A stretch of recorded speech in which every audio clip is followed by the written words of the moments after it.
In 1989, in the harbor city at the Yao Ma T police station, Chen Mo lounged sideways on his motorbike. His leather jacket hung open, revealing a white t-shirt beneath. The evening breeze had tousled his hair into a casual mess, yet it did nothing to diminish that strikingly handsome face. He watched the swaying figure stumbling out of the police station entrance and could not help letting out a sigh. The man's suit was worn all crooked, his tie flung over his back, the hem of his shirt half tucked into his waistband and half hanging out. With this getup, anyone who did not know better would think he had just been roughed up inside the station. Fij Chen Mo called out loudly, "At your age, how are you still acting like some hot-blooded youth? Aren't you embarrassed? I'm the one scraping together your bail money as your junior. Once that gets around, how am I supposed to hold my head up in the Jianghu?" Already irritable, Li Yunfei flared up the moment he heard that. He charged over in a few quick strides, jabbed a finger at Chen Mo's nose, and started cursing, "You little punk. What do you know? In this life, the most important thing when you're in the game is loyalty. My brother got cuckolded. His wife was fooling around with another man right in their home. If I didn't kick that bastard's manhood to pieces, I'd already be showing him mercy." He paused, then added another jab. "And what do you mean at my age? You damn pretty boy, tired of living, are you? When I was running rampant across all 18 stalls of Temple Street, you hadn't even been weaned yet." Chen Mo dug a finger in his ear, utterly nonchalant. Yes, feed your loyalty is legendary. One kick and you've earned yourself the illustrious title of Guan Yu of our times. And the result? I pay the bail, I settle that bastard, and your good brother. Not even a shadow of him shows up. The anger on Li Yunfei's face faltered. He turned his head away, awkwardly, his voice dropping a few notches. He's been out of the life for many years. Things aren't going well for him. There's nothing he can do. Nothing he can do. Chen Mo arched a brow. When you stepped up for him, there was a way, but once you're in the station, suddenly there isn't. Fij with arithmetic like that, how did you ever become a red pole back in the day? You brat, shut it. Li Yunfei snapped in humiliation and anger, lifting his hand to smack him on the head, but Chen Mo slipped aside with ease. Looking at that stubborn yet guilty expression on Li Yunfei's face, the spark of irritation in Chen Mo's chest dissipated. Of course he knew exactly what that brother's situation was. Once a red pole in the Triads in his youth, he had enjoyed a few years of swagger.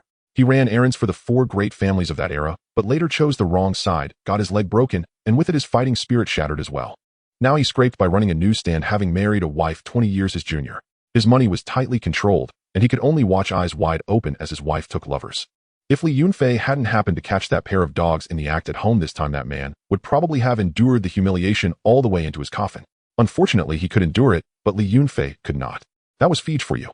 Foolish, but foolish in a way that made it impossible to truly be angry with him. "Get on, Guan Yu," Chen Mo said, tossing him a helmet. "We'll eat first, then hit a sauna to steam off the bad luck. You reek of the station. Don't go staining my bike with your bad juju." Li Yunfei caught the helmet and finally managed to squeeze out a bit of a smile. "Fine, big brother's treating you." "You're treating." Chen Mo shot him a sidelong glance, the corner of his mouth quirking up. "How much do you still have in your wallet? I fronted your bail, and you're going to treat me to a meal. What, wonton noodles? Brat, will you die if you stop talking back? I'll suffocate." Grumbling under his breath, Li Yunfei put on the helmet, swung onto the back seat, and gave Chen Mo's head a light knock. "Drive, keep nagging, and I'll have you dine on thin air." The motorbike roared to life, and their 2 figures melted into the night of the harbor city. Chen Mo twisted the throttle, the wind whipping his leather jacket into a flapping banner, yet his gaze had gone a little distant. The nights in this harbor city were never truly quiet. Neon signs flickered along both sides of the streets, wok hei from tea restaurants drifted out from back alleys, and the clatter of tiles came from inside mahjong parlors. A few students in school uniforms squatted at the entrance of a convenience store smoking. When they saw the motorbike pass, they glanced up, then lowered their heads again to continue their idle chatter. This was his harbor city, or rather the harbor city he had crossed into. Sometimes Chen Mo still felt dazed, thinking of the other version of himself in another time and space. That version was an ordinary working stiff, so ordinary he could not be more ordinary, squeezing into the subway every day, clocking in at work, staying overtime late into the night. His only hobby was spending weekends crammed into a rented room with his girlfriend, watching old Hong Kong films from the previous century. Then an accident and fortune struck him. He opened his eyes to find himself transformed into an 18-year-old youth in the harbor city. His name remained Chen Mo, but his identity could not have been more different. There was no golden finger, no system, no supernatural powers. The only unexpected blessing was a set of memories of Baji Quan embedded in his mind. His body moved through the forms as naturally as if he had practiced them for decades. That was probably the only compensation for his crossing. But this identity was enough to leave one speechless. His old man had died when he was 7, his mother had run off, and he had grown up in an orphanage. With such a resume, he was practically tailor-made as good seedling material for the Triads. No wonder the police arranged for him to enter the police academy as a formality, then to be dismissed for cause, so he could naturally slip into the underworld. Undercover. In that moment, 10,000 curses galloped through Chen Mo's mind. Had anyone ever seen an undercover like this? A hybrid of Chen Guanxi and Wu Yanzu. In any crowd, he was the most dazzling one of all. Undercover my ass. But there was no choice. The plan was for him to infiltrate the upper echelons, getting close to the likes of He Lianxing's Dai Pei or Didi. Yet by a twist of fate, he ended up following Li Yunfei instead. Yes, this was the very same washed-up former double-flower red pole from the film Walk on Fire and Rain. Later Chen Mo would think that this was simply destiny. At a roadside Dai Pai Dong walk, steam billowed into the night. The owner spotted them from afar and waved. Feech, your usual spot. Yeah. Striding over in big steps, Li Yunfei plopped down onto a plastic stool, grabbed the teapot, and poured tea for both himself and Chen Mo. Yeah, the usual. 2 blue labels, salt and pepper mantis shrimp clam stir-fried with black bean and chili, and also the usual roast goose half fat, half lean. Chen Mo cut in. Li Yunfei glared. You think I'm some old fogey, aren't you? Chen Mo sat down. A man in his 40s getting into fights like a young punk and landing in the station. You really think you're still a kid?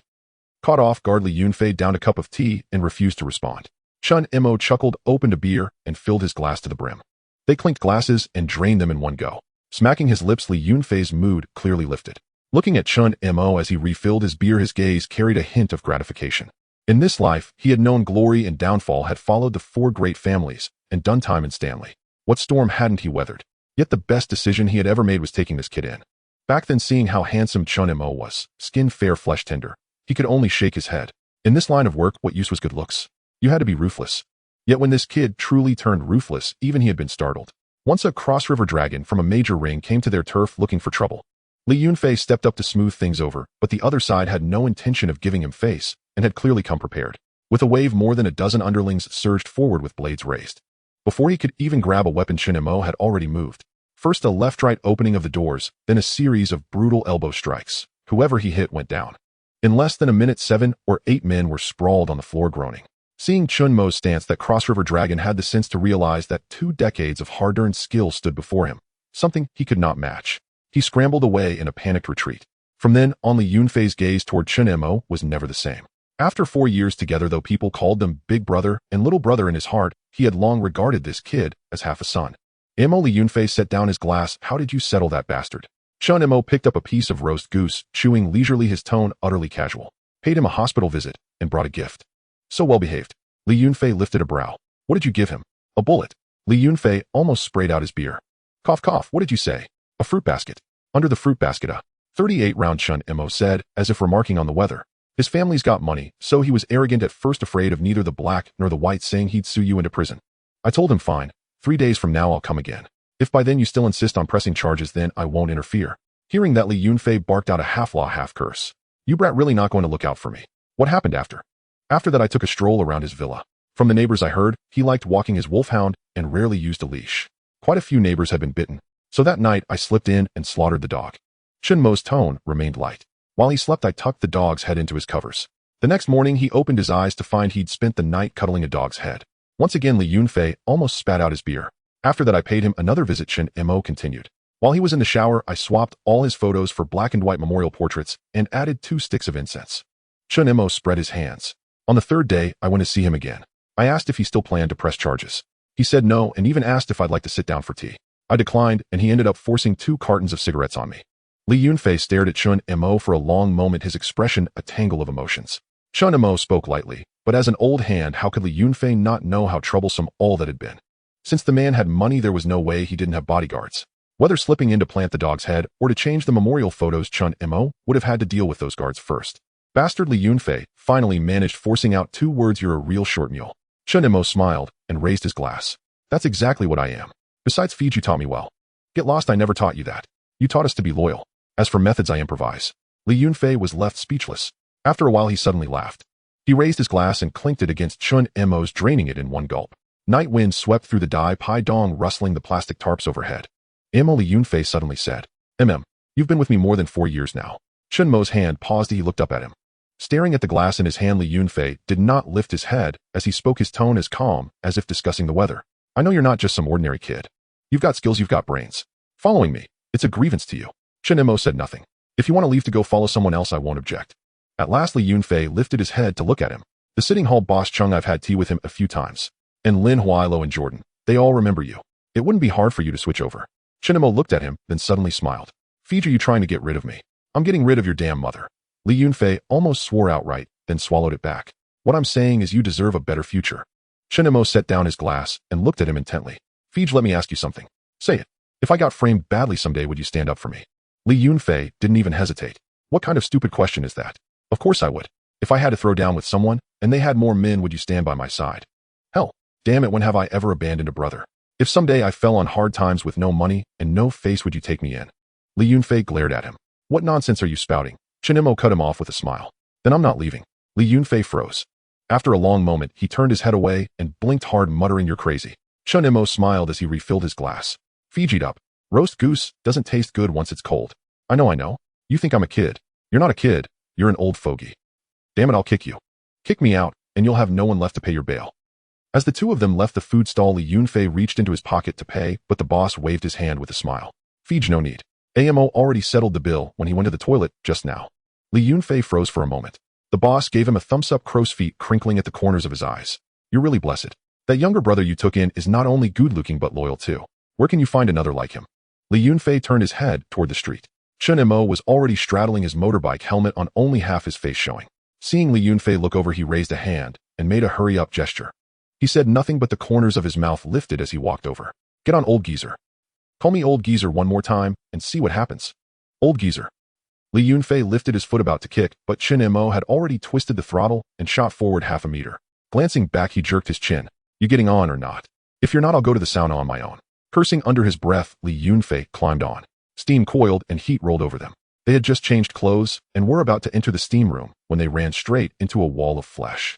That wall of flesh was bare-chested, a down-the-mountain tiger tattooed across his chest, his belly jutting high. Two lackeys trailed behind him, all three exuding a fierce, overbearing air. A grin instantly spread across Chen Mo's face. Babai, you're here to relax as well. Babai slanted his eyes at him, then flicked a glance at Li Yunfei behind him and let out a cold snort. Mos, I don't think that just because you're easy on the eyes and sweet-tongued you can drag out your debts. I have been on the streets for decades. What kind of people haven't I seen?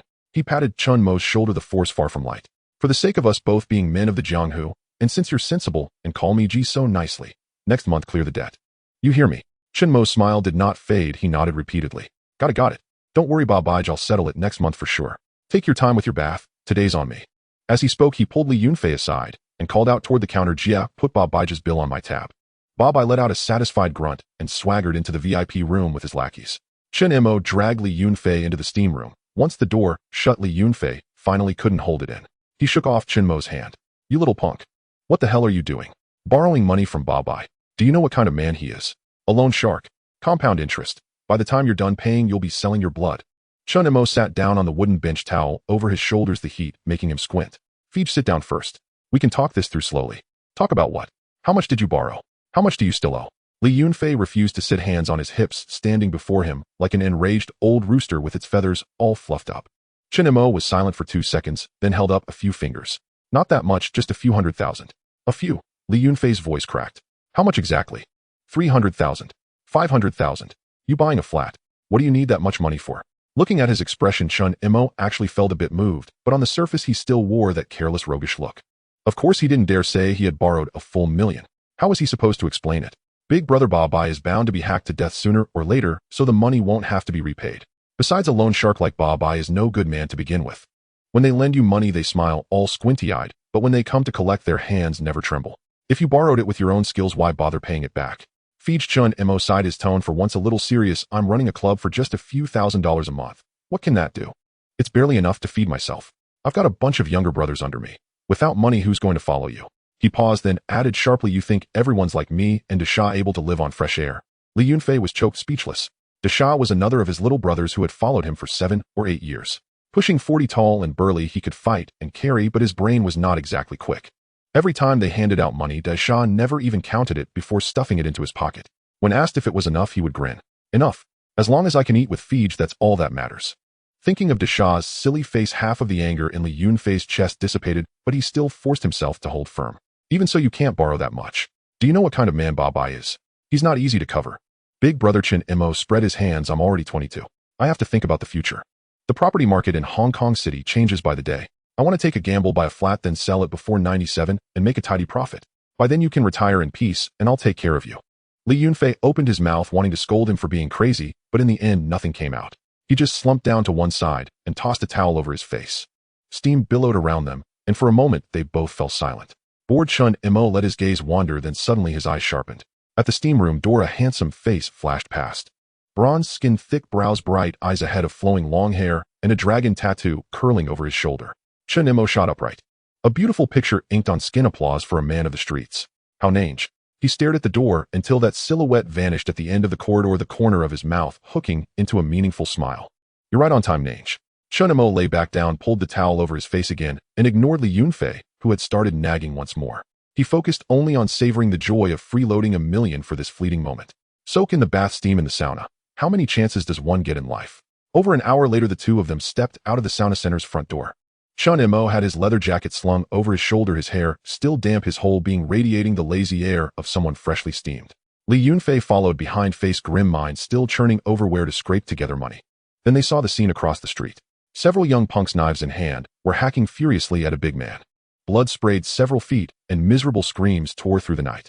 Instinctively, Li Yunfei stepped back, then squinted for a clearer look. Damn, his eyes widened. Ba-bai. The one rolling on the ground covered in blood, who else could it be but Ba-bai? You little punk. Look, Ba-bai. He turned his head only to find that Chen Mo was no longer at his side. Looking again, he saw Chen Mo crouched in the phone booth by the street, handset in hand. You bastard. What are you doing? Li Yunfei charged over. Without turning his head, Chen Mo replied in all seriousness, calling an ambulance, big brother. Ba-bai's being hacked up. I can't just watch him die and do nothing right. You're the one who taught me. On the streets, you have to value loyalty. A breath lodged in Li Yunfei's chest, neither going up nor down. Damn you. He jabbed a finger toward the opposite side of the street. That's what you call loyalty. And besides, he's not dead yet. Not dead. Before the words were out across the street, the figure who had already turned to leave, Chen Haonan, heard the shout, turned his head, and glanced their way. Then he walked back, squatted down, and delivered one last slash. Ba-bai twitched twice and went, still dying with his eyes wide open. Chen Mo hung up the phone and walked back, unhurriedly stopping beside Li Yunfei. Looking down at Ba-bai's corpse, he let out a sigh. Feej. What? He wasn't dead before. You shouted him to death. Li Yunfei turned to glare at him, his face turning green. You damned brat. Li Yunfei lifted his foot to kick. Laughing, Chen Mo slipped aside, and in the same motion slung an arm around his shoulders, steering him toward the motorbike. Come on, let's go. The cops will be here any minute. You're still laughing. How are we supposed to settle the account now? Chen Mo swung a leg over the bike, put on his helmet, and looked back at him with a brilliant smile. Feej, as the old saying goes, when a man dies, his debts vanish. Damn it. Is that what debts vanish when a man dies is supposed to mean? Then I'll just burn more paper offerings for Ba-bai. Li Yunfei opened his mouth and realized he had nothing to say. The motorbike roared to life, and their two figures disappeared into the night. By the time they returned to the housing estate, it was already 2 in the morning. Chen Mo pushed open his front door. The cramped, shabby room was filled with furniture from over a decade ago. In places, the wall plaster had peeled off and been covered with newspaper. Still, it was the flat his father and mother had left behind. With only one person to feed, the whole family couldn't exactly starve. Though his 2 years as a triad punk hadn't left him with any savings, at least he didn't have to worry about basic meals. He flopped onto the creaking sofa and stared up at the fluorescent tube on the ceiling flickering on and off, then suddenly laughed. Life really wasn't easy, Chen Mo. Why did you ever become a cop back then? With looks like yours, wouldn't being a star have been better? But when the laugh faded, he knew clearly that in Hong Kong City at this time, with neither education nor background, he was born a short mule doomed to be trampled. In Hong Kong City, without money or power, don't even think about escaping the waters of the Jianghu. Since that was the case, he might as well play the game properly. And today he had finally gotten his first pot of gold. $1 million. A triad punk who doesn't use his head will be a nobody for life. On the streets, you're out here for money. As for hacking people in the future, he'd rather avoid it as much as he could. Chen Mo stood up and walked to the window. He pulled 3 cigarettes from the pack, lit them, and stuck them into the crack of the windowsill. Smoke rose in curling streams, drifting into the night. He pressed his palms together and bowed. Ba-bai, may you have a good journey. Thank you for your angel investment. Next life, remember not to lend money to anyone again. When he finished bowing, he lay back down on the bed and closed his eyes. To hell with love, he wasn't thinking about it. All he wanted was to make money. The next morning, Chen Mo was still dreaming. In his dream, he was counting money until his hands ached when suddenly a shrill beeper tone yanked him out of his millionaire fantasy. Which bastard is this early? He groped for the beeper and squinted at the display. One line of text: call back as soon as possible. Lee. Chen Mo stared at the character Lee for 3 seconds, cursed, tossed the beeper aside, and shut his eyes, trying to resume his dream. 5 seconds later, he sat up. With a sigh, he got out of bed and took a shower. Today, he didn't put on his usual going-out leather jacket. Instead, he threw on a casual shirt and went out to flag down a taxi. On the rooftop of a high-rise, the wind was strong. Leaning against the railing, Chen Mo watched 2 men in black suits not far away. He took a cigarette case from his pocket, lit one, drew in a deep breath, and only then spoke lazily. Sir, what's the matter? Dragging me in before dawn.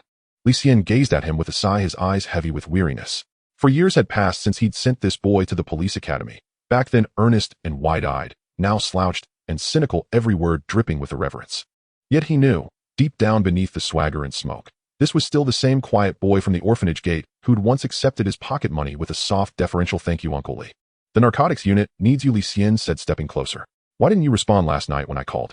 Chen Mo smiled, a thin, mocking curve of the lips. Sir, men like me don't leave the venue after dark. I'm on duty guarding the floor. What do you mean, men like me? A young officer beside him snapped, voice sharp with disdain. You're a police officer. When your superior summons you, even if your father were on his deathbed, you answer immediately. Chen Mo's smile froze rigid as porcelain. Slowly he turned his head toward the speaker. A man in his early 30s, crisp suit, hair combed to surgical precision, chin lifted, gaze laced with condescending arrogance. Inspector Huang Cheng, anti-triad unit. Graduate of an elite university, appointed probationary inspector straight out of school, a golden boy groomed for leadership, newly transferred to the Yao Ma Ti police station. Chen Mo said nothing. He simply moved. In the next breath, Huang Cheng's feet left the ground. Lifted clean off the floor by an iron grip at his throat, slammed backward against the rooftop railing with a sickening thud. Suffocation seized him like a vice. He thrashed wildly, useless. Chen Mo's face loomed inches away, eyes glacial blade cold. Huang Cheng's face purpled, legs kicking helplessly in empty air. Amo. Li Xian lunged forward, gripping Chen Mo's forearm. What are you doing? Let Inspector Huang down now. Chen Mo glanced at him, then released his hold. Huang Cheng crumpled onto the concrete, clutching his throat, coughing violently, humiliated beyond measure. Gah! He staggered upright, hand darting toward his holster. Li Xian kicked his wrist aside and stepped squarely between them, voice thunderous. Inspector Huang, drawing your weapon on a fellow officer. Do you even comprehend what you're doing? Huang Cheng stared, first at Li Xian, then at Chen Mo, eyes burning with raw, venomous hatred. Behind him, Chen Mo laughed, soft, low, almost imperceptible. Uncle Li, he murmured, don't stop him. If he draws that gun, I guarantee he dies before he pulls the trigger. Huang Cheng's face drained of color. His hand stilled. Li Xian exhaled slowly, then turned to Chen Mo. Voice softened, almost pleading. Amo, ease up, just for once. Chen Mo didn't reply. He leaned back against the railing and lit another cigarette. Li Xian paused, then spoke quietly. I'll be transferring soon. Inspector Huang will take my place. From now on, you'll report directly to him. Chen Mo's hand holding the cigarette stilled midair. He turned, staring incredulous. Are you serious? Take orders from him. He pointed at Huang Cheng, disgust naked on his face. I'd rather resign. Huang Cheng, just regaining his breath, sprang to his feet and sneered. Resign? Do you even know police regulations? Resignation requires 3 months' notice. Chen Mo laughed, bright, dazzling, utterly devoid of warmth. Police officer. He stepped forward, close enough for Huang Cheng to smell tobacco and steel, and lowered his voice to a whisper. Let me lend you a megaphone. Shout it loud. Does the station even have my file? Huang Cheng's expression locked, frozen in disbelief. Chen Mo stepped back, cigarette dangling from his lips, head tilted, eyes brimming with scathing, unapologetic mockery. Li Xian gripped Huang Cheng's arm before he could erupt, and looked at Chen Mo, his gaze layered with sorrow, pride, and quiet exhaustion. Amo, I'm begging you. This time, it truly matters. Chen Mo met his eyes, gazing at the man who'd placed him in the orphanage, visited him every few weeks, slipped him pocket money with quiet tenderness. The man who'd enrolled him in the police academy, assigned him as an undercover operative, and yet never once sent him into harm's way. Over these years, Chen Mo had fed him only trivial, harmless tidbits, just enough to keep the man at peace. And Li Xian in turn had shielded him from danger. Because Chen Mo knew, his uncle used him, yes, but also cared for him fiercely and without pretense.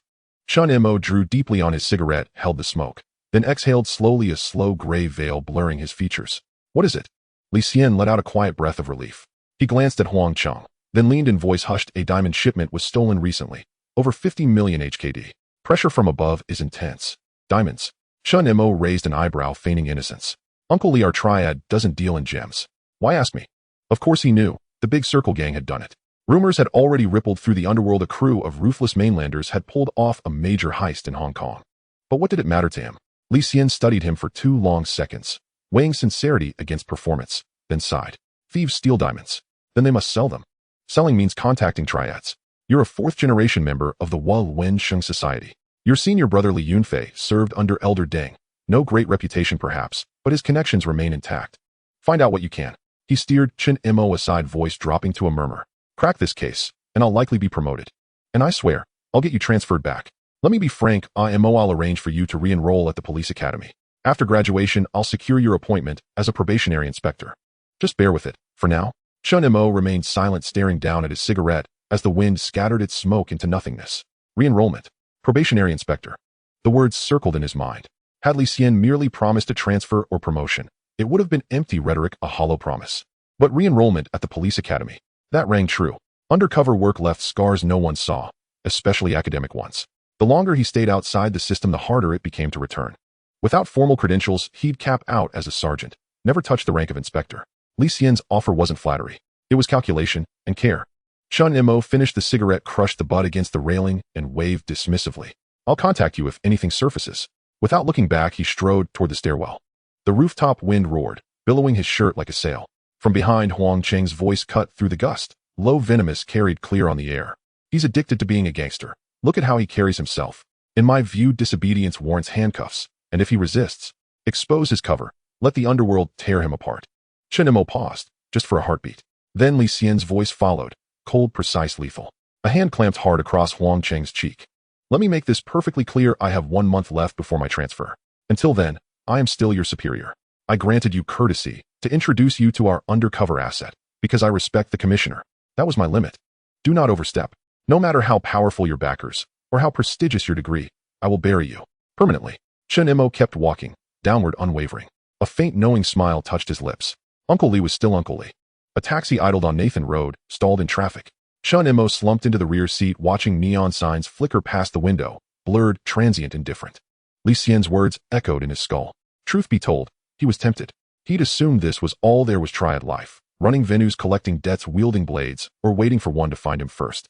Survive long enough to become a respected elder, or die anonymously in some alleyway before dawn. Now Li Xian had offered another path. Who chooses darkness when light remains within reach? Yes, he was strong, but even the strongest fists yield to cold steel. He bled. He ached. He could die. If redemption was possible, why not grasp it? Especially after swindling Ba by out of 1 million HKD. In this era, that sum was no trifle. Add a policeman's salary and benefits, and building a life in Hong Kong, marriage, children, suddenly seemed plausible. He remembered the films he'd seen in his original timeline. Most undercover officers ended dead, broken, or stranded forever between worlds. Few ever walked away whole. Would he be among them? His stomach growled, twice, yanking him from reverie. First things first, fill the void. Let the sky fall to a man still eats. 200 p.m. Nathan Road. Golden Treasure nightclub. Its neon sign hung crookedly between a car dealership and a mahjong parlor. Gold paint chipped, several strokes dimmed beyond repair. At night, when lit, Golden Treasure nightclub dissolved into mere fragments. Only golden and half of treasure glowed, leaving the rest to look like spectral, indecipherable glyphs. Pushing open the heavy glass door, a wave of chilled air and stale cigarette smoke rushed over him. To the left, a bar counter. Rows of imported liquor bottles lined the shelves, but half-stood empty props for show Real stock lay hidden beneath the counter. To the right, a row of plush red velvet booths, their upholstery worn, glossy armrests frayed to white foam, revealing spongy cores beneath. Directly ahead, a small dance floor, walnut hardwood waxed to a slippery sheen. Behind it stood the stage for resident singers, a microphone stand, and an aging electronic keyboard, its keys yellowed with age. It was too early, no patrons yet. Most clubs opened at 4. Golden Treasure opened at 3, forced to compete by sheer endurance, shabby decor, outdated equipment, relentless hours. Cleaning staff scrubbed floors, mops sloshing rhythmically in buckets. Chen Mo walked to the bar, poured himself lemon water, and settled onto a high stool, lost in thought. Just as he was pondering, a hand tapped his shoulder. Imo, why are you here so early today? Hearing that voice, Chen Mo didn't need to turn around to know who it was. Big fool, brother, you're always the earliest one, every single day. He turned around and gazed at the face before him. His lips twitched with an involuntary smile. That face bore an uncanny resemblance to the founder of the infamous surrender halfway meme. I thought I'd help lighten your load. Today's your day off. You can come back tonight. Big fool chuckled warmly, flashing a row of gleaming white teeth. If I'm not here, I've nowhere else to go. Might as well get some work done. Is Fei Go all right now? All taken care of, no problem. Chen Mo poured a glass of lemonade and slid it across the counter. But speaking of Fei Go, doesn't it bother you that a man his age still gets worked up like some hot-blooded youth? Can't you rein him in a little? Fei Ge's always been like this. Big fool scratched his head, earnestness etched across his broad face. This time I truly wouldn't have known what to do without you.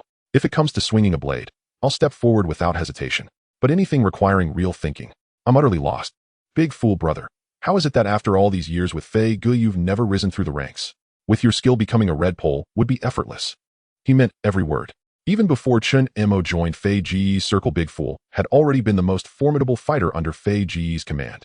Granted, Fei Gu commanded only a handful of men, but Chen Mo had witnessed Big Fool in action. The aura he exuded then bore no resemblance to the gentle, guileless figure standing before him now. Moreover, Big Fool wielded his blade with astonishing precision, striking just hard enough to incapacitate, yet never crossing the line into lethal force. Today's young Triad enforcers swung wildly, driven by raw adrenaline, and none possessed such disciplined control. That restraint alone spoke volumes about his true caliber. Big Fool grinned sheepishly. Without Fei Gu, a man like me might rise, but I wouldn't last long. Chen Mo paused, then raised a thumb in silent admiration. Let anyone call you foolish again. I'll settle that score myself. That, my friend, is wisdom in its purest form. Big Fool scratched his head again, his grin widening. Gentle, unassuming, profoundly wise. As they bantered, Chen Mo's thoughts drifted elsewhere. He had no intention of spending his 30s and 40s like Big Fool, tethered to a crumbling nightclub. Rising in rank held no appeal.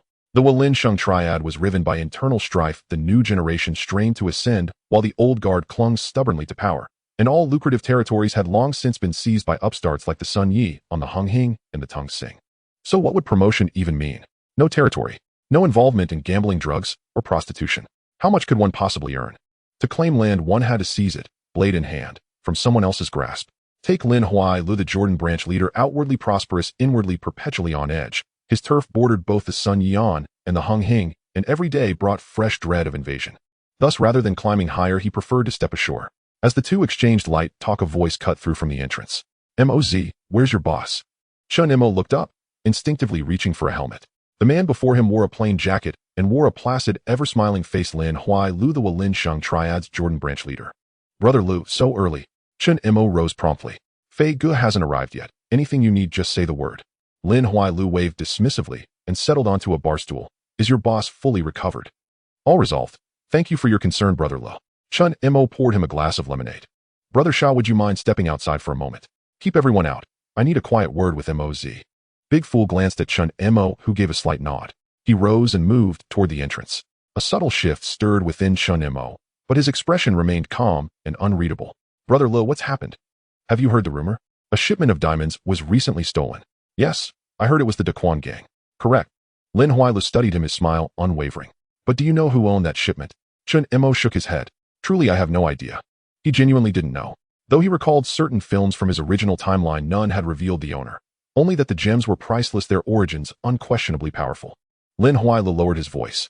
"The owner answers to my own patron's patron. Money means little to him, but honor means everything. If you hear anything, contact me immediately." Chen Mo stared at that ever-smiling face and calculated swiftly in silence. He knew Lin Huai Lu answered to high-ranking figures, big water pipes as they were called. Yet this implied another layer of authority above even them. Lin Huai Li's connections ran deeper than he'd imagined. "Brother Lu, you lead the Jordan branch. One order from you, and dozens will scour the city. Why tell me all this?" Lin Huai Lu met his gaze, eyes glinting with quiet appreciation. "Young, formidable, sharp, yet tragically misaligned in loyalty. Your boss Fei Gu used to handle disposal of stolen goods. If the thieves are desperate to unload quickly, they'll likely approach him first." He paused, letting the implication hang in the air. "And why confide in you? Moz, I see great potential in you. Should you wish to rise, transfer to my branch. I guarantee your ascension." With that, he clapped Chen Mo on the shoulder and departed. Chen Mo watched his silhouette vanish beyond the doorway, then slowly leaned back against the bar. There was another reason Lin Huai Lu left unspoken. Fei Gu possessed both the capacity to fence stolen goods and the perfect vulnerability, minimal influence, negligible backing. If the robbers intended a double-cross, keeping both cash and cargo before vanishing, whom would they trust to launder the loot? Precisely someone without connections, without strength, without the ability to survive the fallout. A scapegoat. Chen Mo's pulse quickened. He sent Li Yunfei a terse message. "Fei Gu, come to Jin Bao immediately. Urgent, urgent." Then he waited. 1 hour. 2 hours. As the evening shift began, hostesses glided in one by one. The madam swayed over hips, swaying, but Chen Mo offered only perfunctory pleasantries. His lieutenants arrived next. Lao Shu Chong, the top lieutenant, strolled in with several others. Noting Chen Mo's grim expression, he wisely asked nothing, settling instead at a corner table to play poker. Li Yunfei still hadn't appeared. That was unlike him. Though he lacked stature, Fei Gu honored his commitments, never vanishing without warning for an entire day. Chen Mo glanced at the wall clock. 5 p.m. He beckoned Lao Shu Chong over. "Ah Chong, take all the brothers out. Find Fei Gu. Once you locate him, call me. Then bring him straight back to Jin Bao. I'll wait here." Lao Shu Chong blinked. "Brother Mo, what's wrong?" "Nothing. Brother Lu visited him today, and he still hasn't shown. I fear he'll delay matters." Chen Mo's tone stayed level. "Go." Lao Shu Chong studied him, asked no further questions, and turned to rally the others. "Let's move. Time to work. Ah Ming, you check Fei Ji's flat. Ah Dong, you cover his favorite cha-chan tongue. We'll take the mahjong parlors." A wave of men surged out the door. Chen Mo sat behind the bar, fingertips tapping rhythmically against the countertop. He'd sent 3 messages to Li Yunfei, none replied. At his age, still causing such headaches. At 4 a.m., Jin Bao closed for the night. Lao Shuchong returned with the team, exhausted, drenched in sweat. From their expressions alone, Chen Mo knew the answer. Brother Mo, Lao Shuchong shook his head. We searched everywhere he frequents. His flat, the Cha-Chan Tung, the mahjong parlor, even his brother's newspaper stall. Not a trace. Big Fool entered from the doorway. He'd been sent away earlier and had only just learned the news. His face paled. Mo, is boss in trouble? Chen Mo remained silent for a long moment. These are all trusted brothers. I'll speak plainly, I don't know Fei Ji's whereabouts. But he has never vanished for an entire day, not once. Even if arrested, he'd send word. He paused. I fear he's encountered serious difficulty. Big Fool shot upright. Let's arm up. We'll rescue Fei Go. Rescue? Chen Mo looked at him. Where? Do you know where he is? Big Fool opened his mouth, then fell silent. Chen Mo drew a slow, steadying breath. Tonight, everyone stays at Jin Bao. Rotate shifts, monitor the phone, monitor the pager. Fei Gu is skilled. Even if caught off guard, he'll find a way out. We wait for word. Understood. A dozen voices answered in unison. Chen Mo looked at them, and felt for the first time that night a flicker of reassurance. These were men he'd personally selected, personally trained. Even the lowest-ranked Blue Lanterns received monthly stipends from his own pocket, because he demanded discipline, loyalty, and readiness at a moment's notice. He walked to the window and gazed into the pitch-black sky. Fei Gu, where in the world have you gone? Li Yunfei realized his pager was missing only at 2 p.m. that afternoon. After leaving the police station yesterday, Chen Mo had taken him out for dinner, then to a sauna. He'd even muttered, that boy knows how to please. But when he reached home and touched his waistband, it was empty. Damn it. He tore through his apartment, found nothing. Of course, he must have dropped it at the Dai Pai Dong or the sauna. But he couldn't be bothered to retrace those steps. The pager wasn't worth much anyway. Just buy a new one later. First food. He changed clothes and headed downstairs to his usual cha-chan tang, ordered a pineapple bun and a cup of milk tea, then settled into his habitual seat to eat slowly. Halfway through, the door swung open, and 3 men entered. Li Yunfei, a veteran of the Underworld, sensed something amiss instantly. 3 men. The one in the center stood tallest, broad-shouldered and thick-chested, yet wore a benign, fortune-bringing smile like a businessman arriving for negotiations. The other 2 flanked him, one tall and lean, the other short and stocky, their gazes sharp, seasoned by bloodshed. They weren't locals. Li Yunfei lowered his head, feigning deep absorption in his bun. The trio scanned the room and walked straight toward him. Fei Gu. The hulking leader halted at his table, beaming with exaggerated warmth, as if greeting an old friend. Oh, we've searched far and wide for you. Li Yunfei looked up, chewing deliberately, his hand subtly tightening around the ashtray. Who are you? The giant didn't hesitate. He pulled out the chair opposite and sat down, gesturing for his companions to join him. One took the seat beside Li Yunfei, the other blocked the aisle. Dian, the giant introduced himself, smiling broadly. Brothers on the street call me Brother Dian. Fei Gu, long admired your name. Li Yunfei looked at the Baijid man, tall and strong with truly large eyes, yet when he smiled they squinted into slits, giving his square face an oddly harmless appearance. But Li Yunfei was not one to be easily deceived. Those hands had taken lives. Just say what you need, Li Yunfei said, setting down his pineapple bun and taking a sip of his milk tea. The Baijid man smiled even more brightly. Brother Fei, you're straightforward. Then he'll get to the point. Are you interested in getting a batch of goods? Li Yunfei's heart tightened, but his expression remained calm. You've got the wrong person. I'm just overseeing a venue and doing a bit of small business. Small business. The Baijid man shook his head with a smile and pulled out a newspaper from his pocket, spreading it out on the table. The headline reads, Central District Jewelry Store Robbery, 50 million South African diamonds stolen. Li Yunfei's eyelids twitched. 50 million. That batch of goods is in my hands. The Baijid man lowered his voice, yet his smile remained unchanged, as if they were discussing the weather. Brother Fei, we are newcomers to the city, unfamiliar with the place, and we are looking for a reliable partner. We've heard that you have a wide network and good connections, and most importantly, you're loyal. He raised a finger. We only take a 10% cut. You can sell the goods, or whatever you make is yours. We only want that 10%. There's just one requirement. He leaned forward and his smile finally faded a bit. It needs to be fast. I need to ship the goods by tomorrow. Once the goods are out, we leave. Whatever happens afterward is none of your concern. Li Yunfei looked at the newspaper, his mind racing. 50 million worth of goods, only taking a 10% cut. The rest he could find buyers for himself, and whatever he sold would be his profit. Calculating at the market price of 30%, he could net a cool 10 million. He slowly set down the pineapple bun and looked up at the Baijid man. Why me? The Baijid man smiled again sincerely. I've done my homework. Brother Fei has a good reputation in the underworld, loyal and steady in his dealings. Moreover, he paused, we know your current situation very well. Well aware. The implication being you have no background, no power, and if something goes wrong, you'll have to comply. Li Yunfei understood. The Baijid man patted his shoulder with considerable force. Brother Fei, even though we are from out of town, we understand the rules. If you help us, we will remember your kindness. If you need anything in the future, just say the word. As he spoke, he stood up followed by 2 companions. 24 hours. Tomorrow at this time at the Saikang Pier, we await Brother Fei's reply. The Baijid man reached the door, turned back, and revealed that familiar friendly smile. Brother Fei looking forward to a pleasant cooperation. The 3 of them vanished outside. Li Yunfei remained in his seat, staring at the newspaper on the table, not moving for a long time. 10 million.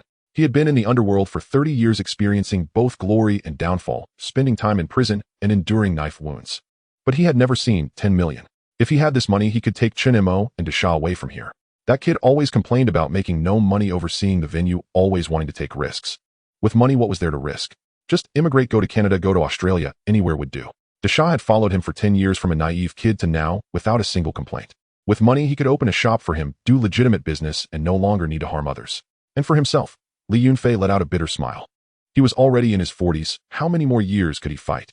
Continuing down this path, he would either be killed in a back alley or die alone in a rundown village. It was better to take a risk. He stood up, settled the bill, and left the tea restaurant. The evening breeze blew, carrying the scent of the sea. Li Yunfei took a deep breath and walked in another direction. He needed to find his old connections. The first person to find was the most important. If he could contact a buyer, half the job would be done. In Shamshui Po, in a hidden old alley, there was a sundry shop. The storefront was shabby and old, filled with cardboard boxes and moldy secondhand goods, the characters on the sign barely readable. But everyone in the underworld knew that there was an old-timer hiding here, Jiu. He used to specialize in receiving stolen goods or connecting buyers for those in the shadows seeking to sell gold, silver, and jewelry. Later he retired, opening this sundry shop to pass the time. If anyone could sell this batch of goods, Jiu would definitely be one of them. Li Yunfei pushed open the glass door and the bell on the door rang. "Who is it?" came an old voice from inside. "Jiu, it's me, Li Yunfei." The curtain lifted and an old man with gray hair emerged, wearing reading glasses and holding a newspaper. He looked at Li Yunfei, surprise flashing in his eyes. "Fei Zi, long time no see." Jiu set down the newspaper. "What brings you here?" "I have a big deal and I'd like to discuss it with you, Jiu." Jiu studied him for a moment, sighed, and lifted the curtain. "Come in and talk." The back room was small, with an old table, a few chairs, and a faded landscape painting hanging on the wall. Jiu brewed a pot of tea, poured 2 cups, and pushed one in front of Li Yunfei. "Go ahead, what goods are we talking about?" "Diamonds. 50 million South African diamonds." Jiu's hand paused for a moment, looking up at him. "That was the Central District robbery." "Yes. The goods are in your possession." "Not exactly. But I can find them." Jiu was silent for a moment, took a sip of tea, and said, "Fei Zi, do you know what kind of situation this is? Those who dare to take such goods are either crazy or left with no other choice." "In the one left with no other choice." Li Yunfei looked at him without flinching. "Jiu, I won't hide it from you. The goods belong to several big circles, and they want me to sell them, taking only a 10% cut. I find the buyers, and whatever I sell is my business. You help me make the connections, and you set the rules." Jiu stared at him for a long time before suddenly laughing. "You've got some guts." "I've always had guts." "All right." Jiu set down his teacup. "It'll help you inquire. But let me be clear first. This kind of goods is hot potato. If something happens, don't blame me." "I understand." The 2 of them sat in the back room until deep into the night. When Li Yunfei emerged, he wore a smile. Jiu was willing to take it on. As long as the goods were secured, he could find a buyer taking a 20% cut, and the rest would go to Li Yunfei. 10 million was a sure thing. He rushed to 2 more places that night, meeting a few old contacts and paving the way. At 3 in the morning, he sat at a roadside stall, ordered a cup of milk tea, and watched the dawn break with a weary body, yet feeling at ease. Suddenly, he remembered something. The beeper. He hadn't bought one yet. He looked down at himself. Having come out of the police station yesterday, eating, going to a sauna, returning home, and then being cornered by the Baijid man in the tea restaurant, he had been running around all night, without even enough to drink. That kid must be going crazy. But it didn't matter. When he got the money and placed that bag of cash in front of Chen Mo, Li Yunfei couldn't help but laugh at the thought of that silly kid's expression. Boss, time to settle up. He stood up and headed towards Saikang Pier. The sun was rising. Meanwhile, at the Golden Treasure nightclub, Chen Mo hadn't slept a wink all night. He sat behind the bar, clutching a beeper, the screen flickering on and off. Not a single message from Li Yunfei. Mouse Chong was out with people going in batches to search. One batch would return, while another would go out. The Shah sat quietly in a corner, unusually silent, lost in thought. As dawn broke, Chen Mo stood up. "I'm going out for a while." The Shah looked up. "Where to?" "Out to try my luck." "You stay here at Golden Treasure." The Shah. He hopped on his bike, recalling that diamond transactions seemed to happen at the docks, so he started from Jordan, running from pier to pier. At Yaomati Pier there was no sign. At Sim Sha Sui Pier nothing. At Saiwan Pier nothing. He ran until dark, his body stiff from the sea breeze and his bike's fuel tank nearly empty. At every pier he stopped to ask, "Have you seen this person?" In his 40s, not tall, wearing a suit. No one had seen him. It It was only at 3 in the morning when Golden Treasure was about to close that he finally arrived. Mouse Chong and the others were already there. Seeing his expression, no one dared to speak. Chen Mo scanned the room. Any news? Everyone shook their heads. He nodded, didn't ask further, and sat down behind the bar. Chong, go get some food and buy a few cases of beer. Mouse Chong replied and ran out. Chen Mo looked at his subordinates. After running all day, they were all exhausted, but no one complained they were worth keeping. At 4 or 5 in the morning, they had nearly finished the food Mouse Chong brought back, and several cases of beer were already gone. Chen Mo leaned against the bar, eyes closed, replaying scenes from movies he had watched in the original timeline. At 6 in the morning, as dawn broke, Mouse Chong ran out to buy breakfast. Chen Mo sat in his seat, staring at the door. 20 minutes later, the door swung open. Mouse Chong rushed in his face, pale, stumbling over his words. Mo. Brother Mo, it's bad. Chen Mo jumped up. What happened? Word on the street is, Mouse Chong swallowed. Last night at Sai Kung Pier, Lao Ding and those guys who stole the diamonds took out Dong Xing's hall master Dong and I. The money was stolen and Dong and I is gone. How is that possible? Lao Ding would never do such a thing. The subordinates erupted in chaos. The Shah stood up abruptly, his face changing. Chen Mo slammed his hand on the bar. Shut up. Everyone fell silent, looking at him. I know Brother Fei well. He said in a deep voice. He wouldn't engage in blackmail against blackmail. I fear he has been set up and is now a scapegoat. He grabbed his coat and walked out. Mo, where are you going? The Shah chased after him. Looking for Lu Gu and Deng Bo, Chen Mo said without turning back. You all stay here, prepare your weapons, and if anything happens, contact me. The roar of the bike echoed as he charged into the still dim morning fog. Lin Huai's house was in Jordan. By the time Chen Mo arrived, the sun was just breaking. In the living room, after listening to him, Lin Huai remained silent for a long time. Moz, he finally spoke. With the situation on the street like this, Dong Xing must have to give an explanation. My place is close to their territory. We need to arrange our manpower first to avoid being passive. He paused, looking at Chen Mo. I'll help you contact Deng Bo. You continue searching for Li Yunfei and find out if the diamond is in his possession. If it is, let him hand the goods over to me and I'll protect him. Chen Mo nodded on the surface but sneered inwardly. He didn't trust Lin Huai's words at all, but he didn't say anything. Jin Bao was in Jordan, and he was just a low-level member, unqualified to directly approach Deng Bo, relying only on Lin Huai to guide him. Thank you, Lu Gu. Lin Huai dialed the number in front of him, said a few simple words, and after hanging up said, Go ahead, Deng Bo is waiting for you at home. Chen Mo hopped on his bike, heading straight for Deng Bo's house. Deng Bo was a former decision-maker with Lian Sheng and a highly respected elder in the gangs of the city. Back in the day when Lian Sheng faced attacks from other gangs in the most dangerous moments, he stood firm against opposition and led Lian Sheng to retreat from the core area, preserving their last bit of assets. Though he had since stepped down, his opinions remained crucial each time a new decision-maker was chosen. His home was in an old colonial-style house where a few people stood at the entrance immediately surrounding Chen Mo when they saw his bike. Chen Mo removed his helmet. Fei guessed little brother Chen Mo. Lucas sent me to find Deng Bo. The men exchanged glances, searched him, and allowed him to enter. He knew Deng Bo was usually on the second floor and took a few large steps up the stairs. In the main hall, a few older gentlemen were seated around an old tea table. Among them were Deng Bo, Chuan Bao Long Jin, and Lao Gui Yen.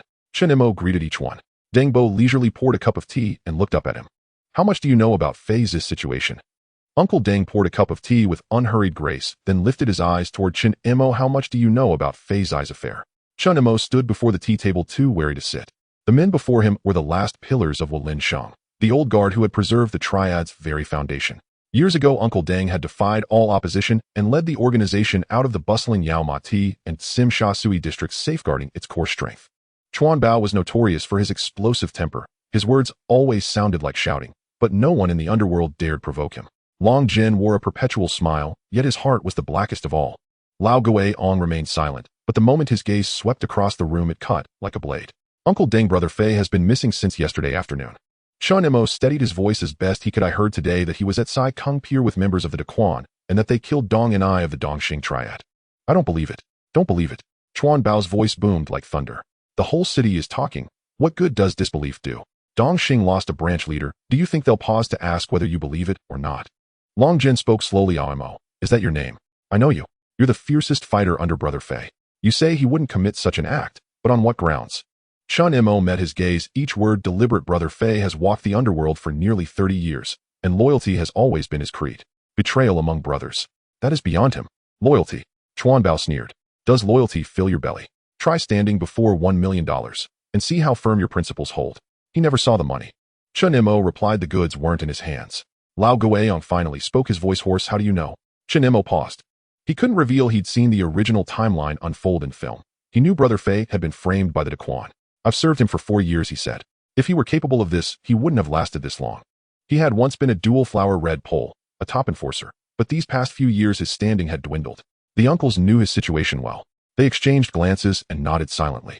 Li Yunfei was an old-school gangster. He avoided drugs entirely, lacked capital to gamble seriously, and disdained vice. Beyond his early reputation, he'd long since faded behind ordinary branch leaders. Uncle Deng raised his teacup and sipped quietly. You've come to us. What do you seek? I asked for your intervention, Uncle Deng, to buy time with Dongxing. Chen Mo continued. Grant me 3 days. I'll find Brother Fei and recover both the money and the goods. If he truly did this, I won't wait for Dongxing. I'll bring him to you myself. You. Chuan Bao arched a brow. A fourth-generation junior. What guarantee can you possibly offer? Chen Mo held his gaze, saying nothing. Silence hung in the tea room for several seconds. Uncle Deng set down his cup. Who holds the goods and the money? I don't know. Where's Brother Fei? I don't know. Then what do you know? Chen Mo lifted his head. I know he didn't do it. I know he's being made the scapegoat. And I also know, he paused, if Dongxing launches a full assault, Brother Locke and Jordan won't hold the line. And then the territory we've painstakingly defended in Yao Ma Ti will be carved away once more. Long Jin narrowed his eyes. Boy, are you threatening us? I'm stating facts, Chen Mo replied. Brother Locke sent me to you. He's already assembling men. But what use is assembling men? If Dongxing declares war, it's Lin Shang, not just the Jordan branch, that will bear the brunt. Blunt words, yet only bluntness carries weight. Dongxing wielded formidable influence in Yuan Long trafficking flour for years. Wealthy, well-connected, their territories interlocking with Lin Shang's like jagged teeth. Open conflict would cripple Lin Shang. Lao Guion glanced at him again. This time something new flickered in his eyes. Uncle Deng fell silent for a moment, then asked abruptly, how long have you served Brother Fei? For years. For years. And you've come to us, the old men, on his behalf. Uncle Deng's expression gave nothing away. Do you realize what awaits you if you're wrong? If he truly did this? Chen Mo didn't hesitate. I'll die beside him. Chuan Bao blinked, uncharacteristically speechless. Long Jin lifted his teacup, concealing the faintest trace of a smile. Lao Guion gave a slow, solemn nod. Uncle Deng rose and walked to the window, turning his back to Chen Mo. 3 days, he said. Find Brother Fei. Uncover where the money and goods are hidden. If he did this, he must come to me himself. If he did not, he turned, meeting Chen Mo's eyes directly. Lin Shang will never let one of its own shoulder blame unjustly. Relief washed over Chen Mo, but he kept his face still. Thank you, Uncle Deng. Don't thank me, yet Uncle Deng waved a hand. I'll send word to Dongxing. We're investigating and we'll deliver an answer. But only 3 days. If there's no resolution by then, our brothers will find Brother Fei themselves and give Dongxing the reckoning they demand. Chen Mo nodded and turned to leave. Wait. He turned back. Uncle Deng studied him, then asked suddenly, what is your relationship with Brother Fei? Chen Mo considered a moment. He is my senior brother. That's all. That's all. Uncle Deng said nothing more, only gestured dismissively with his hand. Chen Mo descended the stairs, mounted his motorcycle, and revved the engine. Night wind brushed his skin, and only then did he realize his back was drenched in sweat. None of Lin Shang's elders were easy to handle, but 3 days, that was enough. First, find Brother Fei. Alive he must be found. Dead his body must be recovered. Li Yunfei was in dire straits. He had never imagined either side of the deal would prove so treacherous. The buyer turned out to be Dong Ni, a branch leader of Dongxing, infamous for his arrogance, emboldened by Dongxing's dominance in Yuan Long. Li Yunfei wasn't surprised he'd taken the shipment, but the Dequan were far more ruthless. At the exchange, De Yin smiled amiably while counting cash, then without warning drew a sawn-off shotgun and moved to seize the goods. Had Li Yunfei not possessed decades of street wisdom and retained the physical edge of his prime, he might already be buried 6 feet deep selling salted duck eggs. Fortunately, he'd seized the diamonds amid the chaos. After escaping, Li Yunfei replayed every detail in his mind and grew colder with each recollection. De Yin had planned the betrayal from the outset. They'd used him to contact the buyer, to lure Dong Ni into the open, then struck.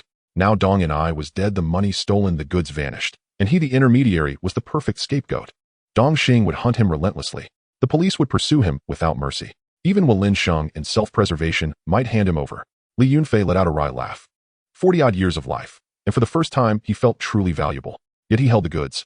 $5 million worth of diamonds, his sole bargaining chip. At first he'd considered going straight to Uncle Deng and surrendering the diamonds, but then reconsidered. Hadn't he risked everything precisely for this wealth? Why not vanish now, lie low until the storm passed, sell the diamonds later, and then extract Chen Mo and Desha with a fortune in hand? He pictured them now. Chen Mo surely frantic, scouring the city, Desha thickhead, as ever likely already sharpening blades to launch a rescue. He couldn't drag them into this. Wait for the heat to fade. Sell the diamonds. Secure the funds. Then reach out and lead them to safety. That was the only path forward. At 3 a.m., he slipped into a public phone booth nearby and dialed a number. 7 up. It's me, Li Yunfei. Silence stretched for several seconds before a voice answered. Brother Fei. You're still alive. No idle talk. Arrange a boat. Tonight. Tonight. Brother Fei, this trouble runs deep. Too tight a schedule. Don't play dumb with me. 7 Up. You've never failed to find a vessel. Li Yunfei lowered his voice. You remember when I stood up for you years ago. Another pause followed. Fine. Same place. Pay first. He hung up, darting through narrow alleys, avoiding main roads entirely. By dawn, he'd reached 7-Up's ramshackle shipping company in Saikong. It was less a company than a corrugated iron shack piled high with fishing nets and oil drums. 2 mangy stray dogs slumped by the entrance. 7-Up sat inside, smoking, eyes narrowing, as Li Yunfei appeared. Well, Brother Fei. Still breathing, I see. Li Yunfei ignored him, scanning the surroundings warily. Is the boat ready? Departs at 7 tonight, sharp. 7-Up grinned, smoke curling from his lips. Brother Fei, you're famous now. The entire underworld whispers that you double-crossed Dong and I. Do you believe it? Whether I believe it matters little. Dongxing's belief is what counts. 7-Up extended his hand. The money. Li Yunfei pulled out $20,000 and slapped it into his palm. 7-Up counted it, then shook his head. Brother Fei, the rate's gone up to 25,000. Li Yunfei's eyes flared. You're robbing me. Back then you saved me from being sunk at sea. That was back then. 7-Up said, his smile vanishing. Brother Fei, you know exactly where you stand now. You want me to depart tonight. I've bent heaven and earth to secure that vessel. What more do you expect? Li Yunfei stared at him for several seconds, then emptied his pockets completely. 7-Up accepted the cash, his grin returning instantly. There, that's better. 7 p.m. Wang Shek Pier. Safe travels, Brother Fei. I won't see you off. Li Yunfei said nothing, stepping out of 7-Up's shack. His fingers brushed the diamonds hidden in his chest pocket, hard, solid, still there. Just as he reached the street corner, he spotted 2 plainclothes officers questioning a fisherman. He turned and fled, too late. One officer caught sight of him. Stop. Li Yunfei sprinted. He knew these streets intimately, zigzagging through alleys, vaulting over 2 walls, slipping into an abandoned warehouse district. Footsteps closed in. Escape was impossible. Both ends of the alley were blocked, but then he spotted a narrow stone crevice near the base of a wall. Without hesitation, he pulled out the diamond pouch and wedged it deep inside, covering it with loose rubble. He dusted off his hands, took a deep breath, and strode calmly toward the alley's mouth. The 2 officers rounded the corner just in time to see him, and instantly drew their weapons. Don't move. Police. Li Yunfei raised his hand, smiling innocently. Officers, what's wrong? I stepped out for a pack of cigarettes. Is that illegal? They slammed him against the wall and searched him thoroughly, finding nothing. Half an hour later, he was shoved into a police van. From the corner of his eye, he spotted a familiar motorcycle. Chen Mo sat astride it, helmet still on, but Li Yunfei knew he was watching. Through the van's window, Li Yunfei winked at him. That fool had tracked him down after all. Not bad. Worth raising. A police interrogation room. Li Yunfei sat with his legs crossed, leaning back in his chair, gazing innocently at the 2 officers across the table. Officer, I truly went there only for seafood. Seafood at Saikong Pier is always fresh. I go there often. The senior officer slammed his palm on the table. Enough talk. A homicide occurred at Saikong Pier last night. 6 people dead, and witnesses placed you at the scene. Witnessed me? Li Yunfei smiled. Who saw me? Let him step forward and confront me face to face. I've navigated the underworld for years. I wasn't raised to be frightened. Then how do you explain your presence in Saikong last night? I told you. I went for seafood. Li Yunfei shrugged. Turns out I never got to eat any, and spent the entire night fleeing from a gang of thugs. Officer and the victim here. The senior officer glared, speechless, but indeed he held no evidence. A younger officer rose to speak when the door swung open. Li Xian entered, glanced briefly at Li Yunfei, then waved dismissively at the 2 officers. You may step out. We'll take over the questioning. They exchanged a glance and left silently. Only Li Xian and Li Yunfei remained in the interrogation room. Li Xian sat opposite him, lit a cigarette, and offered one. Li Yunfei accepted it, drew deeply, and exhaled a slow plume of smoke. Inspector Li, long time no see. Li Xian studied him steadily. Brother Fei, we've known each other for years. So let me speak plainly. Tony is dead. The East Star Syndicate has gone berserk, hunting you across the city. Even the street clans are searching for you. Right now, being detained here is ironically your safest place. Li Yunfei chuckled. Then I owe you thanks for my detention. Where is the cargo? What cargo? Li Xian held his gaze for several seconds, then sighed. You needn't tell me, if you choose not to. But let me warn you, this matter runs deeper than it appears. An East Star branch leader was killed. They won't let this rest. Pray you remain locked up a little longer, otherwise. Otherwise what? Li Xian didn't answer. He simply stood and walked toward the door. Inspector Li, Li Yunfei called after him. Li Xian turned. Li Yunfei smiled. Could you arrange a more comfortable cell for me? Preferably one with a television. Li Xian shook his head and stepped out, closing the door behind him. 48 hours, the maximum detention without evidence. In another interrogation room, the atmosphere was utterly different. Huang Cheng sat in the commanding seat, legs crossed, flipping through a file before tossing it onto the table. Zhang Lang, is that right? The young man standing before him nodded. He wore a faded denim jacket, his hair unkempt, posture slouched, exuding an air of careless nonchalance. Yes, officer. Undercover for over a year. Penetrated East Star, just released from detention. Who are you working under now? Huang Cheng's voice brimmed with impatience. A local enforcer named Sang Biao. He oversees a venue in Mongkok. Zhang Lang met his new superior's gaze with equal irritation. Useless, Huang Cheng sneered. A whole year, and you haven't even risen beyond a low-level thug. What can you do? Zhang Lang lowered his head, silent. Inside, he'd already cursed Huang Cheng's entire lineage. Huang Cheng rose and circled him slowly, eyes scanning his frame. Now, you have a new assignment. You know about last night's incident at Saikang Pier, don't you? Zhang Lang nodded. Li Yunfei, formerly a dual-flower red stick enforcer of the Wensheng Triad, is currently detained. We need to identify who seized the diamonds and where they are now. Huang Cheng fixed his stare upon him. You'll re-enter detention and share a cell with him. Extract what he knows. 48 hours. I demand to know where he is and where the cargo is. Zhang Lang blinked, then lifted his head. Officer, I just got out. You want me back in now? You've misunderstood. I'm issuing an order, not seeking your opinion. Huang Cheng's face darkened. Zhang Lang's temper flared. He met the inspector's glare heated. Let me make something clear. I am a police officer, not a professional inmate. You want me inside to extract information? Fine. But what kind of attitude is that? Huang Cheng flushed crimson, slamming both palms on the table as he surged upright. Since you're a cop, you obey your superior's commands, without question. So I ask you one last time. Will you go? Zhang Lang held his gaze for several seconds, then looked away. I will. Huang Cheng scoffed coldly and waved him off. Go prepare. Someone will escort you shortly. Zhang Lang bowed his head and exited. Once he was gone, Li Xian entered frowning. You assigned Zhang Lang to interrogate Li Yunfei. I know his temperament well. Do you really think he can draw anything out of him? Huang Cheng turned unruffled. And what else would you suggest, Inspector Li? The chief entrusted this case to me. I have full authority over personnel deployment. Then why not assign Chen Mo? Li Xian suppressed his anger. He's worked beside Li Yunfei for years, knows him better than anyone. And he's academy-trained, professionally equipped. Chen Mo? Huang Cheng laughed, a laugh laced with open contempt. Inspector Li, your prized undercover agent, nearly had me pinned against the wall yesterday morning, his hands around my throat. Do you expect me to trust him? How do we know after all these years among Li Yunfei's circle whose side he truly serves? You. Besides, Huang Cheng cut in. He's now officially a 4-9 member of the Wensheng Triad. His identity cannot be exposed. Zhang Lang, however, is unknown on the streets. No prior exposure. He's perfect for this task. Li Xian stared at him for several seconds, then smiled. It was a cold, brittle smile. Inspector Huang, I'll say this once: if anything happens to Zhang Lang, you bear full responsibility. Naturally, Huang Cheng tilted his chin upward. Inspector Li, focus instead on your upcoming transfer.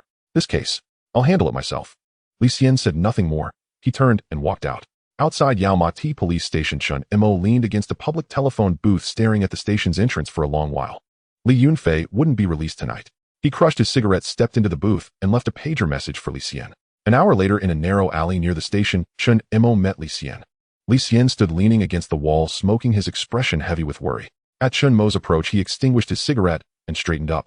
Inspector Li. Chen Mo stepped forward. Li Yunfei's been arrested. Can I terminate my undercover operation early? Li Xian looked at him and sighed. Mo, I know you too well. You're worried about Li Yunfei, aren't you? Chen Mo remained silent. Li Xian's voice dropped, grave and deliberate. Let me remind you, you are a police officer. Whatever bond Li Yunfei forged with you is built on illusion, not truth. Chen Mo stayed quiet. The alley fell still for several seconds. Finally he spoke. Inspector Li, do me a favor. Let me see him. I need to find out where the cargo and money are. You attended the academy. You know that's impossible. Li Xian shook his head. If you set foot in the station's detention wing, your cover is blown. Has he spoken yet? Li Xian remained silent.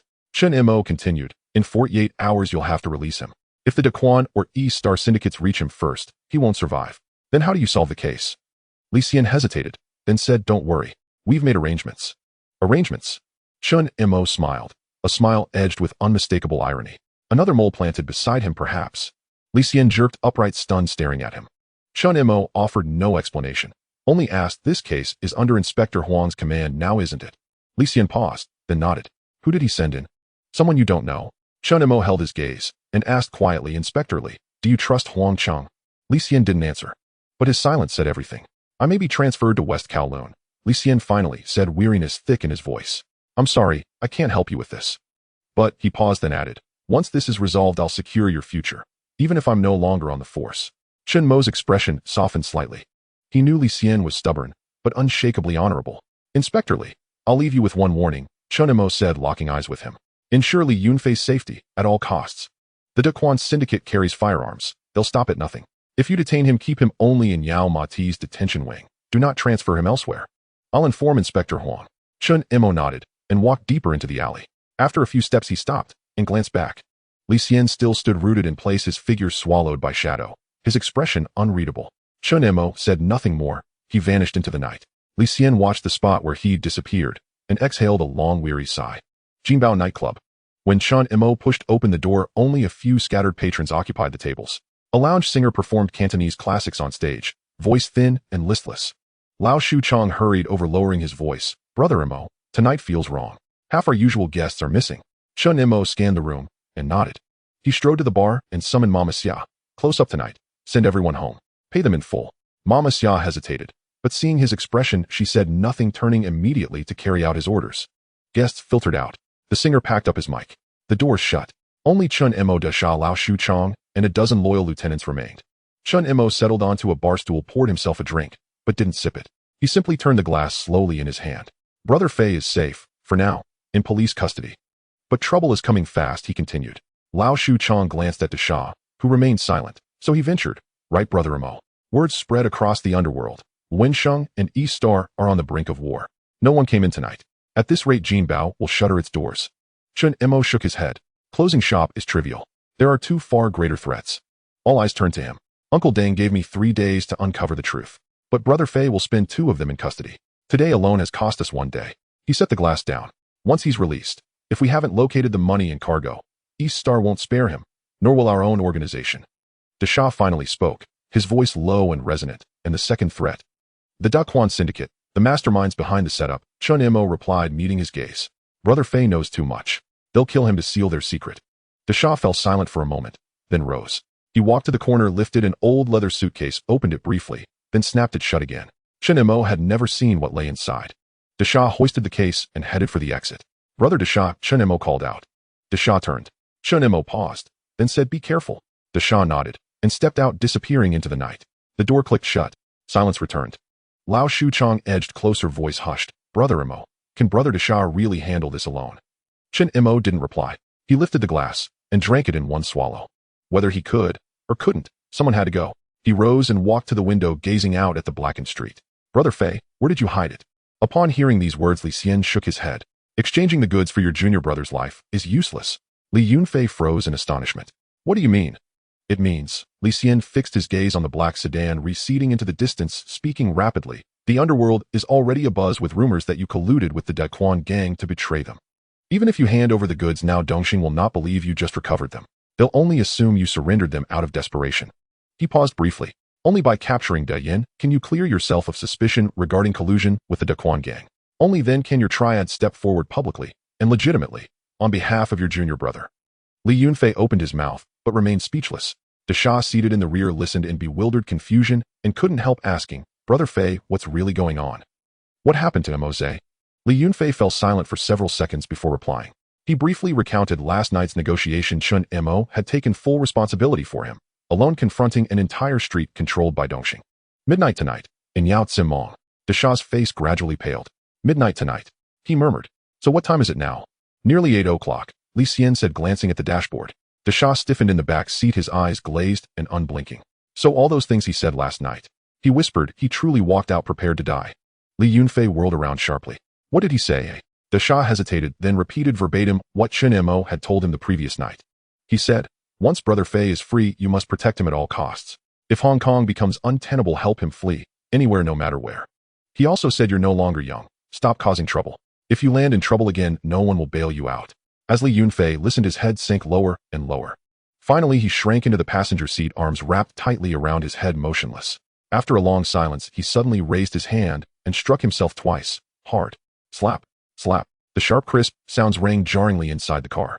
Li Xian opened his mouth as if to speak, then closed it again. He hadn't anticipated matters escalating this far. That carefree young man, who always greeted him with a casual Sir Li, had genuinely resolved to sacrifice his life for this elder brother. Just then the vehicle's radio crackled to life. Li Xian frowned and picked it up. Huang Cheng's furious voice erupted from the speaker. Li Xian, what exactly are you doing? Never mind that you secretly released Li Yunfei. We've just had a gunfight in Saikong. Was that connected to you? Hey, answer me. Li Xian remained silent. Let me speak, another voice interjected, low, resonant, and authoritative. It was the commissioner. Li Xian took a deep breath and summarized the situation concisely, escorting Li Yunfei to retrieve the diamonds, encountering armed robbers, a gunfight ensuing, the diamonds stolen, the perpetrators escaping. So you're confirming Li Yunfei actually stole the diamonds earlier? Huang Cheng's voice cut in again, seizing the opening.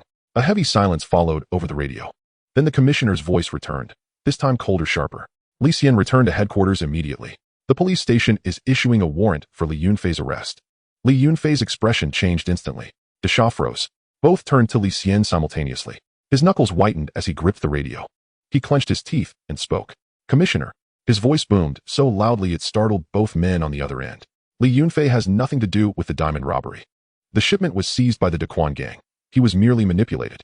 Grant me time, and I will apprehend the true perpetrators. With that, he switched off the radio. Silence settled over the car. Li Yunfei studied him with complex, searching eyes. He'd navigated the underworld for decades and dealt with Li Xian for 10 years. He knew this officer was different from the rest, but never imagined that at this critical juncture Li Xian would still stand by him. Sir Li, he said, his voice hoarse. Thank you. Li Xian glanced at him and snorted. Thank me, eh? I never said I'd let you off the hook. One thing is one thing. Once this is resolved, you'll come quietly back to the station with me. Li Yunfei nodded, saying nothing. Li Xian restarted the engine and drove in the direction De Yen had fled. Rain began to fall, droplets spattering the windshield. Now I'm just like you, cut off and alone. We have no one left to rely on but ourselves, he said, eyes fixed ahead. What do you think? Li Yunfei gazed out the window at the intensifying rain, his voice eerily calm. I'll search until 11. If we haven't caught that bastard by then. He paused. I'll go to Yao Mong. My younger brother stands there alone. I won't let him die in my place. De Sha nodded from the back seat, voice low and resolute. Same here. Li Xian glanced at them both in the rearview mirror and said nothing. The rain grew heavier. A typhoon was approaching. Second floor window of Hoda building. Uncle De sat holding a cup of tea, lost in thought as he watched the downpour.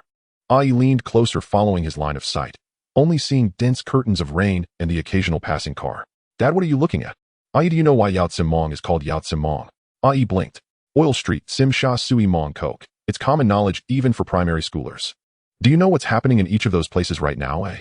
Ai shook her head. Uncle De sipped his tea, gesturing vaguely toward the blurred night outside, as if teaching his daughter or perhaps speaking to himself. Yao Mong, the most vibrant district in Hong Kong, without equal. Mong Kok, Oil Street, and Sim Sha Sui stretch seamlessly from north to south. Food, entertainment, gambling, drugs. Everything thrives here. He traced an invisible line in the air. First Mong Kok. Ladies' Market, Sneaker Street, Goldfish Market, crowded with tourists and children. It looks liveliest yet yields the thinnest profits. Real profit lies in Pottinger Street. Ai frowned. Pottinger Street? Isn't that the red light district? Exactly, Uncle De nodded. Once Pottinger Street belonged entirely to Dongxing. Camel rose to power there. 70% of all establishments on that street were theirs. He paused, his tone tinged with quiet nostalgia. But things have changed these past 2 years. A woman named 13th Sister from Hing carved out her own foothold on Pottinger Street, single-handedly. Now Dongxing and Hing each control half the street, locked in constant rivalry, more chaotic than ever before. Ai listened entranced. What about Temple Street? Temple Street. Uncle De pointed south. Oil Street. That's Temple Street. By day cheap, whereas by night a working-class carnival. Opera singers, fortune-tellers, bootleg porn vendors, all mingling. The Jordan section of Temple Street borders the Walin-Sheng territory, which is why Crow is guarding it tonight. And Sim Sha Sui. Sim Sha Sui is another world altogether, Uncle De smiled. Along Nathan Road, luxury boutiques, 5-star hotels, elite nightclubs, the richest pickings of all. Dongxing holds venues there, Hing too, and Number Gang has staked its claim. No single faction dominates, so paradoxically it's the most peaceful. Ai nodded thoughtfully, then asked, what about Causeway Bay? Causeway Bay belongs to Hing, ruled by Jiang Tiansheng. Uncle De glanced at her. Planning to move your playground? Ai stuck out her tongue. No. She paused, then couldn't resist asking, Dad, what about Walin-Sheng? Where are they now? Uncle De fell silent for several seconds. Walin-Sheng. He sighed. They're the oldest. Back then half of Yao Mong belonged to them. Temple Street, Wusong Street, Park Street. Everywhere held their banners. When newer triads rose, they simply couldn't hold on. Why not? Why, oi? Uncle De shook his head. They fought among themselves. Uncle Deng led them to voluntarily withdraw from Yao Mong, retaining only Jordan and scattered territories in Sham Shui Pa, because internal factions multiplied, vying endlessly for power. Before outsiders could strike, they collapsed from within.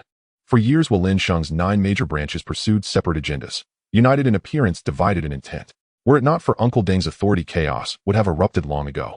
Ai blinked as if something had clicked. So that handsome young man going alone to challenge Dongxing's turf tonight. He's trying to reclaim ground for Walin-Sheng. Uncle De didn't answer, just kept watching the rain outside. The rain continued falling. Far in the distance, Temple Street blazed with light, teeming with people. One man against an entire street. He cannot win it back. But by stepping forward, he salvaged half of Lin Sheng's dignity, he murmured softly. Ai studied his profile, then asked suddenly, Dad, do you think he'll die? Uncle De turned, meeting his daughter's youthful face. Do you want the truth? Ai nodded. Uncle De remained silent for a long while before answering. I've seen countless scenes like this. There's no way he walks away alive. Ai froze. Uncle De turned back to the window, continuing his silent vigil. The rain intensified. Less than 2 hours remained. She suddenly recalled the young man on his motorcycle last night, grinning as he waved goodbye. His face had been so young, so heartbreakingly young. Yumadi. 3 streets, almost 1,000 people. Udongxing's 3 enforcers each held a flank. The Jordan stretch of Miaojia was the front line closest to He Liansheng's turf. This had always been one of Yumadi's liveliest quarters, but with the typhoon making landfall, the street vendors had packed up early.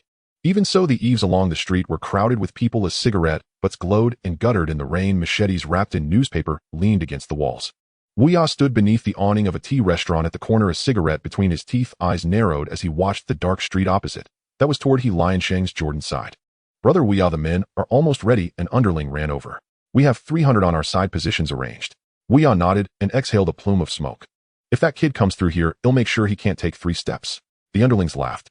Brother Wu Ya, is it necessary to be so tense? It's just 149 kid of a few brothers, and it's done, another said. Wu Ya turned and glared. You know nothing. Everyone in the streets is watching tonight. We need to be steady. Who knows if He Liansheng will play dirty? The underling dared not reply. Wu Ya snorted and turned his gaze back across. But if that kid really dares to come, I'd like to see him with my own eyes. To see if he has 3 heads and 6 arms. Meanwhile, on Wusong Street, Ayamanu sat in the lounge of a sauna club, tea and pastries on the table before him. Rain whispered outside. Inside it was as warm as spring. Brother, who we have 200 men on our side, all in position, an underling pushed in. Xiaomin, who smiled and nodded, pinched a pastry and put it in his mouth. No rush, take it slow, he mumbled through the chew. Why his side is the main battlefield? We're just here to watch the show. The underling froze. But what if that kid circles to our side? What do you mean by that kid? What I'm worried about is He Liansheng playing tricks. Otherwise, why have I gathered so many? But to reach my position, they'd have to get past Lei Yaoyang first. Xiaomin, who laughed, lifted his teacup and sipped. Tonight's play, well, watch with ease. Don't steal the spotlight. On Baijiashi Street, Lei Yaoyang stood by the second-floor window of an old Tong Lao. Only 4 or 5 men stood beside him. Downstairs, only a few dozen loitered. Compared with Wu Ya and Xiaomin, his sides, this place felt unusually quiet. Brother Yaoyang, isn't our force too small? An underling couldn't help asking. Lei Yaoyang did not look back. He only shook his head slightly. When you move in this world, you have to use your head. If He Liansheng or any other crew tries to take advantage, I can make sure those who come do not return. The underling dared not ask further. Lei Yaoyang watched the curtain of rain. The shutters of the stalls below were drawn, but faint activity could be heard from within. Not far away, inside an old mahjong parlor, Lua sat by the window, fingers on a tile, while his eyes kept darting to the street outside. Through the rain, one could dimly see the crowd outside. 9 of dots he discarded. The 3 opponents drew in turn. None dared speak. Luotawa did not have to come in person tonight, yet he came. Only to see with his own eyes what He Liansheng was up to. 30,000. The player to his left cautiously played. Luotawa paid no mind, staring out the window as the corner of his mouth curled into a faint, almost imperceptible smile. Come then, kid. Let me see how many lives you have. Take your life, and the next step will be to deal with He Liansheng, that Sunset Syndicate. Hongxing Tongluan. Jiang Tiansheng's villa was ablaze with light. Chen Yao sat on the sofa, papers spread before him, but he could not focus on a single page. He kept glancing at the clock on the wall, and then at Jiang Tiansheng across from him, savoring his tea. Mr. Jiang, aren't you worried about tonight? Jiang set down his teacup and smiled. Worried about what? If Dongxing truly crushes He Liansheng, their power in Yujianwang will only grow. Our Hongxing operations there. Chen Yao began. Jiang waved his hand and cut him off. How do you really think Dongxing will win tonight? Chen Yao froze. Is that even a question? 1 man against hundreds. How could he win? Jiang shook his head, rose, and walked to the window to watch the rain. Whether he wins or not does not hinge on tonight. Chen Yao was puzzled. Then on what night? Jiang did not answer, only watched the downpour and smiled faintly. Wait and see.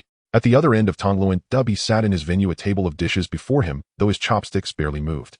He kept glancing at the window and at the clock. Chen Haonan stood beside him and could not help asking, Boss, are you thinking about tonight? I'm not thinking a damn thing, to be said, spearing some food, chewing twice, and setting it down. What do Dongxing and He Liansheng fighting matter to me? Chen Haonan said nothing. Dubby was silent for a few seconds, then suddenly asked, Nan, do you think that kid will die tonight? Chen Haonan was taken aback and realized he meant Chen Mo. He recalled the previous night at the door, the smiling fellow who handed them cigarettes and called him brother and so affectionately. I don't know, he said. Dubby nodded, then shook his head. What a pity, he murmured. That kid had some honor. At the Miaojia corner, an unremarkable sedan sat at the curb. Inside the car sat another Hongxing Hall leader Chen Mo. She had a cigarette between her lips, watching through the rain for movements on Dongxing's turf. "Boss, why are we watching from here?" an underling asked. Chen Mo exhaled, smoke eyes narrowed. "To watch the show. To watch the show." Of course, she flicked the ash. One man sweeping an entire street. How could we miss such a spectacle? She paused and let out a cold laugh. "I heard he's rather handsome. I'm curious to see just how good-looking that kid is." Several halls of the Haoma gang also watched the Yujianwang direction tonight. Some cruised a few streets away in cars, some sent underlings to gather intelligence, some sat in tea houses waiting for a call. In Xinji's den, a few bosses discussed the matter with tones of schadenfreude. There are never any secrets in the underworld. At midnight tonight, a single 4-9 from Lianqing was to sweep an entire Dongxing street alone. This news had already spread across the whole port city. Some treated it as a joke, some as entertainment, some waited to see Dongxing humiliated, others to see Lianqing fail. But everyone waited.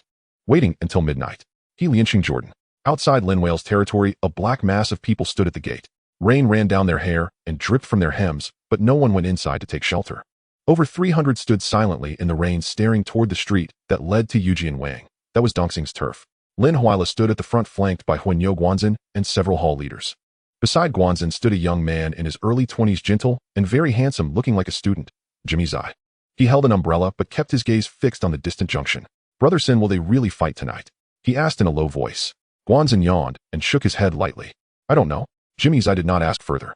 By the second-floor window, Deng Bo leaned on his cane beside Deguching. The two were silent for a long time. "Are there enough men?" Deguching asked. Lin Huila called up from below. "Most of those Jordan could muster have come." Deguching nodded and looked to Deng Bo. Deng Bo said nothing, only stared toward Miaojia. The lights there were bright, and the crowds thronged. Through the rain, one could still sense the force gathered. So many people guarding a single street. Deng Bo finally spoke, his voice unhurried. "Dongxing has spent heavily. They may be arrogant, but they're not fools." Deguching frowned. "Deng Bo, shall we just wait here like this?" Deng Bo turned to him, eyes steady. "What else would you do? Can you fight for him?" Deguching opened his mouth, but could not answer. Deng Bo turned back to look into the distance. "Tonight, whether that kid returns alive or not, Lianqing must have people standing here to watch him." He paused. "We've been shrinking back for too long. If we cower any longer, the port city will forget the name Lianqing." Deguching was silent for a few seconds, then nodded. At the same time, Insuan Wandadi sat in his venue, twirling 2 walnuts between his hands with a click. Several lieutenants stood before him, awaiting his orders. "Boss, aren't we going to Jordan?" Dadi shook his head, his voice low. "Deng Bo told me to hold here. If Dongxing plays tricks and stirs trouble from the new territories, I need to watch that side." He stood and walked to the window to watch the rain. "Damn," he swore, spinning the walnuts faster. The rain fell harder. The street lamps cast a jaundiced glow over empty roads. 2 hours remained. The entire city's underworld waited. The hour of midnight drew ever closer, and the rain intensified, torrential, as if a colossal breach had opened in the heavens, unleashing a deluge that struck the ground with thunderous force, scattering blinding white mist in its wake. The wind howled with mounting fury, our flimsy shop signs groaned and creaked in its grip, until at last they surrendered, ripped from their moorings and hurled across the desolate street. Perhaps it was for the best. Heavy rain would wash the blood away. Stronger winds would dilute the metallic tang of blood in the air. At the intersection of Zhuaduan Street, a dense crowd stood in silence. Over 300 people stood drenched beneath the downpour, motionless, gazing toward the road leading to Miao Street. Not a word was spoken. Only the drumming rain, the shrieking wind, and the occasional dull thud of a sign collapsing onto the pavement. Suddenly, a beam of light pierced the distance. A motorcycle approached slowly, its headlights cleaving through the curtain of rain, growing brighter, sharper, nearer. Its engine's roar cut sharply through wind and storm. The bike halted before the crowd. A long-legged figure swung off, removed his helmet.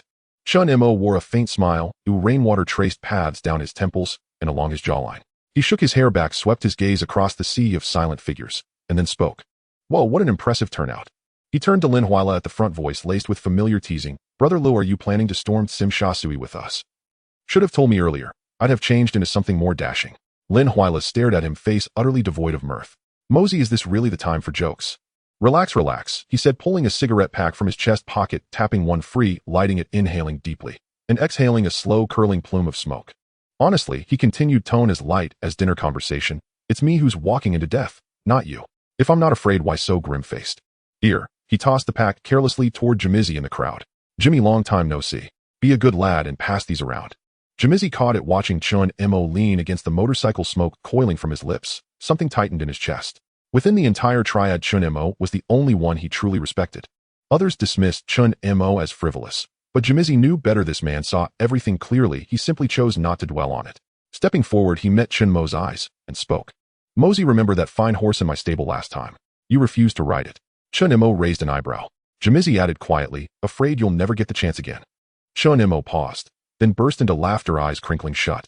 But riding requires sentiment. Besides, look at this face. Who knows who'd come out worse?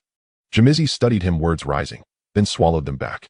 He stepped closer, voice dropping to a whisper. Mosey, I'm speaking seriously now. Miao Street lies closest to us, but it's held by Wuya, the down mountain tiger of the East Star Triad. Ruthless in combat, cunning in mind. Don't enter from there. Chen Mo remained silent, merely watching. I suggest Wusong Street instead, Jimizi murmured lower still. Slip in quietly, and vanish just as fast. Smiling tiger appears affable, but hides daggers behind his grin. Still, he's the easiest to handle. As for Lei Yaoyang on the 3rd Street. All right. Chen Mo laughed, clapping Jimizi's shoulder. Got it, thanks. He turned, scanning the crowd, and paused at several familiar faces. Lao Shuchong stood at the very front, soaked to the skin, yet his eyes burned with unwavering resolve. Behind him stood the dozen or so young men who had followed him for 2 years. Brother Mo, Lao Shuchong stepped forward. If you're going, take me with you. Yeah, Brother Mo, others shouted in unison. You led us in every brawl. How can we sit this one out? Brother Mo, we live by the streets and we don't fear death. Exactly. In 18 years, we'll be legends again. Chen Mo watched them and smiled. That smile held something deeper. They're mine after all, he said softly. Just like me, they honor loyalty above all. He paused. Enough, this isn't a farewell scene. Flicking his cigarette but onto the ground, he crushed it underfoot. Stay quiet at Jinbao. Wait for me. Chong, Lao Shuchong looked up. Go fetch a few cases of beer, Chen Mo said, that easy lopsided grin returning. We'll celebrate when I return, after the job's done. With that he waved once, and turned away. He wouldn't ride the bike back. Already drenched from the ride, over another mile on 2 wheels held no appeal. He hung his helmet loosely on the handlebars, and didn't bother with an umbrella. In this tempest, what use was shelter? He simply walked into the rain. Behind him, Jimizi froze for a breath, then lunged forward, shouting after the retreating figure, You damn fool, that's Miao Street. Can't you even dodge danger? Chen Mo didn't turn. He simply lifted a hand over his shoulder, lazily, dismissively waving goodbye. Jimizi stood rooted, rain streaming down his face, indistinguishable from tears. Ahead, Chen Mo walked on. Rainwater surged over his shoes with each step, sending up silver arcs of spray. The wind whipped his coat violently, rain stung his cheeks like shards of ice. His gaze fixed upon the distant glow of Miao Street's entrance, and gradually that habitual careless expression cooled, hardened, froze. Until only his eyes remained, burning unervingly bright. Dodge danger. A dry, mirthless chuckle escaped him. Dodge his danger. The rain fell harder still. He kept walking. Earlier Uncle Deng had asked him one question, do you wish to die, or to live? Chen Mo had given no answer then. Now he did. I've always wished to live well. Yet if death is inevitable, I choose to meet it in the most brilliant way imaginable. Would you rather be a hero for an hour, or a coward for a lifetime? A slow, subtle curve rose at the corner of his mouth, not the old, flippant grin. This was different. The closer he drew to the street's mouth, the brighter that smile became. Radiant, as if approaching a long-awaited rendezvous, not a suicide mission. Miao Street's entrance loomed ahead. Through the rain, he could make out clusters of shadowy figures, glinting cleavers beneath awnings, and the smug, expectant faces of those waiting, like spectators at a spectacle. Chen Mo drew a deep breath, then stopped, tilting his head back to let the rain lash his face. His voice, though low, erupted from his chest with raw, resonant force. Wuyu of the East Star. Each syllable rang like a hammer strike. Come out. Your guest has arrived. Neither wind nor rain could drown that cry. At Miao Street's entrance, over 300 heads snapped upward in unison. Rain hammered the empty streets as Li Xian's car sped forward, wipers slashing frantically, yet failing to clear the relentless flood obscuring the windshield. There, Desha suddenly pointed to the right. Li Xian followed his gesture. A side road ending in a black sedan parked silently at the curb, its headlights extinguished. Li Xian wrenched the wheel, veering sharply onto the side road. He halted 10 meters short of the black car. Headlights revealed an empty vehicle, driver's door wide open, seats already drenched by rain. Out. Li Xian killed the engine and drew his .38 revolver. All three dashed into the downpour. Li Yunfei circled the black sedan, pressed a palm to its hood, and recoiled. Still warm. They haven't gone far. Desha said nothing, just stared at a nearby structure, an abandoned factory, its rust-eaten iron gate half ajar, darkness swallowing its interior whole. Weeds choked the perimeter. Rain had washed away mud, revealing fresh, muddy footprints leading inward. Li Xian saw them too. He lowered his voice. They're inside. Li Yunfei stared at the yawning factory doorway, took a steadying breath, and turned to Li Xian. How many rounds? Li Xian checked his. 38. 7. How many of them? Desha spoke up. 5. Both Li Xian and Li Yunfei turned to him instantly. Desha knelt, studying the footprints in the dim light. He pointed. Depth varies. 5 pairs at least. Li Yunfei's heart sank. 5 armed men. and they had only one revolver, 7 bullets. Li Xian clenched the gun, and then handed it to Desha. You take it. Desha hesitated, didn't reach for it. I'm no good with guns, Li Xian said bluntly. My aim's worse than yours. In this kind of fight, you're the one who matters. Desha looked at him, then at the revolver, and finally accepted it. And you, Li Yunfei asked Li Xian. Li Xian reached to his waist, flicked open a folding knife. I've got this. Li Yunfei glanced at the blade, then at his own bare hands. All I've got left is these. Li Xian stared toward the factory, voice hushed. It's pitch black inside. We'll advance silently. Desha takes point, covers the front. I'll circle left. Yunfei, he paused. Stick with me. Don't fall behind. Li Yunfei nodded. The three crouched low, vanishing into the rain-licked grass and shadows. The iron gate hung ajar. Inside, utter blackness save for a faint, distant glimmer deep within. Rain dripped steadily from the ruined roof, pooling into scattered, shimmering puddles. Desha slipped in first, dropping to one knee, pistol aimed into the void. Li Xian and Li Yunfei followed, pressing close to the crumbling walls as they advanced. The factory floor was littered with derelict machinery and corroded metal drums. The air reeked of mildew and stale oil. Outside, the storm raged, but within, silence echoed cavernously. That faint light seeped from a room at the far end, an abandoned office, its windows shattered, its door reduced to a single warped panel hanging askew. Voices drifted out. Desha raised a hand. The three froze. Damn weather, came Yan's voice, muffled by rain and metal. Let it ease, we'll pull out soon. The goods are secured, no need to tangle further. Big Eyes, what if that old Li escapes and ruins things? Let him run. Without the cargo, East Star won't spare him. After the typhoon passes, we sail. A ripple of low laughter followed. Li Xian tightened his grip on the knife and looked to Desha. Desha nodded, then crept sideways. Li Yunfei followed Li Xian, slipping behind a cluster of rusted drums. Through the gaps between metal, they glimpsed a man standing guard outside the office door, cigarette dangling from his fingers, back turned to them. Li Xian signaled Li Yunfei, move in, silence him. Li Yunfei nodded and picked up a length of corroded iron pipe from the floor. They advanced, one left, one right, using machinery as cover. 5 meters. 3. 1. The sentry yawned and flicked his cigarette butt aside. Now, Li Yunfei lunged from behind, swinging the pipe hard into the man's neck. A stifled groan, and he collapsed limp. Li Xian rushed forward, clamping a hand over the man's mouth, and dragged him into the shadows. Then both emerged, moving silently to the office window to await Desha's signal. Within moments, gunfire erupted from Desha's position. Bang, bang, bang. The sharp crack of the 38. 3 shots. Instantly return fire answered, muzzle flashes stabbing the dark like angry stars. Bullets sparked against iron drums. Shit, they're inside. De Yin roared. Li Yunfei and Li Xian exchanged a glance and charged toward the office. The door exploded inward. 3 men whirled around, De Yin and 2 others, all gripping pistols. Li Xian's knife flew, embedding itself in one man's arm. The man screamed, dropping his weapon. Li Yunfei launched himself at another, swinging the pipe into his skull. De Yin raised his gun, aiming straight at Li Yunfei. Bang! Not his shot, but Desha's. Da Yin grunted, wrist spurting crimson, pistol clattering to the floor. He staggered backward, toppling a chair behind him. Li Yunfei closed in, driving a fist into De Yan's face. The man crumpled. As he writhed, Li Yunfei pressed the pipe against his throat. Don't move. De Yin gasped, staring up, then laughed weakly. Brother Fei, you've got one hell of a life. Li Yunfei ignored him, snatched the diamond pouch from the floor, and tucked it into his jacket. Outside, gunfire ceased. Desha entered, smoke still curling from his barrel. He surveyed the room, nodded at Li Xian. All outside taken care of. 3 inside. Li Xian replied, calm. 5. All accounted for. Desha slid down the wall, settling onto the damp floor. Blood seeped through his trousers, staining the fabric deep crimson. Li Yunfei's expression tightened. You okay, eh? Desha shook his head, offering a gentle, lopsided grin. Nothing serious, just a scratch. Li Yunfei said nothing, just stepped forward and placed a firm hand on his shoulder. Li Xian checked his watch, and his face darkened. 11 o'clock. Li Yunfei sprang upright. 11. 1 hour remained. He looked down at De Yin on the floor, and at the diamond pouch in his hand. Bring him, he said. We're heading to Yaomati. Chen Mo stood at the street corner. The moment he roared, it seemed the rain across the entire avenue paused in midair. Within Miaojia, the temple street, crowds that had been surging forward froze in unison. Then the crowd slowly parted. A figure emerged from the heart of the downpour, Xia Shan Hu, mountain descending tiger, and Wu Ye Crow. He wore no shirt, only a black raincoat draped loosely over his broad shoulders, walking barehanded and utterly unbothered. Dozens of underlings trailed behind him, some clad in raincoats, others drenched, their cleavers gleaming coldly under the streetlights. Wu Ye halted 10 meters from Chen Mo and tilted his head, appraising the young man soaked to the bone before him. So you really came alone?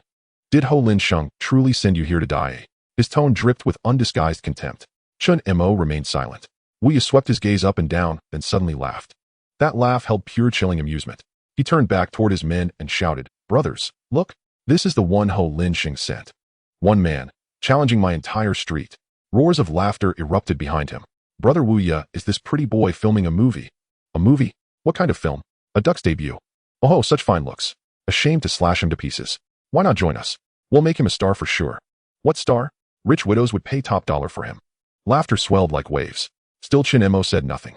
He stood motionless as rain streamed from his hairline down his cheeks, dripping steadily from his chin. His face bore no expression, only quiet, unwavering observation fixed upon the man across from him. When Wu Ye's laughter finally subsided, he stepped forward twice, tilting his head again. "What's wrong?" Paralyzed with fear. "Can't even speak anymore." Chen Mo remained mute. Instead, he lifted his foot and took a single step forward. Slow, deliberate, then another.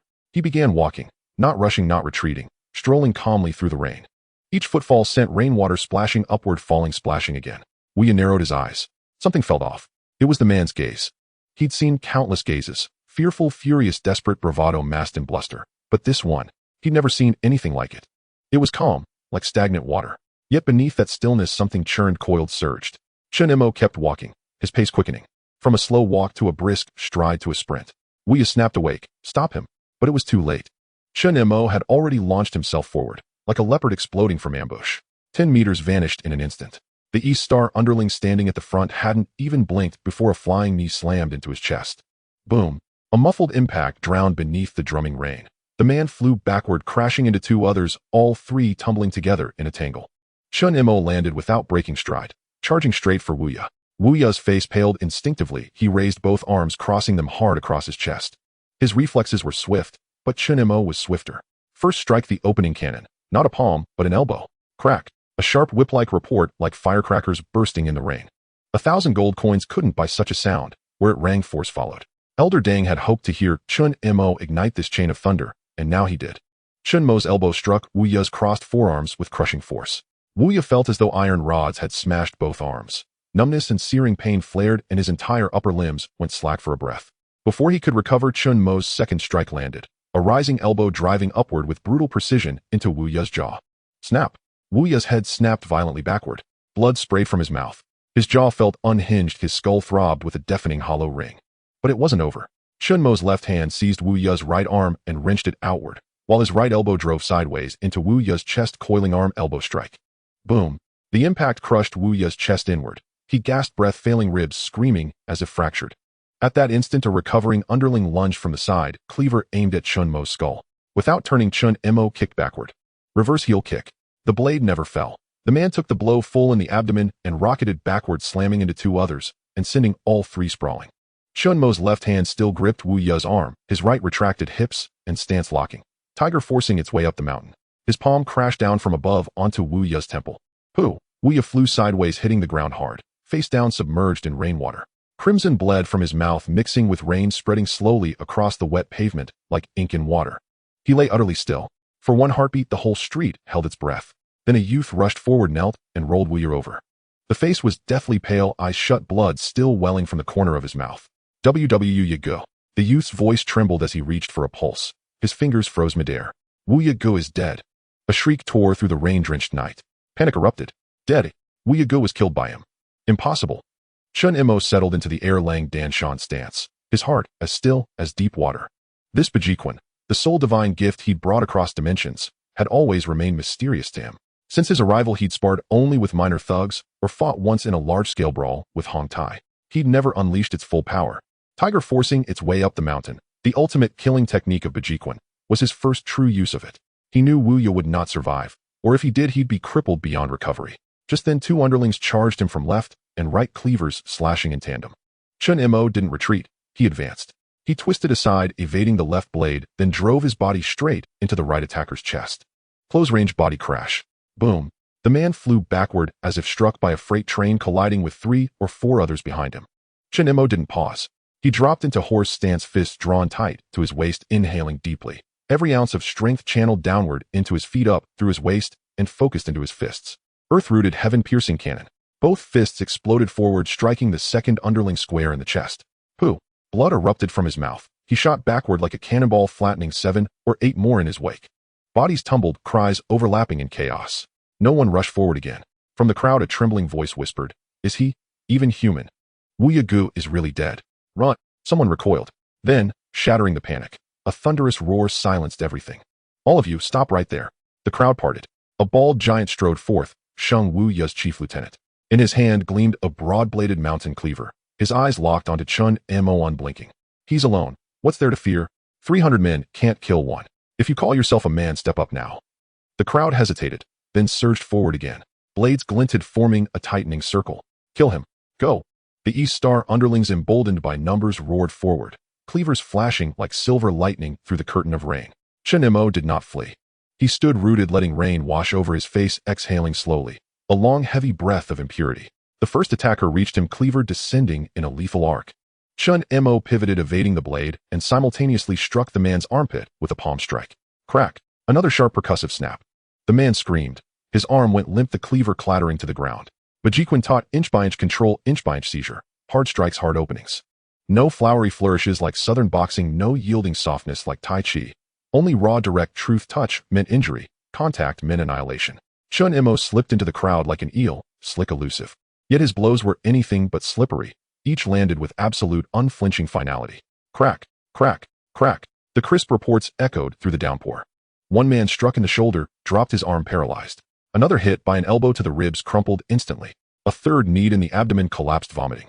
Bajiquin held an old saying, lose the hand, but hold the elbow, lose the elbow, but hold the hip, lose the hip, but hold the body.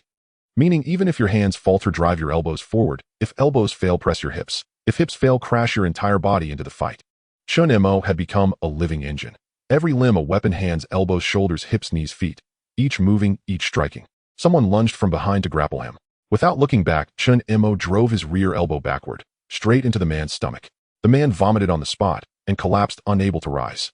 Another slashed from the side. Chen Mo ducked, swept the man's legs, dropped him, then stamped hard on the hand gripping the cleaver. Snap, crack. The sickening sound of bone fracturing pierced the rain, chilling, unmistakable. But they were too many, surrounding him from every direction, blades everywhere. A cut opened across Chen Mo's back, blood mingled with rain streaming downward.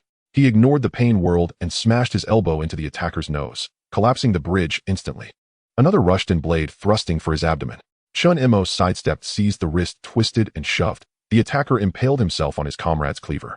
A scream tore through the air. Chen Mo released him and kept moving forward. He could not stop. One pause and the tide would drown him. He had to keep walking, keep fighting, keep advancing. Toward the far end of the street. The entire temple street. 300 men. He would fight his way from one end to the other. The rain intensified. Chen Mo was drenched in blood, his own and theirs. His breath grew ragged, but his movements never slowed. Bajiquin demanded, hard strikes, hard openings. No barriers, no mercy. Once begun, it ended only in victory or death. Gritting his teeth, he pressed forward. One fist, one elbow, one footstep at a time, leaving groaning bodies in his wake. He stood at the center of the circle, bloodied from head to toe, his own and theirs. Rain washed over his face, carving crimson trails through the grime. He surveyed the dense, seething mass surrounding him and laughed. A wild, feral animal's laugh. Come. His voice was hoarse, but each word cut, clear, ringing in every ear.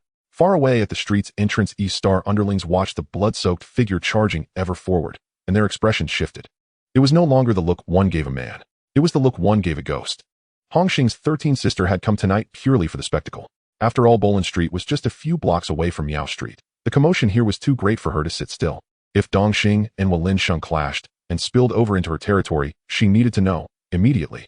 She sat inside an unremarkable sedan, its window half lowered, a cigarette dangled from her lips as she squinted toward the entrance of Miao Street. The rain was torrential, too heavy to see clearly. All she could make out were swaying heads and the occasional glint of steel. A young underling handed her a pair of binoculars. Sister, may shall you use these? She took them, wiped the rain from the lenses, and raised them to her eyes. Through the viewfinder, a young man strode steadily into the street from the entrance. She froze. So handsome. Adjusting the focus, she studied his face, truly striking, not like a street enforcer at all, but rather like a film star stepping off a set.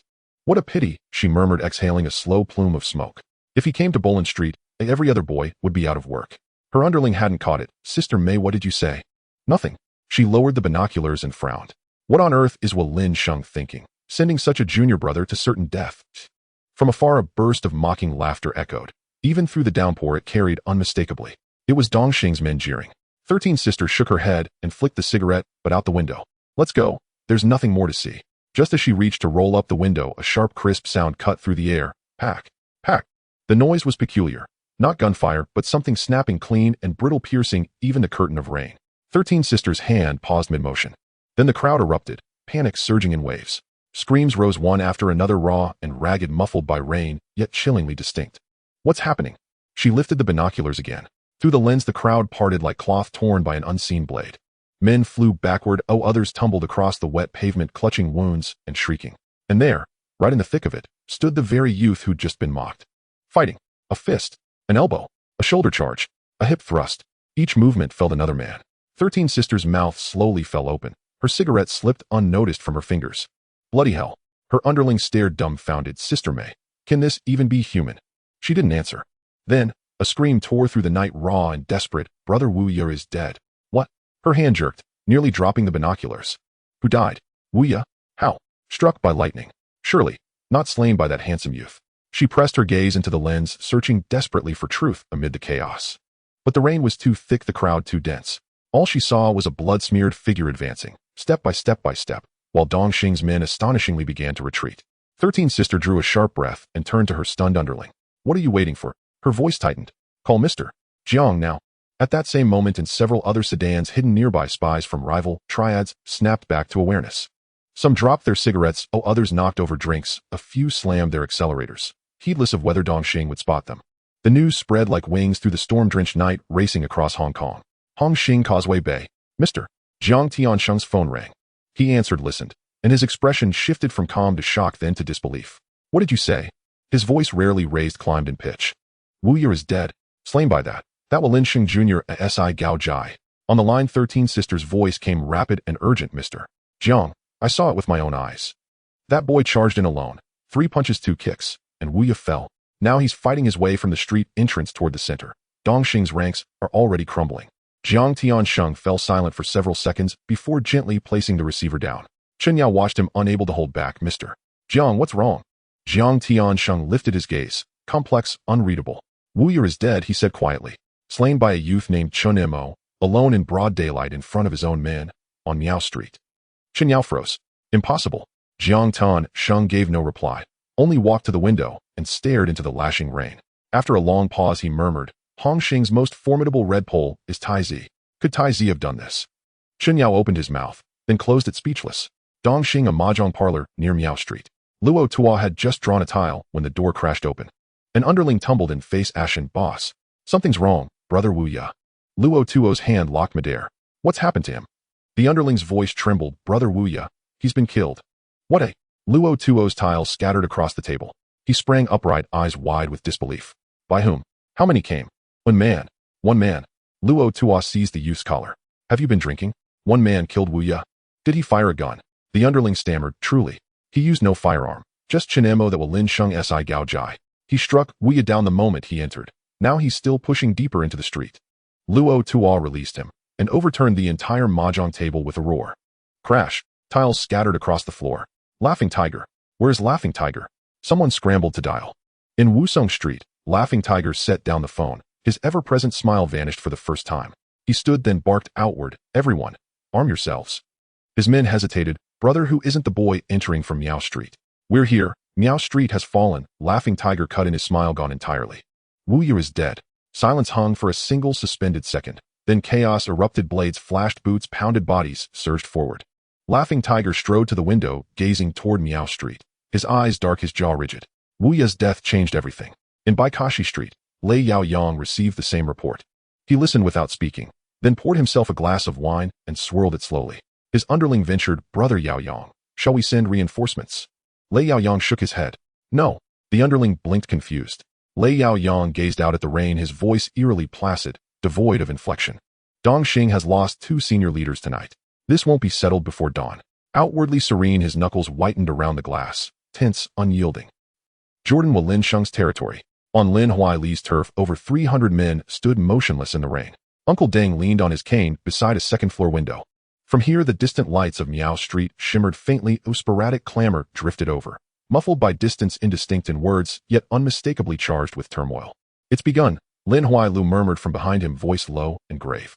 Uncle Deng said nothing, only watched that direction. He had sent Chen Mo to challenge Dongxing, not to die, but to awaken Walin Sheng. For years, internal factions had fractured the triad. De Di Lin Huai Lu Gao Lao De Pu He, each vying for influence, each guarding private ambitions. Outwardly, they were disunited. Inwardly, they schemed against one another. At this rate, they'd collapse without a single enemy blow. What they needed was fire. Fire fierce enough to rouse every soul. From Miao Street, A Dongxing's derisive laughter drifted through the rain, vague in words, yet scalding in contempt. Walin Sheng's men stood drenched, faces grim. One muttered bitterly, "Damn Dongxing bastards. Are we just going to stand here?" Another clenched his fists until his knuckles blanched. Uncle Deng observed them, yes. That simmering fury, waiting only for the spark. He'd waited for that spark, for the young man's promise, "I'll ignite this firecracker string for Walin Sheng." Yet all he'd heard so far was Dongxing's mockery. Then, shouting erupted downstairs. Uncle Deng glanced down. A youth pointed wildly toward Miao Street, voice shaking that way. More cries followed. "Look! What's happening over there?" Uncle Deng whirled, staring hard at Miao Street. Through the rain he couldn't discern details, but he saw it, chaos blooming, the crowd fracturing. Then, a scream pierced the storm, thin and terrified, carrying across blocks. Its sheer dread unmistakable even at that distance. A youth scrambled upstairs, wildeed with disbelief and elation. "Uncle Deng! Uncle Deng!" Deng turned calmly, "Speak." The youth gasped, voice cracking, "Chen Mo, brother Mo. He killed Wu Ya. He's still pushing forward. He's halfway down the street." Uncle Deng went utterly still. Below, 300 voices erupted in thunderous cheers, so loud the rain itself seemed to shiver. Lin Huai Lu shot upright, eyes wide. Brother Chung dropped his cigarette. Jimmy stared blankly toward Miao Street, whispering, "That bastard actually did it." Uncle Deng stood by the window, cane steady in trembling hands, not from fear, but from exhilaration. After so many years, Walin Sheng had finally sounded its first note. He drew a deep, slow breath, voice aged yet resonant with authority. "Tell the brothers, we move to support him." Below, cheers roared skyward. Rain kept falling. Miao Street flickered with light and distant battle cries. And the young man, he kept fighting. The torrential rain gradually eased, yet the clamor of Miaojie Street never ceased. Midway down the street stood an old corrugated iron stall. Bang! A Dongxing underling flew out through the door, crashing into the rain-soaked ground, rolling twice before lying motionless. Moments later, 2 more men were hurled backwards, slamming onto the pavement with agonized cries. Inside the stall, Chen Mo gasped for breath, one hand gripping the wrists of 2 men twisted together at an unnatural angle. Erlang's binding technique. The 2 knelt rigidly on the wet floor, paralyzed by fear. Even the slightest twitch sent searing pain shooting up their wrists. With a swift kick, Chen Mo struck one man's knee crease, sending him crashing fully to his knees. With his other hand, he shut the door, then dragged over a battered table to barricade the entrance. He slumped onto it, breathing heavily. His body was drenched in blood, his own and others. The deepest wound gashed across his back, burning fiercely. He could feel warm blood still seeping out. After several ragged breaths, he reached instinctively into his chest pocket. His fingers searched in vain, empty. "Damn it," he cursed. "I must have handed the cigarette pack to Jimmy." He lowered his gaze to the 2 Dongxing underlings kneeling helplessly before him. "Got any cigarettes?"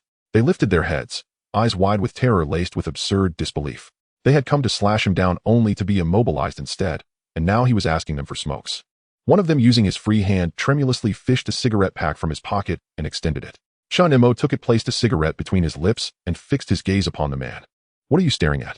Light it." The man blinked, exchanged a glance with his companion. Reluctantly cooperating, one steadied the cigarette, while the other flicked a trembling flame, lighting it for him. Chen Mo inhaled deeply, then exhaled slowly. Smoke curled into the black night.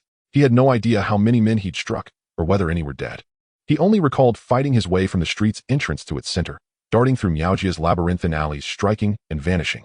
Wu Ya, that bald-headed lieutenant, truly fought without mercy. The deep gash across his back was his doing. Enraged, Chen Mo had whirled and delivered a Yama backhand strike. Whether the man survived, he couldn't tell. But even wounded, he'd kept fighting. What truly threatened him was exhaustion. Brawling demanded raw strength. At first, he'd unleashed signature Bejiquan techniques, tiger climbing the mountain, heaven-piercing cannon punch, each blow felling one opponent cleanly. But as fatigue mounted, his body betrayed him. He resorted to the simplest, most brutal tools: elbows, shoulder charges, kicks, then bolted into the stall, slammed the door, and caught his breath for precious minutes. Just as the cigarette burned down to its stub, crash. A window shattered. A Molotov cocktail arced inside, detonating on the floor in a sudden eruption of flame. "Damn your lungs." Chen Mo sprang up, seized the very underling who'd lit his cigarette, and thrust him forward as a living shield, then drove both of them headlong toward the opposite window. Shatter. Glass splintered, mingling with the drumming rain. They tumbled onto the rain-licked roadside. The underling, used as human armor, was riddled with jagged glass shards, screaming uncontrollably. Chen Mo ignored him, scrambled upright, and began walking slowly toward the street's far end. Behind him, pursuers surged forward once more. Another grueling clash ensued. How long had passed? Chen Mo stood at the street's terminus, gulping air. Rain washed over his face, carving crimson streaks through the grime. He was soaked, indistinguishable whether from rain, sweat, or blood. His back wound had numbed into dull agony. His left arm lacked strength, slashed somewhere along the way he couldn't recall when. Behind him lay 17 or 18 Dongxing underlings, some groaning, others utterly still. Beyond them stretched the empty street. No one remained. The rest of the Dongxing pursuers had finally halted. They stood dozens of meters away, staring at this blood-soaked figure, still drawing breath. Not with contempt, not with fury, but with something indescribable. One step back, then another. Then without warning the crowd began to disperse. Someone dropped his cleaver and fled outright. Others staggered forward to lift wounded comrades, retreating step by step. Chen Mo watched them, his mouth twisting faintly. Had he succeeded? Had he fought alone, from streets head to tail, through 300 men of Miaojia? He stood rooted as rain cascaded over him, then suddenly laughed. A hoarse, shuddering laugh.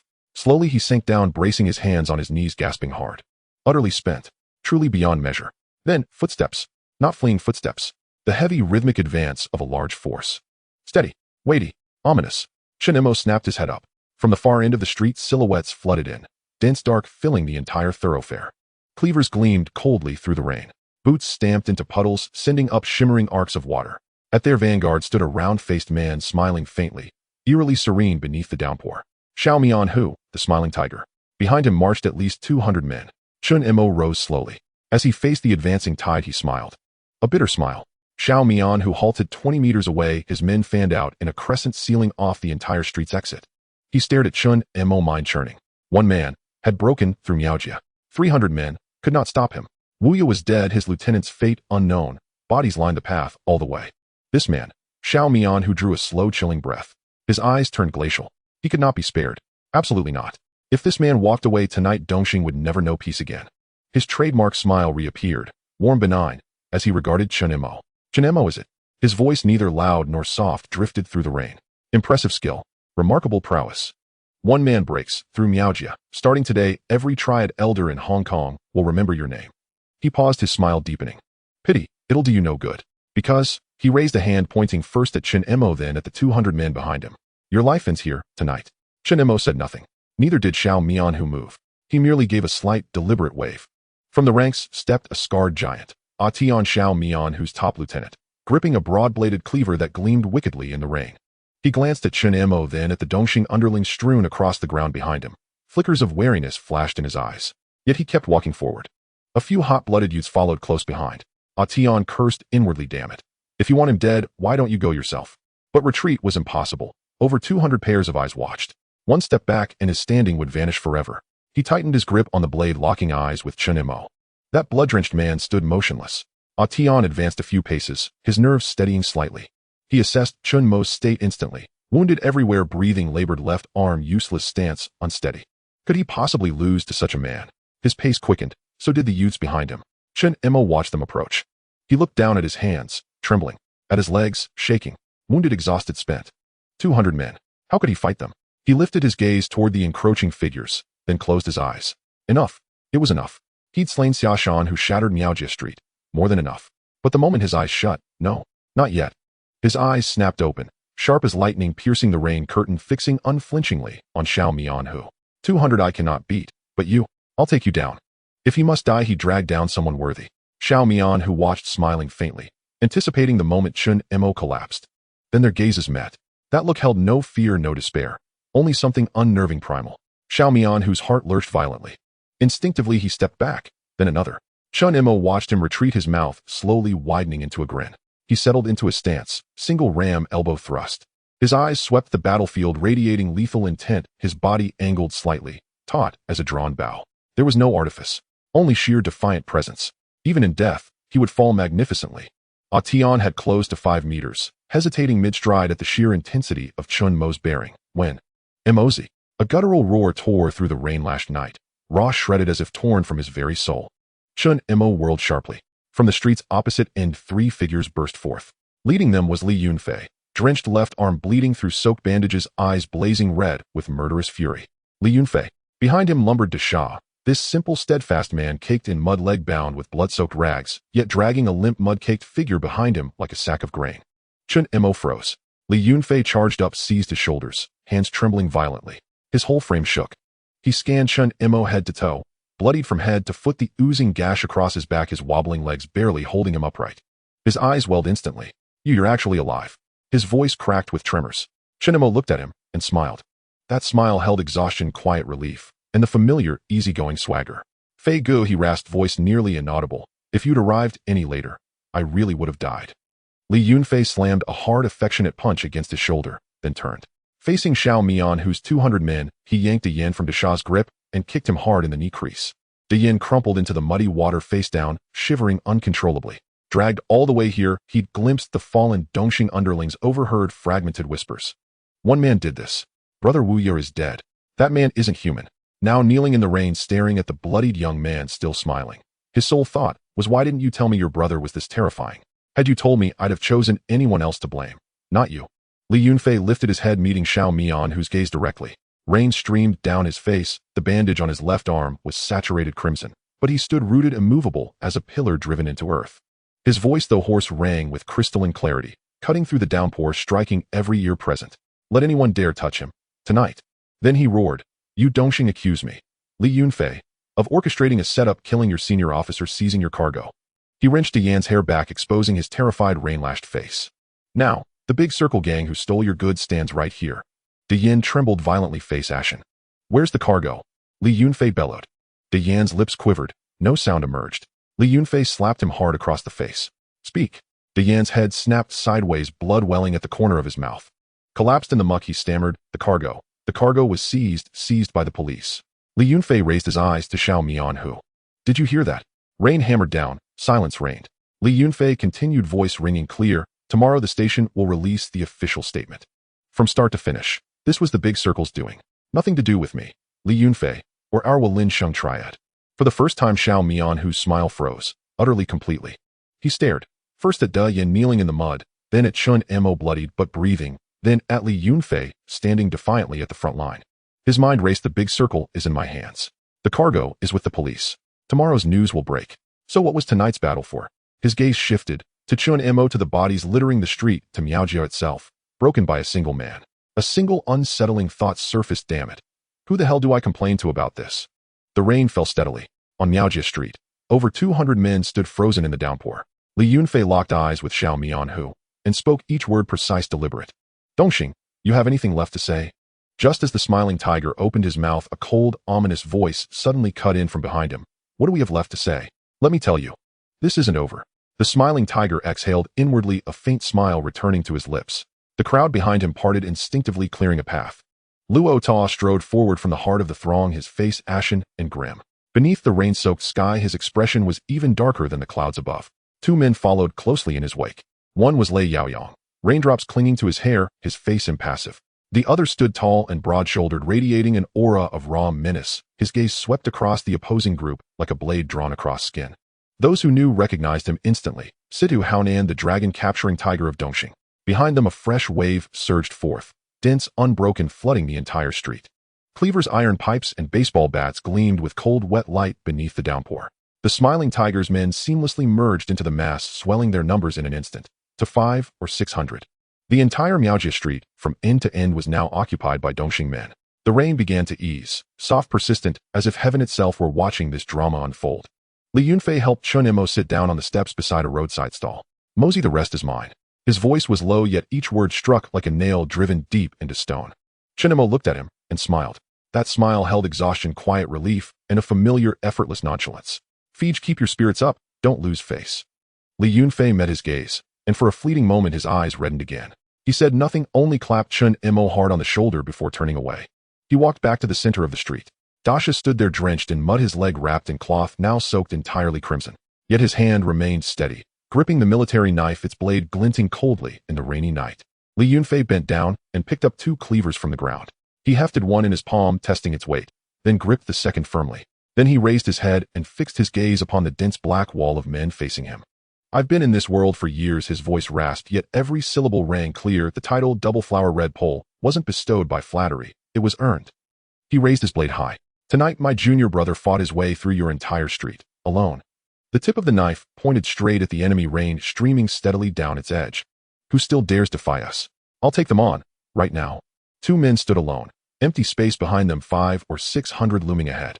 Luo Tua stared at them, then glanced toward the bloodied young man, still gasping for breath on the stall steps. A strange, indescribable sensation welled up inside him. If this man survived tonight, he would rise to greatness.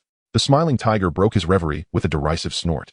With a pleasant smile he asked, "On what grounds?" "On our grounds." A thunderous shout erupted from both sides. Li Yunfei whirled around sharply. From the alleyways on either side, over a dozen figures emerged, youthful, drenched, gripping cleavers, iron pipes, or even broken bricks. Their clothes clung to them, soaked through. Excitement flickered in their eyes, but so did fear. Yet none stepped back. At their head stood Lao Shuchang. Chen Mo surged to his feet, then nearly collapsed, catching himself against the wall. "Lao Shuchang," he roared. "You idiot, what are you doing here?" Lao Shuchang didn't turn. He walked straight to Li Yunfei's rear and took position at the front of the dozen, standing with his back to Chen Mo. "Brother Mo," he said, his voice trembling slightly, yet resolute. "After all this time, knowing you tonight is when you shine brightest." He paused, and then smiled. "We wanted to try it too." Behind him, the dozen youths simultaneously raised their weapons. "Right. Let's try. Let's really try. What's there to fear?" Their young faces shone in the rain-dimmed night. Chen Mo stared at them, mouth opening, yet no words came. Li Yunfei looked upon the youths and smiled. "Good," he said. "Then tonight we'll face these Dongxing dogs together." Luo Tua placed a hand on the smiling tiger's shoulder and stepped forward. He regarded the small group across the street with genuine admiration. Even though he intended for them to die tonight, their courage truly merited respect. "Good," he said, his voice quiet yet commanding silence across the street. "I remember you all tonight. Rest assured, you'll be granted dignity." He raised his hand. Behind him, 500 or 600 men advanced as one, boots splashing through puddles, sending up sheets of water. Cleavers rose in unison, converging into a sea of cold silver light beneath the rain. Li Yunfei tightened his grip on both blades, his eyes locked onto Luo Tua. "Strike the leader first." Dasha watched Luo Tua with equal intensity, the military knife in his hand groaning softly under the pressure. Chen Mo struggled upright and limped toward Li Yunfei's side. He was utterly spent, drenched in blood, barely able to stand. Yet that same easy, cocksure grin still played across his face. "Boss," he rasped, his voice nearly inaudible, "let's see who cuts deeper." Li Yunfei glanced at him, his eyes burning. "Fine," he said. "Let's compete." He raised his twin cleavers. Behind him, Lao Shuchang and the dozen youths lifted their weapons in unison. Across the street, the 500 or 600 began advancing, footsteps drawing nearer, heavier, more deliberate. 20 meters. 15. 10. At that moment, Dongxing's advance halted abruptly, not by choice but by necessity. Li Yunfei froze. He saw the expressions on their faces shift, from ferocity to confusion, then to grim seriousness. They weren't looking at him. They were staring past him, behind him. Li Yunfei spun around. From darkness all around, alleys, street corners, the depths of the rain, countless silhouettes poured forth. A vast impenetrable tide flooded the entire street. Every figure carried a weapon, every footfall echoed with heavy, resonant thuds upon the rain-licked pavement. At their vanguard walked an elderly man leaning on a cane, Uncle Deng. Behind him marched brother Cheng Lin Huayue Huanyo Guanzai Sen Jimmy Zi and countless other brothers of Halian Sheng. They spoke not a word, only advanced in solemn silence. Yet their eyes burned with fierce, unquenchable fire, and the very puddles trembled beneath the rhythm of their march. At last, the fuse had been lit. Dongxing's ranks instinctively recoiled. Uncle Deng stopped before Li Yunfei. He glanced at Li Yunfei, then at Chen Mo, bloodied, breathing raggedly beside him, and a flicker of quiet satisfaction crossed his eyes. Then he turned to face Luo Tua. Luo Tua. His voice was aged, yet each word pierced the air with crystalline clarity. "My men have broken through your Miaojia street." He paused. "Does this territory now belong to me?" Luo Tua stared at Uncle Deng, his face livid. "Uncle Deng, are you jesting with me?" His voice dropped low, but the suppressed fury was unmistakable. "2 of our hall masters are dead. Dongni's death remains unavenged. Now Wu Ye is also dead, and you claim Miaojia Street for yourselves?" Uncle Deng did not stir. Leaning on his cane, he stood calm, as if discussing trivial household matters. "Luo Tua, I know you lost 2 hall masters." His tone was unhurried, yet each word landed with precision. "First, Dongni. The robber stands right here." He pointed to the yen pinned beneath Dasha's boot, arrested evidence secured at the station. "Tomorrow all Hong Kong will know Dongni's death bears no connection to me or Halian Sheng." He paused. "As for Li Yunfei acting as intermediary, I accept responsibility on his behalf. 5 million. Compensation from Halian Sheng to you." Luo Tua sneered. 5 million. Are you dismissing us as beggars? Then how much do you demand? Uncle Deng met his gaze. 20 million. 30 million. Luo Tua. You know well Dongni's death was never our doing. This 5 million is offered for the sake of the Jianghu, a gesture of accountability. An intermediary failed. He must compensate. Luo Tua fell silent. Uncle Deng continued, his tone unchanged, measured, unhurried. "Second, Wu Ye." He glanced briefly at Chen Mo, then returned his gaze to Luo Ta. Wuya deployed 300 men to hold Miaojia Street. My men, one man, fought from one end to the other. He paused. 300 could not stop a single soul. Luo Tuo's face darkened further. Uncle Ding's voice took on a subtle layered meaning. Luo Ta, if I were you, I'd never mention Wuya again. He stepped half a pace forward, his voice lowered, yet paradoxically heavier. 300 men shattered by one. Xiaoshan Hu, slain barehanded on his own turf. Does that sound honorable when told abroad? Luo Tuo's chest heaved violently, but no reply escaped him. Uncle Ding gazed at him and sighed deeply. Luo Tuo, we're both veterans of the Triad world. Some things must be accepted with grace. Leaning on his cane, he advanced 2 more paces, drawing closer to Luo Ta. Tonight's affair is clearly Dongxing's fault. Dongni's death has nothing to do with Halian Sheng. As for Wuya, he glanced once more at Chen Mo. 300 could not hold back one man. How exactly should I compensate you? For his extraordinary skill. Lei Yaoyang couldn't restrain himself. Uncle Deng, that's not quite fair. Silence. Uncle Deng didn't even glance his way, his tone mild, yet absolute. I speak with your senior. You have no place interjecting. Lei Yaoyang's face flushed, but he remained mute. Luo Ta drew a slow, deep breath and fixed his stare on Uncle Deng. Then what do you propose? Uncle Deng leaned on his cane, speaking with unhurried gravity. Miaojia Street was taken by my men. By Jianghu custom, it belongs to me. Luo Tuo's eyes flared, about to speak, when Uncle Deng raised a hand, cutting him off. But I grant Dongxing one chance. He pointed first to Chen Mo, then to Li Yunfei and Dasha. They fought all night, exhausted. Let them rest. His gaze returned to Luo Tuo. 72 hours. If they hold Miaojia Street for 72 hours, this street becomes Halian Sheng's. Luo Tuo blinked. What does that mean? It means, Uncle Deng enunciated each word deliberately. Within 72 hours, Dongxing may send as many men use any method, except firearms. No aid will come from Halian Sheng's other halls. He paused. If after 72 hours they still stand here, Miaojia Street is ours. The smiling tiger couldn't resist, and if we seize it back. Uncle Deng looked at him. Expressionless, yet the smiling tiger felt an inexplicable chill crawl up his spine. If seized, it is yours. I will depart without protest, taking all my men with me. He turned back to Luo Tuo. Luo Tuo, this is the final courtesy I extend. 72 hours, attack, kill, do as you wish. Fail, and tonight shall never be spoken of again. Luo Tuo remained silent for a long while. He surveyed the multitude of Halian Sheng brothers behind Uncle Deng, then looked back at his own ranks. Though numerous, their morale had been shattered tonight. Fight. Halian Sheng might not lose. A full-scale bloodbath would only benefit Hing and Number Gang, and all those waiting hungrily in the wings. He locked eyes with Uncle Deng, and spoke each word precise. Very well, Uncle Deng. I trust you. 72 hours it is. Uncle Deng nodded. Luo Tuo inhaled deeply, then turned and walked into the crowd.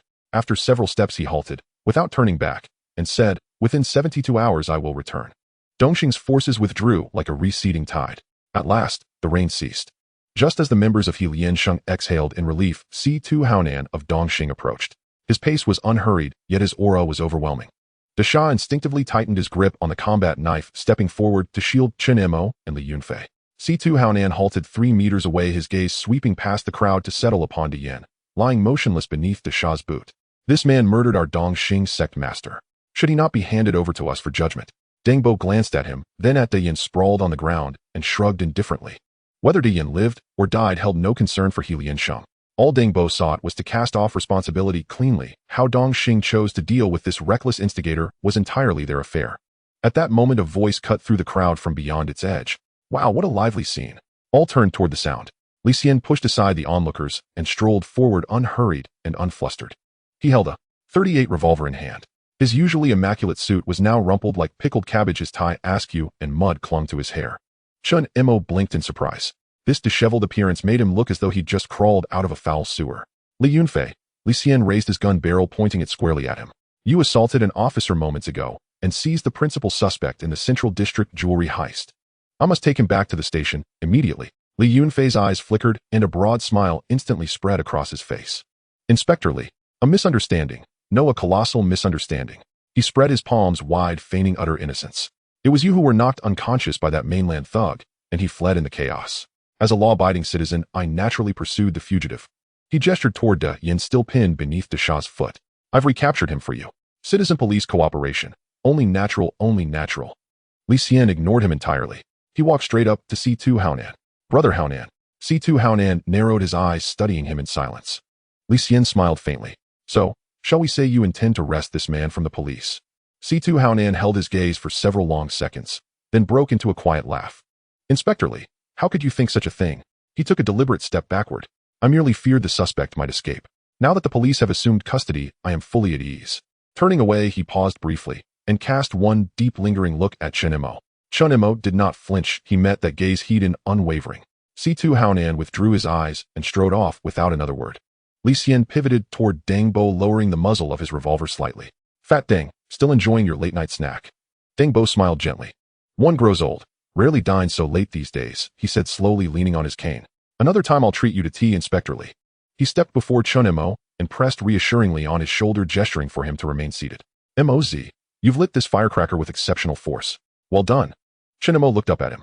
Regardless of whether Temple Street can be held, I will ensure your formal promotion within the Triad. Deng Bo paused, glancing toward the empty mouth of Temple Street in the distance, his voice softening with quiet reflection. Our Triad has long abandoned Temple Street.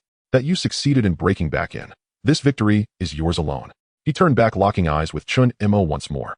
Rest assured, the Triad stands firmly behind you. Though we cannot deploy men directly, we will support you fully financially and without reservation. With that, he gave Chen Mo's shoulder a firm pat, then moved toward Li Yunfei to issue quiet instructions. Li Yunfei nodded vigorously. Deng Bo departed. Li Xian escorted Da Yin toward the police car waiting at the street's edge. As the handcuffs clicked shut, Da Yin shuddered violently, but offered no resistance. Li Xian pressed the revolver against his spine, guiding him forward step by step. Throughout the entire procession, he never once glanced at Chen Mo. Chen Mo watched his retreating figure and felt inexplicably a strange, unsettled weight settle in his chest. The police car vanished into the rain-drenched night. He Liansheng members dispersed gradually. They passed by Li Yunfei, clapping him on the shoulder. They nodded respectfully toward Chen Mo, then quietly departed one by one. All understood the true storm had only just begun. Chen Mo's underlings began clearing the battlefield. Lao Shuchong led several men up and down the street, counting bloodstains, gathering fallen cleavers. Jimmy, seeing Chen Mo short on manpower, voluntarily kept his own dozen men behind to assist. Dongxing likewise left a contingent to carry away their wounded. The two factions occupied opposite sides of the street, neither interfering nor speaking. When their gazes occasionally met, they simply looked away, cold and detached. Yet there was one place where every eye lingered again and again. The young man sitting motionless on the steps, drenched in blood. Even cinema couldn't stage something this dramatic, someone murmured softly. Chen Mo heard nothing. Leaning against the wall, his mind lay utterly blank. Then, suddenly, a Dongxing Jr. cried out in shock. Brother Wu Ya, he's still breathing. A stunned silence fell. From He Liansheng's side, a youth instinctively gripped his blade and surged forward. What do you think you're doing? Li Yunfei grabbed his arm. The boy blurted urgently, Brother Fei, Wu Ya isn't dead yet. Chen Mo rolled his eyes and laughed, half scolding. Perfect, he's alive. So why brandish such murderous intent? After all, we're just ordinary folk living life. Those nearby exchanged baffled, incredulous glances. You single-handedly carved a path through their entire street, and now you say that. Chen Mo paid no heed to their stares, merely lifted a hand in casual dismissal toward Dongxing's side. Dongxing members hurriedly lifted Wu Ya and carried him away, relieved beyond measure. In truth, Chen Mo knew full well the strike known as Tiger Climbing the Mountain had struck Wu Ya's cheek, not his skull. But amid such chaos, certainty was impossible. That Wu Ya survived was sheer fortune. Dongxing withdrew completely. Li Yunfei and several underlings supported Chen Mo and Desha as they made their way toward the Jinbao nightclub. Jimmy followed closely behind. The rain had ceased. Only scattered puddles remained on the street, glinting faintly under the amber glow of lamplight. Inside the Jinbao nightclub, the physician arranged by Deng Bo had already arrived. Li Yunfei bore the lightest injuries, merely a grazing bullet wound to the arm. As the doctor extracted the slug, he clenched his teeth and uttered not a sound. Chen Mo, however, fared far worse. When he stripped off his shirt, everyone present drew a sharp breath. His torso was lacerated, dozens of deep gashes, many still oozing crimson. The most grievous wound ran diagonally across his back, from scapula to waist, so deep the bone gleamed beneath torn flesh. The doctor shook his head while swabbing antiseptic over the wound. Such injuries would fell an ordinary man instantly. Chen Mo lay prone on the nightclub's sofa, voice muffled but resolute. Doctor, please stitch quickly. I've urgent matters tomorrow. Urgent matters? The doctor shot him a stern glare. After suturing, you'll stay flat for at least 3 days. 3 days? Chen Mo recoiled. Then won't our territory vanish? Shut up. Li Yunfei slapped the back of his head. Do as the doctor says. Meanwhile, Desha's condition proved graver still. He'd held himself upright until reaching Jinbao, then collapsed backward into unconsciousness the moment he sat down. The doctor rushed over, and his expression darkened instantly. Gunshot to the thigh, bullet grazed the femoral artery. Bleeding hasn't stopped. Immediate hospitalization and transfusion are imperative. Without hesitation, Li Yunfei dashed to the bar to dial emergency services. The ambulance arrived swiftly. Lao Shuchong and 2 others lifted Desha onto the stretcher. Brother Fei, I'll go with him, Lao Shuchong declared. Li Yunfei nodded, adding firmly, call me the moment you have news. The ambulance sped away. The doctor resumed suturing Chen Mo's wounds. Local anesthesia dulled the pain, but the dull, heavy sensation of needle and thread remained deeply unsettling. Passed to a.m. The final suture was tied. Jimmy approached, studied Chen Mo's pallor, and asked, you'll be all right now. I'll take my leave first. Chen Mo called him back. Jimmy, I need to speak with you. About what I mentioned earlier. Jimmy leaned in closely. Chen Mo lowered his voice, whispering a few terse sentences. Jimmy's eyes widened in astonishment, then hardened with resolve. Nodding decisively, he turned and strode away without delay. Only Li Yunfei and Chen Mo remained in the room. Li Yunfei sat rigidly on a nearby chair, his expression grim. Chen Mo knew precisely what weighed upon him, Desha's fate. Brother Fei, Chen Mo began softly, Desha's constitution is iron strong. He'll pull through. Trust me. Li Yunfei remained silent, head bowed low. After a long pause, he spoke, voice thick with self-reproach, this is entirely my fault. Of course it is, Chen Mo replied, with gentle mockery in his tone. Li Yunfei lifted his gaze. Chen Mo lay propped on the bed, head tilted, wearing that infuriating lopsided grin. As a senior leader, you stood idle throughout, while your juniors charged ahead. And you dare call yourself a boss? Li Yunfei opened his mouth, then closed it again, speechless. He didn't know the term idle mode, but he grasped Chen Mo's meaning perfectly. Had Chen Mo and Desha truly perished tonight, he would have shattered his aged bones in a final desperate vendetta against Dongxing. Seeing Li Yunfei's stricken expression, Chen Mo suddenly laughed. Enough, Brother Fei. His tone grew earnest. You've boasted endlessly about your prowess as a dual-flower red pole. Now, it's truly your turn to act. Li Yunfei nodded, his eyes sharpening with renewed determination. Moz, you have my word. This time I'll follow your lead. Should Dongxing dare return, I'll charge first and sever their leader's head. Sever? What nonsense? Chen Mo rolled his eyes. Use your mind. A triad enforcer without intellect remains forever a mere Brother Fei. Li Yunfei choked mid-breath, glaring at him. Chen Mo ignored the look and continued, Deng Bo confirmed it. Other triad branches may not send fighters directly, but they can fund us. With money we raise banners. We don't need to swing swords ourselves. Why insist on fighting barehanded? Li Yunfei paused, then burst into laughter. Need you teach me that? Chen Mo studied him silently. Li Yunfei rose, walked to the window, and stared out at the blackened street. While you were being stitched up, I was already raising those banners. Anyone who defects before 8 p.m. tomorrow earns 20,000 for a rank-and-file recruit, or 200,000 for a red pole. Those commanding large crews, 500,000. He turned back, meeting Chen Mo's gaze directly. This time, I fight Dongxing to the end. Chen Mo stared astonished. Brother Fei, since when did you become this formidable? But this will cost millions. Will Deng Bo approve it? Li Yunfei grinned, an eerie knowing twist of his lips. He strode to the door, shut it firmly, and returned to sit beside Chen Mo's bed. They were alone now. Moz, he whispered, voice hushed and intense. This banner raising requires no triad funds, not even the 5 million promised to Dongxing. Your brother Fei pays it all himself. Chen Mo froze. Did you rob a bank? I'll knock your teeth out. Li Yunfei cursed, but his face shone with unmistakable pride. Let me tell you, we've struck gold. He leaned closer, enunciating each word with deliberate gravity. The mainland gang's stolen funds, they're in my hands. Chen Mo's eyes widened slowly, steadily. Beyond the diamond proceeds, 15 million, their prior heists add up. Altogether, Li Yunfei raised 3 fingers. Nearly 30 million. Chen Mo sat wordless for a long while. 30 million. He'd fought for his life, single-handedly stormed Dongxing's stronghold along Temple Street, nearly bled out on that very pavement. Meanwhile, Brother Fei had quietly amassed a fortune. Brother Fei, Chen Mo finally asked. I meant to ask, how did you get released so early? Li Yunfei recounted everything: his release from the station, the rendezvous with Yin Desha's arrival, the gunfight, the chase, the brutal melee inside the derelict factory, and finally Yan's capture. So Inspector Li promised Yin immunity if he confessed on the spot to the diamond robbery. Chen Mo asked. Li Yunfei nodded. And you in turn promised him protection within prison, arranged by the Triad. Another nod. Yes. We owe Inspector Li a tremendous debt, truly an exceptional man. It's a shame he never joined the Triads. You wouldn't believe it. I hid cash right under his nose and he saw it, but said nothing. He paused. Later I handed him the diamonds. Both man and merchandise are now in his possession. This case will surely earn him promotion. Li Yunfei rambled on, but Chen Mo had already tuned him out. Uncle Li, why had Li Xian released Li Yunfei? To recover stolen goods? To solve the case? To secure promotion? He recalled the moment Li Xian had marched past him, escorting Yin, without a single glance his way. That wasn't indifference. It was necessity. His identity could not be revealed. Chen Mo closed his eyes. Uncle Li, I owe you a debt beyond measure. How do I repay it? With my life. Is that enough? The very next morning, the underworld of Hong Kong erupted into chaos. Hung Hing Tung Lo Wan. From dawn, Brother Tinshing's phone never stopped ringing. All right, I understand. Hold your ground for now, but don't act rashly. That's all. After hanging up, he turned his gaze toward Chun Yao seated across from him. I hear one man from Walin Sheng single-handedly stormed through Temple Street. Our brothers are restless. What's your take? Chun Yao paused thoughtfully. To break through an entire street alone is indeed extraordinary. But what's truly masterful is Walin Sheng's strategic move. Brother Tinshing raised an eyebrow. Chun Yao continued, think about it. Uncle Deng sent that young man alone to challenge the turf. On the surface, it seemed like sending him to certain death, but in truth it focused every eye in the city squarely upon him. Win or lose, Walin Sheng emerges victorious.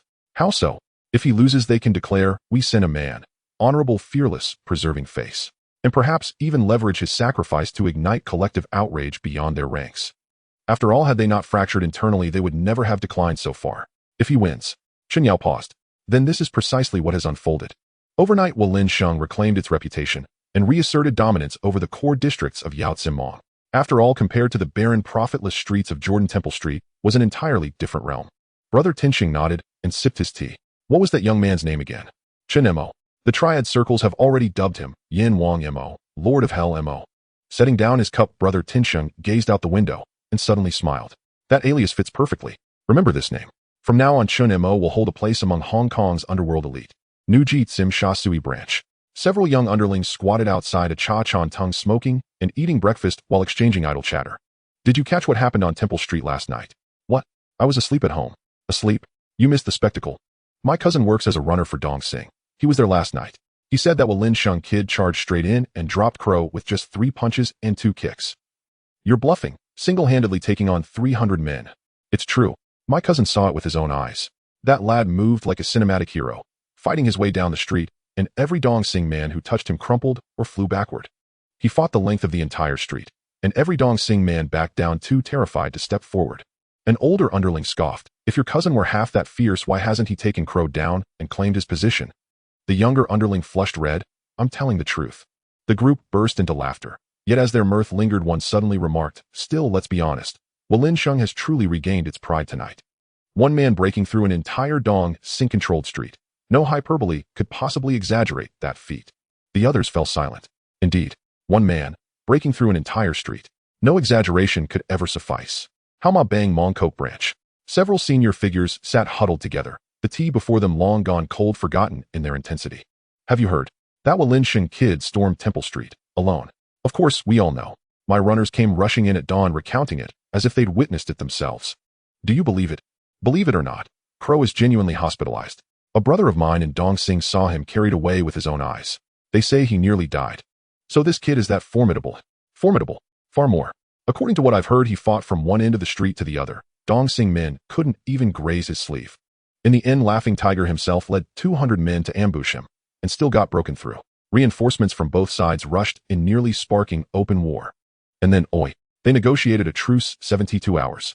If Walin Sheng holds Temple Street for that long, it's theirs. 72 hours. Will Dong Sing accept that? Accept it? Not a chance. Word is they're preparing something big. Wait, tonight promises fireworks. Dong Sing headquarters. The air hung thick and heavy, dripping with tension.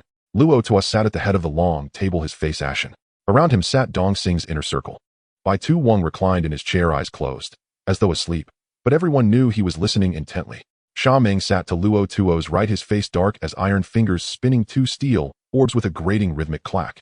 Si Tu Haonan stood by the window, back turned to the room, gazing silently at the street below. Lei Yao Yang sat in the corner adjusting his sunglasses, expressionless, unreadable. Xiao Mian, who stood behind Luo Tua, his trademark smile vanished, replaced by a brooding, venomous stillness. The door swung open. A junior underling hurried in and whispered urgently into Luo Tuo's ear. Luo Tuo's complexion darkened further. Speak, he rasped, voice hoarse. How is Crow? The underling swallowed hard. Brother Crow survived, but all his teeth are shattered, 5 ribs broken. The doctors say he'll be bettered in for at least 6 months. Sha Meng's steel orbs froze mid-spin. Then he slammed a fist onto the table. 6 months. What's the difference between that and being crippled? Luo Tua lifted his gaze, cold, unblinking. Sha Meng met it, and choked back, his words sinking back into silence. Bai Tu Wang opened his eyes slowly. He's alive. That's fortune enough. Crow's fate can wait. What matters now is Temple Street. Si Tu Haonan turned, strode to the table, and faced Luo Tua directly. Boss, I'll lead a team tonight and reclaim Temple Street. Can you handle it? Last night we suffered a humiliation that echoes across the underworld. If we fail again. Enough. Luo Tuo's voice was low, but absolute in its authority. Sha Meng snapped his mouth shut. Just as Luo Tuo prepared to speak, Bai Tu Wang interjected calmly. I've recently taken in several young men from Vietnam. Fierce, ruthless, efficient. Let them accompany you. Si Tu Haonan frowned slightly. Vietnamese boys. Bai Tu Wang nodded, a faint, knowing smile playing at his lips. Rest assured, they're sharper than your current runners. In real combat, one of them equals 10. Si Tu Haonan hesitated, then gave a slow, firm nod. Agreed. Luo Tuo drew a deep breath. So be it. Lei Yaoyong, you'll support Si Tu Haonan. Within 72 hours, Temple Street must be ours again. Dawn broke over Temple Street. Sunlight spilled onto the damp pavement. The clamor of last night long faded, leaving only wreckage in its wake. A breakfast vendor wheeled his cart to the street entrance and froze. Shattered liquor bottles littered the ground. Discarded cleavers lay scattered. Broken shop signs were trampled into the asphalt. Some storefronts bore dented, warped metal shutters, others had shattered windows, glass shards glittering across the pavement. Bloody hell, the vendor muttered. Was there a typhoon last night? An elderly fishball seller peered out from her stall, glanced around, and shook her head. Typhoon. Worse than any typhoon. There was fighting here all night. I didn't dare leave my flat. Fighting. Triad boys. Heard Lin Sheng sent someone to challenge the turf. One man took on hundreds. The vendor's eyes widened. One man against hundreds. You're spinning tales. True. My neighbor Old Chen saw it himself. That lad fought from one end of the street to the other. Dong Xing men fell like wheat before a scythe. The vendor scanned the devastation and the eerie emptiness of the street. Not a single Dong Xing underling remained. Normally at this hour, at least 3 or 4 Dong Xing boys would loiter along Temple Street, collecting protection fees, dining without paying. But today, nothing. Not a trace of a Triad presence. Where are the Dong Xing boys? The old woman shrugged. No idea. Vanished after last night's fight. The vendor paused, then chuckled softly. So does that mean no protection fee today? She shot him a sharp look. Dream on. Dong Xing may be gone, but do you think Lin Sheng won't come knocking? His grin faltered. Yes. Triad wars meant nothing to small traders. Except this: whoever wins they pay. Whoever loses, they keep living. He sighed, pushed his cart forward, and halted a few steps in, staring at the broken bottles and abandoned weapons strewn across the road. Shaking his head, he murmured, Damn, just like a typhoon swept through. At that moment, footsteps echoed, steady, rhythmic, drawing steadily closer. The vendor looked up. Down the street, a group approached. At their head walked a man in his 40s. Left arm bound in bandages, yet posture unbowed, spine rigid as steel. Behind him marched a dozen youths, alert, proud, shoulders squared. Their leader halted at the street's entrance, surveyed the ruins, and inhaled deeply. Then he smiled, a grin of vindication, decades in the making bursting forth like a dam breaking. Li Yunfei of Lin Sheng. His voice boomed, resonating down the entire thoroughfare. Today we plant our flag on Temple Street. From this day forward, it belongs to Lin Sheng. Behind him, the dozen underlings raised their weapons in unison and roared. Plant the flag, plant the flag, plant the flag. Though few in number, and perhaps absurd in appearance, their chant held undeniable weight. This was the Jianghu. The vendor stood transfixed, his breakfast cart motionless at his side. From her stall, the old woman watched the procession and whispered, awestruck, Lin Sheng, they've truly returned. Chen Mo slept until 2 in the afternoon, not by choice but because his stomach growled so fiercely it sounded like thunder. When the sharp ache subsided, he realized he was completely naked, save for a single pair of underpants. What on earth had happened? He stared blankly at the ceiling as his thoughts gradually stirred. Last night, he'd simply been too exhausted and drifted off. The shabby door creaked open and a young woman entered carrying a basin of water. Chen Mo instinctively turned his gaze toward her. Early 20s, long hair cascading over her shoulders, slender legs extending beneath a short skirt, and a face so striking it held one's attention effortlessly. She paused, startled to find him awake, then broke into a warm smile. Brother Mo, you're awake. Chen Mo blurted out. Well, that's stating the obvious. Realizing his bluntness, he snatched the blanket beside him and pulled it tightly over his body, eyeing her warily. Who are you, and what have you done to me? She laughed softly at his suspicious expression and replied with a gentle smile. I'm Alien. Sister Xia sent me. Setting down the basin, she explained. Sister Xia said your injuries prevent you from bathing, so I'm here to help you clean up. You were covered in blood and mud last night. Chen Mo glanced down at himself. Indeed, he was far cleaner than when he'd fallen asleep, and the gauze on his wounds had been freshly changed. Thanks, he said, his tone softening. Alien shook her head and picked up the towel. No need to thank me. Brother Mo, there are no wounds on your front. Would you prefer to lie face down so I can wipe your back? At the sight of her, 1,000 eager impulses surged within him, but he still refused outright. Ridiculous. His back was swathed in bandages like a mummy. What exactly was there to wipe? Was she planning to wipe his backside? He cleared his throat and straightened up. No need. I'll handle it myself. Slowly he sat upright. Having lived 2 lives, he was no novice when it came to matters of the heart. In his previous life, but for that fateful upheaval, he might already have married his girlfriend. Though he had spent 2 years adapting to this new identity, certain things remained difficult to reconcile. Yet he bore no false modesty. With Alien's assistance, he dressed. Fresh clothes lay folded neatly on the bedside table purchased precisely to match his usual style. Pushing open the door, he stepped into a bustling scene. Lao Shuchong sat perched atop the bar, gripping the telephone and speaking animatedly. 2 underlings lounged nearby, puffing cigarettes with nonchalant swagger. Sister Xia leaned against the bar, cigarette smoke curling from her lips. Spotting Chen Mo, her eyes lit up. She swayed forward with effortless grace. Well, our Temple Street war god has awakened. Chen Mo rolled his eyes. Sister Xia, please spare me the mockery. She covered her mouth with a laugh, rich with world weariness, yet never grating. Though nearing 40, she appeared barely past 30, still radiating poise and charm. Chen Mo had worked security at Jinbao for years and knew her well. This woman had spent decades navigating the nightlife circuit to raise her daughter, a longtime acquaintance of Brother Fei. She upheld loyalty, treated her girls fairly, divided earnings honestly, and even confronted troublesome patrons when needed. Yet precisely because she adhered so strictly to principle, her standing remained modest. Most of her more attractive girls had long since transferred to larger, flashier establishments. Those who remained were veterans who had stayed loyal for years. Though their looks held up, while this trade thrived on youth, and time inevitably brought renewal. Chen Mo glanced toward the resting room and lowered his voice. That alien. I've never seen her before. Who is she? Sister Xia smiled knowingly. Oh, taken a liking to her. Not at all, just curious. She's just arrived from the mainland, my distant niece, Sister Xia murmured, leaning closer. Haven't assigned her to host yet. If you're interested, I'll arrange it. Rest assured, she only hosts, no outside engagements. Strictly by the book. Chen Mo waved both hands frantically. Hold on. Truly, I was only asking. Sister Xia burst into delighted laughter at his flustered expression. Lao Shuchong hung up the phone and rushed over in 3 bounding strides. Brother Mo, you're awake. Too weary to chide him, Chen Mo sank into a chair and accepted a glass of lemonade from Sister Xia. How's Deshago? Lao Shuchong replied.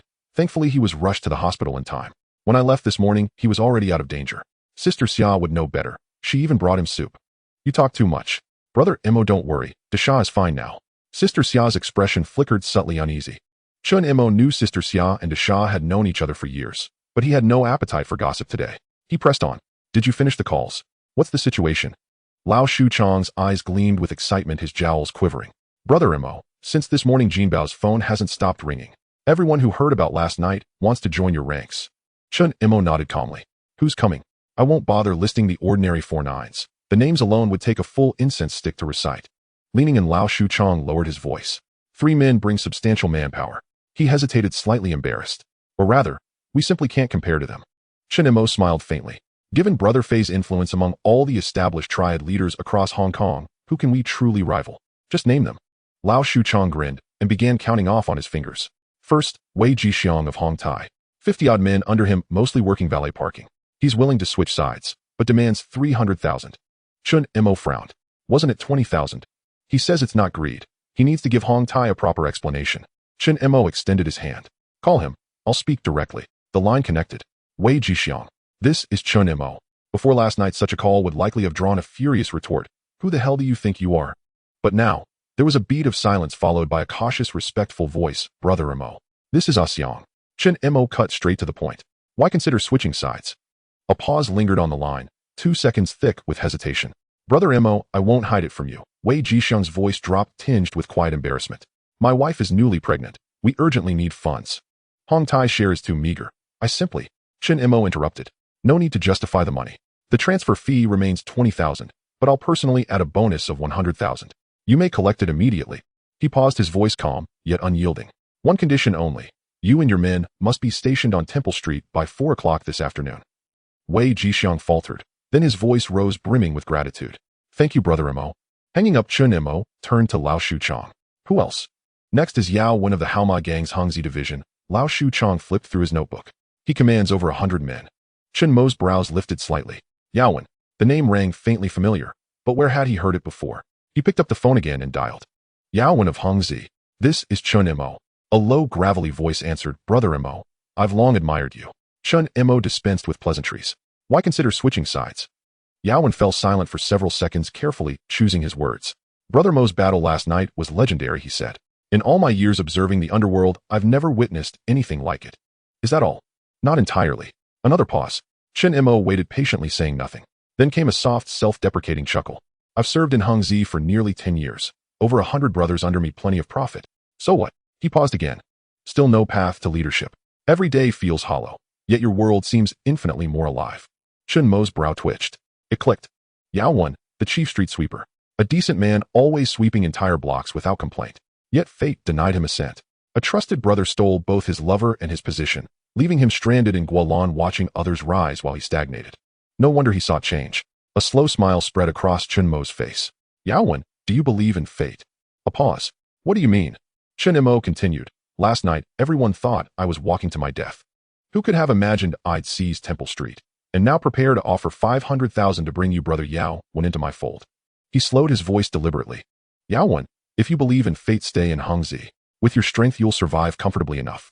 But if you don't, then arrive at 4 o'clock this afternoon and shatter every disappointment of these past years with your own hands. Silence stretched for 5 full seconds. Then Yao Wen's voice shifted. Not the same hoarse murmur, but something sharper, fiercer alive. Brother Mo, I'll be there at 4. After hanging up, Chen Mo's lips still curved upward. Lao Shuchong leaned in. Brother Mo, is he reliable? Reliable, Chen Mo affirmed. He carries a deep-seated grievance, one that only finds release here with me. And the third, Huanan, Lao Shuchong replied. He leads several dozen men. I'm not sure of the exact number, but we'll see when he arrives. Chen Mo merely nodded. All comers were welcome. Sister Xiao watched from the side, her gaze holding something new, something deeper. Having navigated the underworld for decades, how many men had she met? This young man spoke so casually, yet his confidence blazed forth, impossible to conceal. The same words spoken by different men carried vastly different weight. But Chen Mo's simplicity concealed an unmistakable commanding presence. After finishing the bento box Sister Xia had arranged, Chen Mo wiped his mouth. Where's Brother Fei? Lao Shuchong grinned. Old Ding. Right now he's probably handing out cash on Temple Street. At the entrance to Temple Street stood a rickety folding table and a plastic stool. Li Yunfei sat upright and composed. Before him stretched a long queue. Oppo the fishball vendor, Uncle to the clothing seller master, Lao the watch repairer, Guanto the DVD peddler. Every stallholder from Temple Street had come. Some clutched aprons in their hands, others hadn't even changed out of their slippers, fearing they'd arrived too late and missed their turn. Before Li Yunfei sat a cash box stacked high with neat bundles of banknotes. A junior brother held a tattered notebook scribbling names and stall titles in crooked handwriting, while Li Yunfei handed out bills one by one. Uncle Li, Xiangfa de Peidang, 300 for damages. He passed over the note. Sister Fun, 2nd floor Feng Jia, compensation. Wait, you're a stallholder. The heavily made-up woman rolled her eyes. My rented bed was smashed too. Glass shattered, mattress ruined. How am I supposed to work tonight? Li Yunfei waved dismissively. Fine, take it. An uncle nearby muttered. Even Feng Jia gets compensation. Li Yunfei shot him a glare. She runs a business too. Why shouldn't she? Oppo the fishball vendor trembled as she accepted the bill, tears welling in her eyes. Li Yunfei looked up. Oppo, why are you crying? 60 years I've lived, and this is the first time I've ever seen a Triad member hand out money. Before she could finish, the bald vendor behind her shouted, Oppo, go cry somewhere else. You're blocking the line. Just then a booming voice erupted from the street entrance, drowning out every other sound. Yan Wang Mo of Walin Shang. Deeply regrets damaging your stalls last night. Please step forward to register and receive compensation. It was one of Chen Mo's men shouting into a megaphone until his face flushed crimson. As soon as he finished, another megaphone bellowed from the opposite direction. Yan Wang Mo of Walin Shang has planted his flag on Temple Street. For the next 3 nights, he will maintain order. To compensate for any disruption to your livelihood, all regular stallholders on Temple Street will receive 200 per day for 3 days straight. The crowd erupted in astonishment. 200 a day. That's 600 total. More than the protection fees we pay East Star. A shopkeeper whispered, could this be a scam? Will they take it back after 3 days? A neighbor nudged him. The money's already in your hand. What's there to fear? Li Yunfei sat at the table gazing upon the surging crowd, watching stallholders bow and express heartfelt thanks as they accepted their bills, strange, indescribable emotions stirring within him. Last night, when Chen Mo first proposed distributing money, he'd thought the boy mad. Triad members handing out cash. Word would spread, and ridicule would follow. Yet now, seeing the expressions on these people's faces, he finally grasped Chen Mo's intent. Looking from a distance at the long dragon at the entrance of Temple Street, Chen Mo's lips curled into a slight smile. The gangsters paying money was indeed something to laugh about. But what he wanted was never to be the subject of ridicule. Temple Street was a territory he fought for with his life, and he had no intention of giving it back. Does Dongxing want it? Fine, let them exchange their lives for it. Last night, lying on the hospital bed, he kept thinking about one thing: how to truly turn Temple Street into his own territory. Not a territory that could be seized today and discarded tomorrow, but a place where roots could take hold, leaves could grow, and no one could uproot it. Later he heard that Li Yunfei had come into some money, and that sparked an idea in his mind. Money paves the way and rules establish one's standing. It's that simple. Li Yunfei walked over from the team, wiped the sweat from his brow, and plopped down beside him. Kid, there are better ways to spend money than this.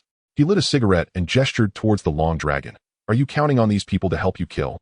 They're all small-time businessmen, they'll take advantage whenever they can, but if there's real trouble, they'll run faster than anyone else. Chen Mo smiled, but didn't respond. How much are we going to spend like this? Let me calculate it roughly, Li Yunfei said. With the stalls and vendor spots, there are about 200. With compensation and 3 days of subsidies, at most it'll add up to several 100,000. And we have old neighbors who have received compensation to keep an eye on things, preventing opportunists from claiming what isn't theirs. This is all small stuff.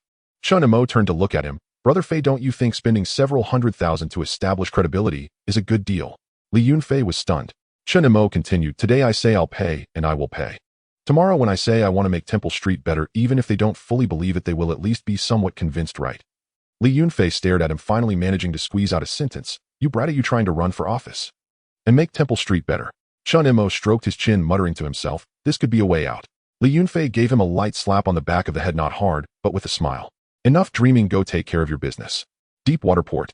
In an old tea restaurant, Jimmy and Officer Guan sat across from each other, untouched milk tea sitting on the table.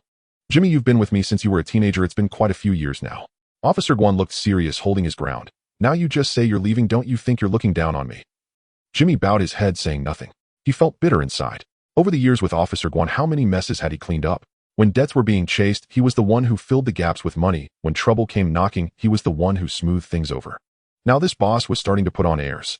His former boss, Uncle Longan, had long since retired, spending his days only watching games, with no concern for anything else. And he, as the horse keeper, merely watched over the horse stalls. Money could be made, but was this really the life he wanted? The door of the tea restaurant was pushed open. Chen Mo walked in wearing a harmless smile. Brother, son, have some tea. Upon seeing him, Officer Guan's expression changed for a moment. He had witnessed the scene on Temple Street last night.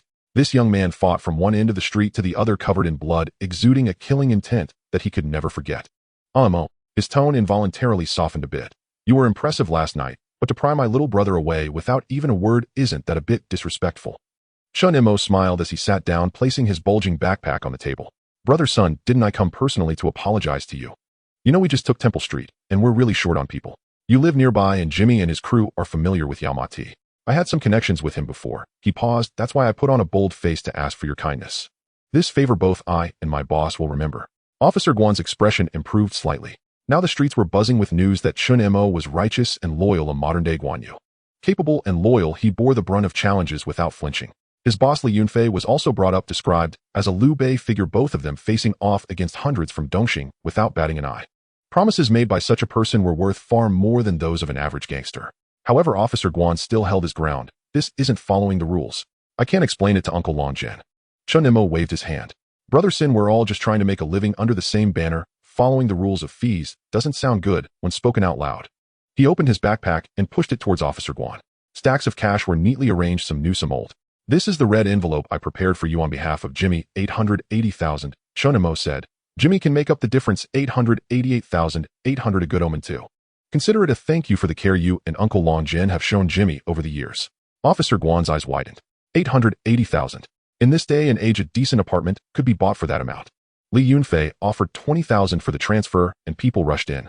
880,000 cash sitting right in front of him had an overwhelming impact. Chen Mo exchanged a glance with Jimmy. He knew Officer Guan too well. In the movies, his territory was very close to Lin Weilai's.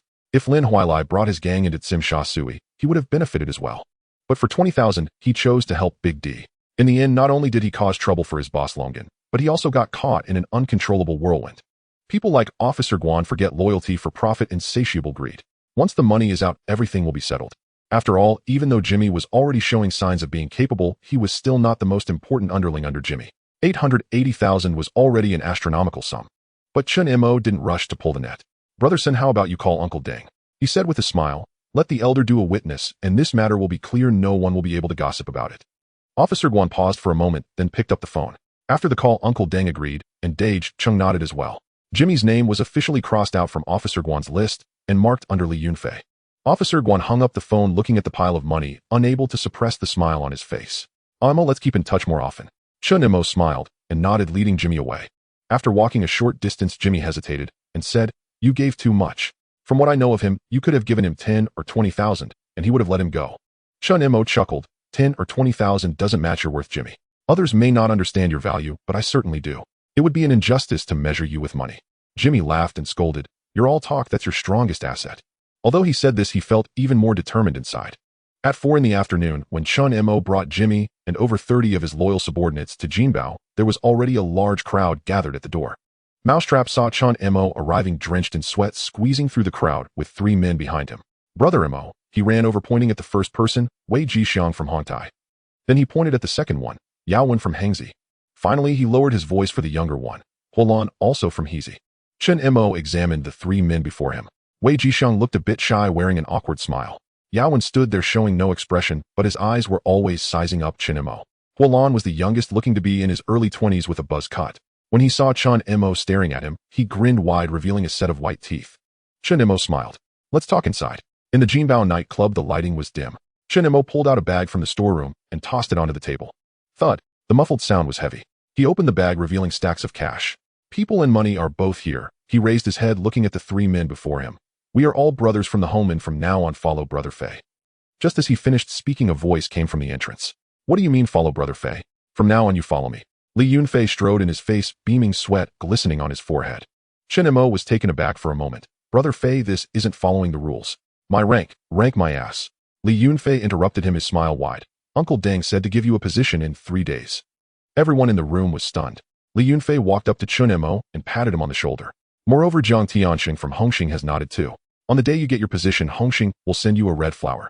He spoke each word clearly. "From now on you are the only double flower red stick." The room fell silent for a second. Double flower red stick. From the 4-9 to the red stick, it could be said to be a big leap. For a gangster, it was already an ascension. But there could be many red sticks, yet there were very few double flower red sticks during any period. Besides being recognized by one's own gang, they also needed the acknowledgement of other gangs. It was the highest honor for all gangsters. Chen Mo had been unknown until now, but last night's battle was beyond reproach. Not convinced? Try seeing if one person can punch through an entire street. Li Yunfei turned to Jimmy Yao when Wei Jixiang and Kowloon, his tone becoming serious. "I, Li Yunfei, have been in this for most of my life, and it's time for me to step back." The meaning of this was clear. Once things stabilized, he would retire. Yao Wen was the first to smile. "If Brother Fei says so, then Brother Mo, don't push it away." He looked at Chen Mo. "From now on I'll follow you." Wei Jixiang nodded along. "Brother Mo, you're so impressive, just don't be modest." Kowloon was the most straightforward, grinning. "Brother Mo, I can cook, and I can also fight. Just let me open a restaurant in the future, and I'm good." Chen Mo looked at them, suddenly smiling. They had all accepted the money. They had accepted him as well. Outside, there were still over 300 brothers waiting for him. He didn't say much more, simply pushed the bag of money on the table forward.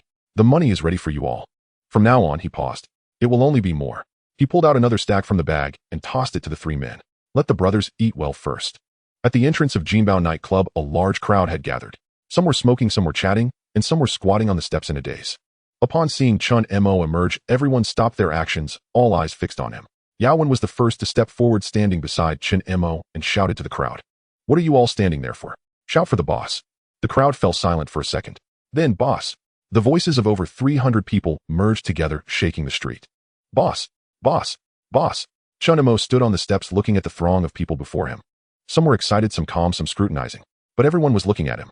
He suddenly recalled 2 years ago when he first joined Li Yunfei, there were only 7 or 8 people in total squeezed in the lounge of Jinbao drinking. Now so many people stood before him. He took a deep breath and raised his hand. The crowd quieted down. "Tonight." His voice wasn't loud, but everyone heard him clearly. "Let's fight against Dongxing together." The crowd erupted once again. At the entrance of Jinbao nightclub, Li Yunfei stood in the shadows, watching the back of the person surrounded by the crowd, a smile slowly creeping onto his lips. This kid has truly grown up. 10 p.m. On Miaojia Street. The crowd had yet to disperse. Vendors sold fish balls and cheap clothing, performers sang opera, fortune tellers plied their trade. Those who sold set up stalls, those who shopped strolled leisurely. Last night's bloodbath had been washed clean by rain. Only faint dark red stains remained on the pavement, while the street had already resumed its usual clamor. The typhoon's aftermath still lingered. Sections of building facades along Miaojia were severely crumbling, and exterior repairs underway before the storm had since halted. Beyond the bamboo scaffolding stood green safety netting, billowing softly in the night breeze. At the entrance of the Yin Yang Tian Gu Club, neon lights flickered with a sultry glow. Though not small for Miaojia, the venue was unremarkable, slightly larger than Jinbao, slightly more upscale in decor, and nothing more. Boss Pang, an old acquaintance of Li Yunfei, ran the place at the heart of the street, and Chen Mo had requisitioned it on short notice. Inside the main hall, every light blazed harsh and blinding. Dozens packed the space, some squatting, some standing, others leaning against walls. A few senior underlings distributed weapons, cleavers, steel pipes, iron chains, piling them noisily onto the floor with a clatter of metal. Lao Shuchang entered with over a dozen of Chen Mo's former subordinates, carrying a large bundle of crimson cloth strips. One per man, he tossed them to the leaders. Tie it on your right arm, don't get it wrong. Li Yunfei took one and tied it first. The others followed suit. The red strips flared vividly under the bright lights. He walked to the counter where Boss Pang stood, his expression grim. Old Pang will be disrupting your business for a couple of days, Li Yunfei said, clapping him lightly on the shoulder. Don't worry, we'll pay full restitution for anything broken. Boss Pang shook his head and sighed. I'm too old for this. These blades and shadows unsettle me. Stepping out from behind the counter, he placed the keys on the surface. Here, they're yours, Ah Fei. I trust you. He paused. Take care. Li Yunfei nodded, saying nothing further. Boss Pang pushed open the door and vanished into the night. In the farthest corner booth of the hall, smoke hung thick and heavy. Chen Mo reclined on the sofa, a glass of untouched lemon water before him. Jimmy's eye sat to his right, sketching something intently on a sheet of paper. Yao Wenwei, Jixiang, and Hua Nen sat across from him, each holding a cigarette. Ashtrays overflowed with butts. Li Yunfei approached and seated himself beside Chen Mo. Everything's arranged, he said. Weapons are sufficient, and morale is steady. Chen Mo nodded silently. Jimmy slid the paper toward the center of the table. The layout of Miaojia, he said, tracing lines with his finger. If Dongxing comes, they'll advance from their current territory, 2 routes only. Wusong Street or Baijia Shi Street. Yao Wen exhaled a slow plume of smoke. Could they strike both fronts simultaneously? They certainly will. Chen Mo finally spoke, calm, measured. I've looked into Situ Haonan. He's arrogant, not merely intent on driving us out. He'll aim for a pincer movement, to swallow us whole in one bite. Wei Jixiang couldn't help but ask, Brother Mo, then what do we do? We're already outnumbered. If caught between 2 fronts, then we've already won, Chen Mo interrupted. All fell silent, stunned. He lifted the lemon water, took a slow sip, and set it down deliberately. They want to encircle us. Fine, let them. But who wins and who loses remains undecided. His gaze drifted beyond the window where Miaojia's neon lights shimmered in the velvet night. The others exchanged bewildered glances. None could fathom how being flanked would ensure victory.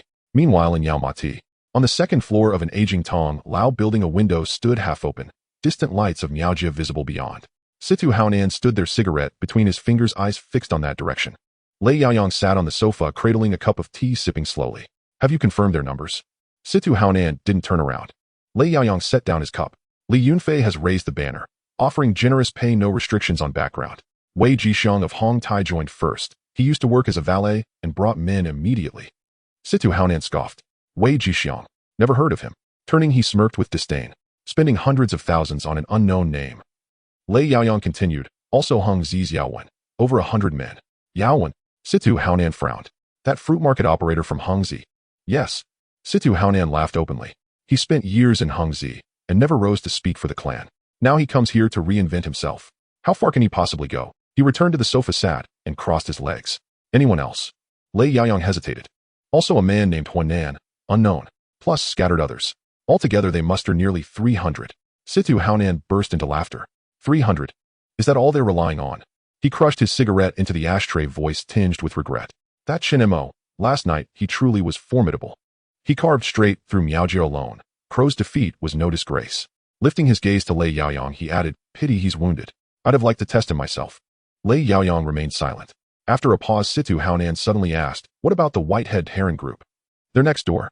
Lei Yaoyang replied, 7 people, 6 men, 1 woman. From Vietnam. 7. And a woman. Situ Haonan arched an eyebrow. White-Head Heron claims they're ruthless, each worth 10 ordinary fighters. Situ Haonan smiled, a cold, dismissive smile. The old man's grown senile. His judgment's gone. What can a woman possibly fight? Rising, he strode to the door, cracked it open, and glanced next door. Inside, 7 figures sat around a round table. All were eating ravenously, rice, greens, meat, as if starved for days. Their clothes were plain, indistinguishable in any crowd. Only one thing unsettled the eye, utter silence. 7 people eating, no word spoken, no unnecessary motion made. Only the clink of chopsticks against bowls, the low sound of chewing. Situ Haonan watched for several seconds, then closed the door. Nothing special, he murmured, returning casually. No need for them to act. Lei Yaoyang looked at him, lips parted, but said nothing. Situ Haonan stepped back to the window, gazing once more toward Miaojia. Tonight, I'll enter from Wusong Street. You'll come in from Baijiashi Street. His tone brimmed with absolute confidence. Encircled from both sides, their 300 won't last half an hour. Lei Yaoyang nodded. Shall we bring the white-head heron group along? Situ Haonan waved a hand. Fine. Let them follow you. Have them watch from behind. Let them witness what true action looks like. Outside, Miaojia's lights shimmered in the night. Next door, the 7 finished their meal. No one rose, no one spoke. The man seated at the head of the table lifted his gaze toward the window, his eyes sharp and frigid as drawn blades. Midnight approached, 1150 p.m. Miaojia stood empty. United Victory had warned residents earlier major events tonight. Vendors shuttered early. Fishball carts disappeared, our opera stages stood vacant. Even the most devoted streetwalkers had drawn their blinds. Wind swept the desolate street, whipping old newspapers into frantic spirals. Bamboo scaffolds erected for repairing hazardous buildings lined the curb. Green safety netting swelling and snapping in gusts, plastic tarps flapping sharply. The entire street lay hushed, silent as a graveyard. From Wusong Street, a dense mass emerged. Situ Haonan led the way, 300 strong behind him, blades and clubs gleaming coldly beneath the lamplight. Their footsteps echoed dully on the hollow pavement. Situ Haonan slowed, brow furrowed. No one. Stalls stood shuttered on both sides, the windows were dark. Only the rustle of wind through bamboo and the distant yelp of a dog broke the stillness. Where are they? A junior underling whispered. Situ Haonan didn't answer, merely pressed forward. Something was wrong. Too quiet. He raised a hand, halting his men. Then a thunderous boom erupted nearby. He whirled around. From Baijiashi Street, Lei Yaoyang advanced with over 300 men, reaching the midpoint of Miaojia. He too frowned. Empty streets, wind scattering trash. Brother Yaoyang, where are United Victory's men? Did they flee?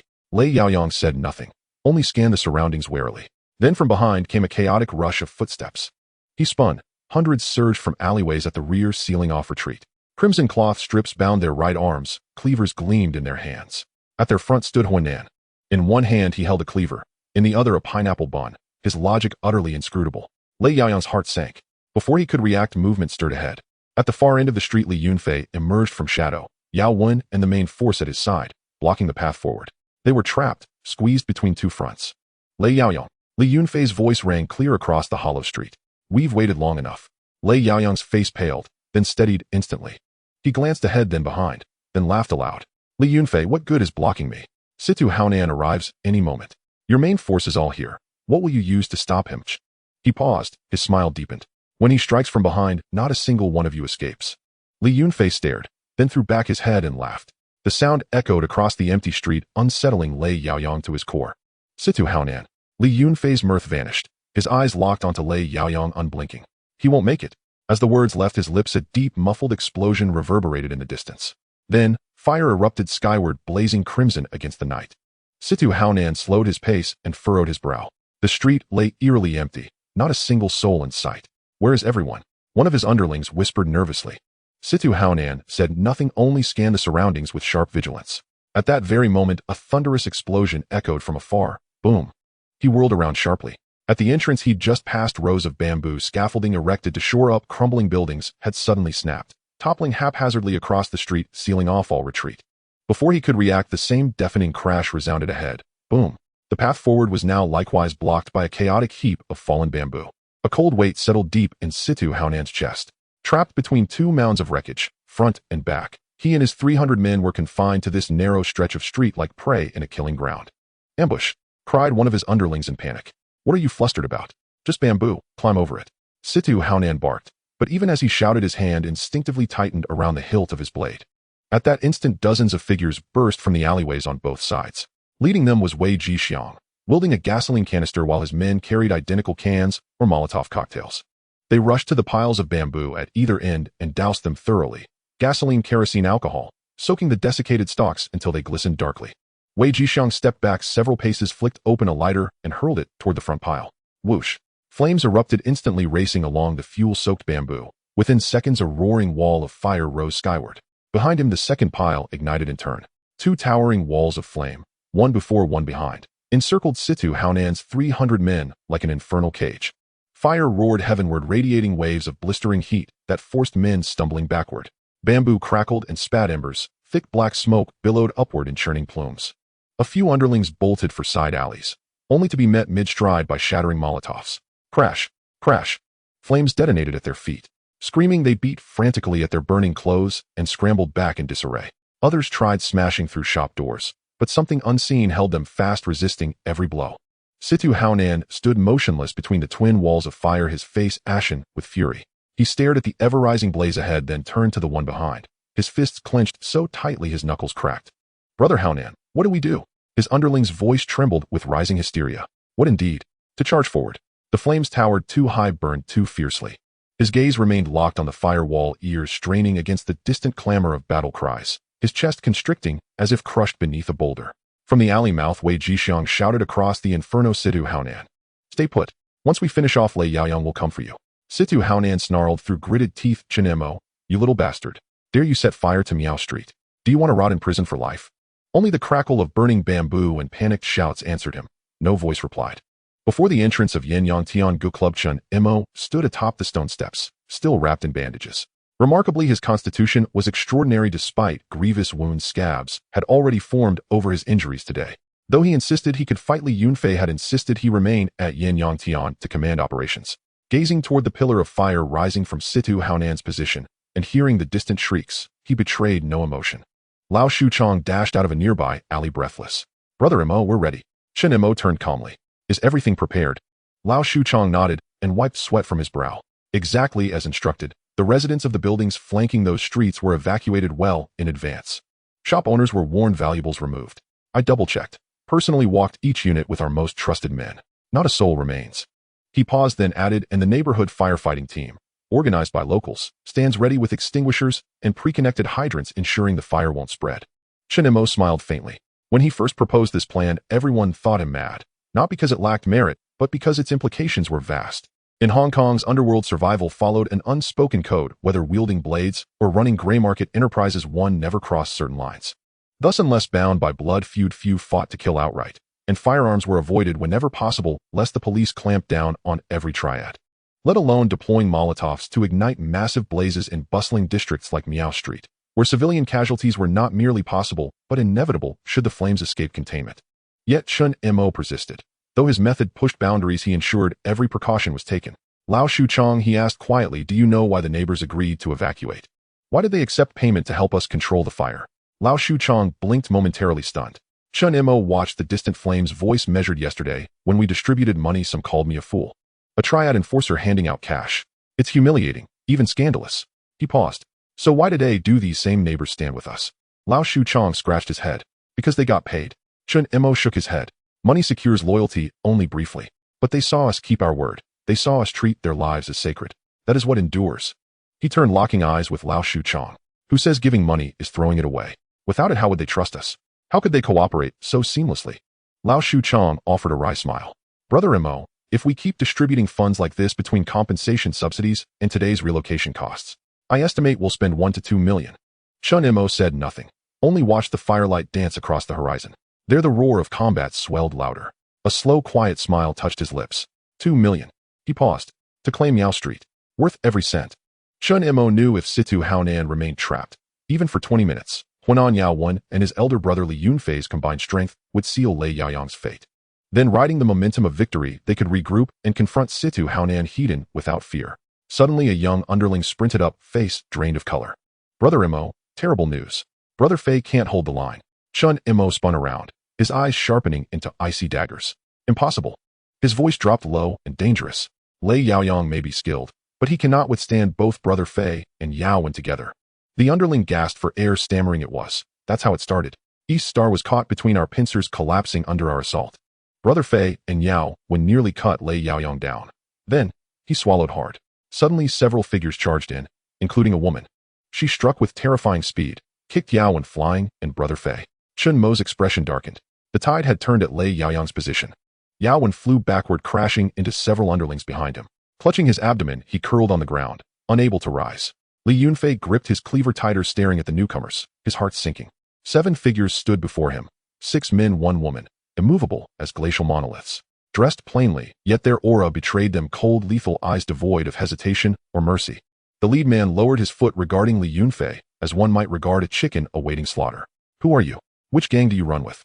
Li Yunfei flexed his injured arm and growled, "Your skill is unmatched. I've never heard of you." The man stared back expressionless and uttered 3 words. "Tian Yangsheng." Behind him stood 6 others, including a stunningly beautiful woman whose gaze was as sharp and merciless as a drawn blade. Lei Yaoyang staggered backward, cradling his left arm, a deep gash oozing blood, his face alight with manic relief. He had believed himself doomed, surrounded, cut off, overwhelmed by the frenzied assault of Li Yunqing's men. His ranks had thinned rapidly. Li Yunfei's blade had nearly sliced his face, when at the final moment 7 Vietnamese fighters sent by Bai Tu Wang emerged from nowhere. "Attack!" Lei Yaoyang shouted. "Kill them all." Tian Yangxing ignored him. Instead, his eyes remained fixed on Li Yunfei, his lips curling into a faint, chilling smile. That curve was unnerving, yet laced with cruel amusement. "Interesting," he murmured. At that instant, a guttural roar split the air. "Brother Fei, I'm here." Huan charged from the flank, cleaver raised high, aimed straight at Tian Yangxing's skull. Li Yunfei lunged forward from the opposite side, without hesitation. They struck as one, left and right, closing in with lethal coordination. Tian Yangxing retreated a single step, sidestepping Huan's blade, while simultaneously raising his forearm to block Li Yunfei's downward slash. His movements were unhurried, yet each step landed with uncanny precision, as though he'd foreseen every strike before it came. 3 exchanges. 5. 7. Huan's dread deepened with every blow. The man was no ordinary fighter. Even with Li Yunfei at his side, they couldn't so much as graze his sleeve. Tian Yangxing's smile widened, cold, deliberate, feline. He held back his full power, savoring the hunt like a cat toying with cornered prey. From behind, Lei Yaoyang watched in mounting desperation. "What are you waiting for?" He bellowed at Tian Yangyi and the others. "Join the fight. Kill them." Tian Yangyi remained still. So did the rest. Lei Yaoyang's eyes flared. "I ordered you move. Are you deaf?" His urgency was palpable. Now that fortune had shifted, he refused to let opportunity slip. He meant to crush Li Yunfei and seize Miao Street tonight. Tian Yangyi turned, his gaze locked onto Lei Yaoyang. Eyes cold, utterly blank, yet it sent a jolt of primal fear down Lei Yaoyang's spine. "We answer only to him." Tian Yangyi spoke flatly, tilting his chin toward Tian Yangsheng. Lei Yaoyang froze, then erupted in fury. "What the hell do you mean? Bai Tu Wang sent you to assist me. Now I command you." "Command whom?" A voice frigid and precise cut through the air. Lei Yaoyang looked up, straight into Tian Yangsheng's eyes. Any trace of amusement had vanished, replaced by something far more terrible. Lei Yaoyang's throat convulsed, swallowing the curse before it escaped. Tian Yangsheng withdrew his gaze and refocused on Li Yunfei and Huanan. He recalled Bai Tu Wang's words from last night, "Do this for me, 10,000. They had just smuggled into Hong Kong, penniless, nameless. This windfall would secure their foothold. Bai Tu Wang had promised more work, and in Hong Kong influence began with connections. So tonight he came. Yet this arrogant fool, grated on his nerves. That irritation simmered, rising steadily within him. Enough, for the money's sake. His eyes hardened. He moved, not back, but forward. A fist slammed into Huanan's cleaver blade, jolting his wrist numb. Then a brutal kick crashed into Huanan's chest. Thud. He flew backward, slamming into a storefront door, spitting blood, too broken to rise. Li Yunfei's eyes burned crimson as he hacked wildly. Tian Yangsheng evaded the first swing, then the second, then on the third surged inward, driving a fist into Li Yunfei's forearm. Li Yunfei grunted, nearly losing his grip on the cleaver. Gritting his teeth, he swung horizontally with his right hand. Tian Yangsheng ducked, then drove a devastating kick into the hollow behind Li Yunfei's knee. Li Yunfei dropped to one knee. Tian Yangsheng lifted his leg, aiming a fatal blow at his throat. One strike, certain death. Li Yunfei's pupils contracted to pinpricks. In that sliver of time, a figure shot forward like lightning. Crack! An elbow smashed into Tian Yangsheng's extended leg, deflecting the killing blow with bone-jarring force. Tian Yangsheng staggered back, his expression shifting. Chen Mo stood before Li Yunfei, bandages still wrapped tight around his torso, his face pale from exertion, yet his eyes gleamed with the cold, lethal clarity of a honed blade. He locked eyes with Tian Yangsheng, each word deliberate, edged with steel. "You struck my elder brother." He paused, then curved his lips into a razor-thin smirk. "Did you ask me first?" "A master." Tian Yangsheng gazed at the young man before him, his eyes subtly shifting. He had grown up in Vietnam, raised in an orphanage before stepping onto the battlefield. He fought for years, through hailstorms of bullets and shrapnel, then became a mercenary, drifting across the Golden Triangle, Myanmar, and Laos, chasing wealth wherever it lay. Killing was as mundane to him as eating or drinking. Had he not incurred the wrath of a local warlord, forcing him into exile, he would never have smuggled himself into Hong City. Stranded in an unfamiliar land with no money, he sought only survival. He entered underground bare-knuckle boxing, winning 7 matches consecutively, until Bai Tu Wang took notice and brought him under his wing, albeit temporarily. His presence tonight on Dongxing's behalf was purely transactional, nothing more, nothing less. As for how Dongxing viewed him, or how deeply unsettling C2 Haonan's gaze felt, he did not care. He worked strictly for payment, and left once the job was done. Thus he held back, waiting patiently, only moving when Lei Yaoyang lay near death, bleeding and broken. One kick sent Yao Wen flying, a few swift maneuvers forced Li Yunfei into retreat. Effortless like stretching before battle. $10,000, already secured. Unexpectedly. Just as his final kick aimed to snap the old man's neck, a figure lunged forward. An elbow struck his thigh, hard enough to stagger him backward. His leg went numb. Tian Yangsheng narrowed his eyes, sizing up the youth standing before him. Bandages wound tightly around his torso, face, pale, clearly wounded. Yet those eyes blazed with unnerving intensity, so sharp they unsettled the soul. Who are you? Tian Yangsheng asked. Chen Mo remained silent. His mind held only one imperative. End this swiftly. The moment he learned the man who'd kicked Yao Wen was Tian Yangsheng, he sprinted here without pause. This was the fearsome warrior from manhood, the one who nearly annihilated the protagonist's entire faction. A man who dared execute witnesses inside police headquarters. Fei Ge stood no chance against him. Fortunately, Chen Mo had arrived just in time. Yet the situation remained dire. The fire raging nearby would soon collapse. C2 Haonan would emerge any moment. He had to eliminate Tian Yangsheng before Dongxing's main force arrived. Chen Mo drew a deep breath, planted his foot, and charged forward. The instant their bodies collided, everyone around froze. Too fast. Chen Mo's fists descended like a typhoon. Relentless, unbroken punch after punch, elbow after elbow, denying even a breath. Baji Quan demanded raw power, breaking through defenses, closing distance, pressing forward whether opponent advanced or retreated. One word defined it: ferocity. Tian Yangsheng retreated. He had no choice. His mastery lay in grappling and leg techniques, requiring space, requiring distance. But Chen Mo gave him none. Clinging like shadow, weaponizing every limb, fist, elbow, knee, shoulder. His entire body a storm of violence. Thud. A heart-piercing elbow strike. Tian Yangsheng crossed his arms to block, stumbling back a step. Thud. A crushing fist. Tian Yangsheng twisted aside, retreating another step. Thud. Thud. Thud. 3 consecutive blows landed flesh and flesh. Tian Yangsheng blocked all 3, yet his arms trembled with numbing shock. His eyes grew brighter. It had been years since he'd faced such an opponent. Suddenly he smiled. A grin alight with exhilaration, with battle lust. They exchanged over 20 strikes. 30. 40. Though it seemed slow, mere minutes had passed. Behind them, Tian Yangyi and the others watched, eyelids twitching involuntarily. They knew their elder brother's prowess better than anyone. Forged in real war, no mere theatrical flourish. Yet this youth was dominating him. No, not dominating. Pressing. For reasons unknown, the youth launched himself headlong from the outset, desperate to end it all in one decisive blow. But Tian Yangyi saw the truth. Tian Yangsheng was yielding, defending, waiting for the youth's stamina to crumble. A furrow deepened between his brows, his palms dampened. Lei Yaoyang watched beside them, frantic, terrified. Frantic because what had become of C2 Haonan? Why hadn't he arrived yet? What could possibly hold him back when he should already be storming through? Terrified because how could Chen Mo fight so fiercely? Even Tian Yangsheng, that unstoppable force, was reduced to pure defense. He couldn't help shouting, attack. All of you, don't duel him, Onianon. Tian Yangyi turned, cold-eyed, but his feet were already shifting forward. Then Tian Yangsheng spoke. Don't move. He parried Chen Mo's assault mid-sentence. Don't interfere. Tian Yangyi froze in place. Tian Yangsheng deflected another crushing fist, stepped back, and studied the panting youth across from him, his lips curling faintly upward. It's been ages since I've met someone this formidable, he said. Let me fight him alone. Understanding dawned among Tian Yangyi and his siblings. They ceased watching the duel, and instead pivoted, locking wary gazes upon Lei Yaoyang and Dongxing's men. Yao Wen sat up, supported by others, clutching his abdomen, eyes locked on the fray. He'd spent 10 years in the underworld, seen fighters, yes, but never one like this. Chen Mo still wore bandages, his face was as white as parchment, yet his limbs moved with lightning speed. In that moment, Yao Wen felt those 10 years had been utterly wasted. He recalled Chen Mo's words over the phone, back then half believing, half doubting. Now he believed. This man was worth following. Huan En leaned against the storefront door, blood still trickling from his lips, but his eyes were wide open. Tian Yangsheng's kick had sent him flying. He'd thought his life ended there.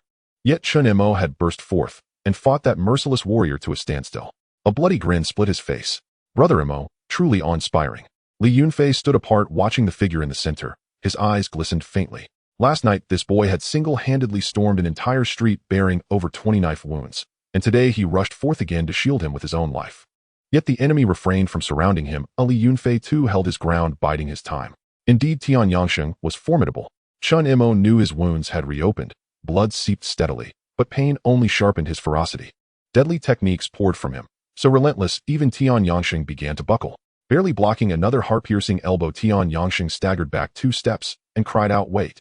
Chen Mo uttered nothing. "Wait, just because you say so?" His answer came in the form of a thunderous opening strike, immediately followed by a devastating elbow thrust. The impact slammed into Tian Yangsheng's chest, robbing him of breath, nearly stopping his heart. Behind him, Tian Yongin watched, heart hammering. Brother seems unable to hold him off. She whispered, "Should we intervene?" Tian Yongyi frowned, eyes fixed on the battle, then slowly shook his head. "No need. Can't you see brother is doing this deliberately?" He said, "Though the youth is strong, he won't last much longer. Brother hasn't felt this alive in years. Let us simply guard against Dongxing's interference and let him savor this moment." Tian Yongin nodded thoughtfully. Tian Yangji caught on too, and grinned. Brothers playing Catan Mouse. In the ring, Tian Yangsheng wanted to curse. Catan Mouse. Deliberate. This man was fighting for his life. I'm genuinely struggling. Yet he couldn't voice it. Chen Mo's fists rained down like monsoon fury, denying him even a syllable. 10 strikes. 20. Another blow landed square on Tian Yangsheng's chest. His throat flooded with coppery warmth, nearly spilling blood. Gritting his teeth, he cursed his siblings inwardly. "I said Onion, and you just stood there?" I shouted, "Wait. And you heard nothing." And Tian Yangyi dares claim, "Brother's doing this on purpose. You're utterly mistaken."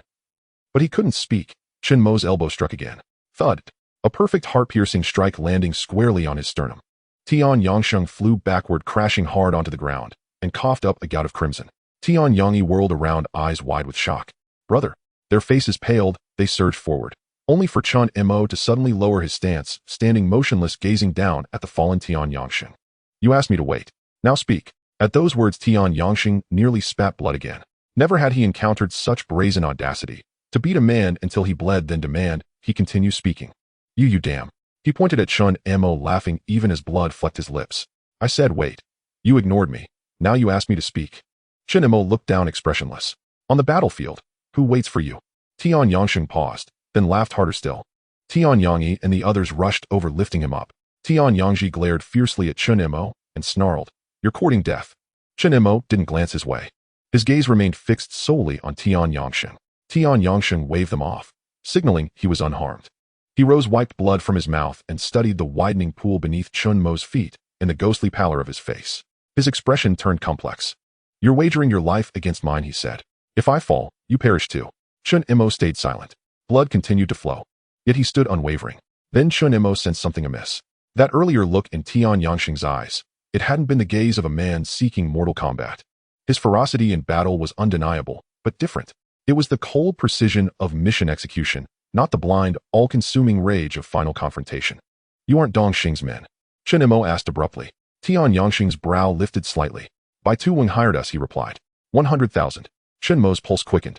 "Newly arrived in Hong City?" he asked. Tian Yangsheng nodded. "Smuggled in." His tone remained flat. "Underground boxing. We won 7 straight. Bai Tuwing noticed us. He pays, we handle his problems." Chen Mo suddenly smiled. 1 million. Tian Yangsheng blinked. "What? 7 of you. 1 million. To join me." Chen Mo enunciated each word. "Thereafter I'll pay you monthly. Additional assignments will be compensated separately." Tian Yangsheng stayed silent. Tian Yangyi and the others exchanged glances. Tian Yangji couldn't resist asking, "What do you mean?" Chen Mo met their gazes calmly. "I mean, Dongxing offers 10,000. I offer 10 times that. Consider it." Tian Yangsheng remained silent for several seconds. "This man." At that moment, Lei Yaoyang charged forward. "What are you doing?" He pointed at Tian Yangsheng, face livid. "Bai Tuwing sent you to assist us. Now you're chatting with the enemy. Eliminate them, immediately." Tian Yangsheng turned. His gaze icy, chilling Lei Yaoyang to the marrow. But Lei Yaoyang had no time to dwell on it. He'd barely escaped the encirclement alive. Tian Yangsheng's group was his sole remaining hope. If they defected tonight, would be his end. "Did you hear me?" he roared. "If the price is insufficient, I'll raise it. I command you now." "Command." Tian Yangyi cut him off, a mocking curl twisting his lip. "Who exactly do you think you are?"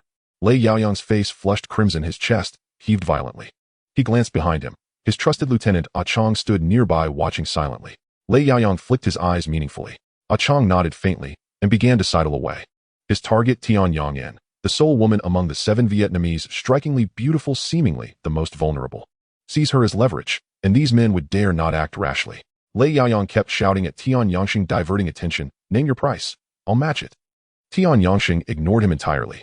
Then Ah Chong moved, lunging toward Tian Yangyan, hand outstretched to seize her arm. To take her hostage. Then, everything blurred. Tian Yangyan didn't even turn. The instant Ah Chong's hand neared, she pivoted sideways, twisted his wrist, and drove his shoulder down. Crack. Ah Chong's wrist snapped backward behind his spine. He collapsed to his knees, face pressed to the floor, immobile. "Ah!" he shrieked. Tian Yangyan showed no emotion. Her knee pinned his back, one hand wrenching his wrist, the other pressing his skull into the ground. The entire sequence lasted less than 5 seconds. Lei Yaoyang froze. Dong Xing's men froze. Only then did Tian Yangxing turn and fix Lei Yaoyang with a stare colder than death. Is this what Dong Xing calls strength, he asked. When defeated, resort to ambush and fail even against a woman. Lei Yaoyang's face drained of color. Chen Mo suddenly laughed, a sharp grating sound beneath the firelight. Lei Yaoyang, he said, I'd honestly believed you were intelligent. Lei Yaoyang clenched his jaw, speechless. Chen Mo didn't spare him another glance. Instead, he turned to Tian Yangxing and raised a hand gesturing toward the Heping Union brothers behind him. With me, your family, he declared. Family means exchanging lives for lives. He paused. Judge for yourselves. Tian Yangxing fell silent for several seconds. He looked at the blood pooling beneath Chen Mo's feet, then at those still bright, unyielding eyes, and smiled. That smile carried finality. 1 million, by dawn. Chen Mo nodded. Tian Yangxing turned and waved dismissively at his siblings. All right, work's done. Tian Yangyan released Ah Chang, tossing him aside like refuse. Tian Yangxing walked toward Chen Mo and extended his hand. Tian Yangxing. Chen Mo grasped it firmly. Chen Mo. In the distance, the flames gradually subsided. Situ Haonan stood motionless behind the thick smoke, his face frozen in icy stillness. He had no idea of Lei Yaoyang's current condition, but he held absolute confidence even without Lei Yaoyang's 300 men. He alone could seize Miao Street. Seeing their leader remain so unervingly calm, the Dongxing underlings slowly steadied themselves. They sensed it. The Heliansheng weren't truly intent on burning anyone alive, they were merely buying time. Through the swirling smoke, taunts began to fly back and forth. Cowards. We'll hack them limb from limb. Exactly. Especially that scum who hurled the Molotov. Nearly singed me. I've memorized his face. I'll be the first to cleave him down. Is this all the Heliansheng have? Too timid even to set a proper fire. Just wait. Once the smoke clears, we'll cut them down one by one. As the bamboo rafts burned to ash, Wei Jixiang led his men in an orderly withdrawal. Under the watchful vigilance of local shopkeepers, the blaze was contained within the street. No adjacent buildings caught flame. A few stalls suffered minor damage, but water was sprayed directly inside each. When the fire finally died, only dense smoke lingered, and devastation, charred bamboo, shattered glass bottles strewn across the ground. It was not yet 1 o'clock. Situ Haonan raised his blade and led his brothers through the acrid haze. He would take Miao Street. But the moment he stepped beyond the smoke, he froze. Before him stood a wall of people, dense, unbroken. Every arm bore a crimson cloth strip, every hand gripped a cleaver gleaming coldly under the streetlights. Though most bore fresh wounds, their eyes blazed with terrifying intensity. Li Yunfei stood at the forefront. His body was drenched in blood, the bandage on his left arm soaked entirely crimson. His right hand clenched a cleaver, its tip pressed hard against the pavement. Beneath his boots lay a man, Lei Yaoyang. The Dongxing Thunder Tiger now lay face down in the dirt, hands bound behind his back, muddied and broken, like a dying dog. Situ Haonan's face turned ashen. Of the 5 tigers of Dongxing, Wu Ye had been hospitalized yesterday. Tonight another, the Thunder Tiger, had been captured alive and trampled beneath a rival's heel. Dongxing's honor had been stripped bare in just 2 days. He strode forward, locking eyes with Li Yunfei. Li Yunfei, release him. Li Yunfei said nothing. He kept his gaze lowered, fixed upon Lei Yaoyang beneath his feet. Then slowly he lifted his head to meet Situ Haonan's stare. His eyes were bloodshot, raw and burning. What did you say? Li Yunfei asked. His voice was hoarse like sandpaper scraping iron. Situ Haonan frowned. I said, release him. Li Yunfei smiled. It was a grotesque smile. His lips stretched upward, yet his eyes held not a trace of warmth. Release him. Suddenly he dropped to one knee, seized Lei Yaoyang's hair, and wrenched his face upward. Lei Yaoyang's features were a ruin. Bloodied, swollen, split-lipped, his gaze unfocused and vacant. Li Yunfei locked eyes with Situ Haonan, enunciating each word with chilling precision. My brother Chen Mo. Last night he fought your 300 men alone to shield me. His hand began to tremble.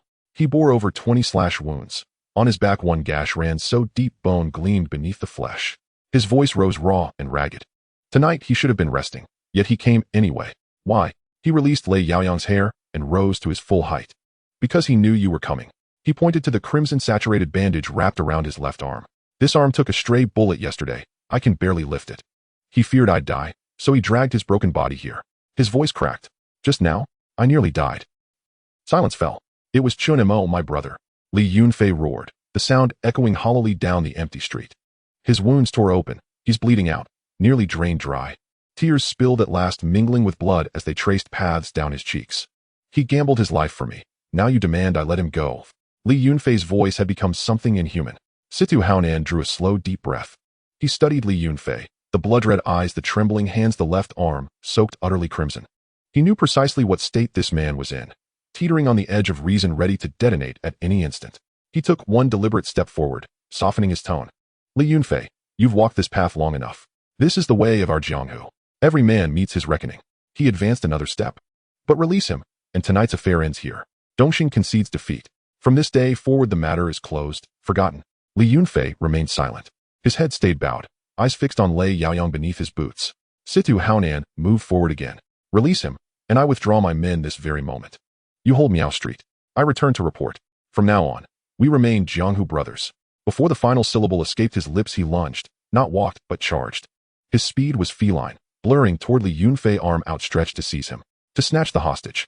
His logic was simple. Li Yunfei, emotionally shattered, would react too slowly. If he could seize Li Yunfei, control would instantly reverse. Then, his vision blurred. A figure materialized between them.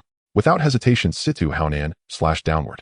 The stranger sidestepped the blade, then drove a fist, knuckles armored with brass knuckles, straight into the flat of Situ Haonan's sword. Clang! A shrieking metallic shriek tore the air. Situ Haonan's wrist jarred violently. Numbness flared up his arm. Gritting his teeth, he swung sideways for a second strike. The man didn't retreat. He surged in, twisting aside just in time, then launched a devastating flying kick straight into Situ Haonan's chest.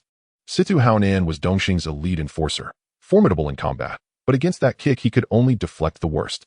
Still the blow landed true. Thud. A brutal resonant impact. Situ Haonan staggered back 3 paces. He lifted his head, glaring unblinking, only to recognize the man before him. The Vietnamese fighter summoned by Bai Tu Wang. Are you mad? Revolting against your own? Tian Yangyi brushed dust from his trousers and stood rooted, cold, impassive. Behind him, Tian Yangji, Tian Yangin, and others stepped forward, forming a solid line shielding Li Yunfei. 6 men, 6 pairs of eyes, icy as winter steel. After Chen Mo and Tian Yangxing reconciled, the former collapsed unconscious on the spot. Li Yunfei immediately called an ambulance. Tian Yangxing, equally spent, soon followed, fainting moments after Chen Mo fell. With no choice, both were rushed to hospital together, Lao Shuchong and 2 brothers accompanying them. Though Tian Yangsheng had lapsed into unconsciousness, Tian Yangyi and the others reasoned that since their elder brother had already pledged allegiance to Chen Mo, their duty wasn't fulfilled. They joined Li Yunfei instead. Situ Haonan's knuckles whitened around his blade. Li Yunfei sneered. Dongxing resorts only to despicable tricks now. These men were never yours. They can't rebel against you. And when you hire men to do your dirty work, do you not offer them severance? So don't blame them for turning to me and the Helian Sheng. Situ Haonan's face darkened further. He glanced at Lei Yaoyang crumpled on the ground, then back at Li Yunfei still standing rigid, head bowed. Yet the cleaver in Li Yunfei's right hand, its tip now pressed firmly against Lei Yaoyang's spine. Situ Haonan inhaled deeply. Fine, he said, each word carved from stone. You win. Li Yunfei slowly raised his head. His eyes remained red, but calmer, sharper than before.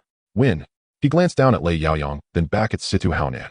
Situ Haonan, do you know how old my brother is? Situ Haonan said nothing. 22, Li Yunfei said. Only 22. His voice trembled anew. With his skill and intellect he could have risen far, yet he chose me as his boss. He's followed me just over 4 years, and laid down his life for me, twice. He looked down at Lei Yaoyang, then pressed the blade deeper. The tip pierced fabric, then skin. Lei Yaoyang screamed. Situ Haonan, save me. Li Yunfei did not pause.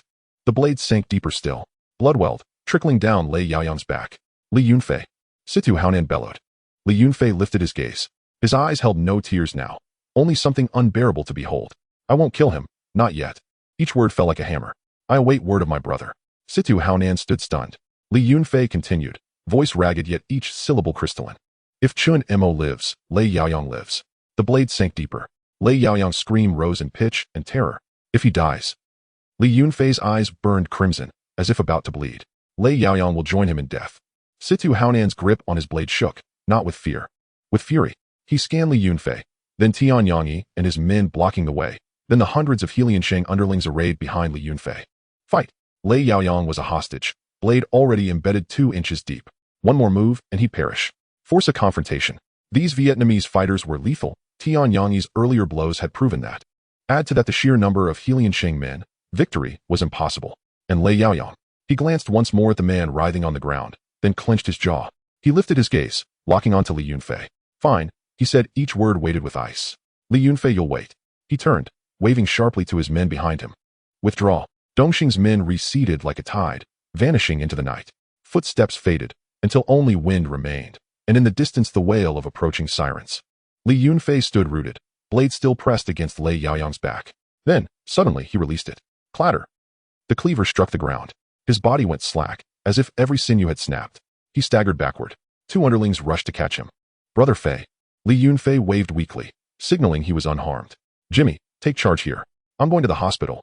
Jimmy had remained at Yanyang Tian per Chen Mo's orders, thus missing the battle. He understood well though victory was secured, cleanup would be immense. Brother Fei, you go? I'll handle this. Tian Yangyi exchanged glances with his brothers, then spoke. Let Shaoan accompany you. Our eldest brother is also at the hospital. We'll stay here with your men. Li Yunfei nodded silently. Mosey, he murmured. You must live. From behind a young underling ventured softly. Brother Fei, what shall we do with him? Li Yunfei looked down at Lei Yaoyang. Bind him. Lock him away, he said. Wait for my word. Lei Yaoyang lay motionless, daring not utter a sound. Suddenly, a roar erupted from behind. Wei, Wei, Wei. Helian Sheng underlings raised their cleavers high, chanting as one. That night the Helian Sheng had triumphed against overwhelming odds, and now their voices shook the heavens. Chen Mo felt as though he had just awakened from an impossibly long dream. Sunlight bathed the scene. A wedding venue draped in white gauze adorned with pink floral bouquets and filled with guests' radiant smiles. A familiar figure stood at the end of the crimson aisle clad in a pristine white gown gazing at him with a tender smile. Huan Huan. Chen Mo lunged forward desperate to seize her hand. Yet the faster he ran the farther she receded, until at last he stretched out his hand and grasped only empty air. He turned back, and there she remained motionless, but her smile had vanished. Her eyes were redrimmed, brimming with tears. You've been gone for 4 years, and I've waited for years, she whispered, her voice distant, fragile. I can't wait any longer. I'm sorry. Tears streamed down Chen Mo's cheeks. It's not your fault. I simply wasn't destined to return, he murmured. I cannot go back. Mosey. A voice pierced the dream like a blade, tearing it open from afar. Mosey, wake up. Brother Mo, don't you dare die on us. You promised we'd strike it rich together. Others called his name too, their voices swelling, drawing nearer, growing louder. Chen Mo forced his eyes open. A sterile white ceiling. Harsh fluorescent light. A bloodshot face looming inches from his own, Li Yunfei. His eyes were terrifyingly red, brimming with unshed tears. Crowding around the bed were several more faces. Desha Lao Shu Chong Hua Nan Yaowen, and even Tian Yangsheng and Tian Yangyan. Li Yunfei's tears spilled over instantly. You good-for-nothing kid, he barked, his voice trembling violently. Thank heavens you're awake. You scared the living hell out of me. Desha wiped his eyes and grinned, simple and sincere. Chen Mo parted his lips, his throat parched, burning like fire. Water. In their frantic haste the men scrambled. One dashed for a cup, another jabbed the call button. Someone nearly toppled the force stand. In the end, Tian Yangyan moved with quiet efficiency, pouring warm water, gently raising the bed, and carefully supporting Chen Mo as he drank.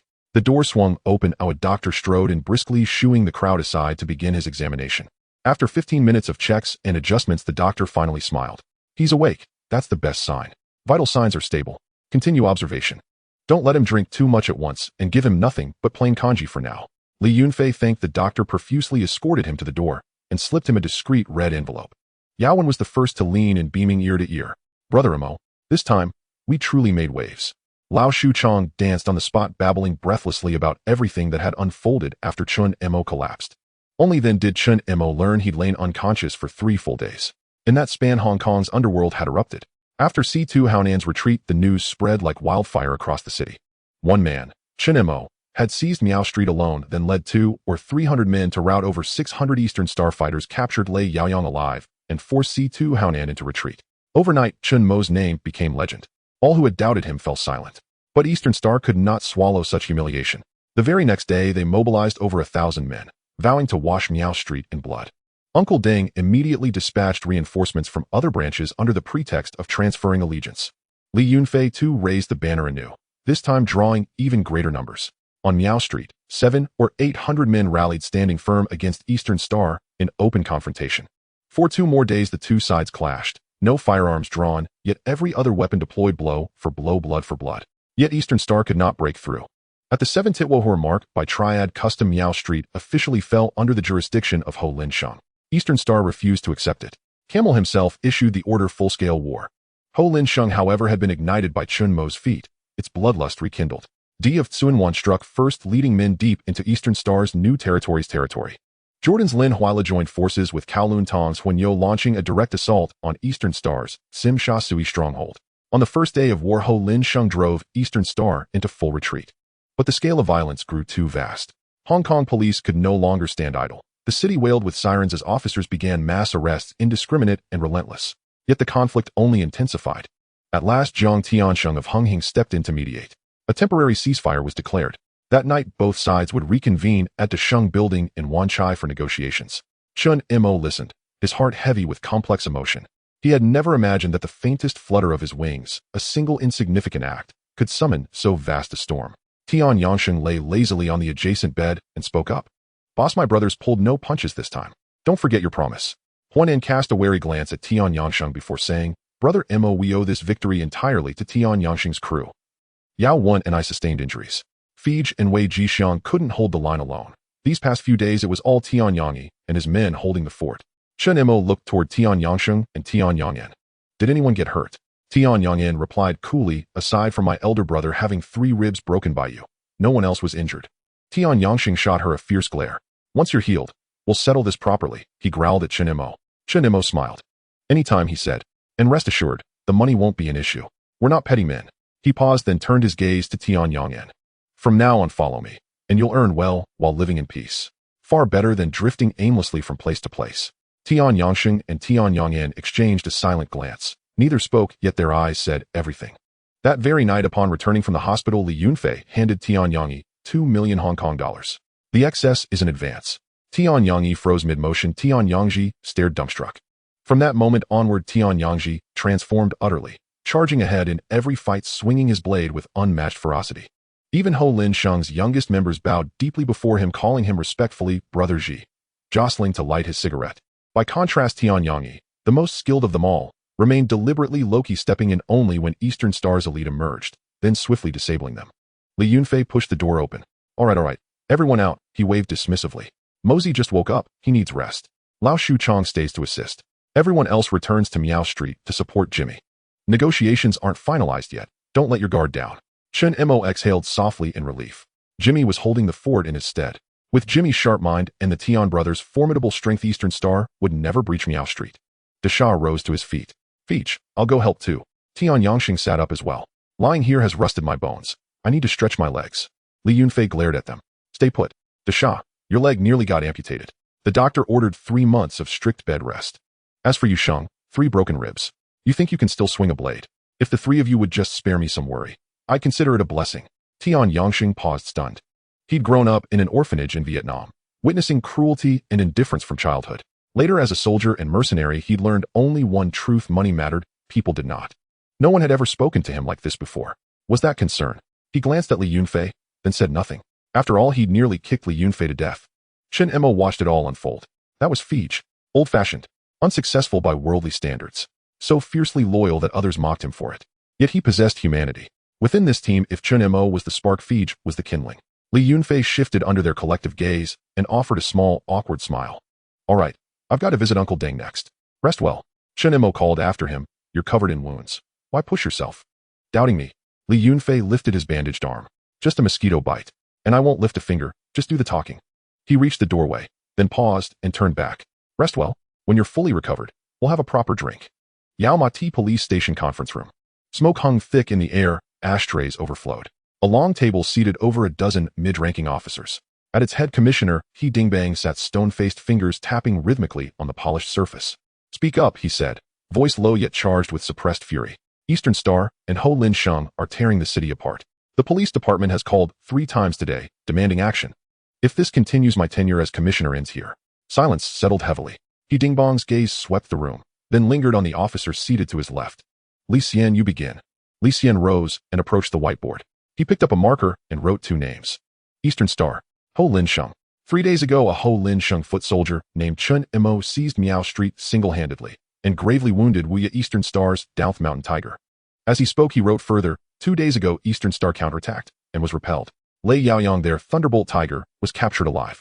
Yesterday, full-scale war erupted, and Ho Lin Sheng gained the upper hand. He turned to face the assembled officers. Chen Mo's identity as an undercover officer was known only to Li Xian, Commissioner He, and Huang Cheng. Especially now that Chen Mo had risen to prominence within the Triad, all 3 maintained disciplined silence. The situation now is dire. Both sides are blinded by rage. Ho Lin Sheng's morale soars. Eastern Star refuses to concede honor, yet continued fighting will only escalate the crisis. He Dingbang nodded. What is your recommendation? Li Xian paused for 2 seconds. My recommendation is to let them resolve it themselves. A murmur rippled through the room. Someone blurted out, resolve it themselves. How? By continuing to fight. Are we to endure daily reprimands from above? The speaker was Huang Cheng, seated to He Dingbang's right, his expression openly skeptical. Li Xian, did you oversleep? Li Xian met his gaze calmly. Superintendent Huang, what is your alternative? Huang Cheng strode to the whiteboard and drew two large emphatic X's over the names Eastern Star and Ho Lin Sheng. Crack down, hard, he declared, enunciating each word. Arrest every troublemaker. Mass brawls, arrest. Armed assault, arrest. Triad activity, arrest. I refuse to believe that locking up their leaders won't stop them. Some nodded. Others frowned. Li Xian smiled, a subtle, inscrutable expression. Superintendent Huang, can you arrest them all? Huang Cheng bristled. What do you mean? Li Xian returned to the board and drew a circle, enclosing both names tightly within it. Together Eastern Star and Ho Lin Sheng count over 100 named senior figures, and tens of thousands of rank-and-file members. Arrest them all. Can our station hold them? He paused. Even if we could, arresting one wave merely clears space for the next. With triads, the harder you strike, the tighter they bind. Lock up their leader today, and tomorrow a new one rises. The day after the fighting resumes. Huang Cheng's expression darkened. Then what do you propose? Li Xian turned to He Dingbang. Commissioner, the two sides have agreed to a temporary truce tonight and scheduled formal negotiations for tomorrow evening at the Sheng building in Wanchai. My proposal is this: tomorrow morning I will meet separately with Fat Deng and Camel. He pointed to the whiteboard. I will pressure both parties to negotiate in good faith and to surrender individuals for prosecution once talks conclude. Those arrested will face charges. Convictions will satisfy higher authorities. The room fell quiet for several seconds.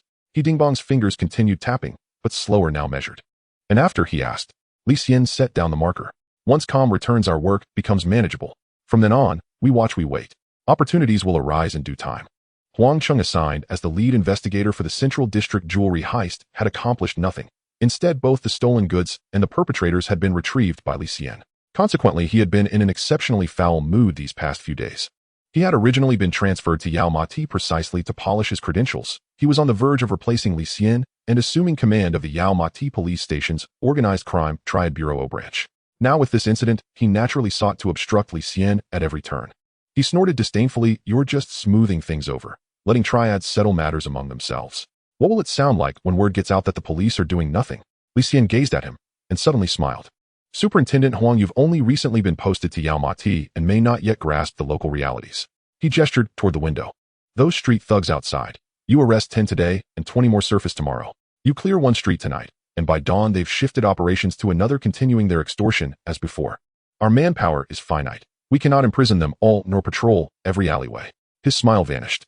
My approach is not ideal, but it is the only viable one under current circumstances. Ho Tingbang fell silent for a long while. He glanced first at Li Xian, then at Huang Cheng, and finally surveyed everyone present. Let's vote. He rapped the table once. All in favor of Inspector Li's proposal, raise your hand. In the conference room, a single hand rose, the hand of Li Xian himself. Then several veteran inspectors slowly raised theirs. Having spent decades navigating the intricate relationship between law enforcement and triad organizations, they recognized the truth in Li Xian's words. Ho Tingbang counted aloud 7 votes. He turned toward Huang Cheng's side. All in favor of Superintendent Huang's proposal, raise your hand. Huang Cheng raised his hand first. A few others behind him followed suit, mostly administrative officers, many holding advanced academic degrees. 6 votes. Ho Tingbang nodded. Rising to his feet, he addressed the room. The decision stands in favor of Inspector Li's plan. Superintendent Huang, you will assist Inspector Li and monitor both sides closely. Tonight's negotiation at Taxing Building must yield results. I expect a full report by morning.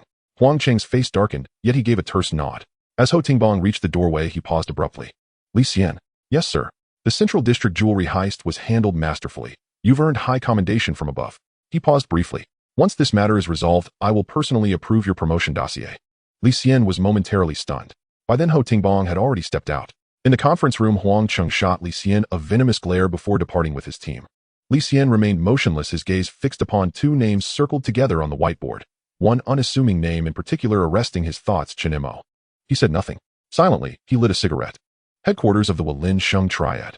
That evening, every senior elder gathered. An assembly usually convened only during the selection of a new leader.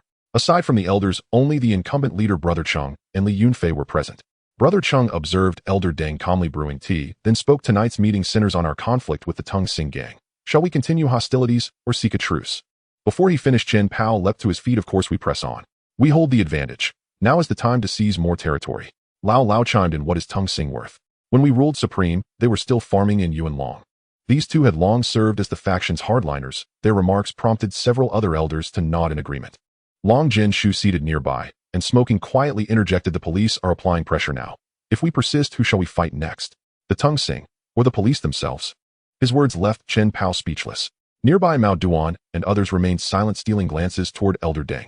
Among all present, even the most volatile Chen Pao, Elder Deng alone held true authority. Elder Deng arranged the teacups in a plum blossom formation, poured the brew, and watched as hands reached forward one by one. Before you arrived, Li Xian of the Yao Ma Tio branch called me. Only 4 words enough is enough. Elder Deng lifted his eyes to Li Yunfei. Fizi, you know him well. Li Yunfei stiffened. His connection with Li Xian was known only to Dasa and Chen Mo. Before he could respond, Elder Deng cut, and Li Xian is unlike other officers. He embodies the old-school constabulary ethos. You all understand what it signifies that the police deliberately sent him to deliver that message. Brother Ching added, the police do not wish to escalate tensions with us. Elder Deng nodded, sighing deeply. This is no longer the era of the 4 legendary inspectors. I propose negotiations with Tung Sing, but negotiations conducted on our terms, ensuring our brothers suffer no loss. With Elder Deng's decree, the assembly drank their tea and returned the cups to the tray. Brother Ching, seeing consensus achieved, broached, the second matter, Temple Street, is now ours. How shall its control be allocated? At this, silence descended. Temple Street was prime territory. Everyone coveted it. Li Yunfei stepped forward without hesitation. Respected elders, Temple Street was taken by my right-hand man, Chen Mo, who stood guard through the night wounded. Without him, Temple Street would never have fallen. My men bled for it, so? Chen Pao interrupted. Fizi, your point is valid, but the Triad contributed too. No one else spoke. Chen Pao voiced what the rest silently believed. Chen Pao continued, this time Elder Deng dispatched support, and my subordinate Yu Tu Biao committed the largest contingent. Chen Pao, you've lost your senses. Biao Shu retorted. Jordan's backing was equally substantial. Alok's men joined from the outset. Long Jin added, did Sham Shui contribute no manpower? Don't forget, Jamizi, currently holding Temple Street, was ransomed for $88,000 paid by Mosey himself. What part did you play? Chen Pao snapped back. As tempers flared anew, Elder Deng poured fresh tea. The room quieted instantly. All stepped forward to accept a cup. Such was the Walin Shang, fragmented, each faction pursuing its own interests. Observing Elder Deng's expression, Li Yunfei steadied his resolve and declared, Temple Street was seized by my faction alone. No Triad funds were expended. By principle and precedent, its allocation should not be debated here. His words silenced the room. In earlier years, these elders would not have granted Li Yunfei even a moment's consideration. But times had changed. His trusted lieutenant had captured Temple Street, and hundreds of recruits now pledged allegiance to him. His influence had become undeniable. Sensing tension mounting, Elder Deng smiled gently. Our victory stems from unity. Mosey upheld loyalty to his boss and stormed Temple Street alone. Ufizi stood by his men, defending Temple Street at great personal cost. At its core lies unity and righteousness. Every contributor is recorded in my memory. None shall be shortchanged. He turned to Li Yunfei. Fizi, I have decided to establish a new branch in Temple Street, making the Walin Shang a 10-branch organization. You shall assume leadership of this new branch. The declaration met with no objection, yet Li Yunfei shook his head. Elder Deng fixed him with a steady gaze. Fizi, are you dissatisfied? Uncle Deng, I am not dissatisfied. Li Yunfei lifted his head, calm voice composed, yet carrying a subtle, ineffable complexity. But I cannot accept this position. He then delivered a lengthy explanation. Faces exchanged bewildered glances. The conference room lapsed into brief, profound silence. Elder Deng said softly, lifting his cup. The following morning at Yao Ma Ti police station, Elder Deng was escorted into the interrogation room, where Li Xian awaited him. 2 cups of tea sat steaming on the table. Uncle Deng, please sit. Li Xian gestured. Elder Deng smiled, took the seat opposite, and sipped his tea. Inspector Li, quite the early riser, to invite me for tea before dawn. Li Xian returned the smile. Uncle Deng is a man of insight. I'll dispense with formalities. How did last night's Walin Shang meeting conclude? Elder Deng's expression remained unchanged. Inspector Li's intelligence network is truly impressive. Your conflict with Tung Sing has grown too large. Li Xian leaned back slightly. Higher authorities exert pressure. I find myself in a difficult position. Elder Deng nodded. I understand. Thus last night we resolved to negotiate with Tung Sing. Li Xian studied him and smiled. Uncle Deng is indeed a man of wisdom. He paused, softening his tone, yet negotiation does not preclude clarity. Certain matters must be stated plainly. Regarding existing territorial divisions, the police will not intervene. But enough is enough. Those 4 words I spoke yesterday on the telephone remain my unequivocal stance today. Elder Deng set down his cup. Inspector Li, the Walin Shang has always abided by its code. That is reassuring. Li Xian nodded, then shifted tone. Uncle Deng, I offer a personal suggestion. How you divide this newly seized territory internally is your affair. I shall not interfere. But I urge you to finalize arrangements swiftly, lest unrest fester among your ranks. Elder Deng's eyes narrowed slightly. Inspector Li's meaning is. Li Xian lifted his cup, sipped, and set it down deliberately. My meaning is simple. If the Walin Shang remains orderly, the police will not trouble the Walin Shang. He held Elder Deng's gaze, his tone layered with implication. This time the Walin Shang feasted. But surely Tung Sing must be allowed at least a sip of the broth. One leaves room for future encounters. And if Tung Sing refuses to negotiate, then neither side may act. Hong Kong upholds the rule of law. Whoever violates it will face legal consequences. Elder Deng paused, then smiled inspectorally. This cup of tea, I have fully understood. He rose. Rest assured, I will not place you in difficulty. Once Elder Deng departed, Li Xian signaled to a subordinate bring in Lo Tu. 5 minutes later, Lo Tu, the leader of the Tung Sing gang, was ushered into the interrogation room. The tea had grown cold and no fresh cup was offered. Sit. Li Xian's tone had cooled perceptibly. Lo Tu sat down, his expression grim. Li Xian looked him squarely in the eye. Tung Sing has repeatedly overstepped boundaries, and until now we chose to look away. This time, however, you have gone too far. Lo Tu protested urgently. Inspector Li, Tung Sing lost a branch leader, another was arrested, and a third remains hospitalized. Not only did we lose Temple Street, but also streets in Simsha Sui and the new territories to Walin Sheng. Li Xian's face hardened. Lo Tu, you've been in this world long enough. Have you forgotten the basic codes? Temple Street was lost fairly. I know your pride, rebels, but rules are rules. Lo Tu's expression twisted. Inspector Li, are you showing favoritism? We've forfeited territory and face. Do you expect me to simply accept it? Li Xian locked eyes with him, gaze piercing. Then what do you intend? To continue fighting? Leaning forward, his voice low but unmistakably threatening. Lo Tu, I tell you plainly, if you choose war, the police will focus exclusively on Tung Sing. We will leave Walin Sheng untouched, and I shall not intervene there. But for you, I guarantee daily raids on your premises, and daily invitations for your men to return for coffee. He continued. Tung Sing may boast numbers and wealth, but though we cannot eradicate your organization, we possess ample capacity to cripple it severely. Lo Tu's face paled, his fists clenched and unclenched. Li Xian settled back into his chair, voice softening. I know you sustained losses this time, but commerce entails both profit and loss. Losing Temple Street leaves room for recovery elsewhere. Persist, and your losses will only deepen. Consider this fair warning. Lo Tu remained silent for a long while. He knew Li Xian spoke truth, yet Tung Sing's honor lay in ruins. Without a fight, how could they retain credibility? Drawing a deep breath, he rose. Inspector Li, I respect you. I will negotiate with Walin Sheng, but success is not guaranteed. Li Xian nodded, tone neutral. No matter. Begin talks. Should they fail, then discussions will continue within these precinct walls. Lo Tu let out a cold snort and strode out, slamming the door behind him. A hospital ward. Chen Mo awoke for the first time, ate a little, then drifted back into unconsciousness. When the doctor examined him this time, however, all vital signs were normal. Only his body remained severely depleted, requiring time to recover. Hearing this, Li Yunfei and the others who had been keeping vigil outside the ward finally breathed a sigh of relief. It was not until several more days had passed that Chen Mo regained enough strength to sit up unassisted and eat on his own. Yet each meal still required Tian Yinjin to feed him, a situation that left him deeply uncomfortable. At over 20 years old, being spoon-fed like a child felt profoundly undignified. For days, Chen Mo remained in a fog daze, his mind thick as slurry, utterly unaware of events unfolding beyond the ward. It was now 8 o'clock in the evening. The room held only Chen Mo and Li Yunfei. Tian Yangxing, having rested for several days, grew restless in the ward and was discharged. Jimmy had already arranged accommodation for the Tian brothers near Temple Street. Desha, hearing that affairs in Temple Street had grown overwhelming, volunteered to be discharged and assist on site. Li Yunfei, unable to dissuade him, reluctantly agreed, assigning him instead to oversee operations at the Yin-Yang Tian establishment, while also instructing Xia Jia, who had recently transferred there, to keep watch over him. During this period, the ward remained unusually quiet, save for Tian Yang's daily visits to deliver meals. Today, however, Li Yunfei had finally completed his own affairs and arrived specially with a basket of fruit and delicacies. He Chen Mo even spotted a bottle of whiskey concealed among the apples. Li Yunfei sat beside the bed peeling an apple, his strokes heavy and uneven, thick ribbons of peel cascading downward. Chen Mo winced. Brother Fei, the peel you've removed could easily cover another whole apple. Shut up. Grumble less when you're being fed. Without looking up, Li Yunfei kept his knife moving steadily. Chen Mo smiled faintly and leaned back against the headboard, listening as Li Yunfei recounted recent events. So East Star has backed down. What choice did they have? Li Yunfei placed the peeled apple aside and wiped his hands. Upon learning East Star had declared war on us, several Hing branches began mobilizing their forces.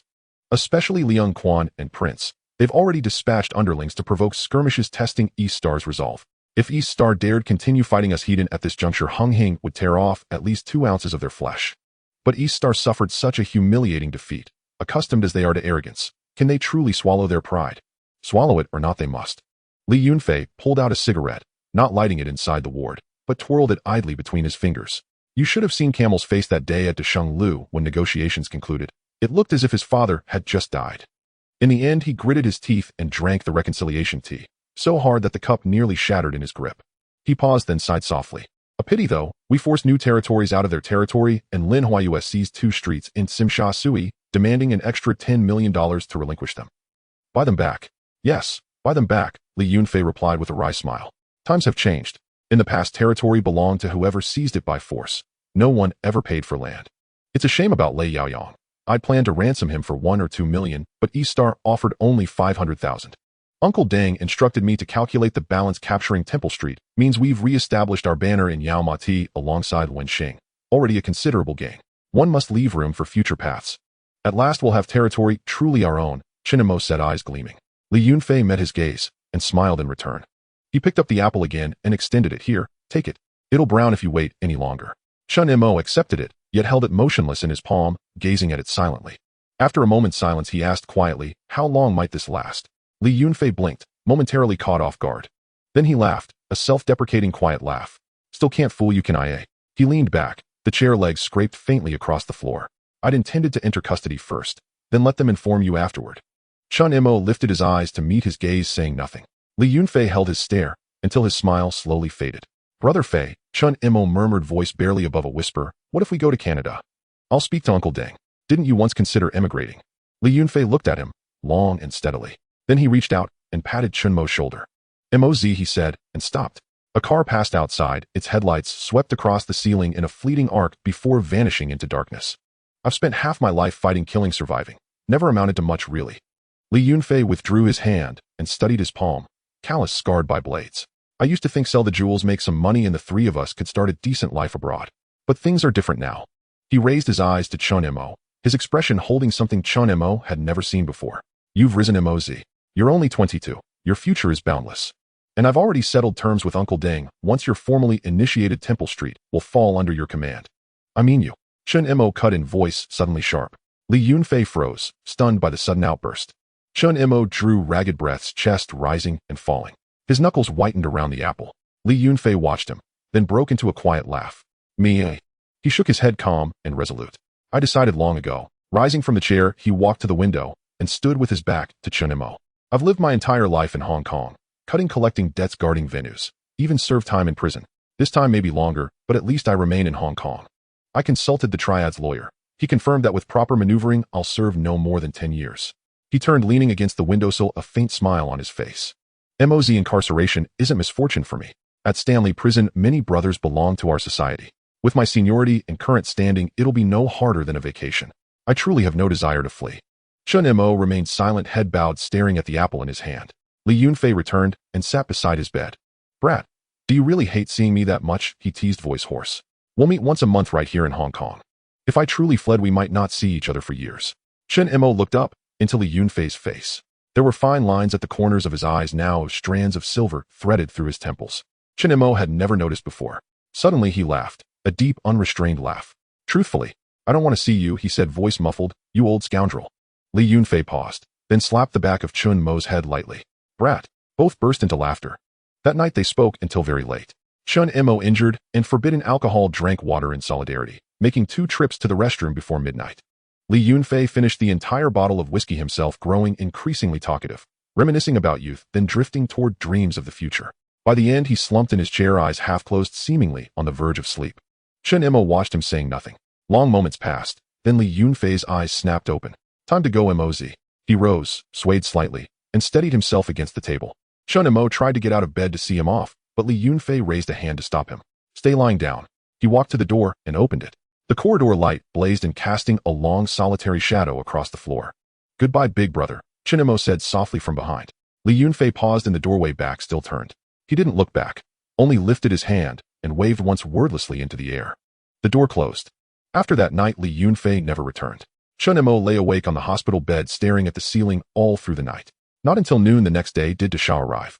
His eyes were bloodshot, rabbit red. He entered, stood silently by the bedside, and remained mute for a long while. Chen Mo looked at him, and already knew. Brother Fei turned himself in this morning. Wore his finest suit, the most expensive he owned, walked straight into Yao Mati police station, asking specifically for Officer Li Xian. Chen Mo said nothing. He turned his gaze toward the window. The sky was a flawless blue, birds flew swiftly across it. Desha stood for a moment longer, then left. The soft click of the closing door echoed quietly. Chen Mo closed his eyes. That night, he'd nearly spoken. Wanted to tell Li Yunfei he was an undercover officer. but in the end the words stayed unuttered. Because whether he spoke or stayed silent had already ceased to matter. Li Yunfei had borne the burden of temple streets assaults and arson, shouldered every charge demanding a figure of weight and authority. He walked into the station in his most dignified suit, sold himself so Chen Mo could walk free. Outside, more birds soared across the sky. Chen Mo lay still for a very long time. 1 month later, Chen Mo was discharged. A brand new Lexus waited outside the hospital entrance, its black body gleaming under the sun. Chen Mo sat in the rear seat glancing at Jimmy beside him and chuckled. "Brother Jimmy, you're rich now. Got a new car ready. This is your car. You're being formally initiated today. Surely you won't ride in on that battered motorcycle." Chen Mo's eyes widened. "Mine. How did I not know? Where's my old bike?" Lao Shuchong leaned forward from the driver's seat, grinning obsequiously. "Brother Mo, rest assured. I've assigned a junior brother to polish your bike daily. It shines brighter than this new one. See, that's what a proper junior brother looks like." Chen Mo teased, patting Tian Yangyan's shoulder where she sat in the front passenger seat. "Xiaoen, you do well to learn from Lao Shuchong. Keep your eyes open, stay observant." Tian Yangyan wore an expression of gentle resignation on her beautiful face. Over these past weeks, she had come to understand Chen Mo completely. Usually a carefree, playful young man, utterly unlike the ruthless fighter who'd once pinned down her elder brother in brutal combat. As the sole woman in Chen Mo's circle, she'd consistently delivered his meals during recovery. So before his discharge, her elder brothers convened and decided she would become Chen Mo's personal bodyguard and assistant. After all, staying close to the boss was far safer than charging into frontline brawls. Tian Yangyan raised no objection. Having grown accustomed to this life, she found it blissful. Compared to the constant dread she'd endured across Southeast Asia, this was paradise. As for Chen Mo, he'd made her slightly uneasy only during those first few days of convalescence when he needed feeding. Afterward, he proved agreeable, quick-witted, yes, but fundamentally upright, his gaze toward her always clear and respectful. "Let's go. No more banter," Jimmy urged. "The initiation ceremony begins at 3 p.m. Uncle Deng and all the senior elders have already arrived. Being late would be disgraceful." Headquarters of the Walin Sheng Triad. Its incense hall is solemn and austere. At its center hangs an image of Lord Guan, the martial god of loyalty and righteousness. Red candles burn high and blue incense, smoke coils through the air. The altar bears the 3 sacrificial offerings: seasonal fruits, pure tea, and white liquor. On armchairs flanking both sides sit elder patriarchs Deng Bo at the center, followed in order by Chen Bao Lung, Lao Lung, Gon Fat, Hua Biao Shu, and Mao Dun, each grave-faced and reverent. Seated among the guest chairs on the side is a familiar figure, Chan Yu, the financial overseer of the Hing Triad. He wears a flawlessly tailored dark suit, his gaze calm, a faint courteous smile playing upon his lips. Behind him stands a junior member, motionless, holding a rosewood box with both hands. Brother Chung stands before the statue of Lord Guan, clad in traditional Hung Min ceremonial robes of crimson silk, the hem embroidered with subtle cloud and water motifs, lending him an air of solemn majesty. Chan Mook, Jimmy, and Lao Shu Kung kneel before the statue of Lord Guan, each facing a bowl of wine and 3 joss sticks.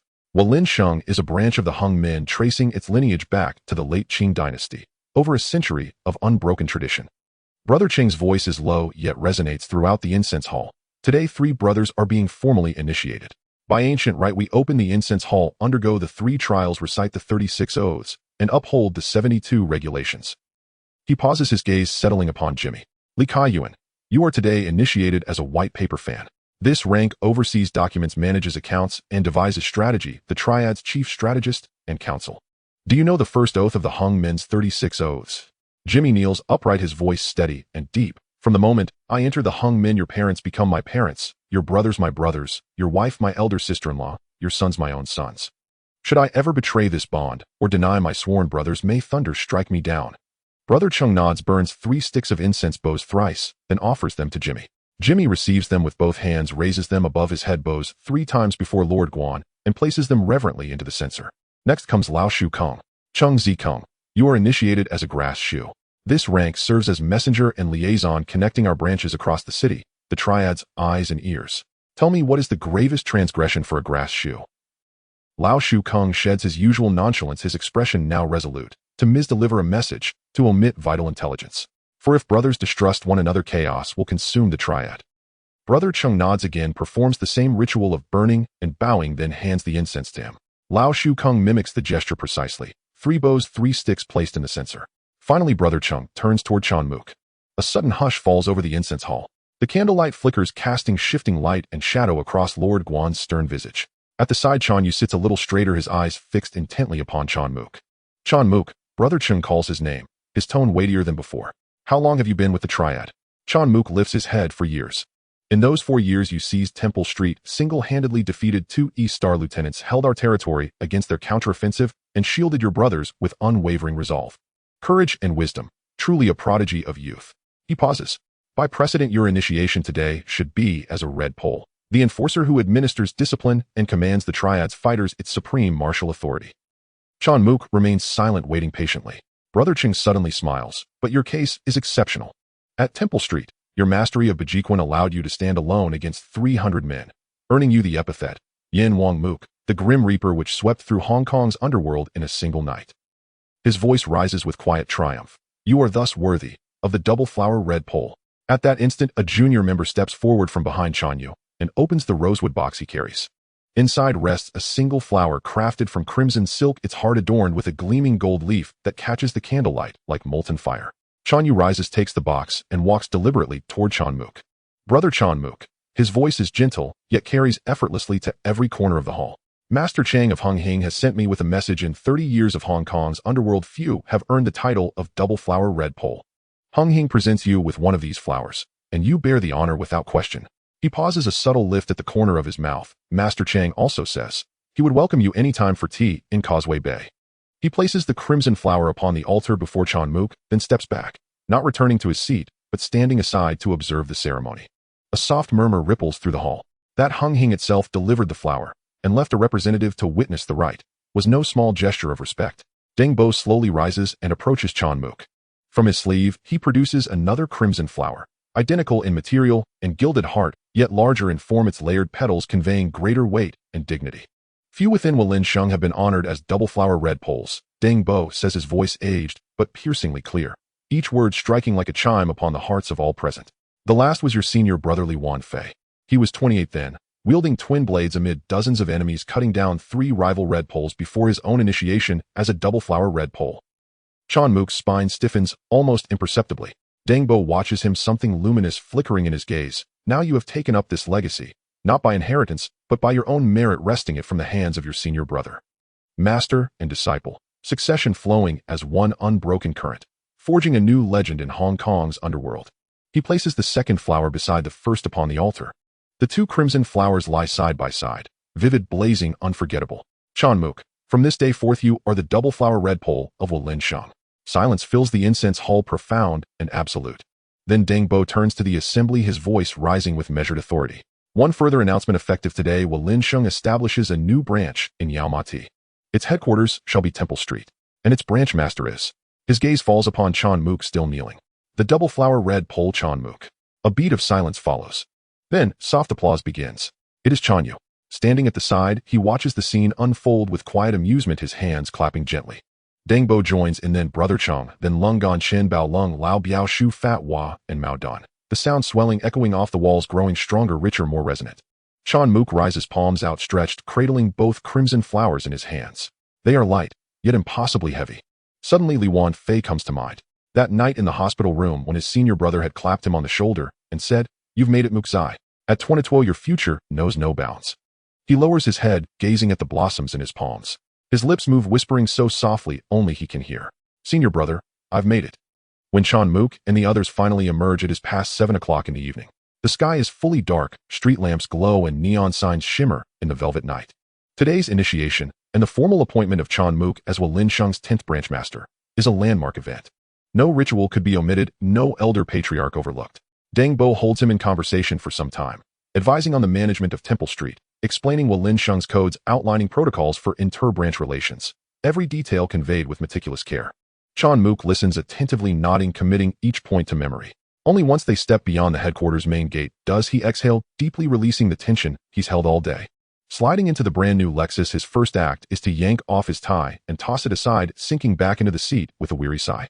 "Jimmy, why on earth did you insist on dragging me halfway to change into this suit?" he grumbles, tilting his head with mock despair.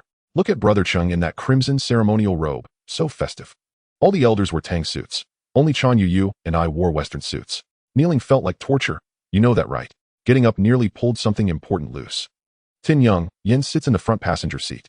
At this remark, the stoic mask on his face nearly cracks. His lips twitch, and he forcibly suppresses a grin. Jimmy turns back helplessly. "Boss, it's my first time attending such a ceremony. When my senior brother Quan Zai Sam was initiated, I was still just a blue lantern, had no right to enter the hall. Had I known how uncomfortable it'd be, I'd have dressed casually too. Honestly, it is uncomfortable to kneel. Lao Shu Kung starts the engine and chuckles. That's because the two bosses carry rather impressive measurements. Chen Mo delivers a sharp slap to the back of his head, not even moving yet, and already revving your engine. TSK TSK, I almost forgot, from now on I shouldn't call you Lao Shu Kung anymore. It's Brother Kung now. Lao Shu Kung ducks, instinctively grinning broadly. Before you, boss, I'll always be Lao Shu Kung. It's all thanks to you I've risen this far. For this initiation, Chen Mo had specifically consulted Deng Bo about bringing Jimmy and Lao Shu Kung along. Jimmy posed no issue. He'd already distinguished himself under Quan Zai Sam, and his stewardship of Temple Street proved his administrative acumen beyond doubt. His initiation as a white paper fan was thoroughly deserved. As for Lao Shu Kung, previously obscure, his elevation directly to grass Shu surprised many. But Chen Mo paid no heed to others' opinions. Lao Shu Kung was his top lieutenant, loyal from the very beginning, steadfast and unwavering. Moreover, the young man possessed uncommon shrewdness. Entrusting him with tasks rarely yielded error. Take this very occasion: rallying the troops, coordinating personnel, delivering messages. Every logistical thread was managed by him. Only his martial prowess lagged slightly, otherwise Chen Mo found no fault. Promoting him served dual purposes: recognition of proven capability, and a visible signal to all subordinates. Loyalty and diligence under Chen Mo guarantee advancement. Chen Mo smiles faintly, leaning back in his seat. Fine, let's stick with Ah Kong. After all, you'll soon be taking on juniors yourself. Best preserve a little dignity. He recalls something and asks, is Temple Street fully arranged? Lao Shu Kung slaps the steering wheel confidently. Relax. We've booked the entire Temple Street Dai Pai Dong. From end to end, food, drink, everything laid out. The brothers have been waiting all day. Chen Mo nods, a warm glint in his eyes. Excellent. Tonight, we drink until dawn. Tin Young Yen remarks coolly from the side. The doctor warned you upon discharge. You're forbidden from drinking alcohol. Chen Mo instantly deflates. Jimmy turns back, eyes gleaming with playful mischief. Chen Mo clears his throat awkwardly. Does beer count as alcohol? Surely not, right? Young Yen, what do you say? Tin Young Yen stares ahead expressionless, but the corner of his mouth lifts just slightly. The car turned into Miao Street, and from a distance a sea of lights came into view. The entire street was packed with tables from the food stalls stretching from the entrance to the end, and red plastic stools densely arranged, at least 100 tables. Hot dishes were being served in bowls, beer crates piled high like small mountains, and people were everywhere. Brothers from Lianxing wore various colors of clothing, gathering in groups of 3 to 5, drinking and playing games, creating a festive atmosphere akin to a New Year celebration. There were also some neighbors sitting at the tables looking a bit reserved. Chen Mo had specifically instructed that today he was inviting not only his own brothers, but also the old neighbors from Yao Street who had supported him before, all of whom were considered his guests. The car stopped at the street corner, and as soon as Chen Mo got out, someone with sharp eyes spotted him. Brother Mo is here. Brother Mo. Brother Mo. A crowd gathered around him, all calling out excitedly. Chen Mo smiled and waved his hand, saying, everyone sit down, don't stand today, there are no rules, drinking is the most important. As he walked in, he greeted people on both sides.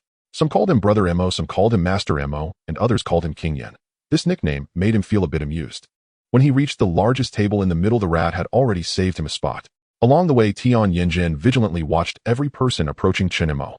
Chen Mo helplessly said, Shaoin, today is a celebration, no need to be so tense. Tian Yenjin glanced at him and replied, my duty is to protect you. On our own turf, surrounded by hundreds of brothers who could harm me. Exactly, Shaoin, with us brothers here, who can touch Brother Mo? It was Tian Yangji who spoke. It had been a month since they last met, and Tian Yangji had completely changed in demeanor, sporting a gold chain and wearing sunglasses at night, fully dressed like a seasoned gangster. In comparison, Tian Yangxing and Tian Yangyi looked much better. Tian Yinzhen rolled his eyes, ignoring him. This table was filled with familiar faces. On the outermost side were Yao Wenwei, Jixiang, and Huanan, those who had initially waved the flag when they first came over. Although Chen Mo had paid, they were like a timely help, and they had fought hard to protect Miao Street afterwards. When Yao Wen saw Chen Mo coming, he stood up abruptly, but Chen Mo pressed him down. Sit down with so many younger brothers here. How could I let Brother Yao Wen stand to welcome me? Yao Wen still insisted on standing, grinning broadly. Brother Mo, you're just teasing me. I will be following you in the future. Today is your big day. Congratulations, Brother Mo. At this moment, Wei Jixiang also stood up, saying, Brother Mo, congratulations. He spoke little, but his eyes were filled with warmth. Chen Mo patted Wei Jixiang's shoulder and asked, Xiang, how is your wife's health? When is she due? Wei Jixiang nodded gratefully. Thank you, Brother Mo, a few more months. Good, when she gives birth, let me know. As the older brother, I must prepare a big red envelope for you. Huanan also stood up beside them. Huanan, I heard you're great at cooking. When will you show off your skills? Huanan laughed and replied, Brother Mo, whenever you command, I'm ready. Chen Mo nodded and said, "If your cooking is good, I will support you in opening a restaurant." In a few exchanges, Chen Mo realized that these three were already his own people. They were different from those who had come over later. They could develop into core members. He sighed and said to the three, "You came over for various reasons, but in my eyes, although we haven't known each other long, being able to gather here is fate. I am aware of the contributions you made before. Rest assured, I will not treat you unfairly." The few exchanged glances and then raised their glasses, drinking it all down. Sitting aside, Desha watched Chen Mo chatting and laughing, feeling emotional. "Fei Gu, Amo has really grown up. He looks more like a leader than you now."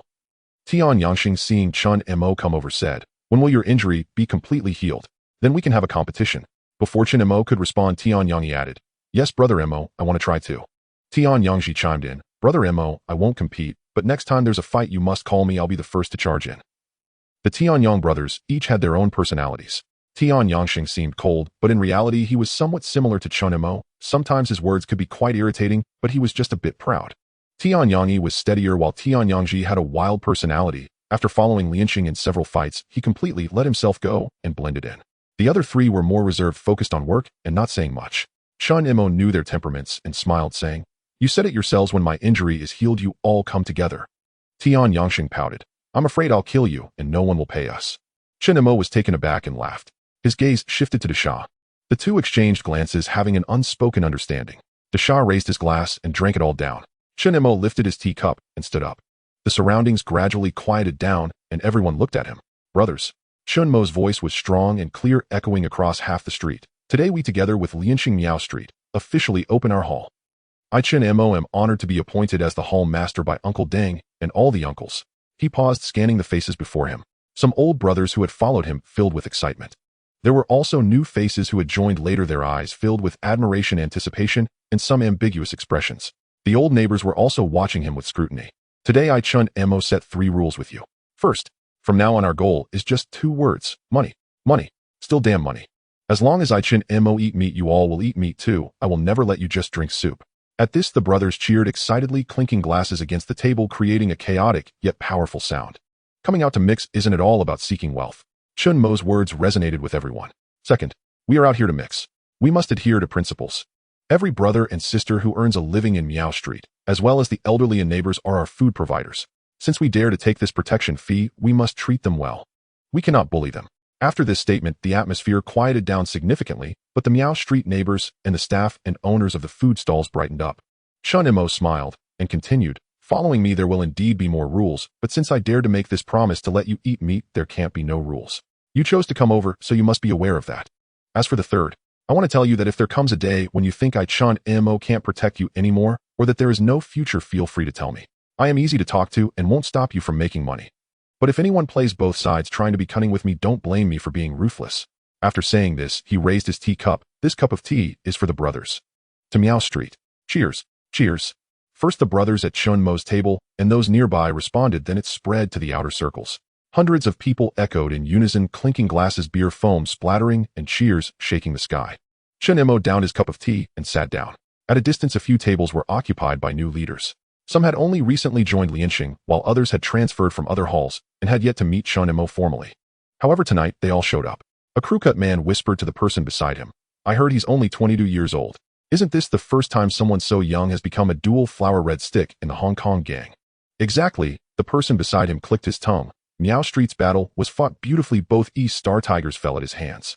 Following him will be a sure win in the future. But the territory currently only covers Miao Street. Someone hesitated. "One street." The crew-cut man scoffed. This one street was conquered by him alone. With strong manpower and horses, taking it slow is fine. Yao Ma Ti is so big there will be plenty of opportunities in the future.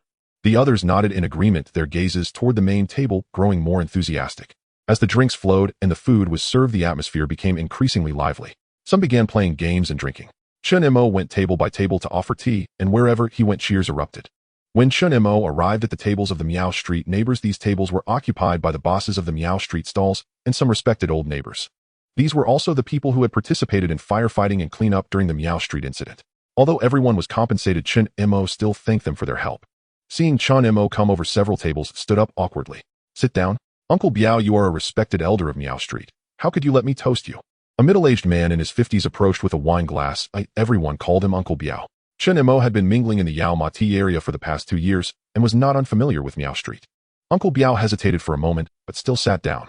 He grasped Chen Mo's hand and said earnestly, "Brother Mo, I have run a tea restaurant here in Miao Street for 20 years. Many gangs have come and gone leaving a mess behind, but this time you and Lianxing are different. Or rather you are different from Fei Go." He paused and gave Chen Mo a thumbs up. "Different. Truly different.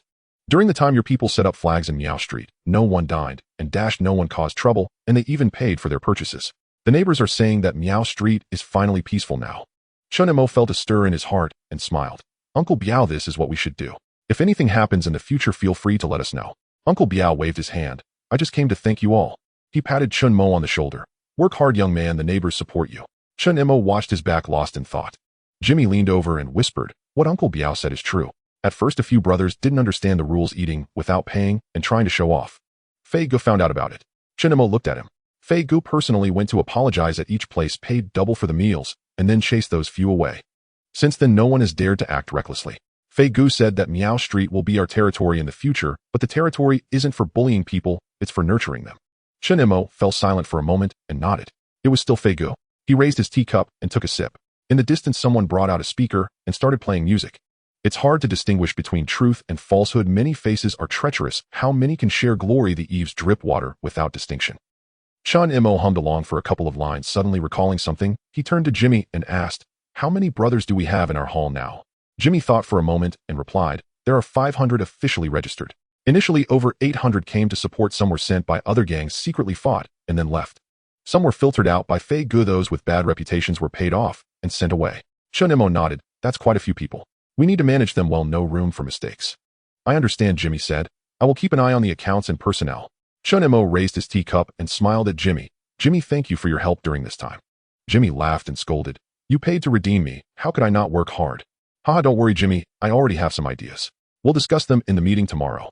That night Miao Street was sleepless. The next morning Chen Mo awoke just past 6 or 7. Having drunk no alcohol the previous night, he rose unusually early. He glanced around, finding himself in the lounge of the Yin Yang Tian establishment. This room was far more comfortable than Jin Bao's. It featured not only a proper bed, but also a private washroom for grooming. Though his wounds had begun to heal, they were still far from fully recovered. To hasten convalescence, he had remained obedient and restrained. Hence his compliance yesterday when Tian Yangin suggested tea instead of wine. After all, he was a Sigma man. The lounge was fully equipped with daily essentials, and even held a neatly folded set of clothing. Chen Mo picked it up and frowned. Another suit. Though this one leaned toward casual wear, no tie required. He still felt deeply uncomfortable in such formal attire. Sighing, he murmured, "I'll buy something else later." After washing up and dressing, he reached for the door, only to nearly collide with Tian Yangin.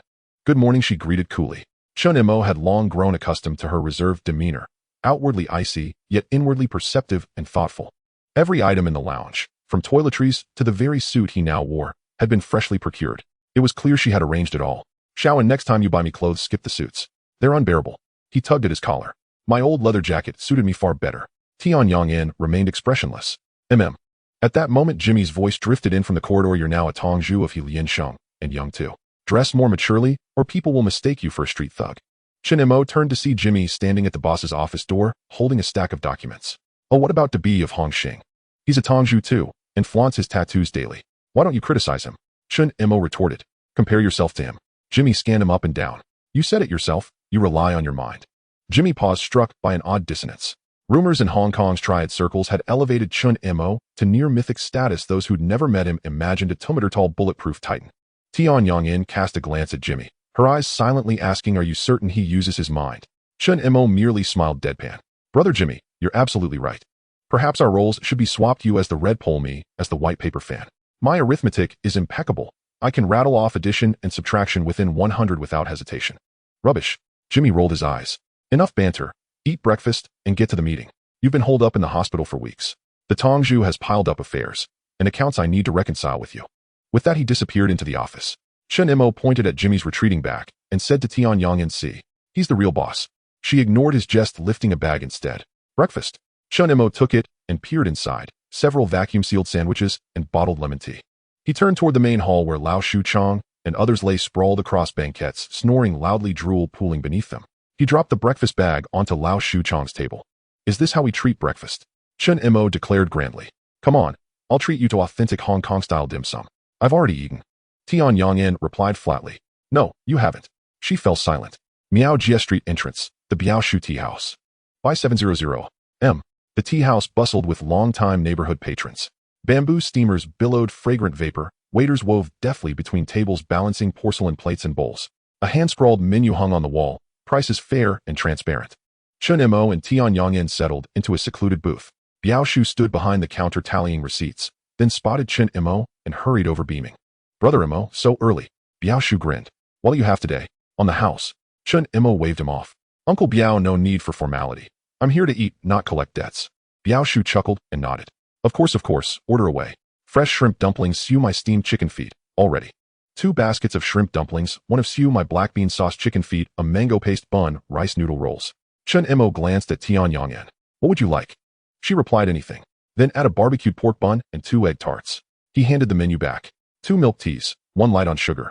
Biao Shu jotted it down and strode off to place the order. Tian Yongyan studied Chen Mo for a moment, then said nothing. Soon tiered bamboo baskets arrived steaming and aromatic. Chen Mo plucked a shrimp dumpling, popped it whole into his mouth, delicate skin yielding to plump savory filling broth bursting richly. His eyes crinkled with quiet delight. Now this is breakfast. He mumbled through a mouthful those sandwiches. Not even dogs would touch them. Tian Yongyan ate her rice noodle rolls with unhurried grace, and uncharacteristically spoke. You left the breakfast on Lao Shu Chang's table. Chen Mo froze, then blinked. Xiao, you're ruthless. She offered no reply, only a subtle inward eye roll. After finishing dim sum and returning to Yin Yang Tian, it was nearly 9 o'clock. Jimmy sat in the office surrounded by ledgers, invoices, and a calculator. He looked up as Chen Mo entered, his expression layered with exhaustion and expectation. Big brother, you're finally here. He gestured to the chair opposite. Sit, we'll reconcile the books. Chen Mo took the seat. Tian Yongyan stepped out quietly, taking position just outside the door. First the total. Jimmy began lifting a sheet. Brother Fei left 3 million in illicit funds. You're aware of that? Chen Mo nodded. This past month's inflows and outflows. I'll walk you through each entry. Jimmy cleared his throat. First, the Miao Jie campaign cost roughly 3 million. That covered relocation allowances, medical expenses, and transfer fees for brothers, plus 2 million allocated to the Tianyang family. Altogether 5 million. Yes, that was necessary. Then the 88,000 for my ransom. Jimmy hesitated. I'll repay it. Chen Mo waved dismissively. Keep it. Buy a few fine racehorses. I may not ride them, but admiring them is pleasure enough. Jimmy gave a wry smile, and continued compensation to local residents totaled 620,000. It covered damaged storefront stalls and 3 days restitution for vendors. Brother Fei insisted on full market value restitution. Integrity, after all, was non-negotiable in this line of work. Chen Mo nodded. Brother Fei acted rightly. Yesterday's banquet, renting the entire Miao Jie open-air food court plus beverages, came to just over 100,000. Jimmy glanced at him. Your tea for wine substitution saved us a tidy sum. Chen Mo laughed. Brother Jimmy's flattery grows ever more polished. Ignoring him, Jimmy flipped further into the ledger. Then comes the largest outlay, 5 million paid to the syndicate, in compensation to Dongxing. Chen Mo's expression sobered. I know of this. Brother Fei insisted the syndicate bear none of this cost. Exactly, Jimmy affirmed. The deeper the debt, the harder the repayment. Then Dongxing delivered another 50,000, the ransom for Lei Yaoyang. Chen Mo recalled the name. Lei Yaoyang, what did you do to him? Nearly broke him, Jimmy said matter-of-factly. Each time Dongxing came to fight our brothers gave him another beating. Jimmy closed the ledger and slid a summary sheet across. Here's the consolidated income and expenditure. Review it at your leisure. Chen Mo took it. Rows of figures filled the page. Income. Total expenditure 85 million. Remaining balance 915 million. Chen Mo stared at the final figure, hesitating for several seconds. So, nearly 2 million remains. Jimmy nodded. Correct. Chen Mo fell silent. 3 million left by Brother Fei. After a full-scale battle, massive payouts. Yet nearly 2 million remained. Jimmy read his thoughts. Medical costs and relocation allowances always dominate battle expenses and bail postings. But this time you alone seized Miao Jie. You alone bore injuries. And during the subsequent defense of Miao Jie, losses were heavy only on the first day. After Tian Yang's men neutralized the troublemakers, our victories came smoothly, without further loss. Then, he trailed off, but the meaning hung unspoken. Brother Fei absorbed the blame, sparing the Tongzhou from surrendering any members. Chen Mo set the sheet aside, paused, then asked how much revenue did the Tongzhou generate this month. Jimmy opened another ledger, and for the first time a genuine smile surfaced. Just what I wanted to discuss. Miao Jie is far richer than we anticipated. He pointed to the figures. We've formally controlled Miao Jie for nearly 2 months. Revenue falls into 3 streams. First, venue protection fees. 8 nightclubs, 5 mahjong parlors, and over 20 stalls. Each pays monthly from 2,000 to 10,000. This stream yields roughly 100,000 per month. Second, merchant levies. Over 100 shops and stalls line both sides of Miao Jie. Collected fairly per established custom, these yield about 80,000 monthly. Chen Mo rolled his eyes. Call it what it is, protection money. No need to dress it up. He paused.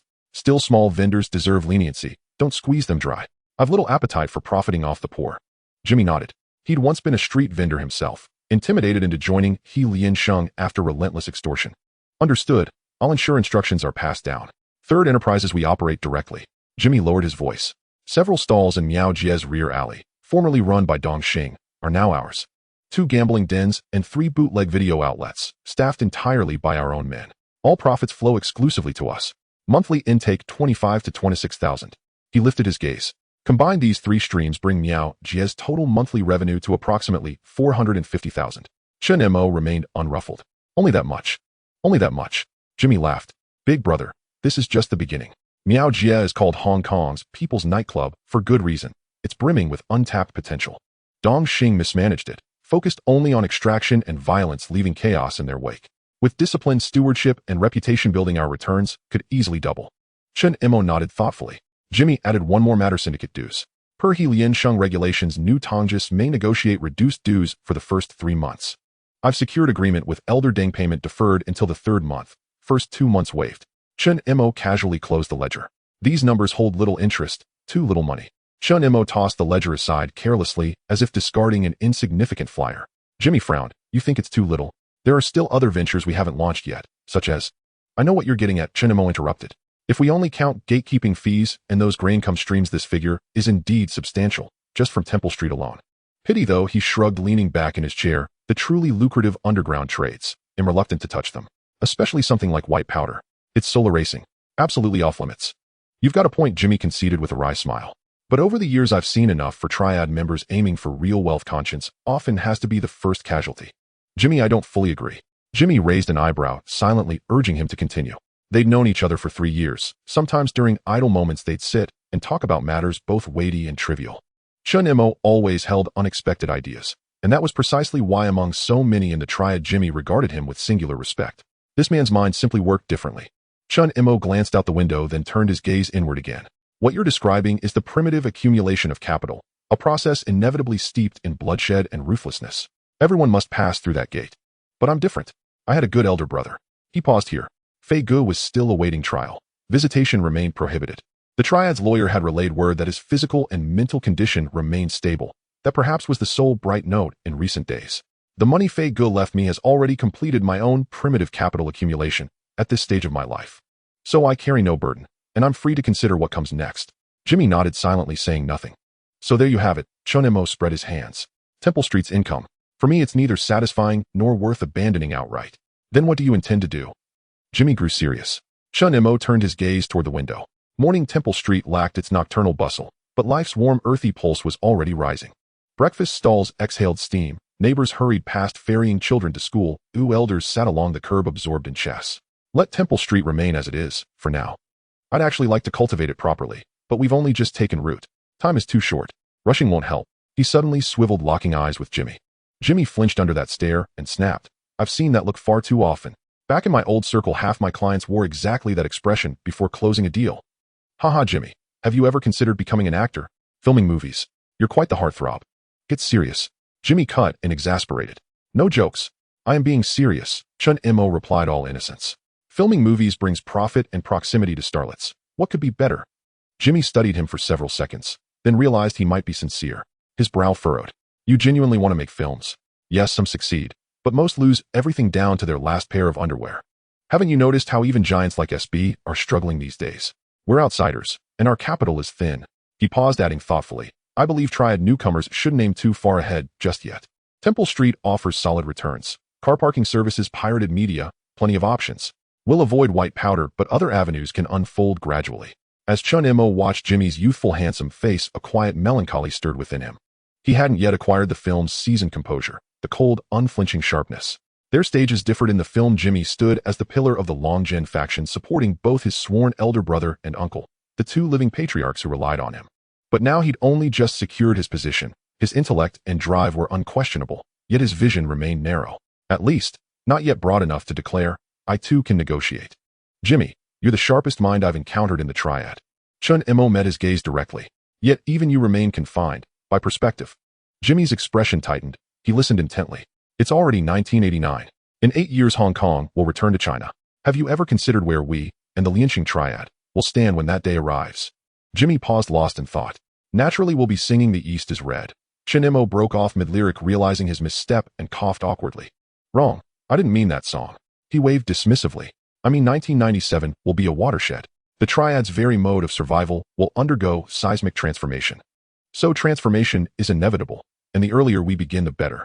Leaning forward he continued, you and I, we're relatively clean-slated within the Triad. The sooner we pivot, the greater our advantage.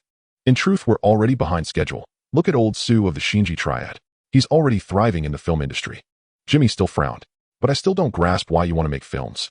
Eastern Star and Number Gang leaders sometimes force filmmakers at gunpoint, but mostly for money laundering. Few actually profit. Shinji is different, Chen Mo said earnestly. They treat filmmaking as a true vocation, not a front.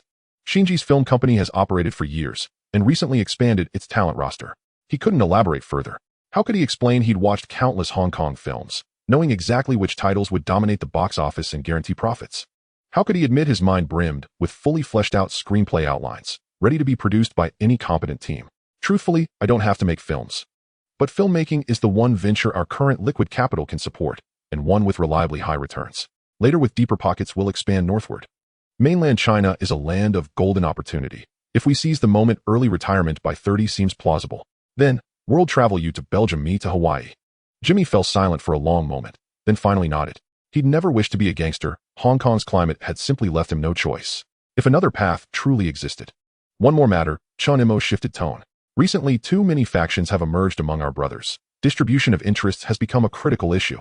I've decided rather than skimping and inviting gossip, let's act magnanimously. He looked Jimmy straight in the eye, enunciating each word.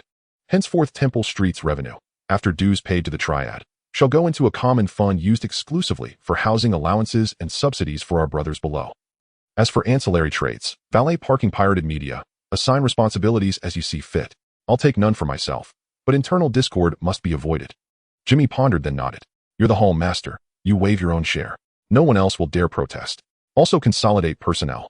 From now on, hall meetings will include only you, De Sha Yao, Wenwei Jisheng Huanan, and Lao Shu Chong. I'll ask Tianyang In and his brothers later. See who wishes to step forward. Jimmy stared wide-eyed.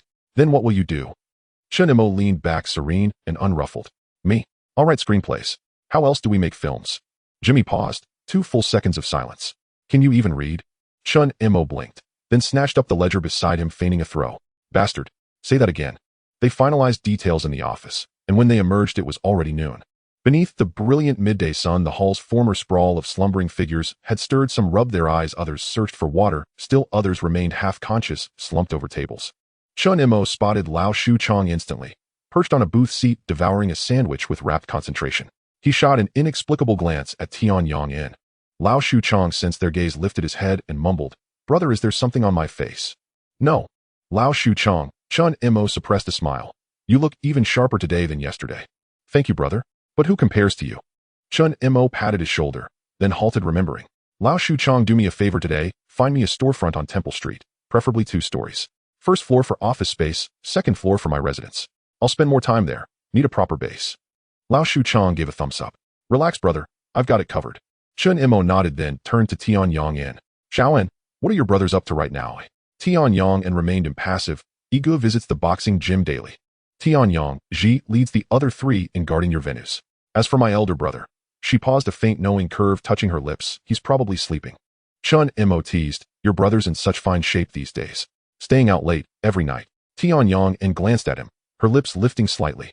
Indeed, he's recently fallen in love with riding motorcycles. He rides your bike out nightly, to race others, and doesn't return until midnight. Chen Mo's smile froze. Slowly he turned, eyes locking onto Lao Shu Chong. Lao Shu Chong, still chewing his sandwich, stiffened under that gaze. Lao Shu Chong, Chen Mo's voice was calm, chillingly so. Didn't you swear you'd polish my car daily, until it gleamed like new? Lao Shu Chong swallowed hard, forcing a grin more painful than tears. Be brother, yes. After brother Sheng returns it, I always wipe it down. Truly, every single day. Spotless, absolutely spotless. Chen Mo kicked open Tianyang Sheng's door. The panel slammed against the wall with a thunderous crash. Before Chen Mo could even register the room's layout, a foot lashed out toward his face. Perfect timing. He sidestepped, caught the leg midair, and in an instant they exchanged 3 or 4 rapid-fire counters. A lamp flew across the room. The nightstand crashed to the floor. Tianyang and entered surveyed the chaos. Two men locked in furious combat, and sighed. She stepped forward, physically prying them apart. You damn bastard. Chen Mo jabbed a finger at Tianyang Sheng, still seething. You take my bike, and strut around like it's yours. Tianyang Sheng leaned lazily against the wall, hair disheveled. Hearing the accusation, he didn't flinch, only retorted utterly unrepentant. So that's what this is about. You'll soon be riding luxury cars anyway. That motorcycle would have just gathered dust. Better I enjoy it while I can. Chen Mo eyed him sideways. So by your logic, if I marry a wife and go out on business, you'll volunteer to take care of her too? Not impossible. Tianyang Sheng grinned. Then Chen Mo lunged. They crashed together again. This time Tianyang and refused to intervene. She walked out, closed the door behind her, and settled onto the living room sofa, pulling a small mirror from her pocket to check her reflection and smooth her hair. Thuds and curses echoed from the room. Then the door burst open from within. Tianyang Sheng flew backward, slamming hard against the corridor wall. Chen Mo strode out, clutching his suit jacket. His shirt was rumpled and creased. He adjusted it as he growled, "Admit defeat. Nearly ruined my brand new shirt." Tianyang Sheng leaned against the wall, grimacing as he massaged his bruised back. He had to concede this monster was unbeatable. Before, with Chen Mo injured, he'd held a slight edge. Now nearly healed Chen Mo was utterly dominant. His Bajiquin devastating at close range, impossible to withstand. Next time he'd need Tianyang Yi's help. Finally calming down, they sat beside the coffee table. Tianyang Sheng righted the crooked door, propping it precariously in the frame. 2 glasses of plain water had appeared on the table, unnoticed. Tianyang sat nearby, pointedly ignoring them both. Chen Mo lifted his glass, took a sip, and relaxed his tone. I haven't asked you yet. What's your stance? Do you wish to stay in the Triad, or pursue legitimate endeavors? Tianyang Sheng drained his water in one gulp, set the glass down with a thud, and tilted his head, eyes narrowing. What? Do you think we're freeloading? Chen Mo rolled his eyes. It's even better if you don't work. They'll pay your salaries every month, no problem. I just know none of you can sit still for long. Tianyang Sheng shed his lazy demeanor and spoke seriously. Originally, we planned to pull off a heist once we'd secured our footing in Hong Kong. Would you be interested in joining us? Chen Mo glanced at him. What era do you think this is? Still resorting to such methods? I'm not judging you, but how much could you possibly gain from one robbery? It's a one-time deal, and whether you'd even escape remains uncertain. Even if you did, you'd spend the rest of your life on the run. Tianyang Sheng remained silent. In truth, had only mentioned it casually. At first, he truly had intended to do just that. But over the past month, his brothers had grown fond of this new way of life, especially Tianyang and Tianyang Yi. After joining the Ho Lin Sheng Triad, money was never scarce, and daily flattery flowed freely. What was slashing someone compared to their former days in Southeast Asia, where bullets rained like hail? This lifestyle now felt like retirement. Tianyang Yi, accompanied by his 3 younger brothers, had nearly risen to become de facto junior leaders within the organization, men offering cigarettes and addressing them as brother, leaving them giddy with delight. Seeing his silence, Chen Mo continued. Fine then, you keep racing your car. They'll lend you that vehicle. Just lend it. Tianyang Sheng arched an eyebrow. That's rather stingy. Then return the keys. Tianyang Sheng immediately clammed up. Chen Mo went on. I certainly have work lined up. If any of your brothers wish to stay within the Triad, I'll promote them, assign them to oversee venues. The gambling dens are especially in need of tough, reliable enforcers. Those unwilling to join the Triad, they're welcome to enjoy themselves freely every day. Tianyang Sheng looked at Chen Mo. His gaze flickered with genuine surprise.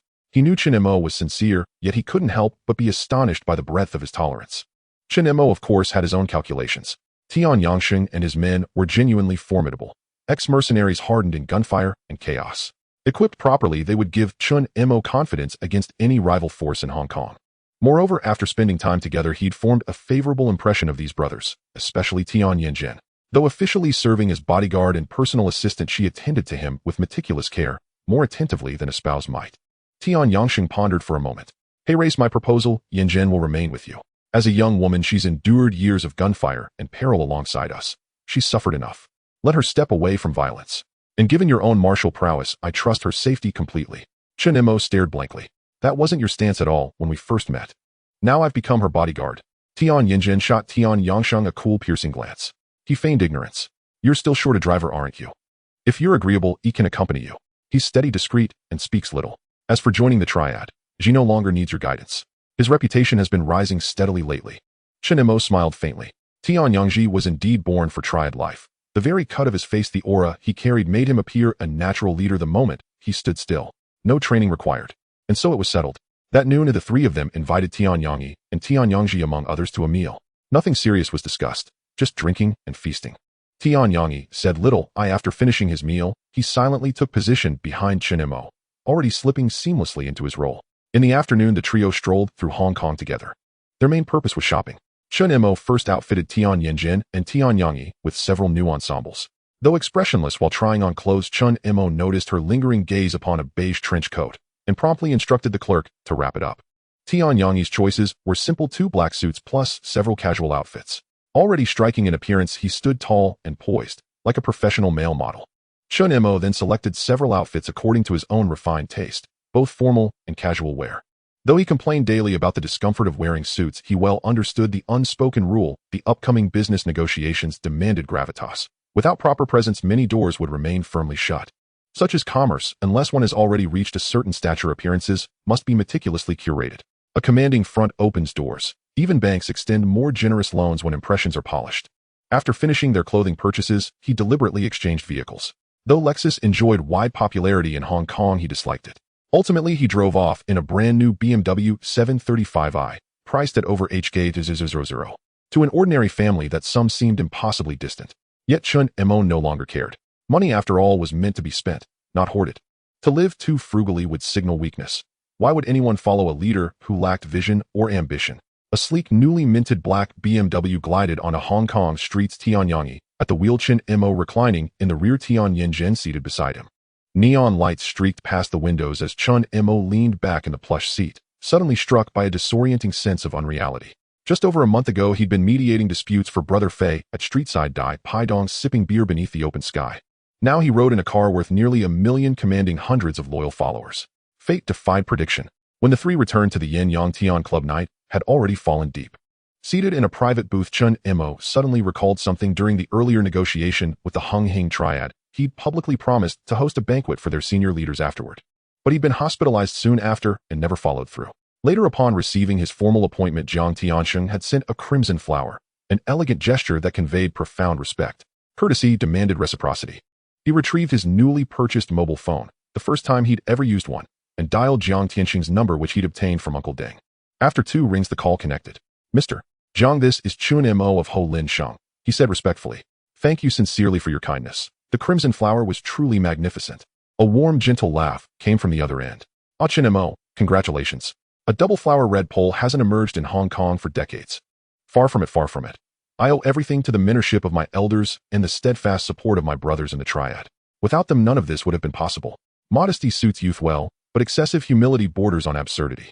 Jiang Tiansheng chuckled softly. "You called for a reason?" "Indeed, Mr.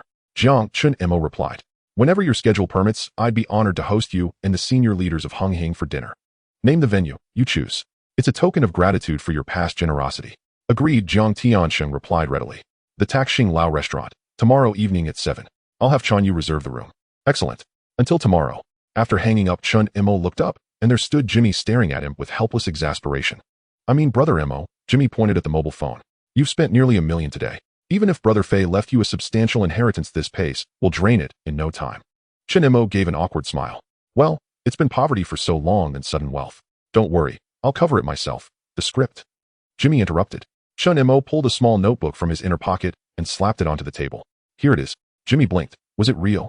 He picked it up and flipped through its pages. It truly was a story outline, handwritten in messy script, yet brimming with clarity. Plot lines were coherent, characters distinct, and key scenes clearly marked. "You wrote this beforehand?"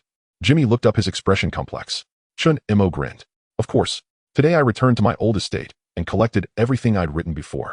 Jimmy turned a few more pages, fell silent for a moment, then finally said, "It seems you've planned this carefully after all. Perhaps we should give it a try. First, establish a film production company." Chen Mo said, "Find someone reliable tomorrow. Spending money isn't an issue, speed is." "And who will direct it?" Jimmy asked. "Who do you plan to hire?" "I've already decided, Du Shuishan." Jimmy furrowed his brow, thinking. "Who's that?" "The director who helmed 8 Lucky Stars last year." Jimmy's eyes lit up in sudden recognition. Chen Mo didn't wait for further questions. He turned toward the dining hall and called out, "Ah Chong." Instantly, Lao Shu Chong materialized from some unseen corner, as if conjured by magic, standing before Chen Mo in the blink of an eye. "Boss, what's the order?" This was precisely why he was nicknamed Rat Chong, invisible most of the time, yet always appearing the moment Chen Mo called his name. "Contact Du Shuishan for me," Chen Mo said calmly. "Tell him the boss is making a film, and invite him to dinner." Lao Shu Chong hesitated, then asked cautiously, "Boss, if he refuses to come?" Chen Mo tilted his head, fixing him with a sidelong glance. You're asking me that? Lao Shuchong shrank slightly. Be courteous. Be respectful. Chen Mo withdrew his gaze. He'll surely grant us this courtesy. Early the next morning, Chen Mo and Tian Yanjin sat down for dim sum at Biaoshu's tea house. Just as the shrimp dumplings arrived, Lao Shuchong burst and plopped himself across from Chen Mo, grabbed the teapot, poured himself a cup, and drained it in one gulp. Boss, I found it. His eyes gleamed as if he'd unearthed gold. It's right in the heart of Temple Street, beside the plaza, originally owned by a major waterworks contractor. The owner is emigrating and urgently liquidating all assets. Chen Mo set down his chopsticks, intrigued. Let's go see it. He hastily finished 2 bites, paid the bill, and followed Lao Shuchong toward the center of Temple Street. The location was exceptional, situated at the busiest stretch with broad visibility and constant foot traffic.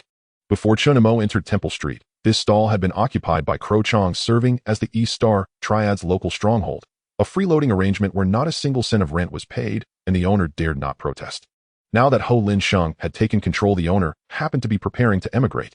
Years of harassment by Triads had left him utterly exhausted, so he chose to sell off all properties, preferring to sever ties entirely. The real estate agent was a tall, slender, middle-aged man in a sharply tailored suit. Spotting Chen Mo and his companions, he instantly broke into a wide, obsequious smile and hurried forward.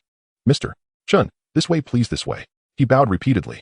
An unparalleled location, the absolute heart of Temple Street, maximum foot traffic, ideal for business. Chen Mo waved him off, cutting short the sales pitch, and strode into the ground floor. The ground floor was spacious. Chen Mo estimated it at over 1,200 square feet. Once used as Crow Chong's base, remnants of cluttered furniture remained, along with cigarette butts and liquor bottles scattered across the floor. He frowned. The agent, quick to notice, rushed over. Mr. Chen, these items can be cleared swiftly. I know people who will have it spotless within 24 hours. Chen Mo ignored him and ascended to the second floor.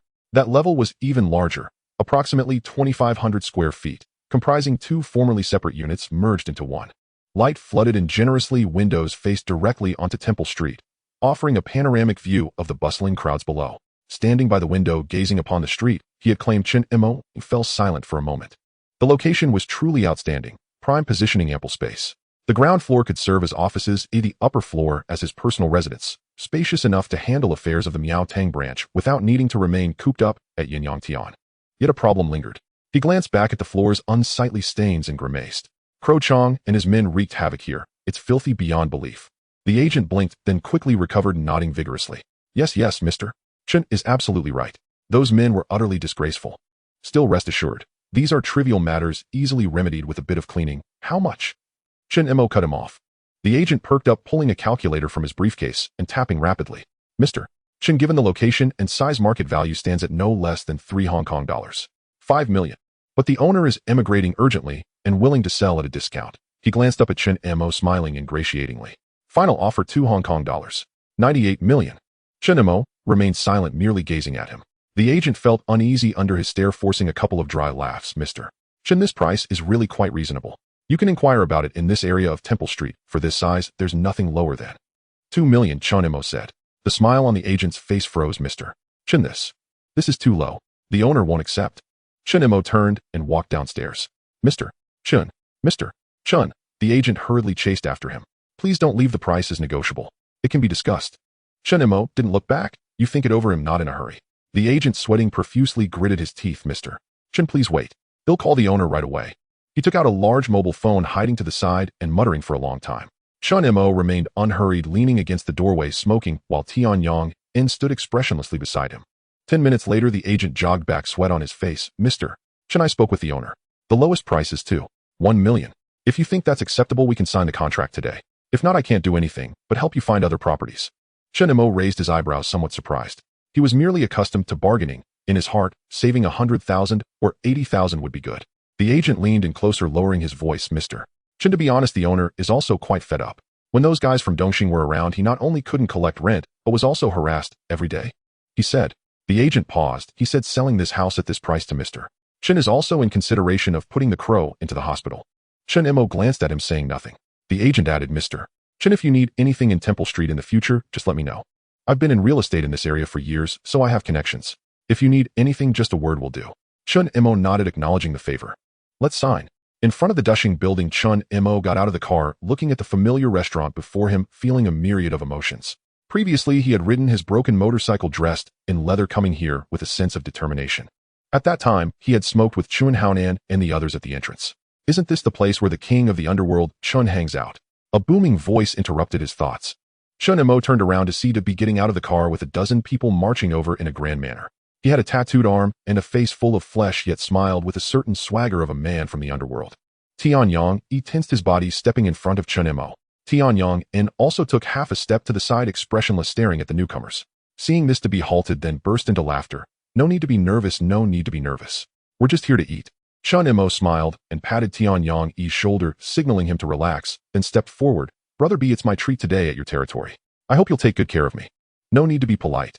Dabi grasped his hand tightly. The king of the underworld from Temple Street dining in my copper drum bay is a great honor for me. Chun Haonan, Shanji, and others followed behind him. Today Chun Haonan wore a black leather jacket, the collar of his shirt undone, revealing a glimpse of a dragon tattoo on his chest. The look in his eyes towards Chen Mo was somewhat complex. Once the handsome guy riding a motorcycle, now standing in front of a brand new BMW dressed in an exquisitely tailored suit. Although without a tie, he appeared particularly dashing. Even more striking was the woman beside him, clad in a black trench coat, not only beautiful, but also exuding a cold aura, standing in a protective stance in front of Chun Mo, her face alert. And the man at the front, clearly a fighter, emanated a fierce aura. The three stood in front of the dashing building like a movie poster. Chun Haonan felt a strange pang in his heart. After that night, he had truly become a big shot. Chen Mo also saw Chun Haonan smiling and greeting, Brother Haonan, long time no see. Did you buy a sports car? When will you take me for a spin? Chun Haonan was taken aback for a moment, and before he could reply, Shanji interjected, King of the underworld, don't bring that up. Brother Haonan's Toyota MR2 was stolen by a small-time thief who didn't know better. We're planning to go to Saigon tomorrow to look for it. Chen Mo was astonished, dare to steal Brother Haonan's car. This thief has some nerve. Chun Haonan awkwardly tugged at the corner of his mouth, remaining silent. Initially, he had hesitated for a long time between buying a motorcycle or a sports car after seeing how cool Chun Mo looked riding his bike. Ultimately, he gritted his teeth and bought a second-hand Toyota MR2, a civilian Ferrari, quite stylish. But before he could even get used to it, it was stolen. Now seeing Chun Mo's display, he suddenly felt that his car wasn't so appealing anymore. At this moment, Uncle to the owner of the dashing building came out to greet them, beaming. Brother Bu arrived quite early. Then he turned to Chun Mo, his attitude more respectful. This must be the king of the underworld if he Lien Sheng right. I am the owner of this restaurant, Hey Zaida. Chun Mo silently complained about the nickname, King of the Underworld, but smiled as he extended his hand. Uncle De, you're too kind. Just call me Amo. Uncle De shook his hand, feeling a wave of emotions. This young man, just 2 months ago, was merely an ordinary little brother following the gang to settle matters, yet now has become a hall master of Lien Sheng, arriving in a luxury car with bodyguards to treat the leader of the Hing gang. This place, Hong Kong City, can truly create miracles overnight. Chun Mo suddenly remembered something, smiling as he asked, Uncle De, isn't your little assistant here today? Uncle De was taken aback for a moment, and after a long time he finally realized he was talking about his daughter Xiaoyi. A glimmer of vigilance flashed on his face, and he forced a smile. King of the underworld, you're joking. That's my daughter, she just helps out occasionally, as she usually studies at school. Chun Mo saw through his thoughts and smiled, explaining, Uncle De, no misunderstanding intended. Your daughter has a good heart, as she was worried I'd get killed, and even asked me to call the police last time. So I was just asking. Uncle Da's expression eased up a bit, nodding. Thank you, King of the underworld, for your concern. Chen Mo thought for a moment and added, Uncle Da, if you need any help in the future, just let me know. Uncle Da quickly expressed his gratitude, but in his heart, he was considering reminding Xiao Yi to stay away from these people. The group entered the restaurant and headed towards the private room on the second floor. The place was arranged by Chen Yao. After Chen Mo and his group arrived, Jiang Tiansheng and others also came. He was followed by Chen Yao, Prince 13's sister, and Brother Ji. Prince had a buzz-cut sharp eyes and his muscles stretched his clothes tight. 13's sister sported a short neat haircut and held a cigarette, raising her eyebrows upon seeing Chen Mo. Chen Mo sit down. Jiang Tiansheng pointed to the seat beside him. Chen Mo walked over and sat down while Tianyang and Tianyang continued to stand behind him. Dabi also took a seat, pouring himself a cup of tea from the pot on the table. Jiang Tiansheng waved his hand, looking at Chen Mo. Chen Mo, today you are the host, and I am the guest. Don't be too formal. Have the dishes been ordered? Chen Mo smiled. Brother Chen Yao has arranged everything. I'll just take care of the bill. Chen Yao smiled slightly beside them. The food and drinks quickly arrived, and everyone toasted, the atmosphere lively. Dabi had the loudest voice, pulling Chen Mo to drink several cups in a row. Chen Mo was still recovering from his injuries, substituting tea for wine, and Dabi didn't mind. After a few rounds of drinks, Jiang Tiansheng suddenly set down his wine glass and looked at Chen Mo. Chen Mo, I have a question for you. Chen Mo, please, mister. Jiang, go ahead. Jiang Tiansheng smiled, his tone casual. How is Uncle Deng treating you in Lien Sheng? Chen Mo was taken aback for a moment, responding honestly. Uncle Deng treats me very well. All the uncles are very supportive. That's good, Jiang Tianxing nodded, suddenly shifting the topic. However, He Liansheng is after all an old-school gang with many rules and hierarchies. Although you are now a hall master, there are still many uncles above you. Have you ever thought about? He paused, looking into Chen Mo's eyes. Switching over to Hing. The room fell silent instantly. The BS hand holding the wine glass froze in midair. Prince raised an eyebrow. 13 sister exhaled a puff of smoke, her gaze sweeping across Chen Mo's face, while brother Jis' eyes darted around, seemingly lost in thought. Chen Mo remained silent for 2 seconds, then smiled. Mr. Jiang, I'm grateful for your kind words. He raised his teacup. But I am doing fine in He Liansheng. Uncle Deng treats me well, and brother Fei is still waiting for me inside. I can't make that switch. Jiang Tianxing's smile faded for a moment, then returned to normal. Young man valuing loyalty is a good thing. He raised his wine glass, taking a sip, and didn't speak further. The atmosphere became somewhat subtle. Prince suddenly spoke. Chen Mo, I heard you practice Bejiquan. Chen Mo looked at him, smiling. Brother Prince, you're overpraising me. My skills are merely mediocre and not worth mentioning. Prince snorted coldly. Can a mediocre fighter take on 300 men alone? You're far too humble. He stood up, stretching his shoulders. I'm also a double flower red stick. In all these years in Hing, I'm the only one. You're young, yet have become a double flower. To be honest, I'm not too convinced. Be frowned. Prince, today is a meal, don't stir trouble. Prince waved his hand. I'm not stirring trouble, just a friendly spar. Chen Mo, are you interested in having a little match? Just for fun, I won't hurt you. Before Chen Mo could respond, a deep voice suddenly sounded from behind him. He'll take his place. Everyone was taken aback, looking towards Chen Mo's back. Tian Yang stepped forward, expressionless, but his eyes were fixed on Prince like a wolf. You? Prince sized him up. Are you Chen Mo's lackey? I want to compete with him. What are you making a fuss about? Tian Yang ignored him, only looking at Chen Mo. Chen Mo thought for a moment and smiled. Brother Prince, I have injuries that haven't healed yet. How about I let my brother play with you? He's also a fighter and won't spoil your fun. Prince glanced at Chen Mo, then at Tian Yang, suddenly laughing. All right, then let your brother play with me. The space in the private room was insufficient, so everyone moved to the open area behind the restaurant. Upon hearing that they were about to make a move, Uncle Da hurriedly cleared the scene and called away the staff from the back alley. Under the neon lights, Tian Yang and the Crown Prince stood face to face. The Crown Prince flexed his wrists, his gaze sharp. I strike hard, so be careful. Tian Yang said nothing, merely bowing slightly and assuming a starting stance. The Crown Prince struck first, launching a straight punch aimed directly at Tian Yang's face. Tian Yang sidestepped to avoid the attack, countering with a whip kick aimed at the Crown Prince's side. The Crown Prince raised his arm to block, and the two instantly became entangled in a fierce exchange. The sounds of fists and feet colliding echoed around them. Chen Mo stood by, watching, fully aware that Tian Yang was a mercenary skilled in the art of lethal combat with techniques that were simple yet ruthless. The Crown Prince, a member of the Hongxing Shuanghua Red Stick, practiced Hung Gar, characterized by its bold and powerful movements. The two exchanged blows for a dozen rounds, neither gaining the upper hand. Suddenly, the Crown Prince threw a punch aimed at Tian Yang's chest. Instead of retreating, Tian Yang advanced, deflecting the punch with one hand, while the other grasped the Crown Prince's wrist, following up with a knee strike aimed at the Crown Prince's abdomen. The Crown Prince's expression changed, and he quickly withdrew, narrowly avoiding the knee strike. He steadied himself, and his gaze toward Tian Yang shifted from disdain to seriousness. Good skills, the Crown Prince nodded. Let's go again. Tian Yang remained expressionless, merely adjusting his stance slightly. Just as they were about to engage again, Jiang Tianxing's voice suddenly rang out. That's enough.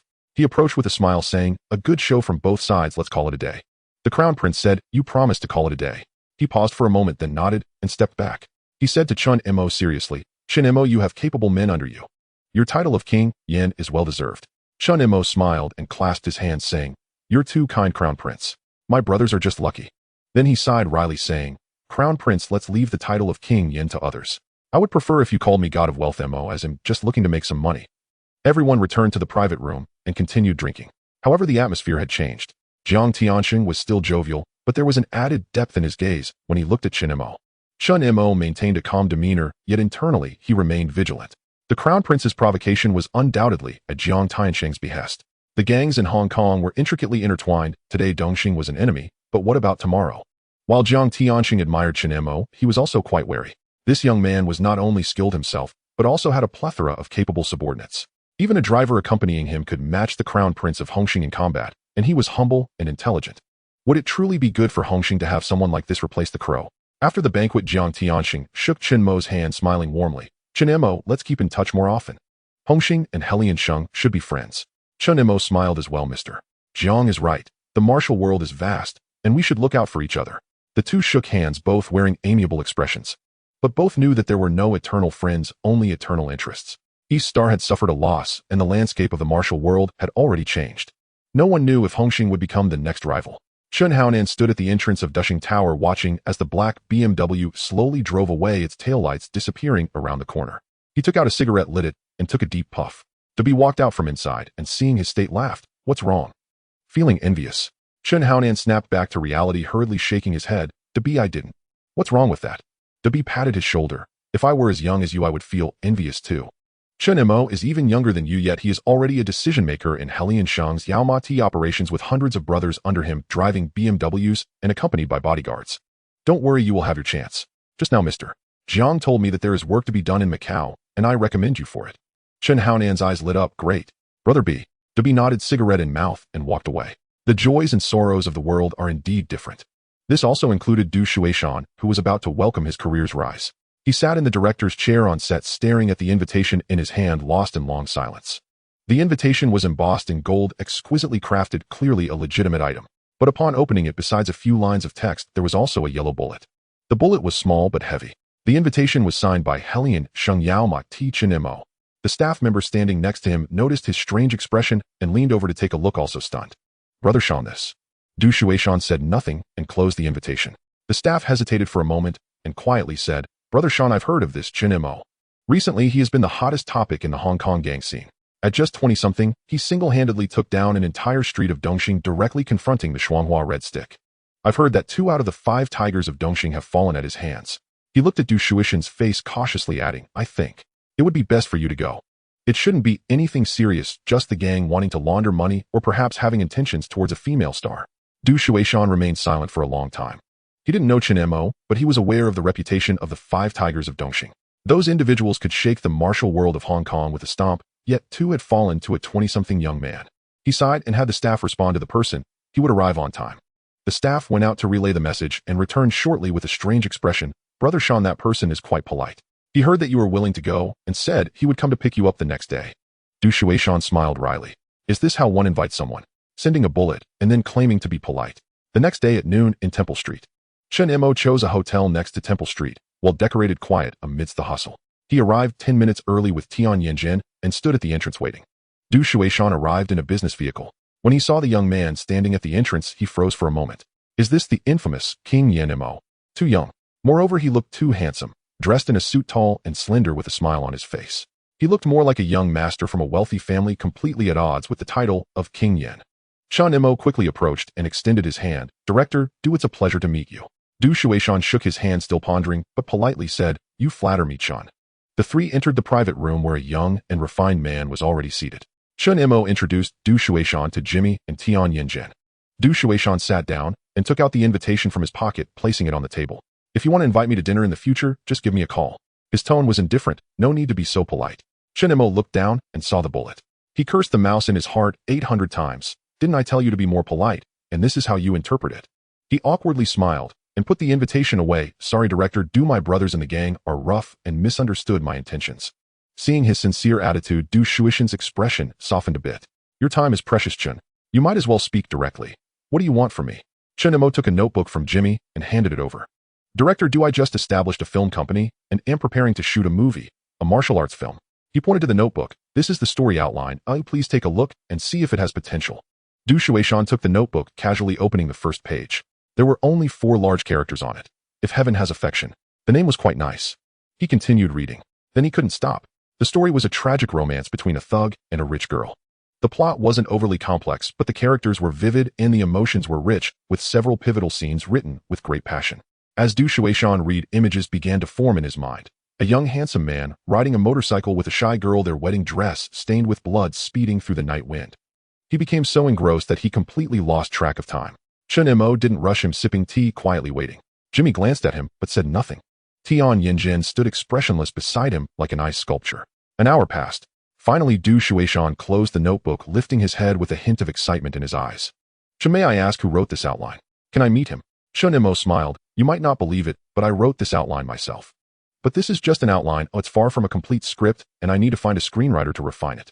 Du Shuishan nearly couldn't stay seated. What? You wrote it? Chen Mo said helplessly. Director, do I look like someone who hasn't been educated? Du Shuishan awkwardly laughed. No, Chen is very handsome. If one didn't know better, they'd think you were a college student. Chen Mo poured him a cup of tea and asked, "Director Du, what do you think about filming this script?" Du Shueishan hesitated for a moment. He was indeed very interested in this script. Having just finished filming A Long Story, he was captivated by this kind of love story with a martial arts essence. This script seemed to be born from his mind. But he also had concerns. "John," he began cautiously, "although this is not yet a complete script, the story is very complete and could easily be filmed by anyone. In my experience, if this movie gets made, it will definitely be a big hit. Why choose me?" Chen Mo looked at him earnestly. "Director, I watched A Long Story this year. I really liked the vibe of that movie. So I believe only you can direct this one." He leaned back slightly, adopting a more casual tone. "To be honest, I've loved watching movies since I was young, and I've always been interested in the film industry. As you know, I've only recently started to make a name for myself and have a bit of extra money. I want to make a movie as soon as possible. I hope to use this film as a stepping stone for our film company to enter the Hong Kong film scene." Du Shueishan pondered for a moment and asked, "How much does Chen intend to invest?" Chen Mo extended his palm. Du Shueishan laughed. "5 million. That's barely enough, but we can't hire top-tier stars." Jimmy chimed in, "Director Du, this investment includes 1 million as your fee. The entire filming crew will be under your complete responsibility. Our film company won't interfere with the creative process. The remaining 4 million covers actors and promotional production costs. If you think it's feasible, we can sign the contract today. If you don't agree, that's fine. We can still be friends." He paused and added in a flat tone, "But I don't want to see anyone else film something similar later." With that, he took out a prepared contract and placed it in front of Du Shueishan. The contract had been drafted long ago with clear terms, just waiting for a signature. Du Shueishan stared at the contract for a long time. He was genuinely attracted to this script.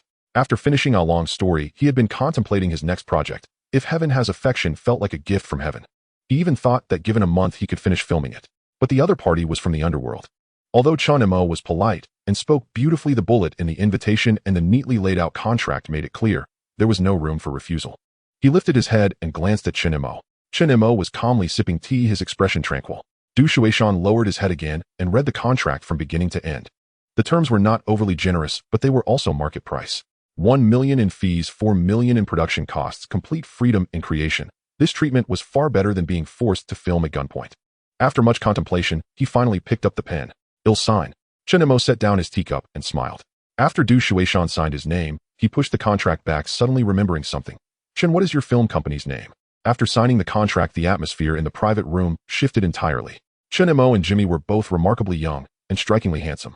Though Tian Yinjin remained mostly silent beside them, quietly refilling Chen Mo's teacup, the three men seated together gave Du Shueishan an impression far removed from that of Triad enforcers, more like rising stars under a film studio's careful grooming. As Du Shueishan gradually grew more at ease with the group, he began teasing lightly, "Mr. Chen, have you decided which star will headline the film?"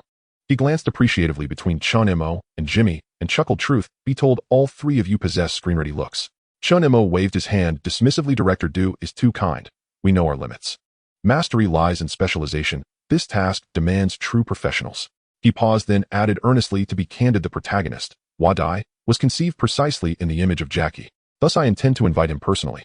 Du Shueishan nodded thoughtfully, yet hesitated. His persona certainly fits, but his career has soared lately.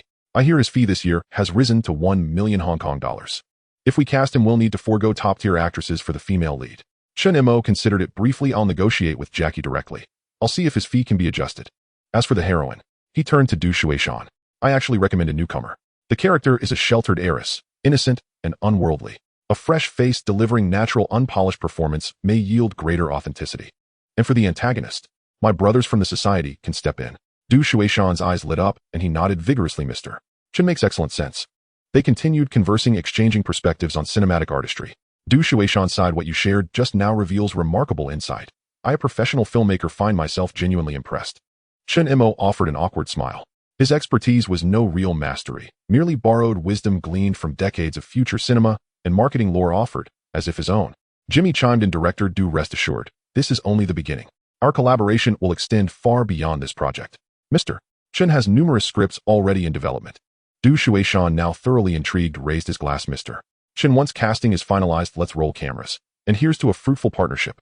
3 glasses clinked, a crisp crystalline chime.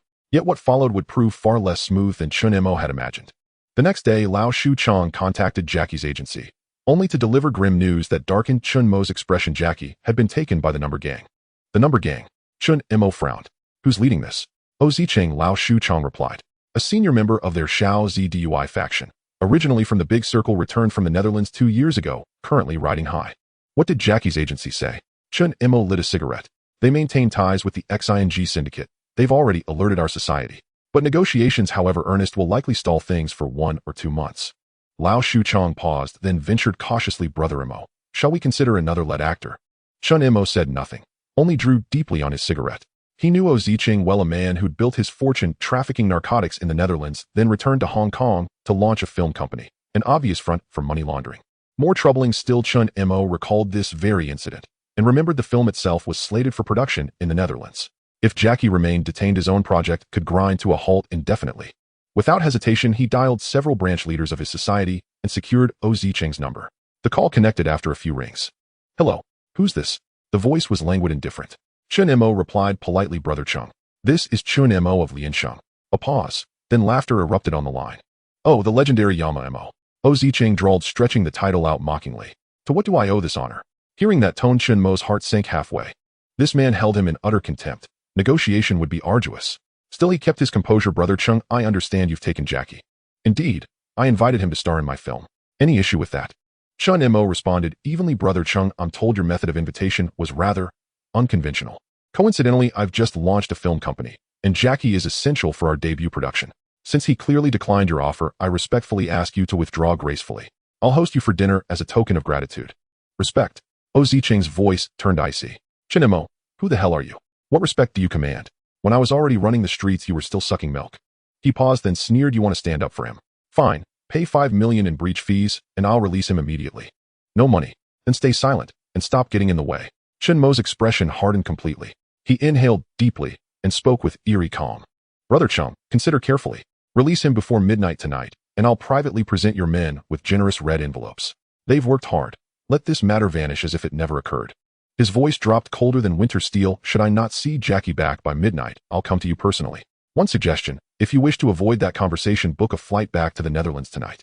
Silence stretched across the line for 2 seconds. Then Zicheng burst into raucous laughter. Ha, ha, ha, ha, ha. You think you can frighten me? I've navigated the underworld for over a decade, seen every kind of storm. And you, a newly initiated junior, dare speak to me like this? His mirth vanished, replaced by a venomous whisper. I'd planned to fly to the Netherlands tomorrow to prepare filming locations. Now, I'll stay right here in Hong Kong and wait to see whether you truly possess the nerve. Click. The line went dead. Chen Mo stood motionless, cradling the bulky mobile phone, his face as still and unreadable as still water. Lao Shuchong and Jimmy exchanged glances. Neither spoke. Tian Yanjin remained impassive, his features frozen in icy detachment. Jimmy chose his words carefully. Zicheng holds deep influence within the number gang and controls vast narcotics networks. He commands immense wealth and manpower. We mustn't underestimate him. Chen Mo remained silent, then lifted the phone again and dialed another number. Come to the Yin Yang Tian nightclub. We're moving tonight. Hanging up, he fixed Jimmy with a gaze as cold and fathomless as a winter sea. Jimmy, this is Hong Kong. None of us sought this life, but some bastards leave you no choice but to become one. He tossed the phone onto the table, a faint razor-edged smile curling his lips. Zicheng thinks he's untouchable. Good. I hope he's still boasting at midnight tonight. Then he turned to Lao Shuchong. Prepare everything. Chen Mo acted not from impulse, but principle. Casting Jackie had been declared openly before director Du Shuishan. This film was the cornerstone of Sheng Shi Pictures' launch. No obstacle could justify retreat. Replacing the lead was simple, but where would his credibility reside? How would Sheng Shi Pictures command respect in the industry thereafter? Soon Tian Yangsheng arrived, dressed casually. He scanned the room's tense air and asked flatly, who dared provoke my boss? Chen Mo gave a self-deprecating smile. Brother Sheng, you see my reputation still lacks weight. This time I truly need your help. Tian Yangsheng nodded once. Lao Shuchong entered. Brother Mo, the gear's ready. Clean and primed. Chen Mo acknowledged him, then issued orders. Have everyone stand by. Oilmong District, aside from East Star's 2 streets, is now wholly controlled by the number gang. Correct. At midnight await my signal. Tonight we strike first. Lao Shuchong bowed his head solemnly and departed. Jimmy, leave the fighting to others. Focus instead on coordinating closely with director due to finalize the heroine and supporting cast.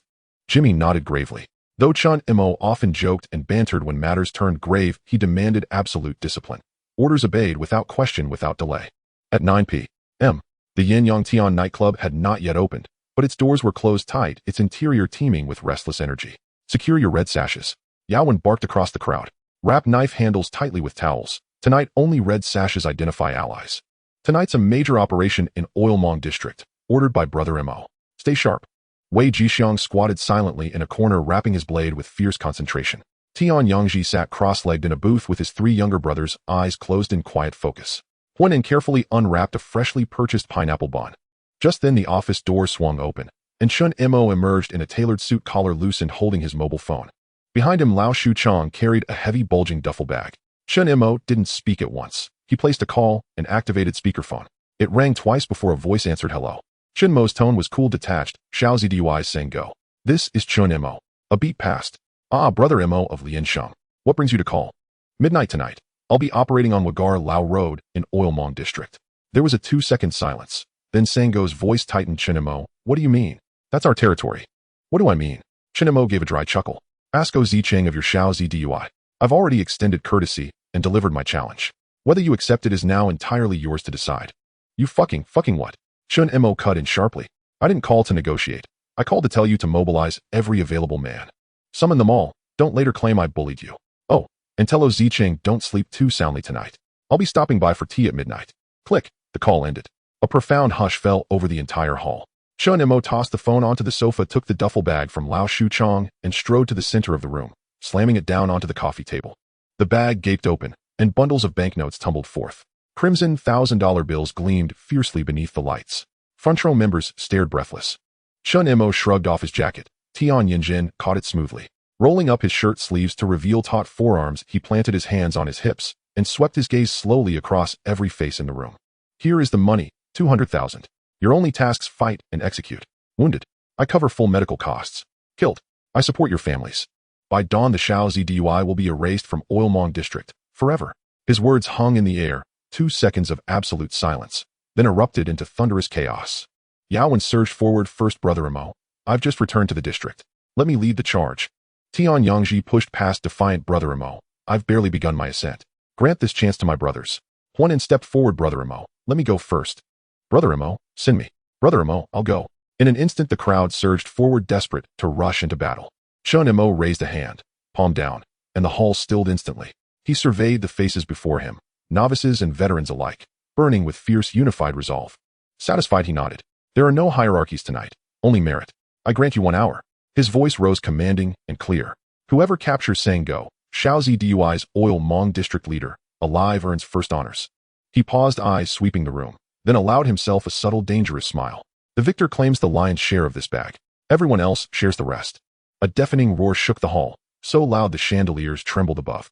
Brother Mo commands all. Crush the number gang bastards.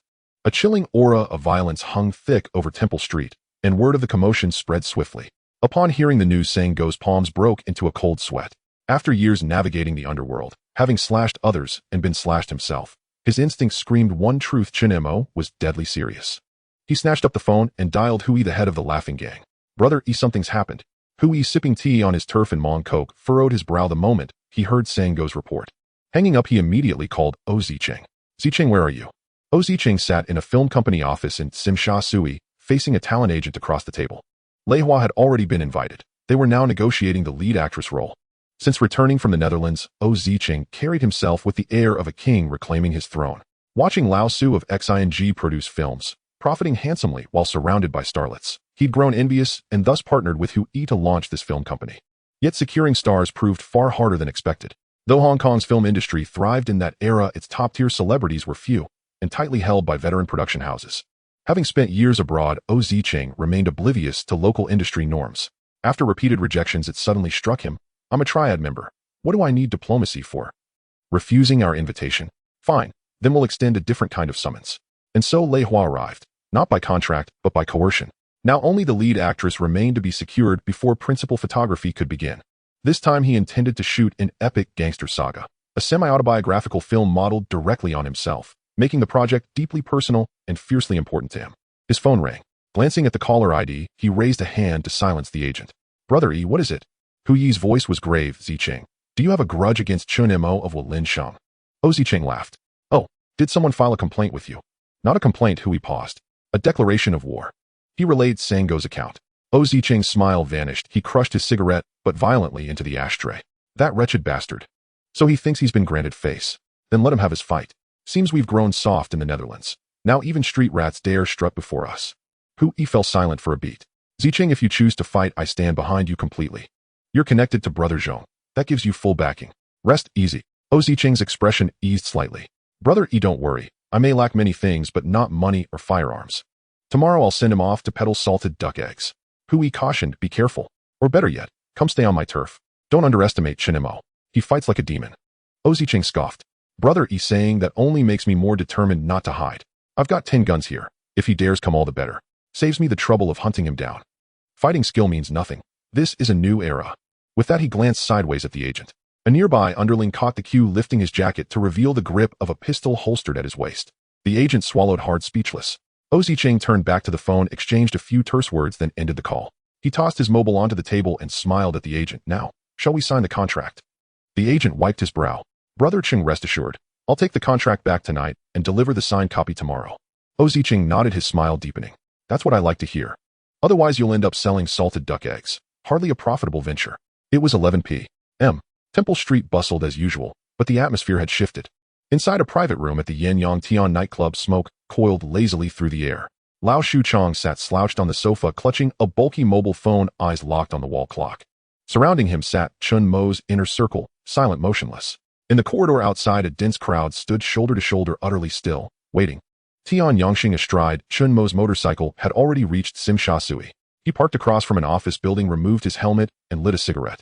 In his other hand, he held a stiff manila envelope. He too waited for Chen Mo's signal. Yen Yang Tian nightclub. The wall clock read 1158 p.m. Not a whisper stirred inside the private room, or in the corridor beyond. Every eye was fixed on that clock. The second hand advanced tick by deliberate tick.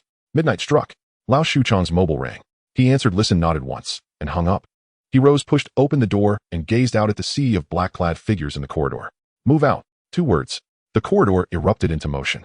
Each man gripped a blade, red cloth tightly wound around handle and wrist alike, while a crimson band was tied firmly around his left forearm.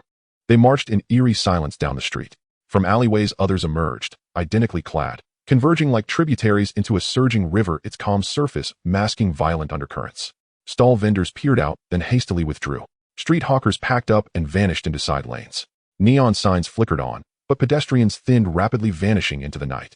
The procession cut through Temple Street, wound through narrow alleys, and headed toward Yaomati. Their eyes burned with fierce, unblinking intensity. Why did men join the gangs? For moments like this. Sim Sha Sui, an office building. Tian Yangxing stood inside the elevator, watching floor numbers climb one by one on the display panel. The cabin lights blazed harshly, stinging his eyes. He cradled the manila envelope beneath his elbow, his other hand rested deep in his trouser pocket. His face betrayed nothing. Ding. 19th floor. The elevator doors slid open smoothly, revealing 2 black-barreled pistols aimed squarely at the threshold. 2 young men held the weapons. Black t-shirts stretched taut over tense frames, their gazes sharp with nervous aggression. The elevator stood empty. They froze. In that split second, the ventilation grill above the cabin exploded outward, and a figure dropped from the ceiling. Tian Yangxing landed solidly, seized the left gunman's wrist, and jerked it upward. Bang! The bullet ricocheted off the ceiling, showering sparks. Simultaneously, his elbow smashed into the man's face. Blood burst from his nose as he toppled backward. Before the right-hand gunman could pivot his weapon, Tian Yangxing lunged sideways and drove a devastating kick into his chest. The man flew backward, slammed into the corridor wall, rebounded, and collapsed motionless onto the floor. Tian Yangxing straightened, rolling his neck with quiet precision. Without glancing down, he strode forward. At the corridor's end stood the company's glass door, ajar, spilling warm light into the hall. He took 2 steps. Then both fire exit doors flung open, disgorging 4 more armed men. They brandished black stars and 5-shot revolvers, barrels trained dead center on him. Tian Yangxing didn't halt. He accelerated. The frontmost man squeezed the trigger. Bang! The bullet whistled past Tian Yangxing's ear. He dropped low, evading the next shot, and closed the distance in a flash. One hand clamped onto the gunman's wrist, the other pressed hard against his face. Using the man's own momentum, Tian Yangxing shoved him backward, slamming him into the 2 behind. All 3 crashed together in a tangled heap. The last man raised his gun, only for Tian Yangxing to sweep in from the side, kicking hard at his wrist. The pistol spun away, clattering against the wall with a sharp crack. Before the man could react, Tian Yangxing's knee drove into his abdomen, bending him double, dropping him to his knees. Less than 30 seconds had passed. Tian Yangxing glanced back. 6 bodies lay scattered across the corridor, some groaning, others utterly still. He turned away and continued toward the glass door. In the main hall, Ziqing sat rigid before a bank of CCTV monitors, eyes riveted to the feed, watching 6 men fall in under a minute, his palms slicked with sweat. He drew a slow breath and snatched up the walkie-talkie on his desk. Kill the lights. Instantly, every light in the hall went dark, including those in the corridor outside. The entire floor plunged into absolute blackness. Tian Yangsheng halted just short of the glass door, motionless waiting. Darkness. Total suffocating darkness. Faint neon glow seeped in from distant streets, barely enough to trace vague silhouettes. Inside the hall nothing was visible, only impenetrable black. No shots rang out. To fire would betray position. Zicheng's men knew the intruder's reflexes were lethal. If exposed, death was certain. They waited for Tian Yangsheng to move first. Seconds crawled by. 10, 30, a full minute. In his office, Zicheng gripped his pistol, staring at the blank monitor, its feed useless, now swallowed by black. He strained to listen. Silence. Had the man died? Fled? Or? A sudden thought struck him. He snapped his head upward. The ceiling. The ventilation duct. Watch out, above you. He roared, and fired upward just as the grill shattered inward and a figure dropped. Tian Yangsheng rolled behind a sofa the instant his feet hit the floor. Gunfire erupted in the dark, sparks flashing like malevolent fireflies as Zicheng's men emptied their magazines toward the sound. Bullets tore into the spot where he'd landed, shredded the sofa, punched holes in the walls. Boom, boom, boom, boom. Tian Yangsheng crouched behind the sofa, utterly still. The gunfire ceased. The metallic rasp of reloading. In that heartbeat of silence, Tian Yangsheng vaulted over the sofa. The nearest man hadn't even registered the movement before a boot slammed into his chest. Without looking back, Tian Yangsheng dropped low, darting between desks, dodging, weaving, disabling another man in the same fluid motion, even seizing his firearm mid-stride. Zicheng had no idea what unfolded beyond his door. Crouched in his office, pistol drawn, he stared fixedly at the entrance. Gunfire raged outside, then dwindled, fading into silence. Moments later, utter stillness descended. Zicheng's throat bobbed as he swallowed hard. Beads of sweat pricked his forehead. He tightened his grip on the pistol, its muzzle trembling faintly, as he edged forward step by cautious step. Darkness surged in from all sides, swallowing his footsteps whole. Then, without warning, a massive hand erupted from the void, fingers locking onto his face like iron manacles. His pupils contracted violently. Instinctively, he squeezed the trigger, but a lightning-fast hand clamped down on his wrist, pressure so crushing it felt his bones might splinter. Before he could resist, searing agony ripped through his spine. His face slammed into the floor, driven down by sheer brute force. A heavy thud echoed hollowly through the empty chamber. Dust swirled in the dim light. Tian Yangsheng adjusted his sunglasses, gazing down at the convulsing form sprawled beneath him, his lips curling in cool, contemptuous disdain. Is that all? He licked his lips, voice laced with profound disappointment. I'd imagine Hong Kong's Triad elders possessed at least a fraction of Chen Mo's caliber. Zicheng lay sprawled on the floor, gasping heavily as he strained to lift his head. Men from He Liansheng. How much did Chen Mo pay you? He'll triple it. And Tian Yangsheng remained silent, gazing down at him with detached indifference. A cold, mocking smile flickered across Zicheng's lips. What's wrong? Can't speak. Or are you mute? And Tian Yangsheng stayed silent. Zicheng drew a slow, deep breath and shifted tone. Fine. I concede. Take Wajai with you. He'll give you triple the money, and tonight's events will be erased as if they never happened. Agreed. Chen Mo should have told you, Tian Yangsheng finally spoke, his voice calm as stagnant water, that if Wajai wasn't released by midnight, he'd come for you. It's past midnight now. You're coming with me. Zicheng fell silent for several seconds, then suddenly laughed. All right. I underestimated him. I accepted. Give me your phone. They'll call him. And Tian Yangsheng's expression remained impassive, but his voice chilled. So bold moments ago, yet now that your men are dealt with, you simply fold. This is a private matter. Your professionalism leaves much to be desired. A flash of wounded fury crossed Zicheng's face as he gritted his teeth. Then what do you want? My life, and don't fear, I won't kill you. Not yet. Tian Yangsheng crouched low, then playfully slapped Zicheng's cheek. Not hard, not soft, just enough to humiliate. I said you're coming with me. Get up. He rose, towering over him, and added coolly, first release Wajai, then accompany me to meet my boss. Zicheng struggled to his feet, his gaze locking onto the file folder tucked under Tian Yangsheng's arm. Years of streetwise intuition told him instantly that outline beneath the folder was unmistakably a gun. Its shape too familiar, its bulge too precise. A bitter taste rose in his throat. They'd brought a firearm, and hadn't even needed to draw it to dismantle his entire crew. And no more tricks. He walked obediently to the adjacent room and brought out a strikingly handsome young man. Tian Yangsheng recognized that face. He'd seen the man's films. This was Wajai? And the room was dim. Wajai couldn't grasp the situation, his expression flustered, yet composed. After Tian Yangsheng briefly explained his purpose, Wajai blinked in astonishment, then profusely thanked him, his voice thick with the relief of having narrowly escaped disaster. And the three entered the elevator and descended in silence. As they stepped out of the building's main entrance, a van smoothly turned in from the alley and halted precisely at the curb, Wei Jixiang arriving as planned. He'd left his junior under Huanan's command and driven here himself with a few trusted brothers. Seeing Tian Yangsheng emerge with Wajai and a lean, tall man beside him, Wei Jixiang's pupils contracted sharply. A storm of disbelief churned within him. This man was truly extraordinary. In Wei Jixiang acted swiftly. One brother stayed behind on a motorcycle. The rest escorted Tian Yangsheng and the two captives into the van speeding toward Miao Street. Sirens wailed faintly in the distance, growing steadily louder. And meanwhile news from Yao Mati arrived just as smoothly as Tian Yangsheng's operation. Miao Street's elite had mobilized en masse. Tian Yangji and his brothers led the charge with Yao Wen and Hua Nen spearheading the assault. Sango's men stood no chance.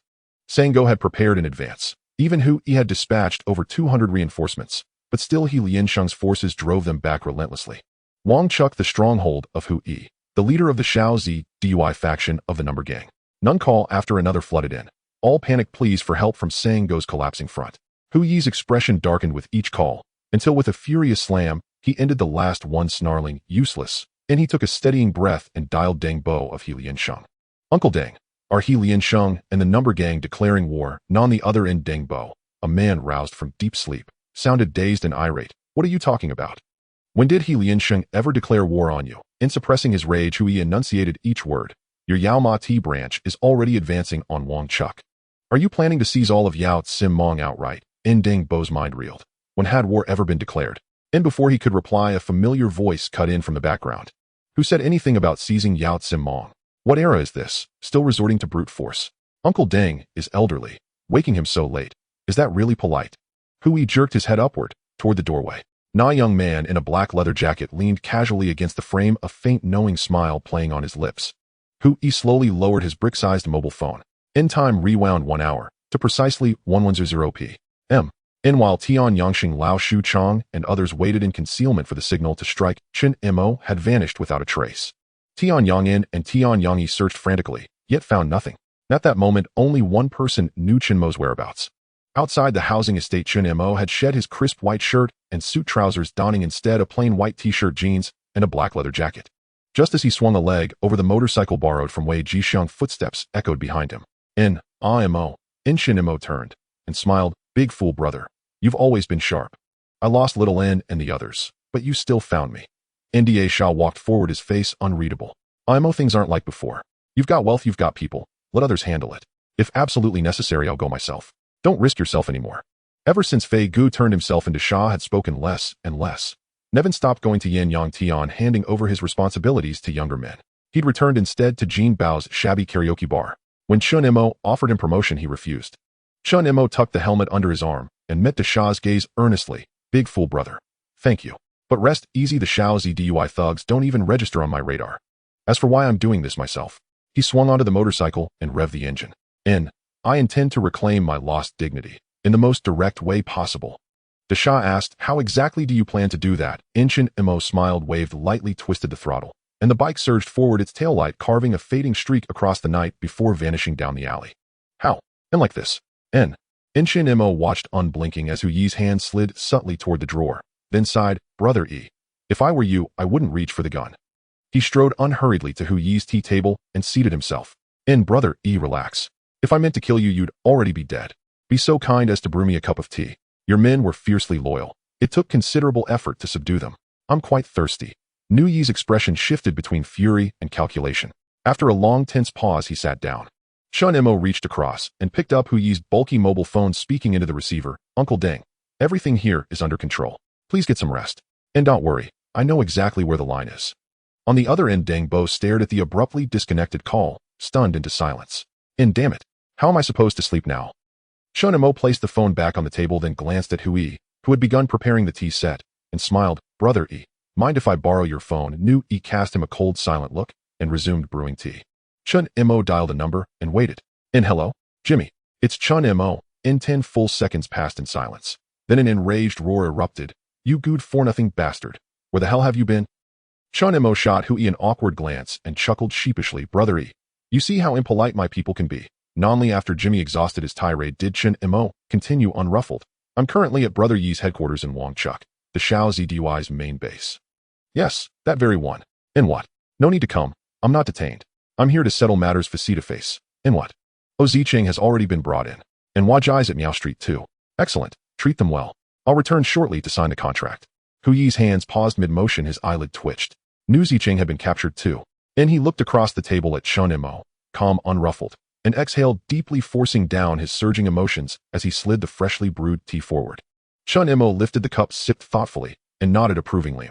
Brother Yi's tea brewing skill is exceptional. Another cup, please. A flash of fury flickered in Hu Yi's eyes, but his hands remained steady as he refilled the cup, his voice low and taut. Chen Mo, what precisely do you want? Don't rush. There's still one more update pending. And just as he finished his third cup, loud footsteps and shouts erupted outside the door. Brother Yi, are you alright? And this was after all Hu Yi's territory, and his men had finally sensed something was gravely wrong. In the corridor outside, dozens of his guards lay strewn haphazardly, unconscious or incapacitated. Hu Yi waved dismissively, signaling he was unharmed. And the men who rushed and hesitated, glancing warily at Chen Mo's back, speechless, restrained. Their leader clenched his jaw and reported quietly, Brother Yi, urgent news, just came in, Go has been captured, and Yao Ma Ti has been completely overrun by He Lian Shang. Hu Yi's pupils contracted sharply. He turned to Chen Mo, now may I hear your terms? Chen Mo's smile remained gentle as he set down his cup and pushed it forward. Brother Yi, you're a senior figure in the Triad world. That character, E in your name, I've long admired its meaning. Nas, I said on the phone, I'm here to settle accounts. Hu Yi silently poured him more tea. Chen Mo lifted the cup, held it unmoved, and continued, I founded a film company. My lead actor was coerced away by Zicheng, and I called him politely to negotiate. He dismissed me outright and demanded 5 million to ransom the man back. So I sent men to retrieve him. Fair contest, no rules. He lost and was captured. Do you acknowledge that justice? Hu Yi paused, then gave a slow, deliberate nod. I do. Chen Mo smiled wider and went on, Zicheng operated under your banner, reckless, untouchable. Since your organization shielded him, naturally I came to you. And I called Go and Yao Ma Ti, deliberately warned him in advance, bring as many men as he liked, even specified time and place. He lost and was captured. Now Yao Ma Ti belongs to me. Do you accept that? Hu Yi replied coldly, by Triad law, you must hold it to claim it. Chen Mo nodded. Precisely. Which brings me to my third point. This is your domain, Brother Yi. I entered alone, no guns fired, no deception employed. Just walked in.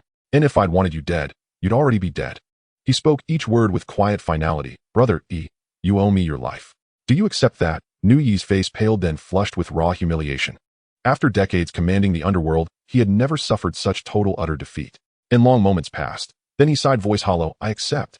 Chen Mo's smile widened, radiant, triumphant, as he drained the cup in one smooth motion. Brother Yi, you live up to your reputation. No more pretense. I'll return Zicheng and Go to you. From now on, the fruit market and Aberdeen Typhoon Shelter in Yao Ma Ti belong jointly to He Lian Shang and me. Nan, the life you owe me. Consider it cancelled, settled in full. How does that sound? At the street corner where Wang Jiao adjoins Yamadi, several hundred people stood packed. Under the night, the crowd stretched like a dark tide, nearly blocking the entire road. Red ribbons were tied around their arms, glaring beneath the dim streetlights. Many wore colorful sashes, heads swathed in bandages, hands wrapped in gauze, yet their faces still carried a murderous air, eyes coldly fixed on the opposite side. At the front of the crowd, a black BMW was parked.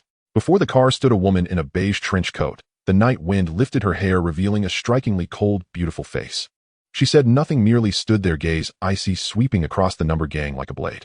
A cluster of burly men, a black luxury car, a cold beauty.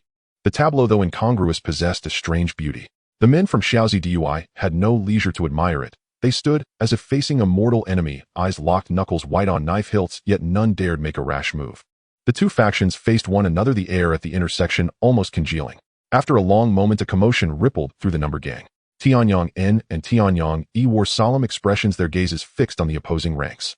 Lao Shuchong mingled in the crowd, held his breath. One hand had already crept to his back, ready to rush in at any moment to rescue their boss. The number gang split open, leaving a passage. A young man in black leather and a middle-aged man in a dark suit strode out side by side. Chen Mo wore a faint smile. Hu Yi's face remained calm. They walked and spoke as if engaged in idle conversation. At the mouth of the street, Chen Mo halted, turned, and slightly bowed to Hu Yi. Thank you for the tea tonight, Brother Yi. There's no need to see me off. They'll treat you to morning tea another day. Hu Yi looked at the young man before him, suddenly patted his shoulder, and said with feeling, from now on the Jianghu of Gangxing is yours. The remark, neither heavy nor light, nevertheless sent a shock through those who heard it. Chen Mo bowed modestly, and said no more, then turned and walked back toward his camp. Hu Yi remained where he was, watching Chen Mo's back pass through the crowd, watched him get into the car, watched the men with red ribbons and Lian Shang's underlings recede like a tide. The intersection suddenly emptied. The night wind blew, and Hu Yi felt a chill. He tightened his suit around himself, and for the first time wondered whether he was growing old. In the car, Chen Mo leaned back in his seat, glancing in the rearview at the driver Tianyang E, and then at the silent Tianyang N in the passenger seat. Tianyang and had not spoken since boarding. Her face was as cold as ice, staring straight ahead, without sparing him even a sidelong glance. Chen Mo smiled, his tone light. Why so cold, Xiao? Not even a word. Tianyang stayed silent. Tianyang glanced at his sister, hesitated, then said, Mog Xiao is your bodyguard and assistant, your driver. If you need anything, tell us. We won't hold you back. He paused and his voice acquired a complex note. After you disappeared, we searched for you for a long time. I saw Xiao for the first time. He did not finish. Tianyang suddenly turned her head and shot him a cold look. Tianyang fell silent and resumed driving. Chen Mo watched Tianyang's earnest profile, then the still cool face of Tianyang and felt an indefinable stirring rise within him. He put away his smile and spoke gravely, Xiao, I'm sorry. It won't happen again. I promise you this is my last act of recklessness. Tianyang did not look back, only offered a faint laugh as he kept driving. Tianyang remained impassive, staring ahead in silence. But her clenched fist unclenched and her gaze was no longer as frigid. Miaojia Yanyangtian nightclub. The hall was brightly lit, yet possessed an eerie hush. Ozicheng sat on a sofa, his eyes on the battered Sango opposite, a complex wave of feelings swelling in his chest. He had been away from Gangqing too long enough almost to forget what its Jianghu had become. Or perhaps the Jianghu itself had changed. Liansheng's men did not make trouble. They sat in small groups around the edges, their occasional looks carrying unhidden contempt. No one spoke or approached, only watched from a natunier distance like spectators observing caged prey. Huazai sat on another sofa clutching the story outline Jimmy had handed him, yet his spirits would not lift. He knew there was no such thing as unmotivated kindness in this world.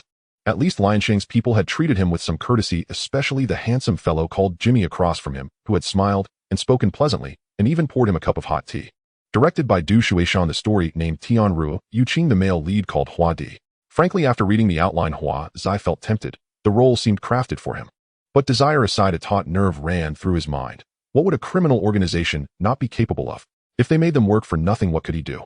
As he fretted, a commotion rose at the door. Mo guessed back. Huazai looked up, the crowd parted, and the young man in black leather flanked by people was ushered in. Young handsome, a faint smile at the corner of his eyes, his stride neither hurried nor slow, yet he drew every gaze. Huazai was taken aback, so young. Chen Mo spotted Huazai in the corner at a glance, his smile broadened, and he walked straight over. Huaji, hello. He extended his hand with the ease of an old friend. Sorry to startle you. I like the films you've made. Huazai rose flattered and shook his hand. Mog, you're too kind. Chen Mo patted the back of his hand and said, I'll finish my business first, we'll talk later. Then he strode toward where Ozicheng and Sango sat. Ozicheng glanced up to size Chen Mo and said nothing. Sango could not hold back and snorted coldly. Chen Mo, aren't you afraid, brother? He will call up the number gang to besiege you. It was no idle threat. The number gang held great sway in Gangqing, claiming tens of thousands of men. If they truly united, Chen Mo might not be able to stand against them. Yet the number gang had never been entirely united. Chen Mo sat on the sofa opposite, crossed his legs, and ignored Sango, turning instead to Ozicheng. I just visited your Xiaozi Dui hall and spoke with your brother. We'll let you go. Ozicheng raised an eyebrow, a flash of surprise in his eyes. Chen Mo, you let me go. Aren't you worried he'll come after you? Chen Mo's smile deepened faintly. Lao Shu Chong and the others' faces darkened as they prepared to move forward, only to be stopped by Chen Mo's raised hand. Ozicheng, you were indeed someone in Healan, Chen Mo said, folding away his smile and meeting his eyes, each word deliberate. But I never took you seriously. If you doubt me, ask Hui what happened tonight.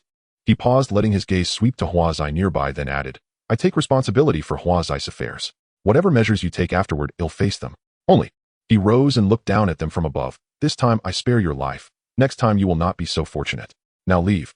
With that he turned and left without another glance at Sango. Sango's face went sallow, he had no retort. A dog without territory was not worth further words. Ozicheng and Sango exchanged a look, rose in silence, and under the stares of Liansheng's men slunk out of Yanyangtian. In the nightclub office, Hua Zai's manager ushered in a middle-aged man. Chen Mo glanced up and recognized him. Kowloon, the Jian Shazui hall master of Xinji, a respected figure in that quarter. Mog, you were formidable tonight. You've only been in Miaojia a few days and Yamadi is almost all your color, Kowloon said with a respectful bow. Chen Mo rose and courteously invited them to sit. The manager glanced at Kowloon, cleared his throat, and said, Thank you, Mog, for stepping in. If there's anything we can do, please tell us. Chen Mo waved a hand and fixed his gaze on Huazai. I sought out Huaji for a film. Director Du has agreed to take full charge. As for the actor, between us the protagonist is called Hua Di, therefore the male lead must be Huaji. He smiled and tapped the table lightly. He took up the contract he had prepared and slid it across. Originally I planned an 800 fee. Hua guess value has risen. I respect the market. He paused, then shifted tone. But tonight's incident has cost us. There's been damage and upheaval. If you grant us face perform for 500,000, I will owe you this favor. We can do business together in the future. Hua Zai and his manager exchanged surprised looks. They had expected to be exploited yet were instead offered genuine terms. The manager calculated swiftly. 500 was a little below market, but respectable, and more importantly, it bought goodwill with Liansheng's Lord Mo. It was not a bad trade. Hua Zai nodded on the spot. All right, I accept. They signed stamped, and the contract came into effect. Jimmy folded his copy with a smile and told Hua Zai, once director do finish his preparations, we'll begin filming. At the latest next month, we'll summon you. The manager hurried to reassure him. Rest assured, Jimmy G, we'll keep the schedule open. Kowloon, relieved the matter was settled, relaxed. He stood and bowed politely to Chen Mo. Thank you for granting face. Mr. Su asked me to convey his thanks. When you have time, let's have tea together. Chen Mo smiled and nodded. Please thank Mr. Su for me, he'll host another day. Kowloon departed with his men. Jimmy glanced at Chen Mo and sighed. I've only been helping you a few months, but it feels like a year. Chen Mo reclined in the executive chair and lit a cigarette. Tonight you distribute money to the brothers, medical fees and bonuses. Tianyang Sheng gets 300, the one who subdued Sang, Go gets 300. You decide how to divide the remainder. Jimmy sighed helplessly, and you boss. Chen Mo yawned, I'm going to sleep. I still have to see Dang Bo in the morning. The old man probably won't sleep tonight. The next morning, Chen Mo had barely slept for 4 hours, yet his biological clock was terrifyingly accurate. Just past 6 his eyes opened. After a night of hustle he was indeed tired, but he needed to give an account to Uncle Dang. The living room of Uncle Dang's house was filled with the fragrance of tea. The old man's expression was indeed not pleasant. Sitting in the main seat, he held the teacup in his hand, not speaking, just watching him. Chen Mo smiled and leaned over, sitting down opposite Uncle Dang. Naturally, he picked up the already brewed teapot in front of him and skillfully refilled Uncle Dang's cup. Uncle Dang, I'm really sorry for not giving you a heads up this time. Uncle Dang looked at him, sighed, and took the cup, asking, Mosey, how did last night's operation go? How do we handle things from here? Upon hearing this, Chen Mo instantly perked up, sitting up straight like a student who had received good grades, seeking praise from his parents, his eyes shining brighter. Uncle Dang, you wouldn't believe it. Now in Yao Ma Ti, apart from Dongxing holding on to 2 streets, we've basically taken over everywhere else last night. Especially in the typhoon shelter and the fruit stall areas, Yao Ma Ti is almost entirely under our control, along with Lianxing. He paused for a moment, a hint of pride in his tone, but lowered it slightly, saying, moreover, I've come to an agreement with Hu Yi from the Laughing Gang. There won't be any conflict as long as we respect the current territory boundaries. Uncle Dang took a sip of tea, nodded slightly, and his expression softened a bit. Not bad. Mosey, I placed you in Yao Ma Ti with the intention of ensuring our society would have a voice in the core circle of the harbor city. You've done better than I expected. As he spoke, the tone suddenly shifted. However, Chen Mo's smile faded a bit, and he straightened his posture. I still hope that if you have any matters in the future, you will give me a heads up in advance. Uncle Dang set down his teacup. Although the Number Gang is a loose alliance, there are indeed interests entangled between certain factions. Hu Yi is someone who values brotherhood, but not everyone is like that. If we aren't prepared, and the Number Gang attacks other halls, how do we respond? You're no longer the small brother you used to be. You are now the spokesperson for Lianxing in Yao Ma Ti. Chen Mo nodded seriously. Uncle Dang, I understand. This time it was indeed an impulsive decision. Uncle Dang looked at him, and suddenly smiled, a hint of amusement in his smile, impulsive. He picked up the teapot and poured Chen Mo another cup, speaking slowly, Mosey, taking over Temple Street signifies your official rise to power, while driving away the Laughing Gang establishes your authority. Killing 2 birds with 1 stone, and it's just impulsive? Chen Mo awkwardly smiled, lifting his teacup to mask his expression. Nothing could escape the eyes of this old fox. Uncle Dang's smile faded, and he spoke seriously, I won't hold this matter against you. If other uncles and hall masters have objections, they'll handle it. He paused, then changed the subject. However, Da Bu He has contacted me hoping to sell pills in Yao Ma Ti. We'll discuss the revenue sharing properly, and I won't let you suffer. Chen Mo paused with the teacup in hand. He was silent for a few seconds, but ultimately spoke up. Uncle Dang, to be honest, I don't want these things sold in Yao Ma Ti. Uncle Dang was not surprised.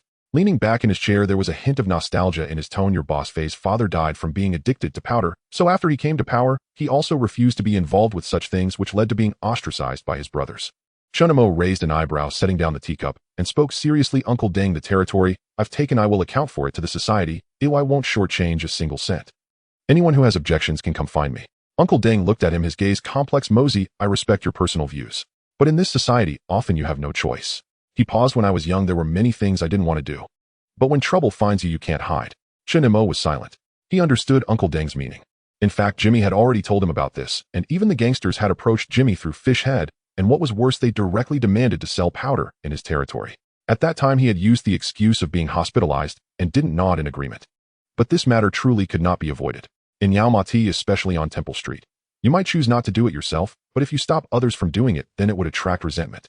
Chen Mo remained silent for a long time. The tea in his cup gradually cooled. He finally raised his head and looked at Uncle Deng. Uncle Deng, only limited to pills. Our people will not get involved. As for the specifics of the revenue sharing, I will have Jimmy discuss it with Dabu He.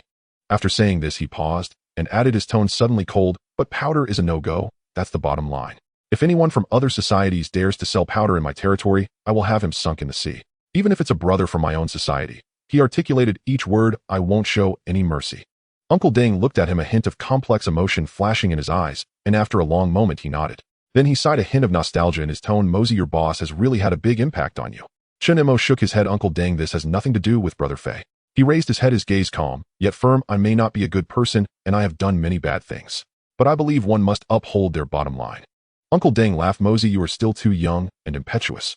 Chen Mo also smiled. Uncle Deng is a young person not allowed to be impetuous. Upon leaving Uncle Deng's house, Chen Mo's expression was not pleasant. Tian Yinzhen leaned against the car waiting for him. Seeing him come out, his gaze lingered on Chen Mo's face for a moment before he asked lightly what happened. Chen Mo calmed his expression, took a deep breath. Nothing much. Let's head back to Temple Street. Tian Yinzhen nodded and opened the car door.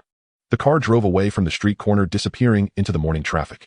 Last night's events in Yao Ma Ti had already spread throughout the harbor city's underworld. Chen Mo, the newcomer to the society, had once again gained a moment of glory after taking over Temple Street. This time it was even more remarkable. Yao Ma Ti was close to being entirely under our control, along with Lianqing. Moreover, the ruthless Olz Cheng from the Number Gang and Hu Yi from the Laughing Gang had both suffered setbacks. This made those who had originally doubted Chen Mo stop underestimating his youth. But it also made those around him tense, including Hing and Dongxing.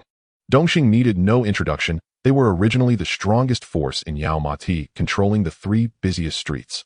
However, the most prosperous, iconic Temple Street of Yao Ma Ti had been taken, and the remaining 2 streets were now under the control of the Laughing Tiger. Upon learning that the Laughing Gang had been swept out of Yao Ma Ti overnight by Chen Mo, and that Hui had not taken any follow-up action, the Laughing Tiger was no longer smiling. Today, if the Laughing Gang was subdued, what would happen tomorrow? Usually smiling face was now dark, capable of dripping water. Hing, closest to Yao Ma Ti, was on Punlan Street. 13 May also held a hint of vigilance toward this aggressive new neighbor. In contrast, Liang Kuan from Mong Kok had other thoughts. Taking this opportunity, he intended to bite off another piece from the Laughing Gang. However, the Laughing Gang's previous submission to Chen Mo was forced by circumstances. It didn't mean they were easy to deal with. They had lost their territory in Yao Ma Ti, and after holding in a belly full of anger, could Liang Kuan still seek trouble? That night, just as Hing's people were about to take advantage, the Laughing Gang instead took the initiative and clashed with Hing in Mong Kok. The lost dog, eager to redeem itself, charged to the front lines covered in blood, unwilling to retreat. Olz Cheng was even more ruthless.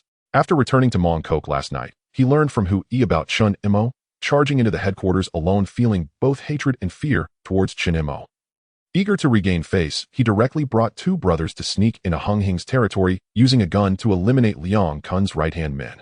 If Liang Kuan hadn't run fast, he would have likely died there as well. Seeing the Number Gang's ferocity, Liang Kuan decided to back down. Meanwhile, Dongxing was on high alert, cautiously guarding against the direction of Temple Street, and dared not provoke trouble. Yao Ma Ti welcomed a brief period of peace. A little over half a month passed in a flash. Chen Mo's film company finally started operating, located at the stall he had previously purchased. 20 days later, upon revisiting, the first floor had been completely transformed. A brand new facade and bright floor-to-ceiling windows were visible.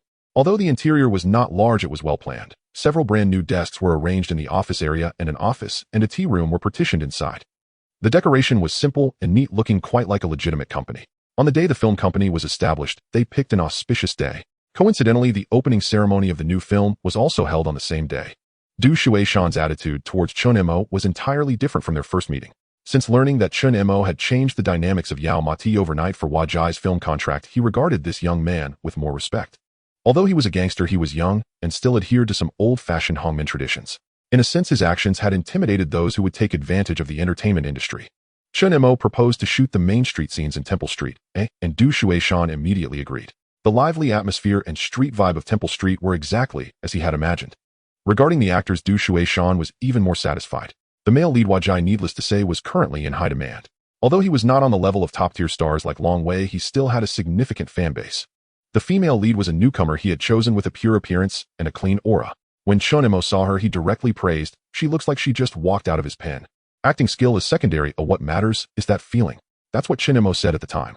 Du Shueishan deeply agreed, feeling that Chen Mo was truly his kindred spirit. As for supporting roles, the seasoned actor Shu was invited to play the role of the bodyguard. This role had significant weight in the film, and Shu's acting was reliable. Other supporting roles were easy to find. Many familiar faces in the industry could be secured with just a phone call from Du Shueishan. As for the villains, Chen Mo directly brought his brothers over, lined them up for director Du to choose. Du Shueishan looked through them one by one, and indeed found one that met his requirements. An intimidating face with a fierce aura. Du Shueishan stared at his face for a long time and decided he's the one. Tianyang Ji looked helpless. He was originally involved in the society. How did he suddenly end up acting in a movie? But since Brother Mo had given the command, and there was money to be made, he accepted it. Thus, Tianyang Ji became the main villain in the movie. On the day of the opening of the company and the start of the new film, Temple Street was bustling, as if it were a festival.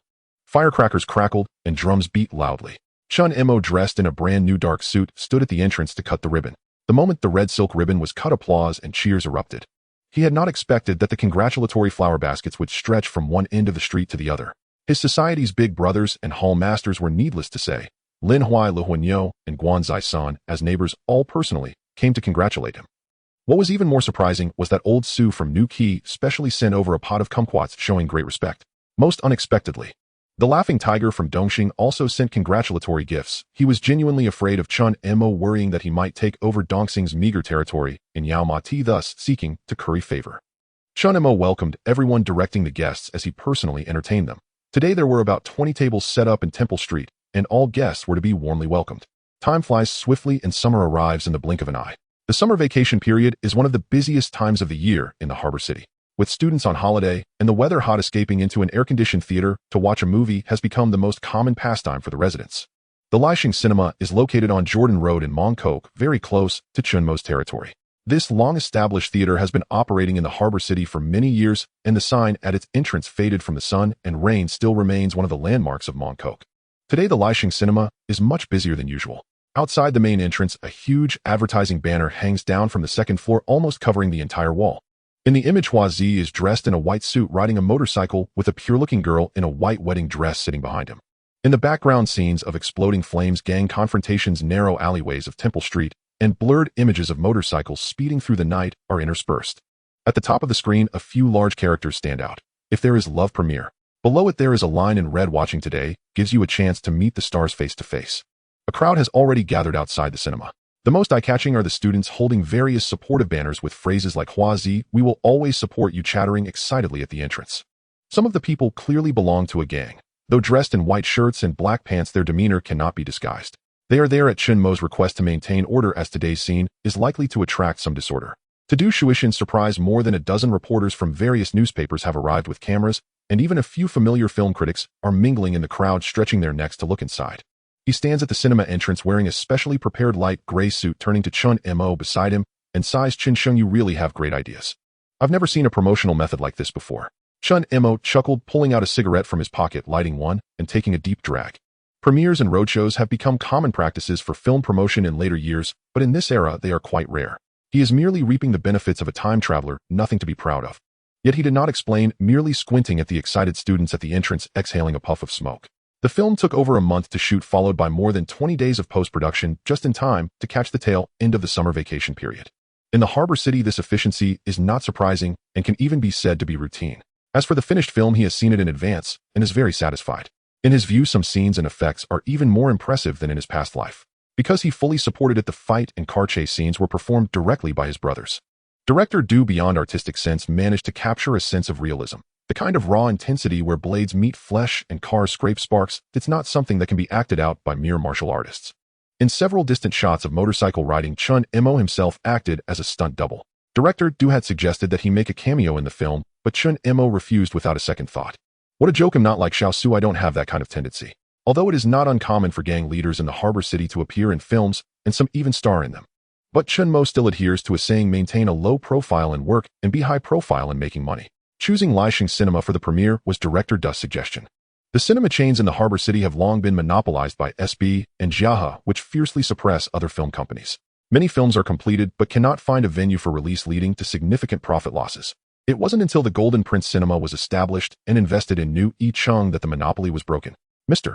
Lei, the owner of Golden Prince, is a businessman who welcomes anyone as long as there is money to be made. Moreover, director Dust Studio is under new Yi Chung, making it a natural fit to seek out Golden Prince for screenings.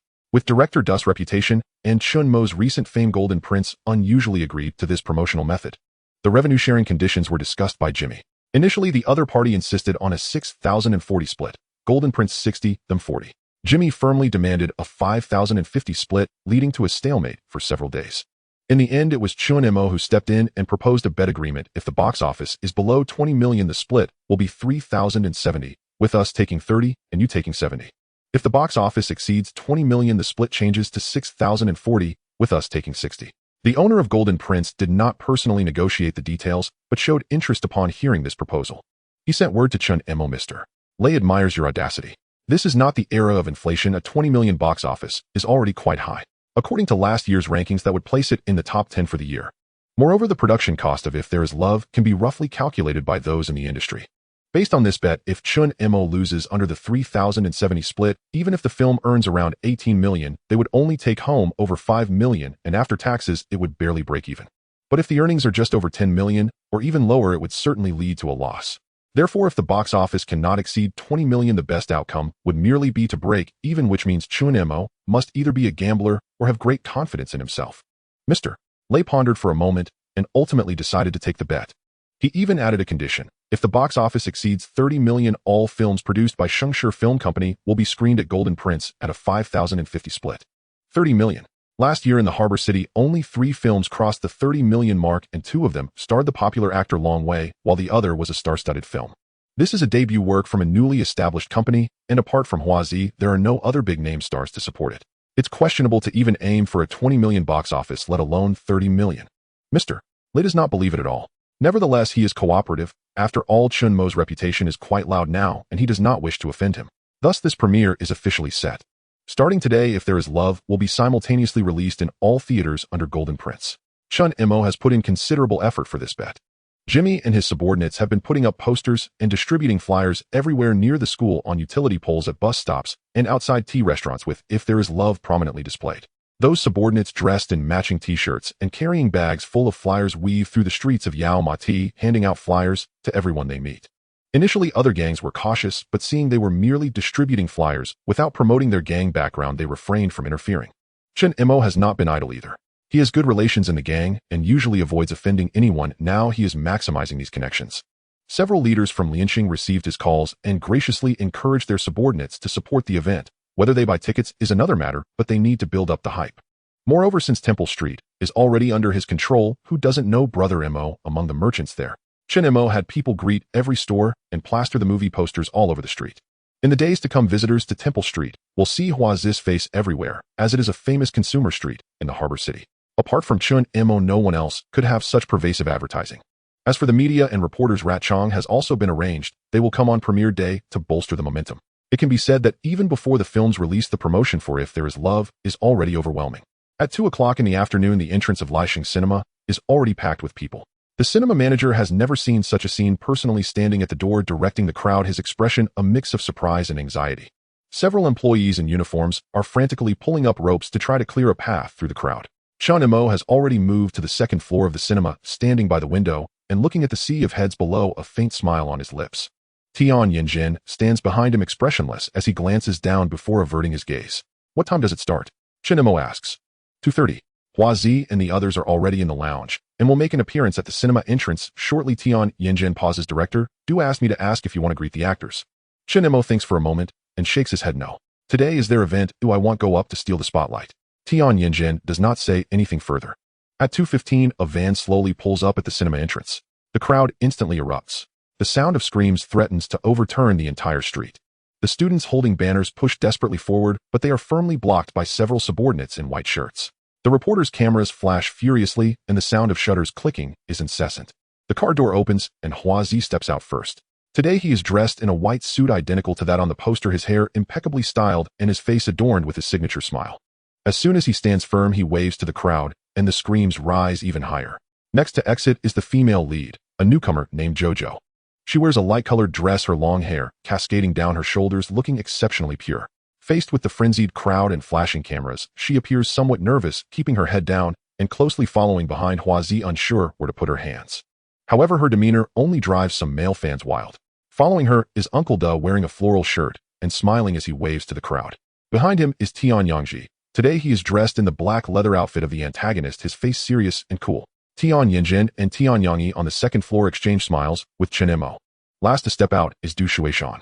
He merely nods at the crowd and calmly walks into the cinema. The main creators stand at the entrance, allowing reporters to take pictures for a few minutes and answering some questions. They also invited some lucky fans to come forward for photos and gave away signed movie posters. The atmosphere is very harmonious. Then they entered the cinema. The lights in the screening room dimmed. Chen Mo is unsure when he came down from upstairs, standing in the corner of the last row. Tian Yanjin follows behind him, still wearing his expressionless face. The screen lights up. The movie begins. Chen Mo leans against the wall holding a cigarette that he hasn't lit, yet just pinched between his fingers. He watches the flashing images on the screen, the light and shadow dancing across his face. The screening room is very quiet with only the sounds from the film. The audience is completely engrossed in the movie, and surprisingly no one is left to use the restroom. Chen Mo suddenly recalls that when he watched this film in his past life, he was an ordinary person admiring the dashing Hua Zi and imagining a life filled with thrilling vengeance, yet reality urged him to continue to toil. He never expected that one day he would truly live a life like that depicted in the movie. Thus, after traversing to this world, he also took a liking to riding motorcycles and cherished his ride, otherwise he wouldn't have gotten so furious. It must be said that it was this film that influenced him. There is no other reason, just one word: handsome. And the choice of this debut work over others that had higher box office returns in his past life also had this factor. On the screen, Hua Zi rides his motorcycle carrying Jojo in her wedding dress, speeding through the night. Jojo clings tightly to him, the hem of her wedding dress billowing in the wind. Chen Mo stares at that scene and suddenly smiles. Tian Yanjin glances at him but says nothing. Time passes and the end credits slowly rise. The lights in the screening room brighten. There is a brief pause, then thunderous applause fills the air. Chen Mo watches those standing up to applaud, seeing the tears and smiles on their faces, watching Hua Zi being surrounded by a group asking for autographs, and suddenly feels that all of this was worth it. Du Shuishan does not know when he walked to his side, patting his shoulder. Chen Sheng, it worked. Chen Mo turns to look at him and smiles. Director, do this is just the beginning. Outside the cinema, the sun is shining brightly. The crowd gradually disperses, but many still wait at the entrance for Hua Zi to come out. Reporters with cameras crouch at the roadside, ready to take a few more photos. The subordinates in white shirts are still maintaining order, but their expressions have relaxed considerably. The fervor surrounding Tianrua Yuqing erupted completely after its premiere. The summer season is already the busiest window of the year, and with Shengshi Films' relentless promotion, the box office climbed visibly day by day. Jimmy scarcely slept those days, watching the box office figures until his eyes nearly popped. He even paid for space in several newspapers to run richly illustrated reports of the premiere. At the same time, he hired several professional critics to write for film magazines. Their reviews were inevitably flattering, yet not absurdly so.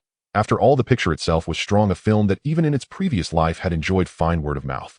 Moreover, the grand martial combat scenes had been filmed with Lianxing's brothers in real on-location sequences. Blades were real, flames were real, yielding a raw, visceral texture sharper than before. Du Shuishan, though in the past he had only been a producer and was said to have interfered a great deal, this time truly took the director's chair. Timing, terrain, and human harmony.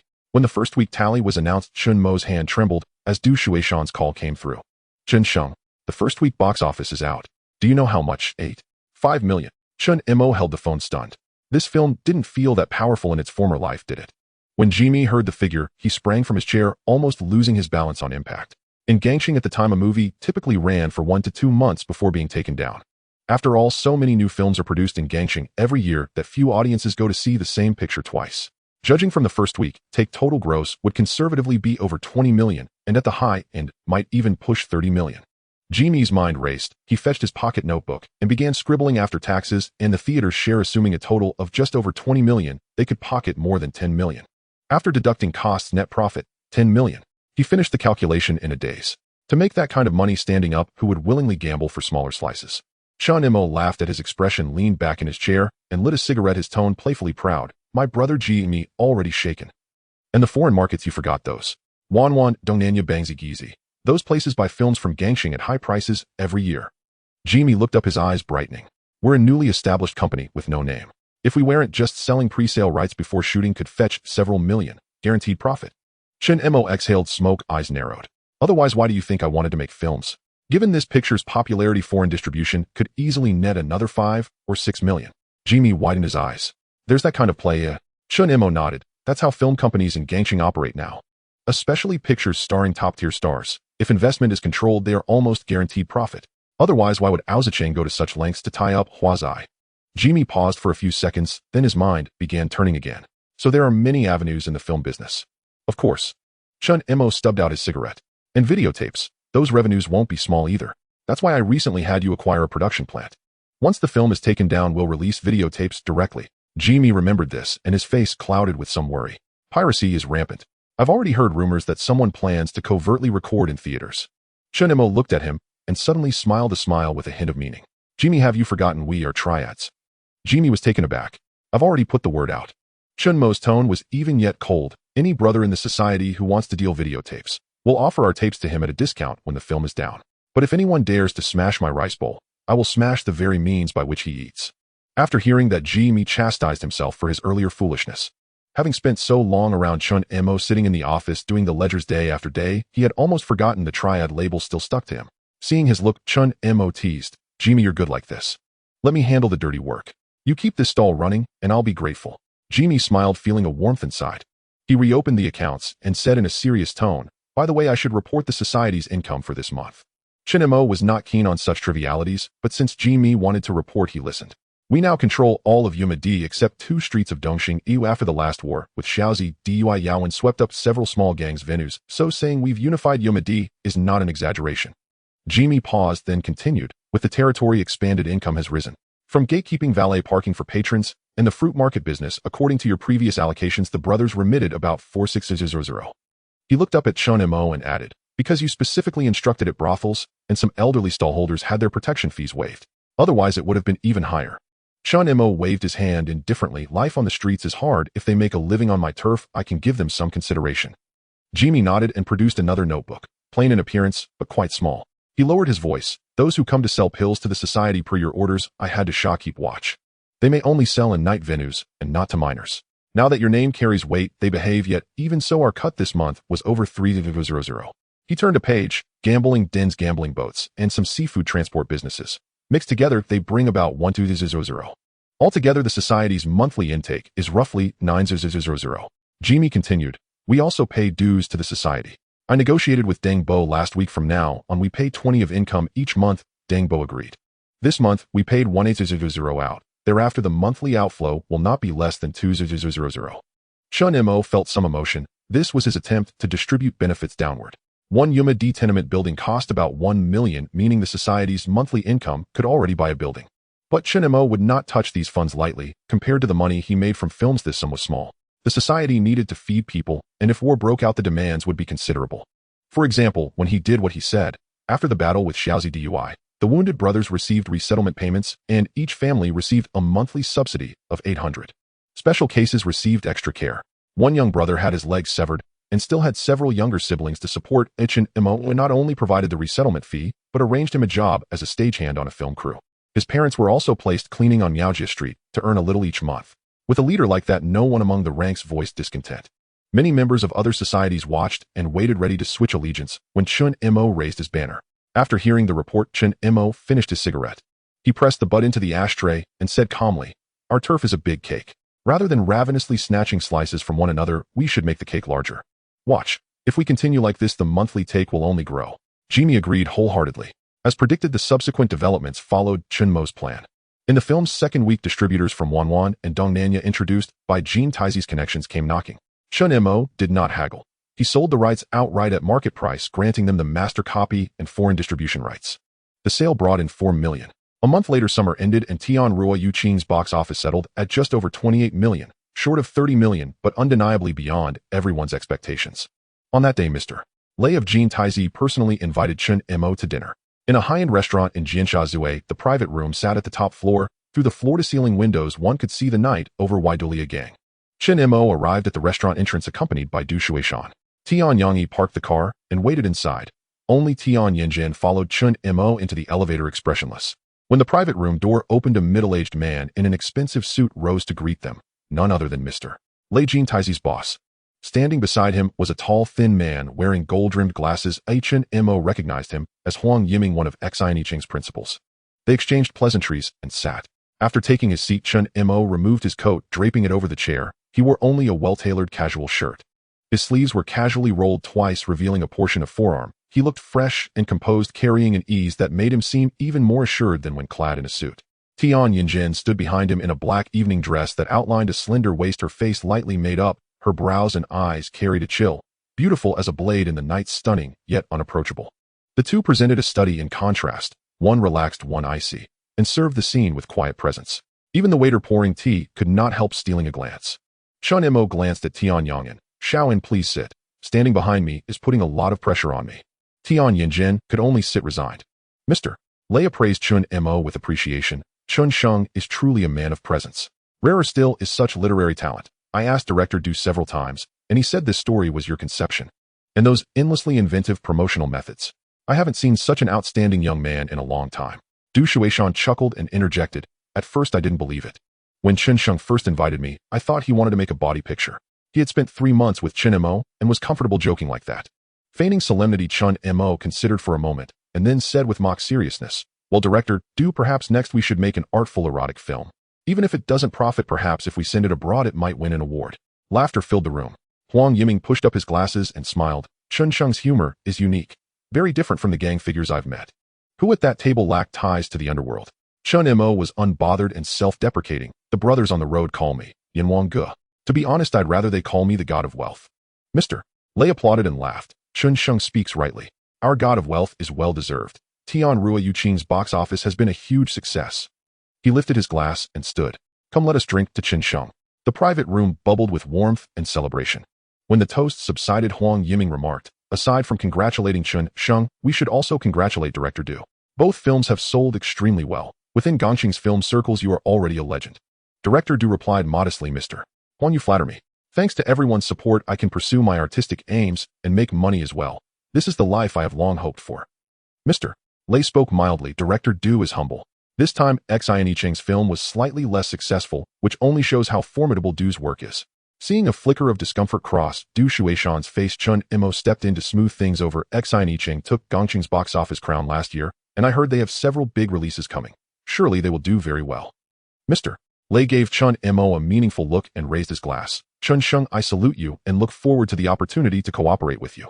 Chen Mo returned to the Miaoji district and was met by an unexpected visitor. Though the ground floor of his stall no longer served as an office, it had, symbolically at least, become the headquarters of the He Lian Sheng Triads Yao Ma Ti branch. Chen Mo had renovated the space. He removed all desks, consulted a feng shui master to determine the optimal orientation, and enshrined Lord Guan, the divine emperor of war, on the premises while relocating the god of wealth to the Shengshe Film Company. Thus the ground floor now genuinely evoked the atmosphere of a 1990s Hong Kong Triad Hall. Chen Mo poured a cup of tea for his guest. Uncle Da, what brings you here? The visitor was none other than Blackie Da, the proprietor of Dushing Building. Yet this evening Uncle Da bore the same haggard appearance as Chun Haonan had earlier that afternoon, sunken eyes, ashen complexion, and rumpled clothes, as if unworn for days. Suddenly he dropped to his knees, bowing stiffly forward. Chen Mo recoiled in alarm and rushed to help him rise. Uncle Da, what on earth are you doing? Please, get up. But Uncle Da remained kneeling, head bowed, then lifted his face. And to Chen Mo's astonishment, the 50-something man burst into tears. Brother Mo, I'm out of options. His voice cracked with raw desperation. Please, save my daughter. Chen Mo frowned deeply and gripped his arms firmly, hauling him upright. Uncle Da, stand up and speak. What's happened? If I can help, I will. Without hesitation. Uncle Da allowed himself to be guided onto a chair where he sat in silence for a long moment before beginning his halting, fragmented account. It began half a month ago. His daughter Xiao Yi had been harassed at school. A local street thug, smitten by her beauty, had begun loitering daily at the school gate, showering her with clumsy attentions. Fortunately, his pursuit remained nonviolent. In fact, he even intervened to drive off another student who had been pestering her. But that spurned youth, hot-blooded and humiliated, drew a knife and sought the thug out for vengeance. The two clashed violently in broad daylight, and in the heart of the city a life was lost. The deceased was a student only 17 years old. The incident exploded into public view, drawing swift intervention from the police. The thug's own boss stepped in to negotiate with the slain boys' gang affiliates. Though no open battle erupted, deep enmity was forged, and far more perilous was the police's involvement. They demanded that Xiao Yi appear at the station to identify the suspect. In response, the thug's boss deflected blame squarely onto her, blaming the entire tragedy on her presence. The thugs descended upon her home, issuing threats, don't go to the station, pretend you saw nothing. But Xiao Yi from childhood had possessed unyielding principles. She clung fiercely to her sense of justice, terrified yet resolute, and reported to the station. There, under dual pressure, police interrogation and triad intimidation, her composure shattered and she identified the suspect. That single act ignited a firestorm. The gang seized her outright, vowing to teach her a lesson. Had her teacher not thrown herself bodily into harm's way, no one could predict what horrors might have followed. Uncle Da, though long retired from Triad life, retained old connections. He enlisted a senior uncle, an elder of his generation, to mediate the dispute. But the opposing side refused all courtesy and beat the elder uncle soundly. Desperate Uncle Da appealed to the Hing Triad. Yet what state was Hing in? Its new leader had just assumed power, Big B and his entire family had vanished without trace. Wan Chai was descending into chaos. No one had time for his plea. With nowhere left to turn, he recalled Chen Mo's words spoken weeks earlier at Dushing Building. Uncle Da, if ever you need anything, just say the word.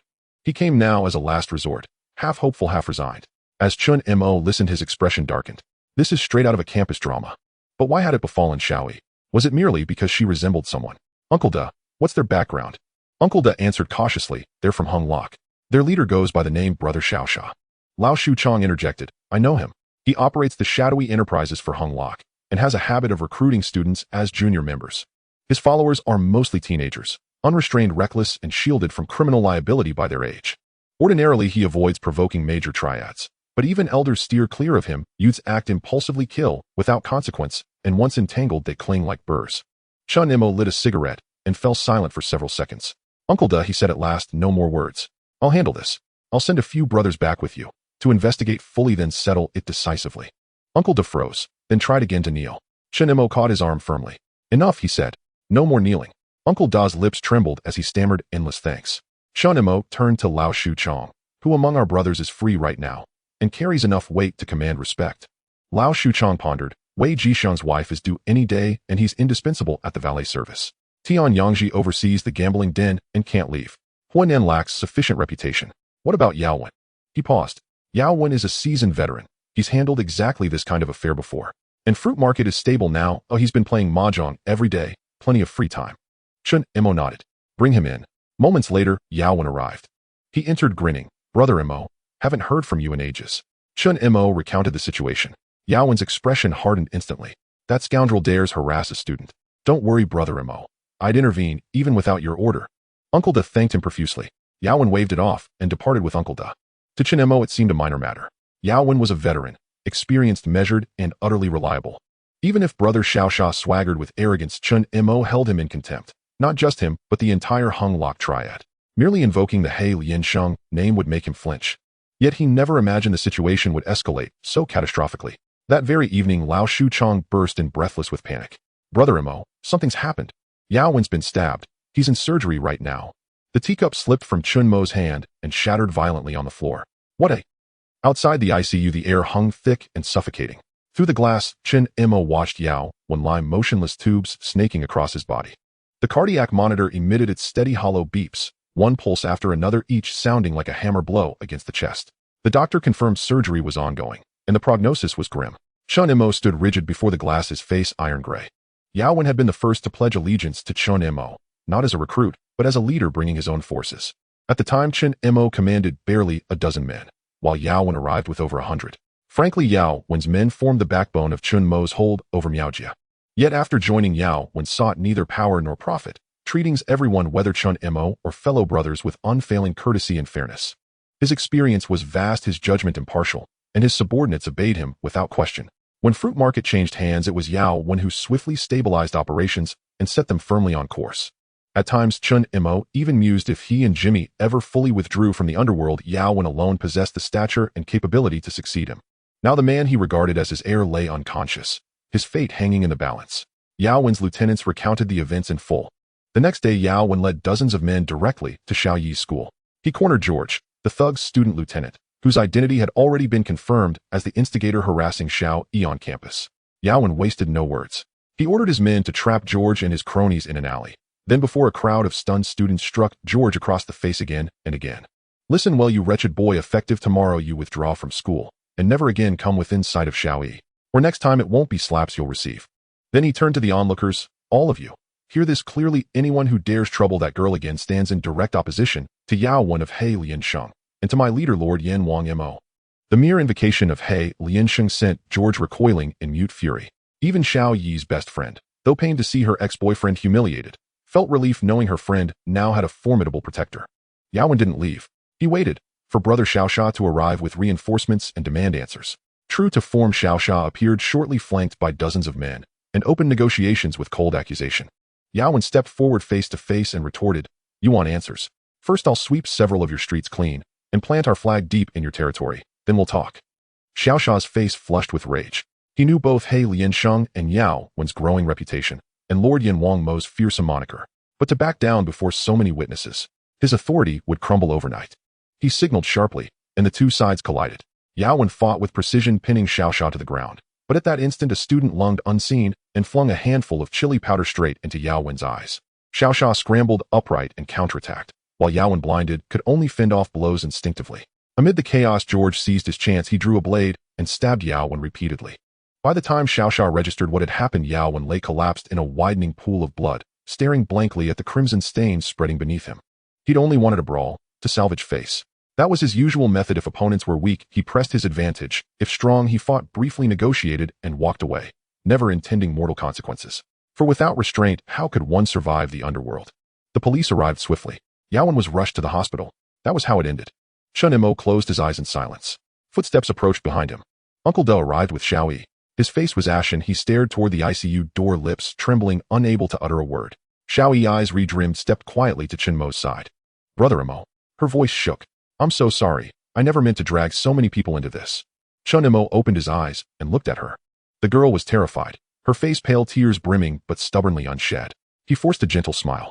"Xiao Yi," he said, "you did nothing wrong. The fault lies entirely with them." He paused, then turned to Uncle De. "Uncle De, I'll resolve this immediately. Until then, suspend operations at Dushing Building." Uncle De nodded vigorously. Chen Mo hesitated, then added, "If you're uneasy, bring Xiao Yi to Miaoji tonight. We have ample space, and many men. It's safe." Uncle De blinked, then his eyes welled with tears. After decades navigating the treacherous currents of the underworld, he had never encountered a man like Chen Mo. Xiao Yi gazed at Chen Mo, not with gratitude alone, but with something deeper unspoken. She'd exchanged only a single conversation with him, hardly friends, and yet when all else failed, he was the one who stood forth. Footsteps echoed again. Wei Jixiang Huanan and Tian Yangji had arrived, standing silently in the corridor awaiting Chen Mo's command. The hallway thrummed with suppressed fury. Yao Wen was widely respected within the ranks, and now every corps member had gathered. Lao Shu Chong broke the silence. "Brother Mo, what do we do?" Chen Mo said nothing. He stared through the glass at Yao Wen's still form, motionless, unconscious, for a long, heavy silence. Then he turned his gaze, sweeping slowly across each face. "Where," he asked, voice quiet, unervingly calm, "is the one who stabbed Yao Wen?" Beneath that stillness, every man sensed the gathering storm. The corridor fell utterly silent, so silent that each man could hear the frantic drumming of his own heart. Piaoge, the leader of Hong Lu, sat on the sofa, his face darkening like storm clouds as he listened to Xiaosha's report.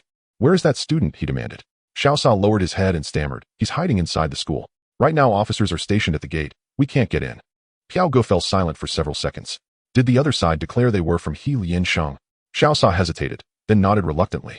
Piaoge stared at him, seething with fury, as if he longed to slap the incompetent fool senseless. They had invoked He Liansheng's name, yet he still dared strike. That was outright contempt, spitting in the face of He Liansheng itself. Sure enough, Piao Ji's phone rang shortly thereafter. Glancing at the caller ID, his expression soured further. He drew a deep breath before answering. "Uncle Deng, it's you." He forced a smile. "It's been too long. We haven't spoken in ages. How's your health lately?" On the other end, Uncle Deng glanced at Chen Mo seated across from him, then spoke with unhurried calm. "How thoughtful of Piao Gu to remember an old man's health," he replied coolly. "Hong Lu has grown bold indeed. So bold it no longer respects elders like us." Piao Ji's face paled. "Uncle Deng, this is a misunderstanding," he rushed to explain. "It was just some reckless students under my command, greenhorns who know nothing of protocol. I'll hand them over immediately and arrange a proper meeting. We'll sit down, talk things through, offer compensation, issue formal apologies." Uncle Deng cut him off. "We'll discuss terms later. As for the person," he paused deliberately, "our people will retrieve him themselves. I'm calling only to inform you, effective immediately." Piao Ji's heart plummeted. A fight broke out. Click. The line went dead. Clutching the receiver, Piao Ji's face turned ashen. Chen Mo watched Uncle Deng with quiet astonishment. He had assumed Uncle Deng would negotiate. After all, Hong Lu was still a Hong-affiliated triad, though lesser than Hung Hing. It held considerable sway across Hong Kong. Uncle Deng met his gaze and smiled faintly. "Moz surprised. Did you think I'd bargain with him?" Slowly he brewed a cup of tea and handed it to Chen Mo. "This is no longer just your branch's affair," he said. "Yao Wen transferred here from Hung Zi's ranks. He acted on behalf of the triad and declared He Liansheng's name. For the other side to strike anyway is to slap the entire organization across the face. His eyes locked onto Chen Mo's. This time, every branch fights together, until they yield, until they tremble. Chen Mo accepted the tea warmth rising in his chest. This time he hadn't impulsively overturned the table. He'd consulted Uncle Deng first. Even if Uncle Deng had refused, he would have acted regardless. Yet having Uncle Deng's backing was the ideal outcome. Overnight, Hong Kong's underworld erupted anew. Not a minor skirmish by one branch, but a full-scale declaration of war. He Liansheng, the venerable triad boasting over 50,000 members, had declared total war upon Hong Lu. Hong Lu had splintered from the Hong-affiliated triads only a few years earlier. Its preferred recruitment grounds were schools and public housing estates, targeting 15 and 16-year-old youths raw and reckless, whose violence sometimes stunned even seasoned gangsters. And because they were so young, minor offenses typically earned only warnings. Corporal punishment had once existed, but had been abolished this very year. In effect, anyone under 18 faced little more than a reprimand. Even serious crimes carried minimal sentences. Below 16, even easier to evade consequence. So Hong Lu routinely deployed them as cannon fodder. Arrested, they'd be released within days. No bail required. A few petty incentives were enough to bind these impressionable boys in unwavering loyalty. Over time, Hong Lu had carved out a surprisingly solid foothold across Hong Kong. But tonight brought Hong Lu its greatest trial since inception.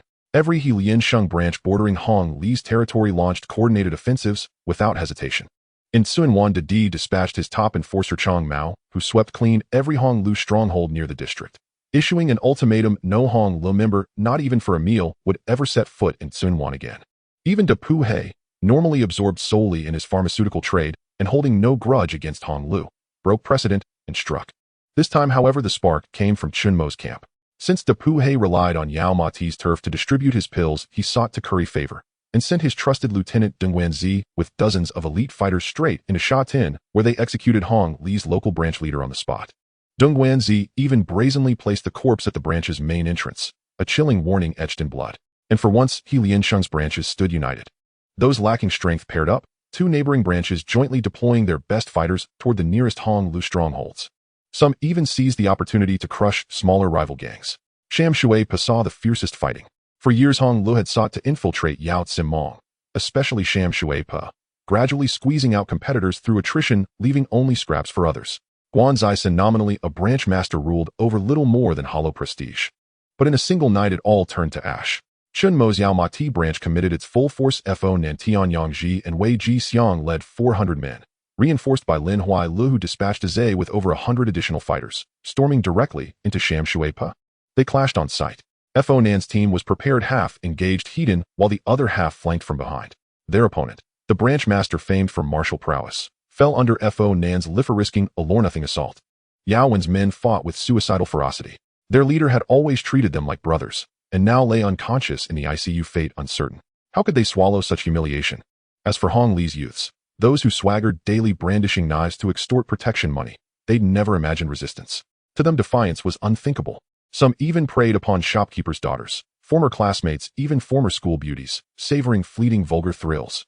Having known only easy victories, bullying the weak ruling school gates, they'd never faced true battle. Against men who lived by steel and blood, they shattered at first contact. He Liansheng's frontline fighters had spent years in the underworld, each slash precise, each wound calibrated to inflict real searing pain. They knew restraint, never killing, yet maximizing visceral impact. Amidst comrades' shrieks and the coppery tang of blood, those untried hands trembled violently, unable to grip their blades. The underworld operates thus. True passion isn't abstract. It's hot blood splattering across your face, still warm to the touch. Regret. Of course they regretted it. But debts incurred in the streets must be repaid. When they bullied classmates or harassed girls in school, did they ever consider this day would come? Frantic calls flooded Hong Li's headquarters, but Piao Gu could no longer answer. A man in sunglasses stood before him, gun leveled at his temple. Behind him lay Hong Li's fallen men, unconscious or worse. Though Piao Gu had reinforced security, this man had stormed in alone. Tian Yangsheng regarded him with disdain, lowered the barrel to his knee, and fired. Bang! Piao Gu screamed and collapsed. Old ghost, this is just interest. Tian Yangsheng holstered his weapon. You know what comes next. Piao Gu clutched his leg, gritting his teeth in silent assent. And Xiao Sa, the instigator. Piao Gu issued a death order: find the culprit Sui Ji and deliver him. Xiao Sa gathered a dozen men, first diverting officers at the school gate, then scaling the wall himself. The campus stood eerily empty. Floor by floor, room by room, he searched, from dusk until the first pale light of dawn. Then came a panicked cry from outside, his men scrambling up the stairs. Dawn broke. Normally white-collar workers commuted students headed to class vendors' open stalls. Instead, over 100 men encircled North Point Secondary School, its gates sealed tight. A black BMW blocked the entrance. In the rear seat, a sharply dressed young man idly flicked a lighter, his gaze cool and detached as he observed the police officers stationed before the gate. Inside the car, Uncle Da and Xiao Yi paled. They hadn't expected this. Last night, Chen Mo had simply said, "Tomorrow I'll escort you to school." This morning he arrived, with over 100 men. Students couldn't enter, as Xiao Sa and his men couldn't escape. Officers stood guard, but none dared make the first move. Lao Shuchong sprinted over and bent low beside the window. "Brother Mo, they're still inside." Xiao Sa tried to scale the wall, but our brothers drove him back.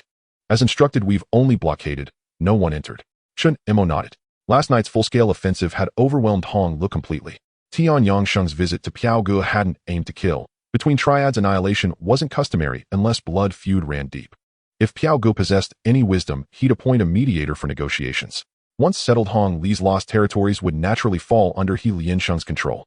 But first, one matter remained unresolved. More and more people gathered at the gate. Students and teachers watched from afar, whispering. A few sharp-eyed observers spotted the girl inside the car. "Isn't that Xiao Yi? Why is she sitting there? Who's that handsome guy beside her?" "Shoo, keep your voice down. I heard. He's Mo, the Yao Ma Ti branch master of He Liansheng, the Grim Reaper Mo. So young, so handsome. Why Grim Reaper?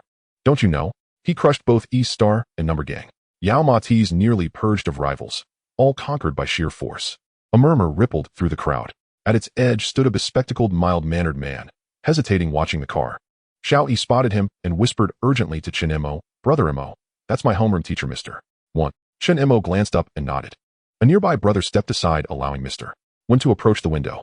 He looked at Xiao Yi, then at Chen Mo, struggling to keep his voice steady. "Sir, your car is blocking the school gate," he said. "Students need to attend class." Chen Mo studied him, and a faint smile curved his lips. "Mr. 1, right." The teacher nodded. Chen Mo continued, "They say teaching cultivates virtue, but if students' safety cannot be guaranteed, what meaning lies in teaching? What meaning lies in cultivating virtue?" Mr. 1 stiffened. He wished to protect Xiao Yi, but stood powerless. When thugs besieged the school gate, he could only watch, helpless. That suffocating helplessness hurt more than anything. Chen Mo didn't glance at him again. He opened the door and stepped out, walking straight toward the officers at the gate. Instinctively, he reached for a cigarette, then remembered he stood before a school and withdrew his hand. Officer Haigu, spotting him, grimaced deeply. "Brother Mo of He Liansheng," he growled. "What's the meaning of bringing so many men here?" A younger officer barked. "I warn you, disperse this crowd within 10 minutes, or everyone goes to the station." Chen Mo casually rubbed his ear, ignoring the young officer entirely, and fixed his gaze on Haigu. "You're the officer in charge." "Yes," he said. "I wish to clarify 2 points. First, I am not here today as He Liansheng's representative, but as a parent seeking answers from both the police and the school." He paused, letting his gaze sweep across the officers. "Second, dispersing the crowd falls under your jurisdiction, not mine. If you can command them, do so." He offered a faint, knowing smile. "Officer." Chen Mo had not participated in last night's offensive. Instead, he listened carefully as Xiao Yi recounted every detail, her voice trembling, her eyes wide with fear. Afterward, the ever-smiling man found no mirth left in him. Originally, he'd planned to conclude matters once the culprit was captured, to dispose of him as justice demanded, then close the chapter. But now he had changed his mind. Brother Hai's face turned ashen as he glared at Chen Mo. "What explanation do you demand?" Chen Mo disdainfully swept his gaze over them, said nothing, and instead turned to the crowd, bellowing, "Where are the principal and the academic director? Get over here now." His voice boomed crystal clear across the entire street. In an instant, several underlings darted into the crowd, following the students' and teachers' line of sight to seize 2 portly, middle-aged men. The principal wore a crisp suit. The academic director's hair was thinning. As they were shoved before Chen Mo, their legs trembled uncontrollably. "What are you doing?" Officer Siyuan Yo lunged forward, ready to shove someone aside. But just moments earlier in the car, Xiao Yi had already briefed him on the key figures, especially this Siyuan Yo, the very officer who'd coerced Xiao Yi into giving false testimony. Chen Mo raised a hand and casually draped it over Siyuan Yo's shoulder, drawing him close, as if embracing an old friend. Siyuan Yo tried to wrench free, only to find that this seemingly mild-mannered young man possessed terrifying strength. His shoulder felt clamped in iron jaws, utterly immobile. "Officer, what's all the agitation about?" Chen Mo asked with a genial smile, patting the man's shoulder with his other hand. Without a trace of visible effort, he deployed the concealed 8 Extremes inner force. There came a soft, sharp crack.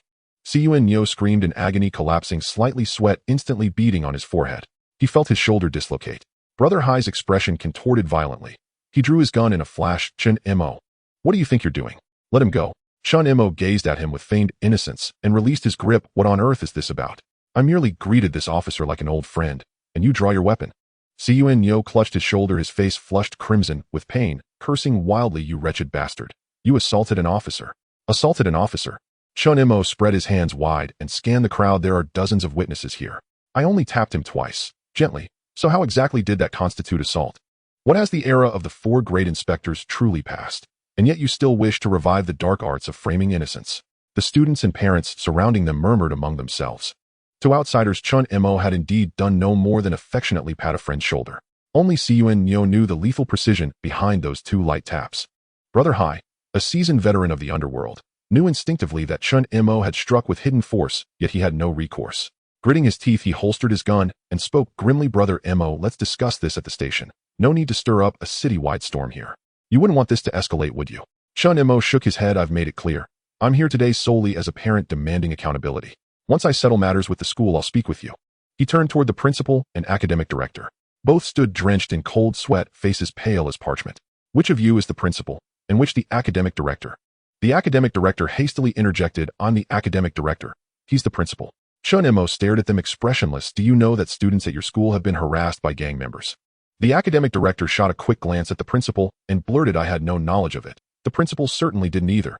Chen Mo turned to the crowd. Teacher Wen, you're Xiao Yi's homeroom teacher. Do you know? Teacher Wen stepped forward from the crowd and stood before Chen Mo. He glanced first at the principal and academic director, then at Xiao Yi inside the car, and drew a deep, steadying breath. Yes, I know, he declared, voice resolute. And I reported it, first to the academic director, then to the principal. Chen Mo looked at him and nodded slowly. Teacher Wen, you are a good teacher. Your only misstep, he continued, was urging your students to uphold truth, yet failing to teach them that defending truth demands not only courage, but wisdom and strength. Still, you did your utmost. I hold no grudge against you.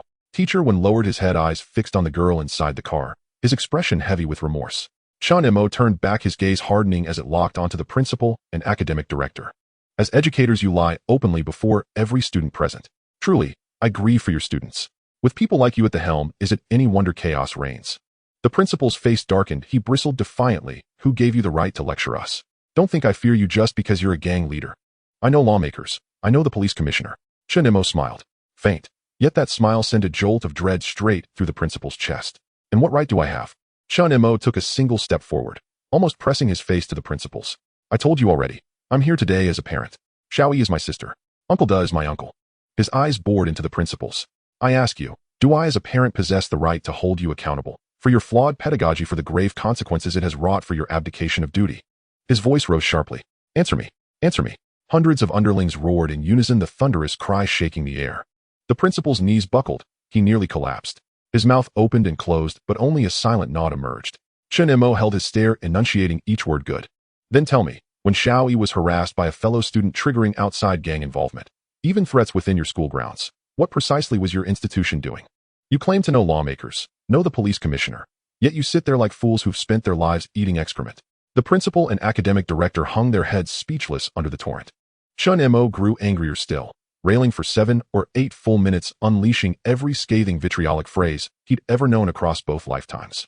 It was precisely their willful negligence that emboldened such scum. Students and parents listened in solemn silence. Some nodded quietly, others' eyes shimmered with unshed tears. Tian Yongin stepped forward from the crowd and handed Chen Mo a bottle of water. Chen Mo accepted it, took a slow sip, and steadied his breath. He fixed the 2 men with a glacial stare. Listen, well, you wretches. Xiao Yi's cousin, Yao Wen, whom you call her cousin, came to protect her at your school only to be stabbed by one of your students. He now lies unconscious in the ICU. That debt, I shall defer for now. He paused. Xiao Yi must prepare for her exams. I won't let her transfer. But if I hear once more that lawless thugs roam your campus. He leaned in, lowering his voice to a razor-edged whisper. All accounts, old and new, will be settled together. The principal nodded frantically. Yes, yes. Brother Mo, rest assured. I'll thoroughly reform our school discipline. Chen Mo cut him off, glancing at teacher when this teacher is commendable. He named you just now. I offer fair warning. If you harbor resentment, I understand. But if you retaliate against him, if you sabotage his career, I will find out.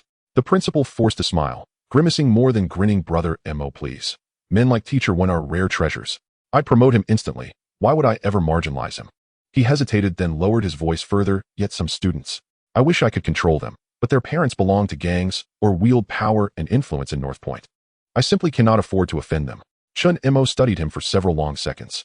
You cannot offend them. He asked slowly. Then tell me, how dare you offend me? He leaned in closer. Go ahead, ask around. Find out what happens to those who cross me. The principal's face drained of all color. Chen Mo stepped back and gave the man's shoulder a firm, friendly pat. This time, no hidden force. Rest easy. I stand before your gate today, not to destroy, but to resolve. I am confident so long as I draw breath, no rival gang will dare set foot on your campus again. If even this you lack the courage to enforce, then perhaps you ought not wear the title of principal at all. He turned to the gathered students and raised his voice. Some of you, scum who terrorize your peers within these walls, I don't care who you answer to or how loudly your triad's name echoes. He paused, letting his gaze sweep deliberately across the crowd. Outside these gates, you may behave as you wish. But once you step inside, you are students. Nothing more. Otherwise, he smiled faintly. Your entire family, every member, must walk far more carefully when they leave home. A hush fell, then erupted into thunderous applause. Well said. About time. My daughter endured bullying and dared not utter a word. My son pays protection money daily. Xiaoyi sat in the car, tears streaming unchecked down her cheeks. Her best friend Xiaojin blinked back her own tears. Meanwhile, the school's usual bullies, those who strutted like kings on campus, stood with heads bowed mute as stone, staring at the ranks of grim-faced enforcers behind Chen Mo. Their parents, too, once arrogant, flaunting triad ties or local clout before teachers and upright families, now bore expressions startlingly clear-eyed and subdued. Bullying the weak and fearing the strong. This has been humanity's timeless law. Brother Hai's countenance was livid. The young officer beside him snapped, surging forward to point at Chen Mo. How dare you issue direct threats? Do you think I can't arrest you right now? Chen Mo turned, looked directly at him. Oh, I'd nearly forgotten about you too, he murmured, strolling over to stand before the young officer, locking eyes with him. How impressive, officer. So commanding. Yet where was this authority when my sister was being tormented? The young officer choked on his reply. Chen Mo shifted his gaze to Brother Hai as officers sworn to uphold justice. You failed to protect even a single witness. I blush for you. Did Queen Victoria herself train you thus? Brother Hai clenched his molars, silent. The young officer flared again. We follow proper procedure. You don't get to dictate terms, you lowlife thug. I give you 10 minutes to disperse this crowd, or I haul everyone in. Before the last word left his lips, Chen Mo's underlings surged forward in a wave. Lao Shu Chong sidled up with mocking levity, grinning. What's this? Are we as concerned parents forbidden from seeking answers? What relation are you anyway? I'm her eldest cousin. Another underling chimed in. Then I'm the second cousin.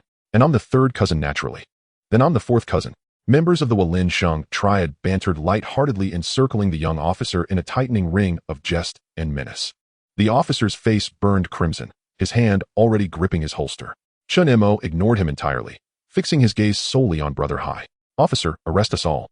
Charge us with unlawful assembly or illegal weapons possession, whatever suits you. He spoke without a trace of humor, calm, measured, absolute. I only hope your precinct has enough cells. Fill them with hundreds today. Tomorrow, I'll bring thousands. If thousands aren't enough, then tens of thousands. Until your jail runs dry. Brother Hai stared at him, silent for a long, heavy moment. As a veteran officer accustomed to navigating triad affairs, he knew the whispers, knew Chen Mo's reputation. Others might bluff, but Chen Mo would do it. Slowly he raised a hand, stopping the young officer. Brother Mo, he sighed, this matter was handled poorly by us. We will strengthen oversight moving forward. And the officers who violated protocol in this case, I'll report them for disciplinary action. His eyes flickered meaningfully towards Siyu and Yo. Chen Mo nodded. Brother Hai continued, but the individuals inside, they cannot leave with you. I cannot explain that to my superiors. Chen Mo smiled and patted his shoulder. Officer, rest assured. I stated clearly I came for answers. Since you've given me satisfactory ones, I'll depart. He hadn't come for Xiao Yi's classmates Xiao Sa and Zuiji, because in his eyes they were already dead men. He turned and waved his hand. Cousins, all of you, step away from the gate. Make way. Students must return to class. The underlings scattered with cheerful banter, clearing a path. Xiao Yi and Uncle De stepped out of the car. Xiao Yi rushed to Chen Mo, tears still falling. Brother Mo, thank you. He smiled and gently stroked her hair. Thank me for what? I told you it wasn't your fault. Study hard. Get into a top university. He turned to Uncle De. I await your good news. When the day comes, we'll host a banquet. Don't forget to invite me. Uncle De nodded vigorously, eyes glistening. Absolutely, Brother Mo. Absolutely. Chen Mo climbed into the car. The window slid down, and he waved outward. The crowd dispersed gradually. Walin Sheng underlings boarded vans and sedans, car after car pulling away, vanishing around the street corner. Xiao Zhan dashed over, gripping Xiao Yi's arm, eyes wide with awe. Xiao Yi, is he really your brother?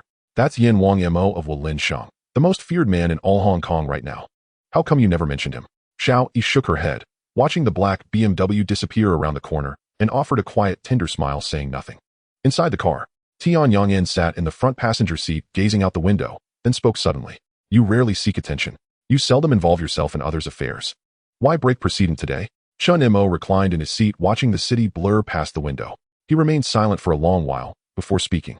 A school should be a sanctuary for learning and cultivation, not a stage for power struggles. Still less should it serve as a cradle for triads. He paused. As for me, I turn away if I do not see. But having seen, I act. That is all. Tian Yongin was silent for a long while, then asked, have you considered that your actions today may inspire admiration and lead some to believe joining a triad is the only path to power? Chen Mo's expression shifted, deepening into thoughtful silence. Regardless of Chen Mo's thoughts, the fact remained he had seized a tremendous advantage this time. With Yao Wen stabbed and Hung Lok forced into full retreat, he swiftly seized control of Sham Shui Pa. Hung Lok's members scattered, some fled, others disbanded entirely, and within days several streets fell into his hands. Yet he was not greedy. Of the newly conquered territory, he ceded one entire street to Lin Huailu, a fair gesture given that Lin's men had actively fought alongside him. He also handed Quan Zai-san a modest red envelope, merely a token of courtesy. Chen Mo held Quan Zai-san in genuine contempt. While Chen Mo and Lin Huailu stormed Sham Shui, this coward had huddled motionless within his own turf, too terrified to lift a finger. Only after Hung Lok's forces had completely vanished did Quan Zai-san finally emerge with his men, strolling about as if on a leisurely sightseeing tour. Ordinarily, Chen Mo would have dismissed such a man without a second glance. But Quan Zai-san had once been an old senior figure under Jimmy, so Chen Mo observed the principle of respecting the master for the sake of the disciple. A red envelope sufficed to seal his mouth. Upon receiving the money and witnessing Chen Mo and Lin Huailu's surging influence within the triad, Quan Zai-san dared not utter a word. He tacitly accepted their claim over Sham Shui Pa. After battle comes reckoning and rewards. This time Fo Nen had led the charge, spearheading the assault that carved out 2 full streets from Hung Lok's grip. His performance had been nothing short of exceptional. Chen Mo immediately placed the newly acquired Sham Shui Pa territory under Fo Nen's command, marking his formal ascension into leadership. Tian Yongji was likewise rewarded. All newly available underground gambling dens were entrusted to his management. Gambling dens yielded rich profits, a highly coveted assignment. As for Yao Wen, by noon the hospital delivered welcome news he had regained consciousness. Chen Mo personally visited the hospital. Yao Wen lay pale upon the hospital bed, swathed head to toe in bandages. At Chen Mo's entrance his eyes flickered faintly, and his lips trembled, straining to speak. Don't speak. Chen Mo gently pressed a hand to his chest. Rest well. The outside world is my concern. Yao Wen blinked slowly, then closed his eyes again. Chen Mo asked the nurse for paper and pen and exchanged several quiet words with Yao Wen through writing. On the paper, Yao Wen's unsteady hand scrawled a single character, Ting. Chen Mo nodded, understanding instantly. Upon stepping outside, he summoned Yao Wen's lieutenants and pointed to a sharp-eyed young man. From now on, you'll temporarily assume command of Yao Wen's division. Do your duty well. Don't disgrace your elder brother. The youth named Ting froze for a heartbeat, then bowed his head, deeply resolve blazing in his eyes. Across the harbor, Wensheng celebrated in exultant triumph. In Hung Lok's domain, however, despair reigned. Their territory across the water had been utterly cleansed of what remained of their forces huddled in the eastern and southern districts of Hong Kong, too terrified even to raise their heads. Xiao Sa dragged Zuoji all the way to Hung Lok's headquarters, slapping him repeatedly en route. Zuoji's face swelled grotesquely, blood trickling from his split lip, yet he dared not whimper. Xiao Sa himself was trembling with fear. He had expected Chen Mo to execute him on the spot, yet somehow he had survived. The scale of his blunder was catastrophic. While Wensheng's full offensive had stripped away nearly 1/3 of Hung Lok's territory. This debt he knew would fall squarely upon his shoulders. Arriving at the headquarters, junior members at the gate averted their eyes the moment they saw him. A cold dread settled deep in Xiao Sa's gut, but he forced himself forward. Piao Ge sat rigidly upon the central chair, one leg draped over its armrest, wrapped tightly in blood-stained bandages. His face was a mask of thunderous silence, dark enough to drip rain. Brother. Xiao Sa hurried forward. You're injured too. Piao Ge said nothing, only stared.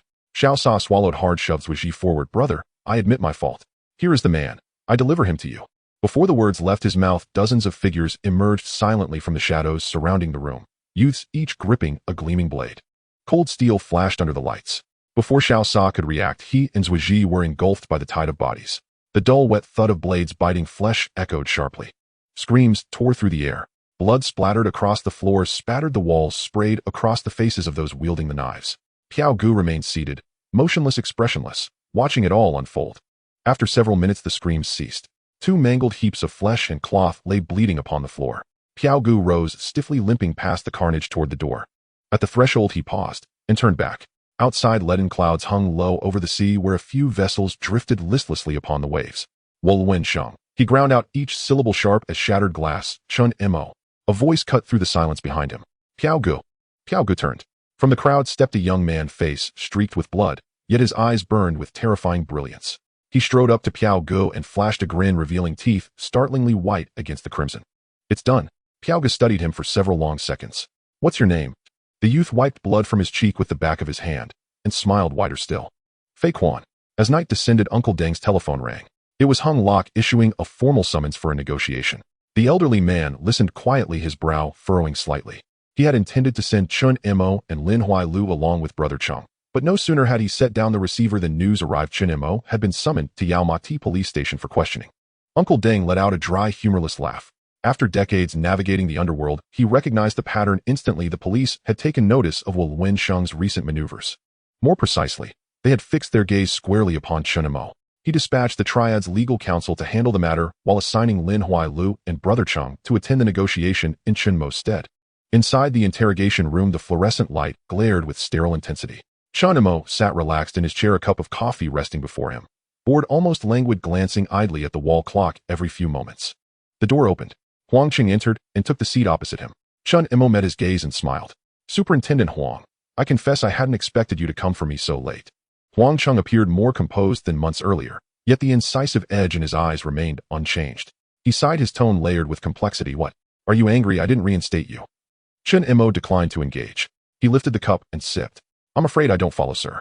I've been establishing myself in Yaomati for quite some time, yet your organized crime and Triad Bureau never called me in for tea. Then again, I now run a legitimate business earning clean money. Even your officers, however zealous, cannot fabricate evidence from thin air, can they? Huang Qing's stare sharpened like a blade. Chen Mo, you needn't play the fool. Once an undercover, always an undercover. Do you truly believe that because Li Xian hasn't submitted your file we lack other proof? Chen Mo set the cup down and gave a soft, knowing laugh. Superintendent Huang, if I were indeed your undercover, why do you speak to me as though I were your enemy? Or is this truly how the police treat their informants? He paused, locking eyes with Huang Qing.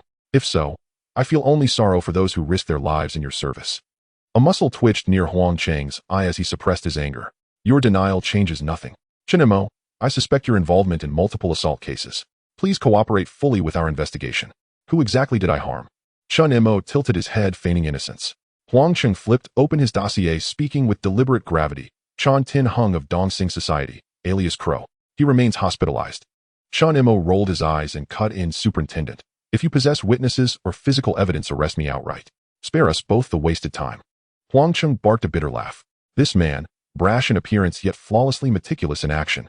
They all knew he'd done it, yet not a single thread of proof could be found. He snapped the dossier shut and stated flatly, Chen Mo, you will remain detained at the station for 48 hours. Chen Mo ignored him, taking another sip of coffee and grimacing. Truly dreadful.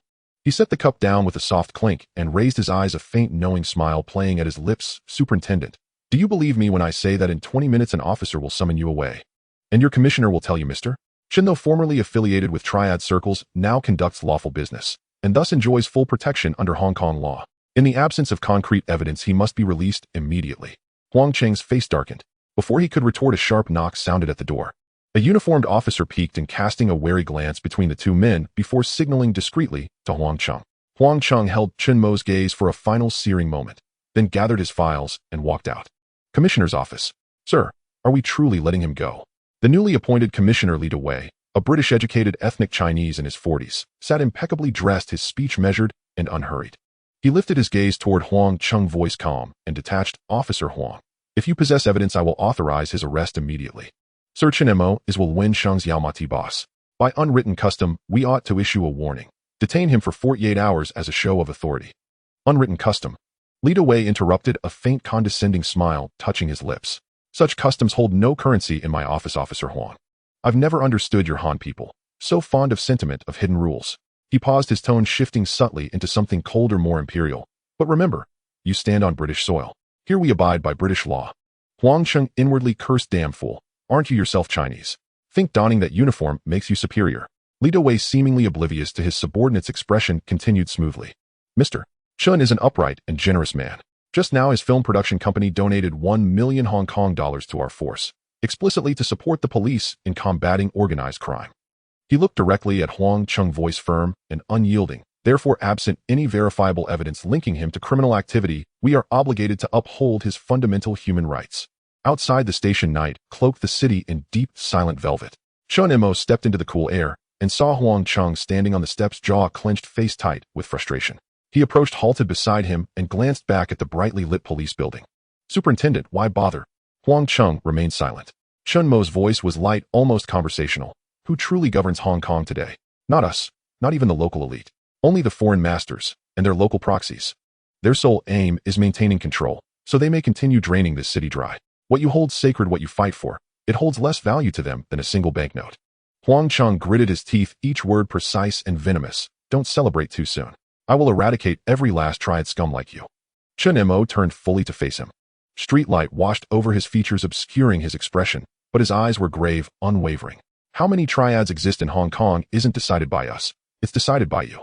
Huang Cheng flinched. Chen Mo continued, voice low but resonant, each word striking like a chisel against stone.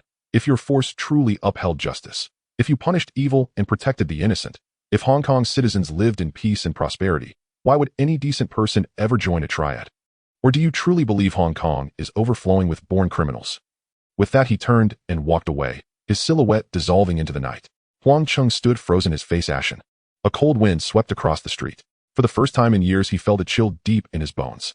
As Chen Mo stepped out of the Oilhem police station, he saw a crowd gathered at the street corner. The figure at the front was still that cold, beautiful Rose. The neon lights of the night fell on her shoulders, yet could not melt the frost between her brows. "Shaolin, didn't we agree it would just be you and Ego to pick me up? Why are there so many people here?" Tian Yang said expressionlessly. "Your brother is worried. If you don't come out soon, they plan to surround the police station." Chen Mo helplessly looked at Jimmy behind her. "Jimmy, didn't I tell you? If you do as I say, I will definitely be out tonight." Jimmy shook his head with a wry smile. "I know you're fine, but some people don't believe it. And this person happens to be a favorite of the boss. Don't be fooled by his usual silence. When he speaks, it's more effective than anything I could say." With a cold face, Tian Yang turned and got into the car, inadvertently stepping on Jimmy's foot. "Up." Jimmy jumped up in pain, hopping away 3 steps on one leg. You're definitely doing this on purpose." Chen Mo watched her departing figure, a warm feeling surging in his heart. That rose had thorns, but they were only pointed at others. In the car, Jimmy rubbed his foot and asked, "Actually, you could have just stayed for a couple of days and come out. Why did you insist on the 1 million? Those foreigners and compradors are the greediest." Chen Mo gazed out the car window at the passing streets. "Though they are despicable, they have one advantage." "What is it?" "They actually get things done when they're paid," Chen Mo said with a slight bitter smile. "In oil hemp, it's always better to maintain a good relationship with the police station. Otherwise, they would find excuses to check in every few days, and the money would still have to be paid, which only adds to the frustration." Jimmy sighed. "I hope things will improve after 97. "It will definitely get better." Chen Mo paused for a moment. "Is the shooting going smoothly?" "It's going well. But Director Lu said that Xing Zai runs to the set every day, pestering everyone and pointing fingers. He's almost become the assistant director." Chen Mo frowned. "He's interfering with the shoot." "Not really. Director Lu just mentioned it casually. He actually appreciates him. The young man has many ideas, some of which are quite outlandish, but Director Lu thinks they are good and has used a few. As long as he doesn't interfere with the shoot, let him be." Chen Mo thought for a moment. "Right now, there are still too few projects. Once God of Gamblers is released, we need to recruit more filming teams and launch several projects simultaneously. Xing Zai shouldn't be idle either. I will start working on the script right away. Ask Director Lu if there's anyone capable of directing on their own." Jimmy nodded. Chen Mo continued. "Once the funding is sufficient, we can initiate projects in other industries. It will be the real money-making time then." He kept his word. During the intense filming of God of Gamblers, he locked himself away for half a month, focusing solely on writing scripts. Of course, he was not a professional screenwriter and couldn't write a standard script. He simply transferred memories from his past life, picked out the top 3 films at the box office for the next 2 years, wrote out the plot outlines, and noted highlights. Fortunately, he had a deep affection for Hong Kong films in his past life, and many movies left a lasting impression on him. Especially starting next year, the box office hits would all revolve around one name. This is why he was eager to sign Xing Zai. If he didn't act now, it would be too late. Those movies would not necessarily succeed without him. His style was unique. During the half-month, he monitored progress at the film company during the day and wrote scripts in his spare time at night. To that end, he specifically hired a screenwriter named Tang Nyo, who was quite capable and was introduced by Lu Jinyun. Chen Mo was generous, and his ideas coincided with Tang Nyo's, who happily joined Shengshi film industry. The division of labor was now clear. Chen Mo wrote the outlines, and Tang Nyo refined the scripts. During this time, Xing Zai heard that the boss was writing scripts and also came to join in. The 3 discussed together, and Xing Zai found that half of the script was written for him, which made him even more excited, even planning how to perform each line. After another month of hard work, the three of them were both exhausted and excited as they finished 6 entire scripts. Tang Nyo had lost some weight, but had a sparkle in his eyes. Mo, good, these 6 scripts will surely bring in over $1 billion at the box office.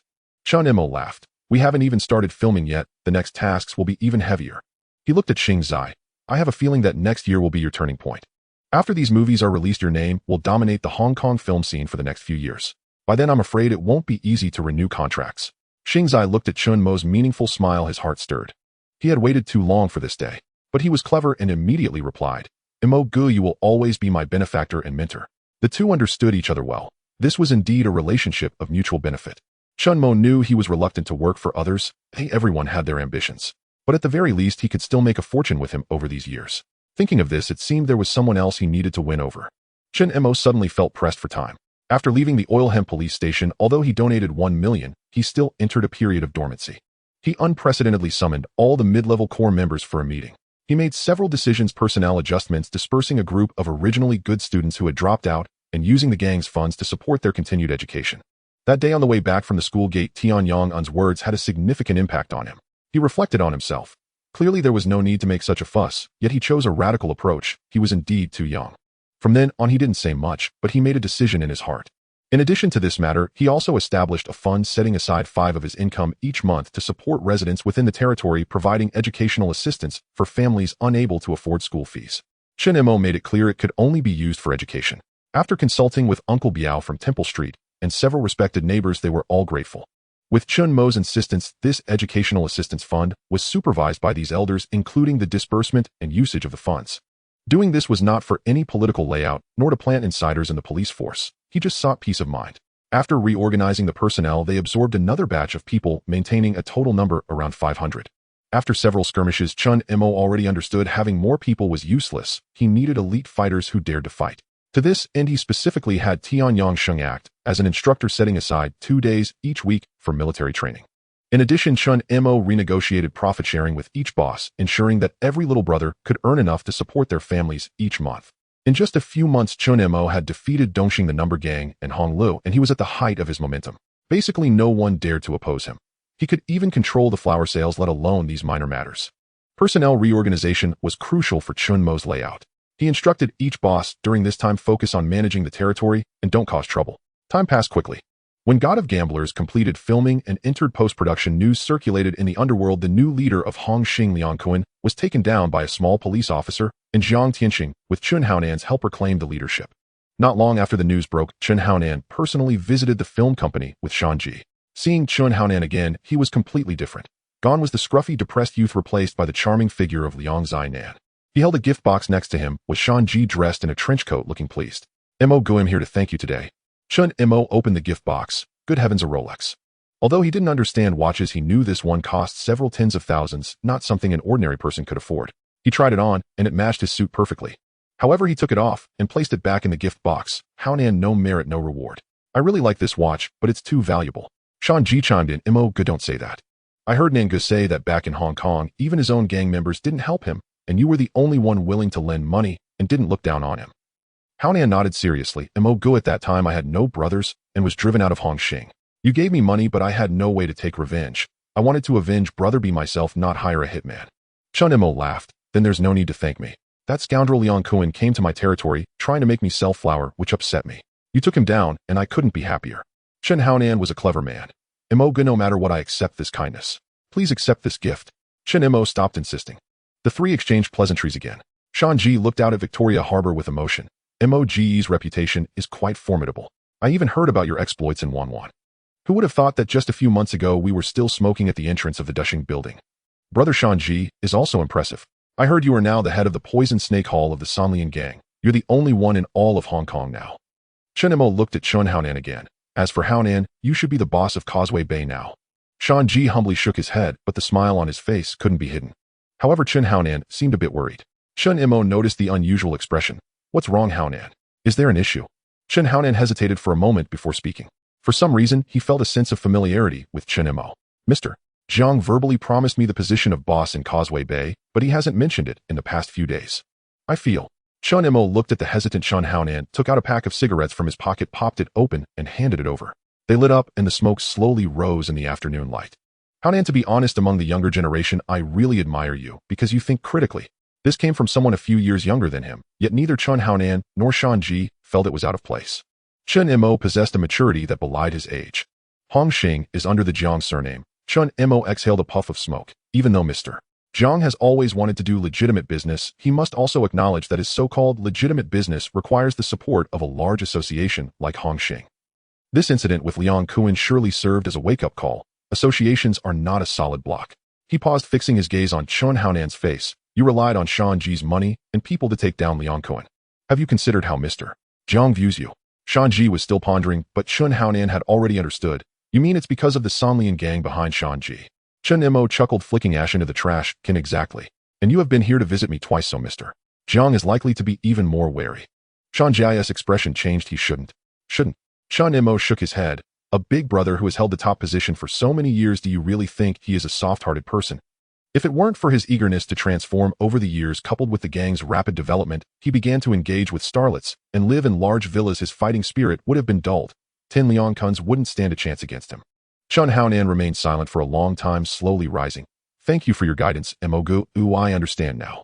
The two walked to the door when Chen Haonan suddenly turned back. Mogu, next Tuesday morning the bar Shan Ji and I opened in Causeway Bay will open, and I would like to invite you to be our guest of honor for the ribbon cutting. Good, send me the invitation. I will definitely come.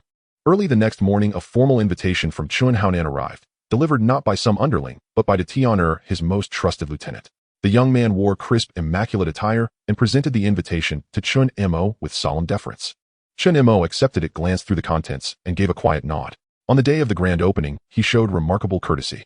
He deliberately wore the wristwatch Chen Haonan had gifted him, dressed in a sharp suit and polished shoes, and arrived in Wanchai accompanied by Tian Yangyi and Tian Yangyan. Lao Shu Chong insisted on bringing more men, but Chen Mo waved him off. He saw no reason to fear an attack. No one dared touch him now. After all, though Wanchai lay across the harbor from Yao Tsimong, it was astonishingly close, just a tunnel away from Causeway Bay. Should trouble arise, help would arrive at the mere sound of a single phone call. The moment Chen Mo appeared, Chen Haonan's face lit up with unmistakable pride. If Hong Kong's Triad world had a hierarchy of influence this year, Chen Mo ranked second, and no one, not even in jest, would dare claim first. He had stormed Temple Street alone, toppling two of East Star's fiercest enforcers in single combat. Later, Hu Yi and O Zicheng of Number Gang each met their match. One retreated into Mong Kok, the other swallowed his humiliation without uttering a word. Then came his clash with Hung Lok, sparked by loyalty to his sworn brothers. Rumors spread like wildfire. He dispatched gunmen who shattered the leg of Piao Gu, Hung Lok's acting leader. Even more astonishing was what followed when Hung Lok negotiated terms with Walin Sheng, their rival alliance. The very mention of Brother Cheng's name sent Piao Gu, who had been haggling fiercely, into immediate silence. Without further debate, he ceded all territory across Kowloon and the new territories. Now standing there with only a stunning woman and a driver, Chen Mo commanded the room. Voices instinctively softened, conversations hushed, as if the air itself bent to his presence. His aura had fully matured. Chen Haonan led him inside, introducing him along the way to several Hung Hing branch leaders and elder mentors. Ji Gu and 13 May had met Chen Mo before, so a brief nod sufficed as greeting. Though Chen Haonan had recently risen to prominence after eliminating Liang Quan, he had yet to be formally appointed as a branch leader. Thus, aside from Ji Gu and 13 May, no other Hung Hing branch heads attended his bar's opening. Some had come expecting to witness his embarrassment, until they saw Chen Mo arrive. Their expressions shifted instantly. This titan himself had graced the occasion. Chen Mo presented Chen Haonan with an ornamental potted plant and declared publicly, from now on, all entertainment industry hospitality for our film company will be hosted here at Brother Nan's place. At those words, eyes across the room gleamed. Who didn't know Chen Mo had founded a film production company? His debut feature had grossed over 30 million Hong Kong dollars at the box office. His second enlisted the legendary Mr. Chow, and hadn't even premiered yet already stirred citywide anticipation. If he truly centralized all corporate hospitality here, a list stars would stream through daily. How could such a venue possibly fail? As Chen Mo exchanged light banter with Ji Gu and 13 May, Tian Yangyan stood nearby holding a glass of water, her expression unreadable. A young woman approached, hesitantly stammering, Sister, are you Brother Mo's girlfriend? Tian Yangyan turned her gaze toward her. The girl was strikingly youthful and beautiful, her speech faltering, yet her eyes radiating an innocence utterly foreign to the underworld. For once, Tian Yangyan replied no.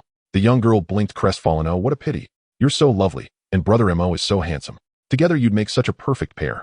Tian Yangyan remained impassive, but her eyes flickered faintly. She softened her tone just enough. And you? Are you Chen Haonan's girlfriend?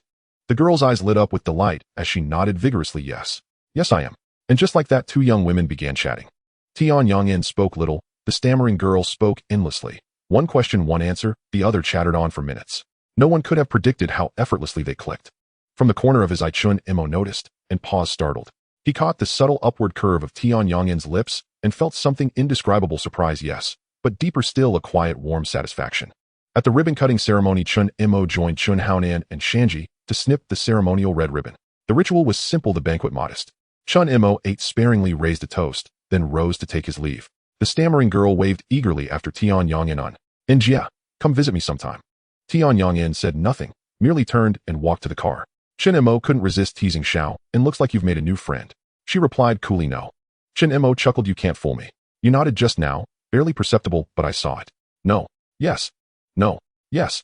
Tian Yongin pressed her lips together in silence, yet her ears flushed faintly pink. Chen Mo laughed softly, fine, you didn't.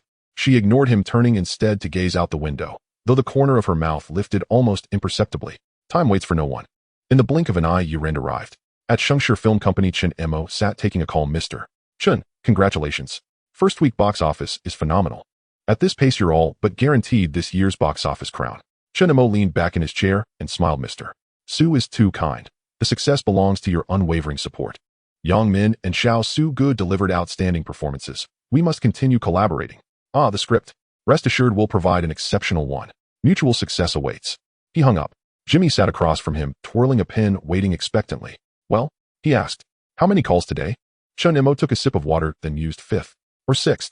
Jimmy grinned. Several smaller cinema chains even called me directly. They want to co-produce the next film. Chen Mo waved a hand dismissively. Just a few million in first-week receipts. Still far short of my expectations. Jimmy rolled his eyes. My Mr. Chen certainly commands vast resources. Chen Mo laughed. Standard procedure. No need to gawk. Wait until next year. You'll be utterly astounded. He paused, his expression turning earnest. Still, we must treat those smaller chains seriously. This round will primarily partner with Golden Prince Cinema Group. Fortunate timing, given their internal turmoil. Had they released their own film, they'd surely cut our screening slots. Ultimately, lacking our own theater chain remains a critical vulnerability. Jimmy nodded. You're absolutely right. Yet right now, Hong Kong's largest chains, SB Jiaha and Golden Prince, effectively monopolize the market. Chen Mo lit a cigarette and inhaled deeply. Then we negotiate. Don't underestimate the smaller chains. We'll approach them one by one, consolidate them, and never overlook their potential. Moreover, I anticipate Golden Prince may face serious setbacks within the next 1 or 2 years.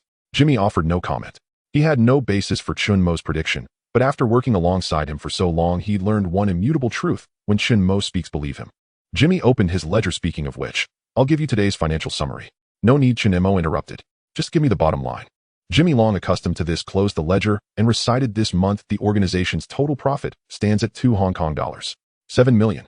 After allocating funds for the education fund, brotherly allowances, and branch dues, net surplus amounts to $98 million. Chen Mo paused, surprised so much. Last month barely cleared $1 million. Jimmy sighed thoughtfully. We've stabilized our territories, neither provoking conflict nor fearing it. Hong Kong's safest district is likely the one under your jurisdiction. With increased foot traffic, revenue naturally surges. Don't find the figure excessive. Many of your subordinate branch leaders earn nearly as much as you do. I hear Hua Nan is preparing to open a restaurant in Sham Shuepa. He lowered his voice, and the organization's pharmaceutical revenue exceeds even your estimates. Chen Mo exhaled sharply. If pills alone generate this much, imagine the profits from flower dealers. He stubbed out the cigarette, his tone complex. Money behaves strangely, elusive when you need it most, yet multiplying effortlessly once abundance arrives. Jimmy nodded emphatically. He too was no longer short of funds. Chen Mo paid him the highest salary in the industry, plus a 5% profit share, placing him firmly among Hong Kong's elite. He continued his report. This film's production budget totaled $8 million. Chow Yun-Fat's fee alone consumed $3 million, a generous friendship rate, granted only due to Old Su's influence. However, thanks to overseas pre-sales of promotional footage and the star power of Chow and Tony Leung, the production cost has already been recovered by roughly $7,080 prior to release. With its imminent release during the Lunar New Year holiday season, God of Gamblers is projected to gross no less than $35 million. After distribution splits with theaters, will pocket approximately $15 million. His excitement grew once those proceeds hit our accounts. Our liquid capital will near $50 million. Chen Mo nodded, a genuine smile spreading across his face. The year draws to a close, and this outcome surpasses expectations, he said. After God of Gamblers concludes its theatrical run, we'll launch VHS home video releases. Additionally, acquire a laser disc manufacturing plant. Jimmy blinked, puzzled. Laser discs. far too expensive for ordinary consumers. VHS tapes are thriving. Lin Huala and Huanyo both ordered large quantities from us and sales have been robust. It's strategic positioning for next year and beyond, Chen Mo explained. We'll acquire the factory outright and use it exclusively to distribute our own films. One condition only: uncompromising quality and exquisite packaging. Jimmy frowned. Are you targeting the premium market? Chen Mo nodded, then shook his head not entirely. Jimmy, you vastly underestimate fans' devotion to their idols. He rose and walked to the window, gazing down at the ceaseless flow of traffic along Tsimsha Sui. Here's my plan. Commission a Japanese manufacturer to produce 200 deluxe editions, priced at HK1880 each. Each deluxe set will include a limited edition poster signed personally by the lead actors. Concurrently, we'll contract a local Hong Kong factory to produce 200 standard editions, priced at 380 Hong Kong dollars, without signed posters. Jimmy whistled low. HK1880. That's astronomical. Just recently, Brother Leslie's signed disc sold for only 600 Hong Kong dollars. Chen Mo turned from the window, leaning against the frame, tapping a finger lightly in the air. Hear me out. I don't expect to profit directly from these. My aim is to cement the prestige of Shengshi Film Company.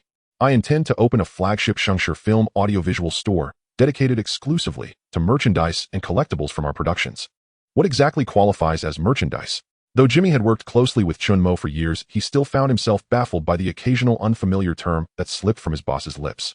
Chen Mo lightly coughed and explained, everything related to celebrities and movies. He counted on his fingers. There are inexpensive items like posters, celebrity collector's edition photos, and videotapes, while the expensive ones include laser discs and autographed photos. In the future, there could be celebrity albums, customized t-shirts, and commemorative cards. Anything that can be linked to movies and stars can be sold. Jimmy was taken aback. Chen Mo continued. Right now, film companies in Hong Kong are only focusing on box office and videotape copyrights without considering that a single movie could extract money from the audience multiple times. True connoisseurs of films don't just watch them, they want to collect. Collect that disc, collect the signed memorabilia of that star, and collect everything related to the film. He paused, his tone becoming more serious. Such items are not about plastic and paper, they represent the feeling of ownership. Why do so many people buy Rolexes even though they are so expensive? He walked back to his desk, picked up a cigarette box, and then put it back down. Think about it. Laser discs are already expensive, and those who can afford them don't mind spending that extra $1,000. Moreover, even if the buyers are few, it doesn't matter, it elevates the brand positioning. Chen Mo grew more excited as he spoke. Also, if someone buys a collector's edition, I can directly arrange for someone to spend hundreds of thousands in the secondhand market to hype it up. Didn't that person buy it for $1888? I can flip it several times. Let's heat up the topic. Jimmy nodded thoughtfully. Chen Mo added, the Laserdisc is just the first step. In the next 2 to 3 years, optical disc technology will definitely undergo a transformation, and that will be the real opportunity. Our entry now is not just to make this profit, it's to establish the channel's production lines and distribution systems. When the next wave of technological advancement arrives while others are still searching for opportunities, we will already be at the table. Jimmy was thoroughly convinced. He pondered and asked, so who would be suitable to manage the store you mentioned?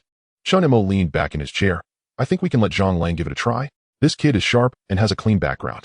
By the start of the year, he can set up the flagship store, and the first batch of products will be launched simultaneously with the screening of God of Gamblers. Jimmy took note and then asked, what about the replacement you mentioned? Chen Mo waved his hand. That's still a long way off. The technical standards haven't been finalized. Focus on the laser discs, build connections with the Japanese side, and when the local factories are acquired, make sure to leave room for upgrades in the production lines. This is something you need to negotiate. Jimmy nodded and added a few more notes to his notebook. After a while, God of Gamblers was released for a month, and its box office surpassed 20 million. It was clear to anyone with eyes that this film was aimed at the peak season of the new year, the hottest period of the entire year. If it continued to develop at this pace, this year's box office champion seemed to have no suspense. If the previous success of A Moment of Romance was due to good fortune, then the success of God of Gamblers undoubtedly made the entire film industry begin to take this newly established company seriously. Liu Jinyun is a capable director, but he has never made a blockbuster before. As for the screenwriter Tang Miao, he himself admitted, this script was merely polished by him. The actual writer was the boss. It's not unheard of for a film company boss to act as a creator, but most of those people have been in the film industry for many years. It has never happened that an outsider like Chen Mo with only 2 films under his belt could achieve such success. Now even Jiahe and SB dare not underestimate him any longer. They no longer regard him as a fleeting plaything of a gangster. He is a disruptor whose next move no one can predict. Seeing God of Gamblers shine so brightly, some were watching with envy while others were quite pleased. When Chen Mo received an invitation from Mr. Lei the Golden Prince, he was not surprised. Still the same place. But this time Huang Yiming and Du Shuishan were not present, it was just the 2 of them. As soon as Chen Mo entered, Mr. Lei stood up to greet him. Chen Sheng, I am completely convinced of you now. Mr. Lei smiled and invited him to sit down. Your Shengshi company has been established for less than a year and both of your films have sold so well. This is unprecedented in Hong Kong, and it's likely that it won't be matched in the future. As soon as he sat down, the flattery began. Chen Mo smiled humbly. This time it's all thanks to Mr. Lei's support. Mr. Lei waved his hand, his expression turning serious. I am a businessman. Opening cinema chains and investing in film companies are all for profit. Shin Sheng's films make money, so I have no reason not to support them. My style of doing business is quite different from the other two. Chen Mo naturally knew who he was referring to. The film industry in Hong Kong has entered a golden period of development, so it is only natural that there should be 100 flowers blooming. Mr. Lei praised, Chen Sheng, you have spoken well. The more I communicate with you, the more I feel like I have met you too late. If you don't mind, can I call you little brother? Chen Mo smiled and replied, Brother Lei, I am the one who is reaching too high. Mr. Lei laughed heartily, then shifted the topic. Little brother Chen, I won't beat around the bush. I invited you today because I want to seek cooperation with you. Chen Mo pretended not to understand. Aren't we already cooperating? Seeing that he was not engaging, Mr. Lei did not expose it and directly stated, Chen Sheng, let me be straightforward. I want to invest in your Shengshi company just like I did with Sinny Chung. Chen Mo picked up his teacup and took a sip, then said slowly, Brother Lei, isn't Sinny Chung doing well? What made you think of finding cooperation with our small temple? Mr. Lei smiled and lowered his voice. Little brother Chen, I consider you one of my own, so let me be frank. Sinny Chung won't last long.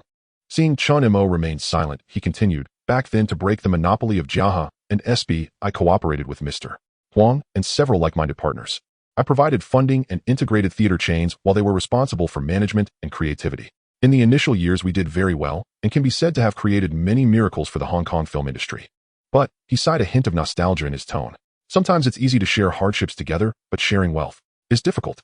Chen Mo took a sip of tea and cautiously asked, Brother Lei, are you planning to part ways with them? Mr. Lei nodded. They have the same thought.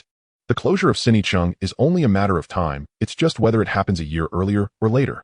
Chen Mo put down his teacup, pondered his words, and slowly spoke. Brother Lei, I am just a person from the underworld, and I don't have deep insights into these matters. However, regarding your mentioned investment method, he shook his head. I personally do not agree. Mr. Lei was somewhat surprised, his smile freezing momentarily. Little brother, Chen, don't be too quick to refuse. Although your achievements this year are impressive, there are no guarantees in the film industry. I have the capital and the cinema chains. If we cooperate, I dare say, within 3 years we can create another Sinny Chung. Chen Mo still shook his head, his tone calm, yet firm. Brother Lei, you are not wrong.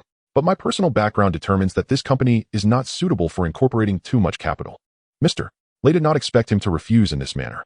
After all, he held the third largest cinema chain in Hong Kong. The others had always sought his cooperation. He forced a smile. Little brother Chen, is there really no room for negotiation? Chen Mo hesitated for a moment. He didn't want to offend this big player in the film industry.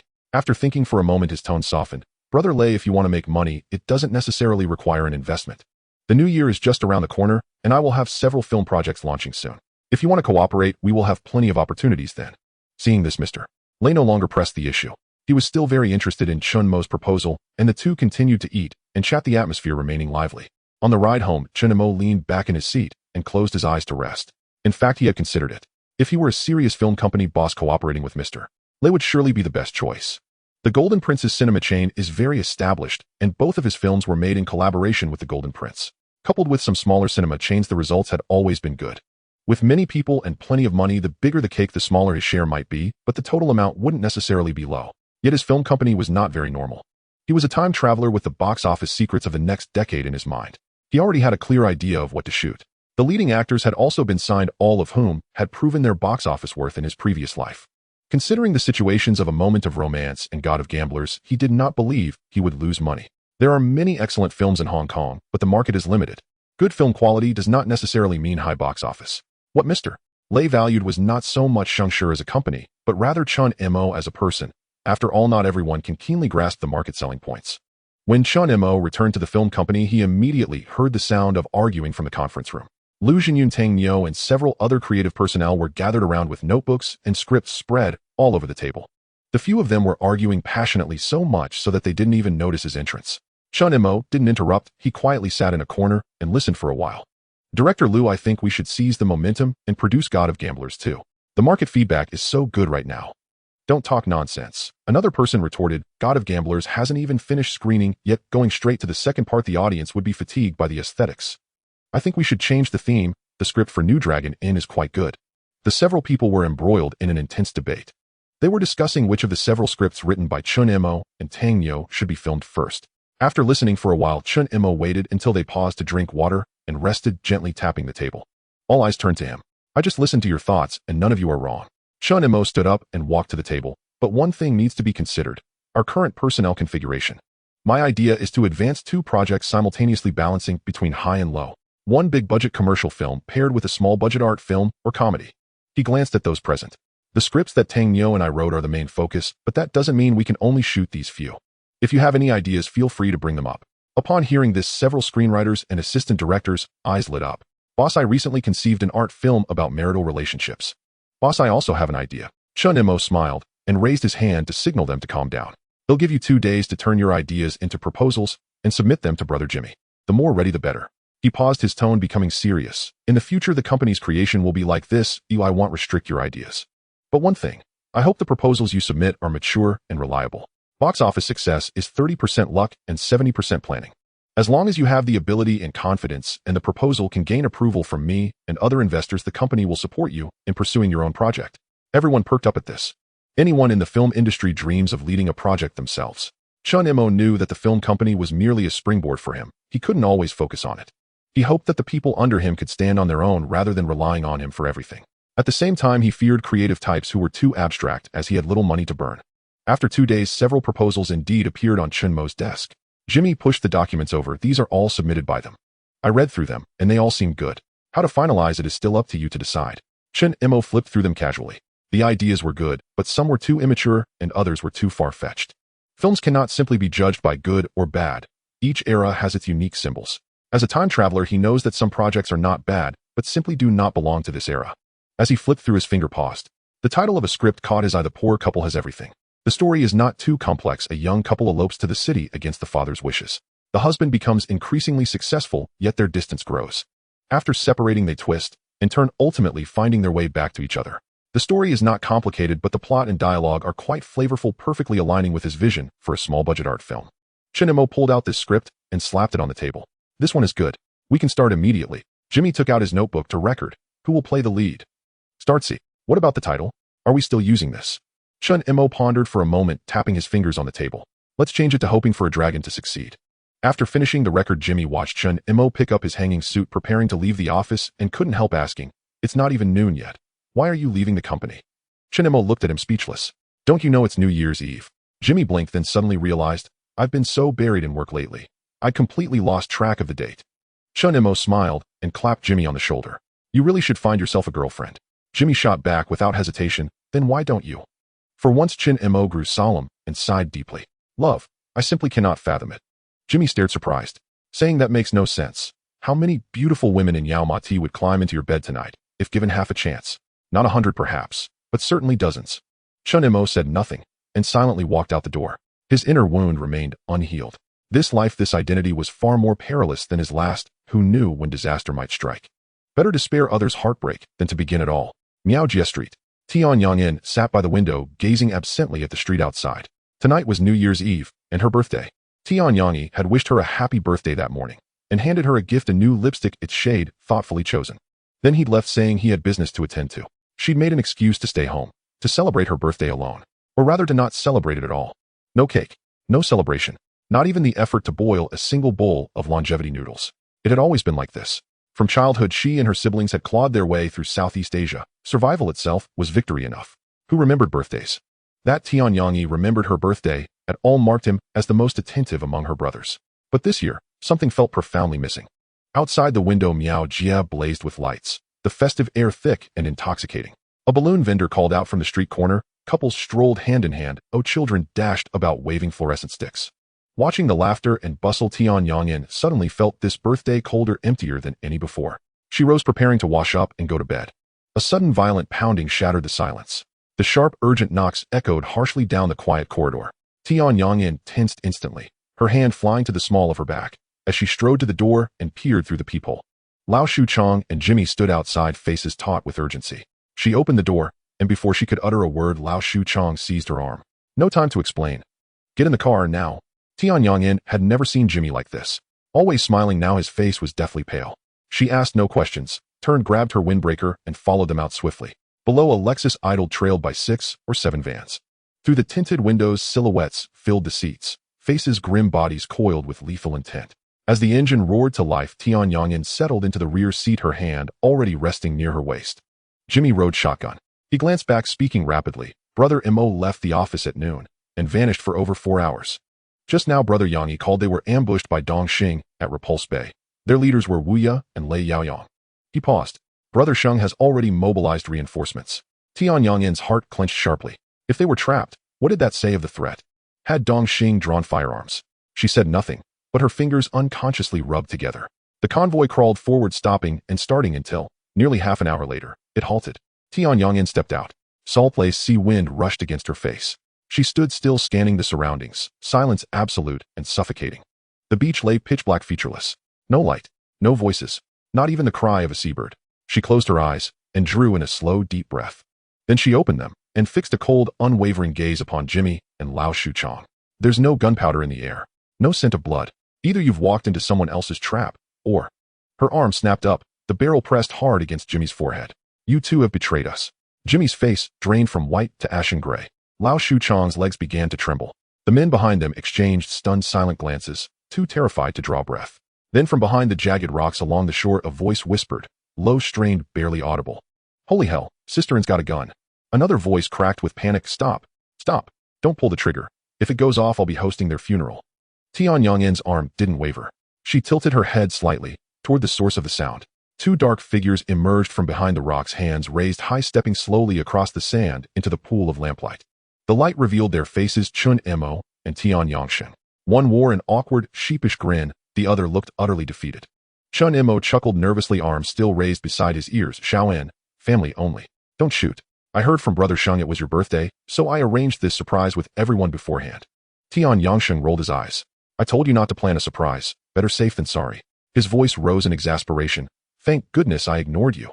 You even wanted to stage a fake emergency. Have me call and say you were dying, then send Xiao in racing to rescue you. Had you gone through with that, several people would have died on this beach tonight. Chen Mo coughed dryly and stole a glance at the gun still held steadily in Tian Yongyin's hand. She watched them expressionless, yet the faintest upward curve touched her lips. Subtle, fleeting, like moonlight skimming the waves. She holstered the weapon. Jimmy and Lao Shuchang exhaled simultaneously. Those few seconds had truly felt like standing on the edge of oblivion. Tian Yongyin turned to Chen Mo, voice calm and level. Where's the surprise? Chen Mo blinked. Is this still a surprise? Yes. At that single word, Chen Mo sprang to life. He pivoted and shouted toward the rocks. Huinan, show Sister In what a real surprise looks like. 20 seconds later, a shrill whistle pierced the night. The first firework rocketed skyward, trailing brilliant flame, then detonated at its zenith, showering golden light like a rain of fallen stars. Then came the second, the third, the fourth, red, gold, violet, blue, each blossom unfolding in turn across the velvet black. Some burst like chrysanthemums, layer upon layered, unfurling outward. Others cascaded like molten waterfalls, golden droplets spilling from great heights. Still others streaked like meteors, long tails blazing across the heavens before exploding into shimmering constellations of fragmented gold. The fireworks bathed the entire beach in radiant light and illuminated Tian Yongyin's face. She tilted her head back, eyes wide, reflecting the kaleidoscopic sky, bright, luminous, alive. Her lips remained tightly closed. Her expression stayed cool, distant. But within those eyes, something ancient and guarded began ever so gently to thaw. The display lasted 10 full minutes. The final firework bloomed into a vast, perfect golden ring, hovering, glowing, then dissolving slowly into drifting smoke and stray embers. Silence returned to the beach. The wind scattered the smoke, revealing Tian Yongyi behind the rocks, pushing forward a cake cart. Candles flickered wildly in the sea breeze. Chen Mo spoke first, softly yet piercingly clear in the hush. Sister In, happy birthday. Around him the brothers chorused in unison, happy birthday, Sister In. Their voices carried far across the water. Tian Yongyin stared at the cake for a long, quiet time. It was modest in size, its frosting unevenly smoothed. The words, happy birthday, were scrawled crookedly, clearly homemade, crafted by their own hands. She lowered her head and blew out the candles. No one asked what wish she'd made. Chen Mo clapped his hands cheerfully. Brothers, let's get to work. The New Year's Eve beach party starts now. Van door swung open. Brothers scrambled to unload. Grills, charcoal, marinated skewers, crates of beer, folding tables, and shares disposable utensils. Even 2 camping lanterns and a portable speaker system. Lao Shuchang muttered beside him, this New Year's Eve is way too intense. Jimmy crouched adjusting the speaker, head still down. First time in my life someone's pointed a gun at my head. He pressed play. A crackle of static gave way to music, slowly looking back, on nights that once belonged to us both. Chen Mo froze, then laughed and teased, "You're playing that song on New Year's Eve." Jimmy didn't look up. "This is the only tape I brought. Take it or leave it." Grills were assembled. Charcoal glowed crimson. Huanan flipped roasted chickens and skewers with practiced ease. Dripping fat, sizzling fiercely, filling the salty air with rich, savory perfume. Lao Shuchong cracked open beers and passed them around. Chen Mo took one, popped the tab, and raised it high to Sister N, to the new year, and to being alive. Jimmy lifted his can to not getting shot. Laughter erupted as cans clinked together, bright, ringing alive. Tian Yongin sat apart, holding a beer she barely sipped, watching the revelry unfold. Chen Mo approached, beer in hand, and sat beside her. So, was this surprise up to standard? She didn't look at him, her gaze fixed on the distant rolling sea. Next time, no more pranks. Chen Mo rubbed his nose sheepishly. An accident, an accident. I never imagined you'd draw your weapon so fast. Tian Yongin said nothing. A pause lingered. Then he spoke again softly, "Happy birthday, Xiaoan." Still she didn't turn, but her beer can tapped lightly against his. A soft ting. Chen Mo smiled, and tipped his can back, swallowing deeply. Far away, another volley of fireworks rose above the water. Someone wealthy, celebrating, unseen. Multicolored light fractured across the waves, shattering into glittering shards. Jimmy leaned back in his folding chair, Lao Shu Chong shoving a skewer of chicken wings into his hand. Huanan Brothers' skills are incredible. Absolutely. Just the smell makes your mouth water. Lu Jinyan had appeared somehow squatting by the grill. Others sang along with the speaker, off-key wildly, and the whole circle dissolved into helpless, roaring laughter. Chen Mo held out a skewer of grilled meat to Tian Yongyan. She took it and bit down. Salty. Not tears, just the sea wind. Chen Mo leaned back in his chair, watching the joyful chaos, and memories surfaced himself years ago sitting alone by a window in an orphanage on New Year's Eve watching fireworks bloom in silence. And another memory, his former self drafting proposals in a sleek office while gazing out at distant fireworks, and murmuring an apologetic Happy New Year to his girlfriend on the phone. Back then he'd vowed someday he'd have friends, many friends, to ring in the new year with to watch fireworks alongside. Now he did. The sea wind scattered the smoke, carried the songs farther, swept the laughter across the water to some distant unseen shore. And so the final night of 1989 slipped quietly away. After the new year, the spring festival is approaching rapidly. Chen Mo looked at the calendar on the wall, realizing how quickly time flies. If February is just around the corner and the spring festival is merely a week away. The box office of The God of Gambling did not gradually cool down with time. Although it wasn't as explosive as in its first month, it still far surpassed other films. The box office has already accumulated over 34 million. Chen Mo knew in his heart that he had taken advantage of the internal strife within the Golden Prince, who otherwise Mr. Lei wouldn't allocate so many screenings to him. Thus he increasingly hoped to consolidate his own cinema chain. However, Jimmy also brought two good pieces of news. One was that those scattered cinemas were willing to cooperate. When combined, they were not as strong as the Golden Prince, but they were not too far off. The second was that the Golden Horse Awards Association sent an invitation to Shengshi, and If There Is Love surprisingly received 4 nominations. The most related to Shengshi was Jaja's nomination for Best Newcomer. Du Shuishan also contacted him with 2 pieces of news. One was to congratulate the box office success of The God of Gambling and the Golden Horse nomination for If There Is Love, while the other hinted at a desire to continue collaborating. Chen Mo felt elated. He was worried that no one would film his project, but now that Du Shuishan was willing to cooperate, things would become much easier. He was about to find a nice restaurant to invite Jimmy and others to celebrate, when a strange woman stood at the entrance of the film company, seemingly waiting for someone. The woman was strikingly beautiful, yet dressed very simply in a light-colored dress, standing there like a white lotus. Several male colleagues from the company passing by couldn't help but glance at her a few more times. Chen Mo frowned. This woman exuded an aura that was both alluring and dangerous. Upon seeing him, she broke into a flower-like smile, gentle and charming, as if she were a wife waiting for her husband to return home. The subordinates of the company were secretly muttering, "Is this the boss woman? So beautiful, but she seems a bit older than the boss." Tian Yongyi stole a glance at Tian Yongin, feeling anxious. Tian Yangin's cold gaze, however, became even more frigid. This woman gave her an unusual feeling. She was not someone like the usual women who clung to Chen Mo. Chen Mo didn't even hesitate and turned to the people beside him, saying, "Let's go eat at that restaurant downstairs. Their roast goose and char siu are quite good." While speaking, he walked past the woman without even giving her a glance. The smile on her face remained, but upon closer inspection it had become somewhat stiff. Tian Yinjin slightly curved her eyes and followed behind Chen Mo. The others exchanged glances, also avoiding the woman as they followed suit. As Chen Mo was about to enter the elevator, the woman could no longer hold back and hurriedly caught up with small steps. "Mr. Chen, you are indeed as handsome as the legends say." Her voice was soft. "It's a bit abrupt to meet for the first time. Please forgive me. I am Ding Yao from the Wanwan Triad." Chen Mo paused, turning his head to look at her. The moment he saw her, he had already guessed her identity. This face and this aura were not something others could imitate. He smiled. So it is Miss Ding. I thought you were the wife of some colleague from our company here to pick him up from work. A glimmer of anger flashed in Ding Yao's eyes, but was quickly suppressed. This was the first time she had encountered a man who completely ignored her. She endured patiently, putting on a naive and pitiful look. Are you going to have dinner, Mr. Chen? Could I join you? I have some private matters I wish to discuss with you. Several men beside her couldn't help but swallow hard upon seeing her demeanor. Chen Mo secretly sighed, realizing how powerful she was. If he didn't know her background, he couldn't be sure he wouldn't succumb to her charms. He steadied himself and replied in a calm tone, as for dinner, forget it. Not everyone is qualified to dine with me. If you have something to discuss, let's do it in the office. He turned to instruct Brother Neo, you take them to the private room, first order the dishes, and he'll join you shortly. Xiao and not you wait for me for a moment. He then nodded to Ding Yao, Miss Ding, please. Ding Yao's smile remained unchanged, but inside she was cursing. Are you even a man? The two sat down in the reception room. Ding Yao looked out at the sea view and took a sip of tea, expressing, Mr. Chen, you are very capable. In just over half a year, you've built such a business. Truly remarkable. Chen Mo chuckled. Miss Ding is joking. Your triad holds such power, and one of my small enterprise wouldn't catch your eye. Ding Yao lightly laughed. Modesty is a virtue, but excessive modesty is detrimental. She glanced at Tian Yanjin, sitting in the corner with a hidden meaning in her words. Mr. Chen, the reason I've come to see you is that I have a business proposition to discuss. You can speak freely, Miss Ding. Everyone here is my own. Ding Yao gazed deeply at Tian Yanjin. This girl was beautiful, but her frosty demeanor had a unique charm.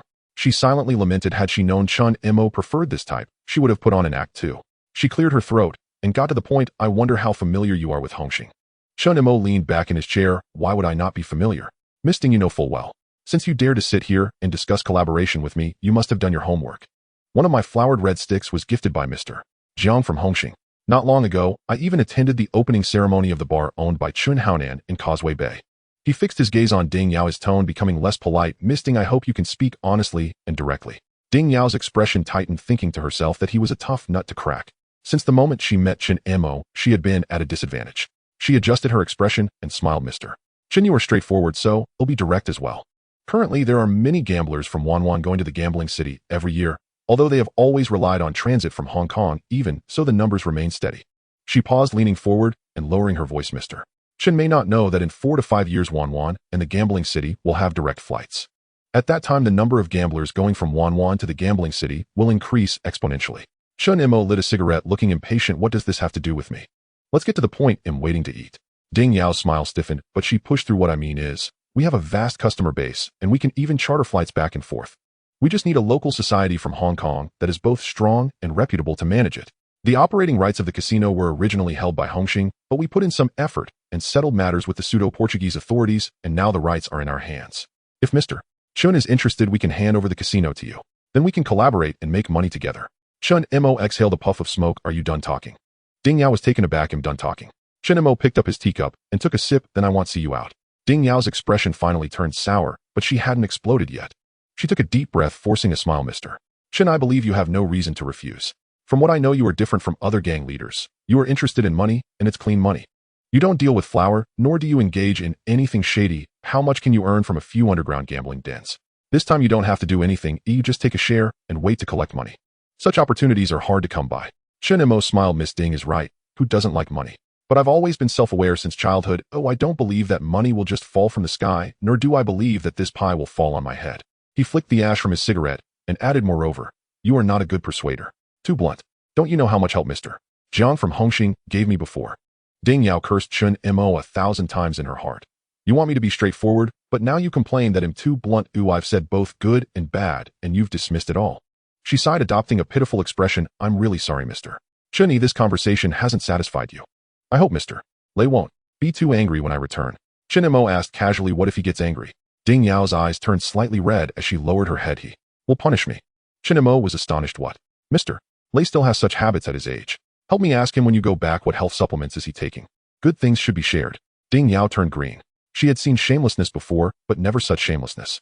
If you say he is shameless, he pretends to be polite and gentle. If you say he is face, his behavior and style are like a butcher, completely different from the men she had encountered before.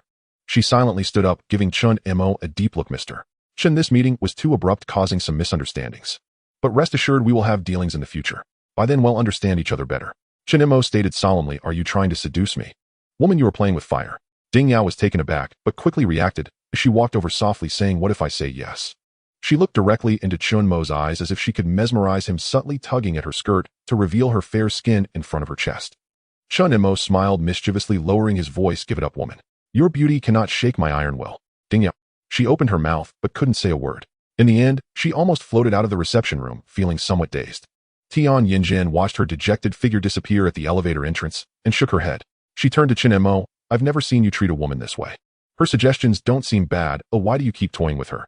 Chen Mo put away his nonchalant expression, his face becoming serious. "She is a thorny, poisonous rose. Once you get pricked, it's hard to describe the pain. As for her suggestions," he paused. "Although they are tempting, Hongxing will never easily relinquish these things. Not to mention the matter of Mr. Jiang gifting flowers before you. I'm not skilled in fighting and killing, so it's best to just let it go." Tian Yinjin rolled her eyes. "You aren't skilled in fighting and killing. Do you even believe that yourself?"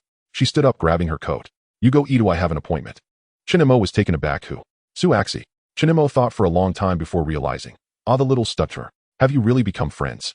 Since the one occasion she had met Xiao Jiaba at Chuan Haonan's bar opening, the girl began to visit Miaojia often to see Tian Yinjin. At that time, Chen Mo was laying low and Tian Yongin, unusually unoccupied, would wander Yujian Wang with Xiao Jiaba. She could not quite explain why Xiao Jiaba felt so familiar. Perhaps it was the stutter. Back at the Vietnamese orphanage, she had a sister who was like kin. That sister stammered too and later died on the battlefield, saving her. An ache Tian Yinjin would carry for life. They sat in a cha-chan tung on Miaojia, ordering 2 milk teas and an egg tart. The proprietor, familiar with Tian Yongin, sent over a plate of shrimp dumplings as a courtesy. Su Axi watched enviously, her eyes shining. "And Jia, you are amazing. Shopping with you. I almost never have to spend money." She had seen such scenes many times. Those brawny enforcers from the halls would greet Tian Yinjin with the utmost respect, calling her Jia. Each time she watched, she felt a fresh pang of envy. Tian Yinjin replied lightly, "There's nothing to envy. I don't come here unless you do. There are no secrets." She sipped her milk tea and asked, "Why have you been so free lately?" Su Axi's face immediately fell as she frowned and said bleakly, "Don't ask Jia. Haonan. Nanji's been tied up lately fighting with that big Fei over who runs Tongluan, so busy he has been utterly swamped, no time to be with me. Not long ago, he even went with Hongxing's boss to the gambling city." She looked at Tian Yinjin pitifully. "Anjia, do you think Haonan Nange doesn't love me as much anymore?" Tian Yinjin regarded her with a rare softness. "Don't overthink it. A girl as good as you. If he doesn't cherish you, that is his loss." Su Axi brightened, then leaned in closer. "Anjia, what about you and Mo? Moj, is there any progress?" Tian Yinjin paused awkwardly, tucking a stray strand of hair behind her ear. "He and I are merely superior and subordinate. Nothing more." Su Axi wore a look of disbelief, her lips pouting. "Anjia, don't lie to me. You may not say much, but you cannot lie with your eyes." Tian Yangin's gaze chilled. Su Axi shivered but plucked up courage and continued, "And Mo surely has feelings for you. I've heard the whispers in Tongluan. Many beauties, even some newly debuted actresses, have no chance pursuing him. Around him, there's only you as a woman." She went on, breathless. "They all talk. He's surrounded by men, yet no other woman stands near him except you." "Stop it," Tian Yinjin interrupted, voice cool. "Axi, our relationship is ordinary." Su Axi, taking the hint, dropped the subject and began chattering about a pretty dress shed scene. Tian Yinjin listened absent-mindedly, her thoughts elsewhere. In Gongqing, inside a presidential suite of a star hotel, Ding Yao stepped to the window, wrapped in a bathrobe after a bath. The night view of Weizhou unfolded beneath her, a tapestry of lights, dazzling to the point of unreality. She stared at the glittering sprawl and found she could not still the anger in her chest. She did not know where things had gone wrong. Chen Mo was openly cold to her, not pretending, not artifice. He was genuinely uninterested. She poured herself a glass of red wine, sipped it, and fixed her gaze on the city. "You had better not fall into my hands. Otherwise, I will find a way to deal with you." In her mind, Chen Mo's face surfaced, handsome, young, and yet utterly indifferent to her. She bit her lip, her hand drifted downward unconsciously. The ringtone of an old mobile cut through the room. She snapped back, cheeks flushed, tightened her robe, took a breath, and answered. "Mr. Let. Yes, I have met with him, but he seemed uninterested." "Mr. Lei, I still suggest you seek him out. His strength is considerable. Compared to that long-haired brute, if he holds court in the gambling city, Hongxing won't stand a chance." "Mr. Lei, rest assured I have other plans. I am prepared." After hanging up, Ding Yao tossed the phone onto the bed and drank another mouthful of wine. The doorbell chimed. She went to the peephole to glance out. A flicker of disdain passed through her eyes, but she quickly smoothed her expression into a smile and opened the door. "Oh." Shanji stood at the threshold with a leering grin. "Yao, how come you came to Gangsheng and didn't tell me?" Seeing Ding Yao in a bathrobe, his eyes went wide and he lunged to embrace her. "Wasn't this meant to be a surprise for you?" "Oh." Later, Shanji lounged against the headboard, lit a cigarette, and exhaled smoke. Ding Yao clung to his arm and murmured softly, Mr. Lei was furious you came back to Gangsheng without permission. I said a word for you, and he even scolded me. Shan Ji's face sobered. He sighed, Mr. Lei has helped me before, but he shouldn't have used me to seize Hong Xing's turf. How am I to face my old brothers? A trace of mockery flashed in Ding Yao's eyes, and then vanished. Her voice grew tender. You know what I love about you? Your loyalty and sense of honor.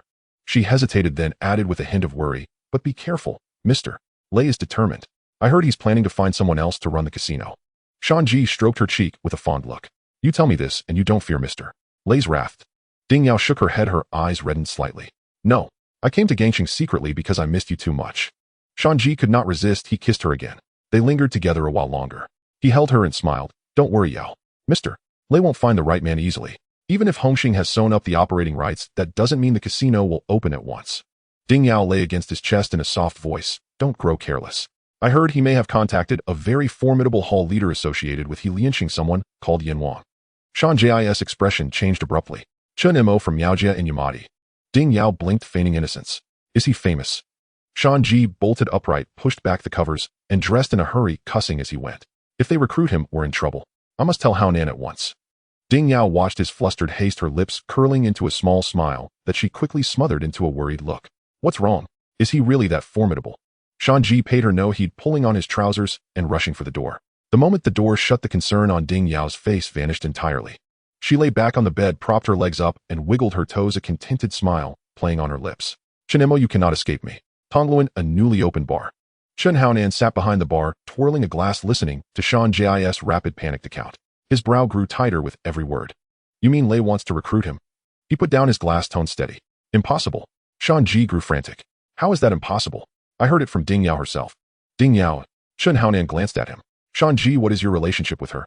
Can you trust her words? Shan Ji was momentarily struck dumb, scratching his head. She treats me well, and she wouldn't lie to me about something like this, would she? Chen Haonan shook his head and sipped his drink. You don't understand Chen Mo. I've had dealings with him. He's not the type to stab people in the back. Shan Ji's voice rose. Wake up, Haonan. He is the hall leader associated with He Lianxing, not one of our Hongxing people. Why would he be loyal to you? Isn't it because he sees you as useful? Chen Haonan set down his glass and looked at Shan Ji calmly. You're wrong.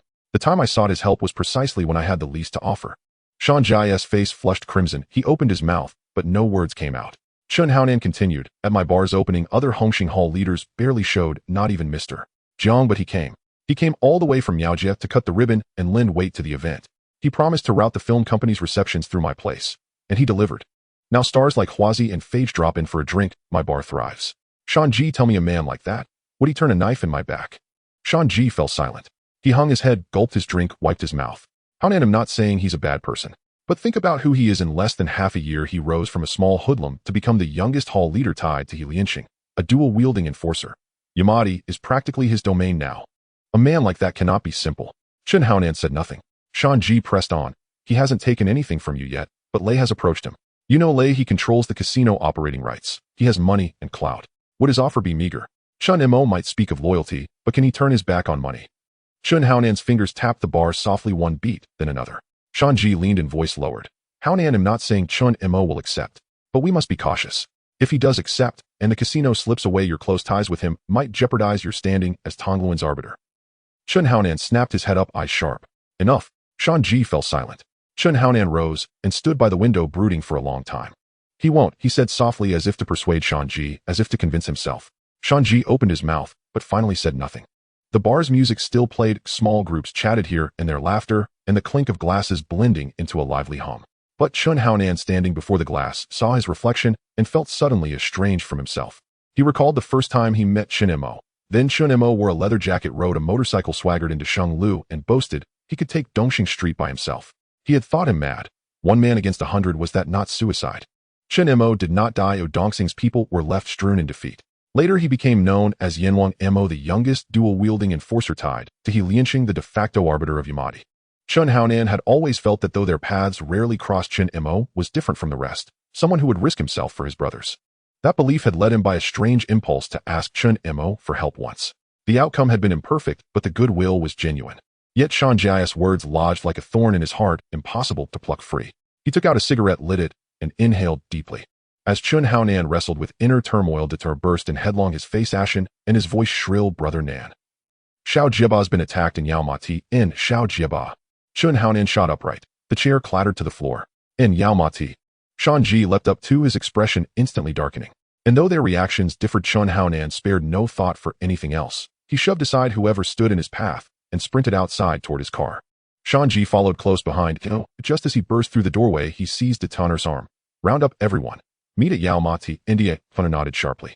Meanwhile, at Shengshi Film Television Company, Chen Mo was deep in discussion with Lu Jinyun and Tang Niu over the launch plan for a new project, the atmosphere buzzing with energy. His pager rang. Glancing at the display, he answered without hesitation. In Brother Mo. A trembling, tear-choked voice came through. Sister Un's been attacked. She's at the hospital right now. Chen Mo's face went deathly pale. The pen slipped from his fingers and clattered onto the desk. And without uttering a word, he rose and strode out.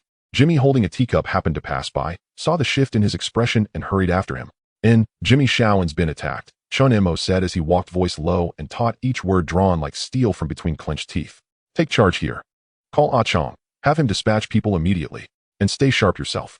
Jimmy's face tightened. He nodded firmly. Go without worry. I'm no greenhorn. I've wielded blades and handled firearms in the Triad. Chen Mo clapped his shoulder once, then quickened his pace toward the exit. Tianyangyi was already waiting beside the car, jaw locked, knuckles white, where they gripped the steering wheel.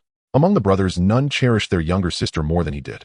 Now that she lay wounded, he burned with a fury so fierce he longed to tear her assailant limb from limb. And the car roared forward, blowing past multiple red lights. At the hospital, and Lao Shuchong stood at the entrance. Spotting the black BMW screech to a halt, he rushed forward to greet them. Chen Mo and Tianyangyi practically sprinted inside. Lao Shuchong didn't even have time to exchange greetings before turning to lead the way. Outside the emergency room stood a dense crowd. Tianyangyi leaned against the wall, his expression storm dark. Tianyangyi crouched at the far end of the corridor, head buried in his hands, shoulders trembling faintly. Except for Yao Wen still convalescing at home, every senior brother of He Liansheng present in Yaomati had arrived. Huinan and Wei Jixiang among them, none missing. On the bench outside the ward sat a young woman, disheveled and battered. Nsu Axi's hair hung loose and tangled, dust smudged her clothes and faint abrasions marked her cheeks as she bowed her head, silently weeping, her shoulders shuddering with each sob. Seeing Chen Mo enter, she sprang to her feet, tears streaming down her face. Mo. Brother Mo, I'm so sorry. They came for me, to kidnap me. Sister In. She fought them, but they had guns. Chen Mo's face hardened into granite. As he listened to her halting words, his mind raced, piecing together the sequence of events. They'd finished shopping earlier that evening and parted ways. Then a van screeched to a halt. 3 men jumped out, heading straight for Su Axi. But she was no passive victim. She screamed at the top of her lungs and fought with all her strength. Tian Yinjin hadn't gone far. Hearing the commotion, she rushed back. Yet she'd left her firearm at home. With bare hands alone, she engaged the 3 men in brutal hand-to-hand combat and sent them sprawling, dazed and bleeding. Then from the alley mouth, a motorcycle roared forth, its headlights blinding, searing white light flooding Tian Yangin's vision. From the bike, a figure in black raised his arm and fired. Tian Yinjin failed to dodge in time. She collapsed into a spreading pool of crimson. In seeing her fall, the attackers abandoned Su Axi and fled back into their van. By the time He Liansheng's brothers arrived, drawn by the gunshot, only Tian Yinjin lay motionless in blood, and Su Axi knelt beside her, shattered and sobbing uncontrollably. And the entire ordeal lasted barely 2 or 3 minutes. Tian Yangsheng suddenly spoke, his voice colder than ice forged in deepest winter. This incident began with this woman. Take her with you. I'll interrogate her myself. His gaze pinned Su Axi like a blade. Chen Mo met his eyes and shook his head. No, she's Chen Haonan's girlfriend of Hing, and she is also a victim. Tian Yangsheng whirled around, eyes blazing red. I don't care if he's Chen Haonan or Chen Haobei. Anyone who dares harm my sister will die. His voice cracked across the corridor like thunder. Several underlings instinctively stepped back. Chen Mo did not flinch. Instead, he advanced one deliberate step, locking eyes with him. Brother Sheng, I share your urgency. But we don't yet know who our enemy is. If you take her away for interrogation, what answers will you get? And what if you're wrong? And he paused, voice dropping to a near whisper. If we panic now, if we fracture from within, we play directly into the hands of whoever pulled these strings. Tian Yangsheng stared, chest heaving violently. And after several silent seconds, he spun away and slammed his fist into the wall. The dull, shuddering impact made hearts skip. He drew a slow, ragged breath, voice raw and hoarse. 3 days. I give you 3 days. If the culprit remains uncaught. And he turned back, bloodshot eyes burning with unspent fire. I'll handle it my own way. And with that, he walked to the emergency room door, leaned against the wall, and fixed his stare upon its sealed surface, as motionless and unyielding as stone. Chen Mo said nothing, only watched that closed door. Just then Lao Shuchong approached, holding his pager. Taking in the suffocating tension in the corridor, he leaned close to Chen Mo's ear. Voice barely a whisper. Word just came from the venue. Hing has mobilized over 200 men. They've already reached Yaomati. They demand we hand Su Axi over, led by Chun Haonan and Shan Ji. Chen Mo paused, his gaze shifting to Su Axi. Did you contact Chun Haonan about what happened? Su Axi blinked, bewildered, tears still glistening on her cheeks. Brother Mo, no, I didn't. After Sister N fell, I came straight here with your men. I hadn't even had time to call. Chen Mo's eyes turned glacial. Each move fitted precisely, like gears meshing in flawless, chilling synchrony. And who orchestrated this? Could it be her? Ding Yao's face flickered across his mind. He had no time to dwell. Turning, he summoned Huinan and Wei Jixiang. Bring her back to Yaomati. And he glanced at Lao Shuchang. Stay here. Watch over everything. After taking 2 steps, he halted, drew his pager from his pocket, and dialed a number. Brother Desha, arm yourselves and stand by. I'll call when needed. Na beat of silence answered him. Then a terse, understood, and the line went dead. Those weapons had been acquired through clandestine channels, hidden in a location known only to him and Desha. Not even Jimmy or Lao Shuchang knew where they were stashed. This unseen adversary had crossed a line. Chen Mo's rage had boiled past restraint. He'd ordered Desha to prepare. If the enemy truly sought confrontation, he would meet fire with fire. Let them brandish guns. Fine. Then he'd match them bullet for bullet. Yaomati, the air itself had grown taut, ready to snap. Over 200 Hing members filled the street, black-clad thick as night, gripping iron rods and cleavers that gleamed coldly beneath the street lamps. He Liansheng's numbers were nearly as great, but their senior leaders were all at the hospital, leaving no clear command. Their ranks swayed uncertain.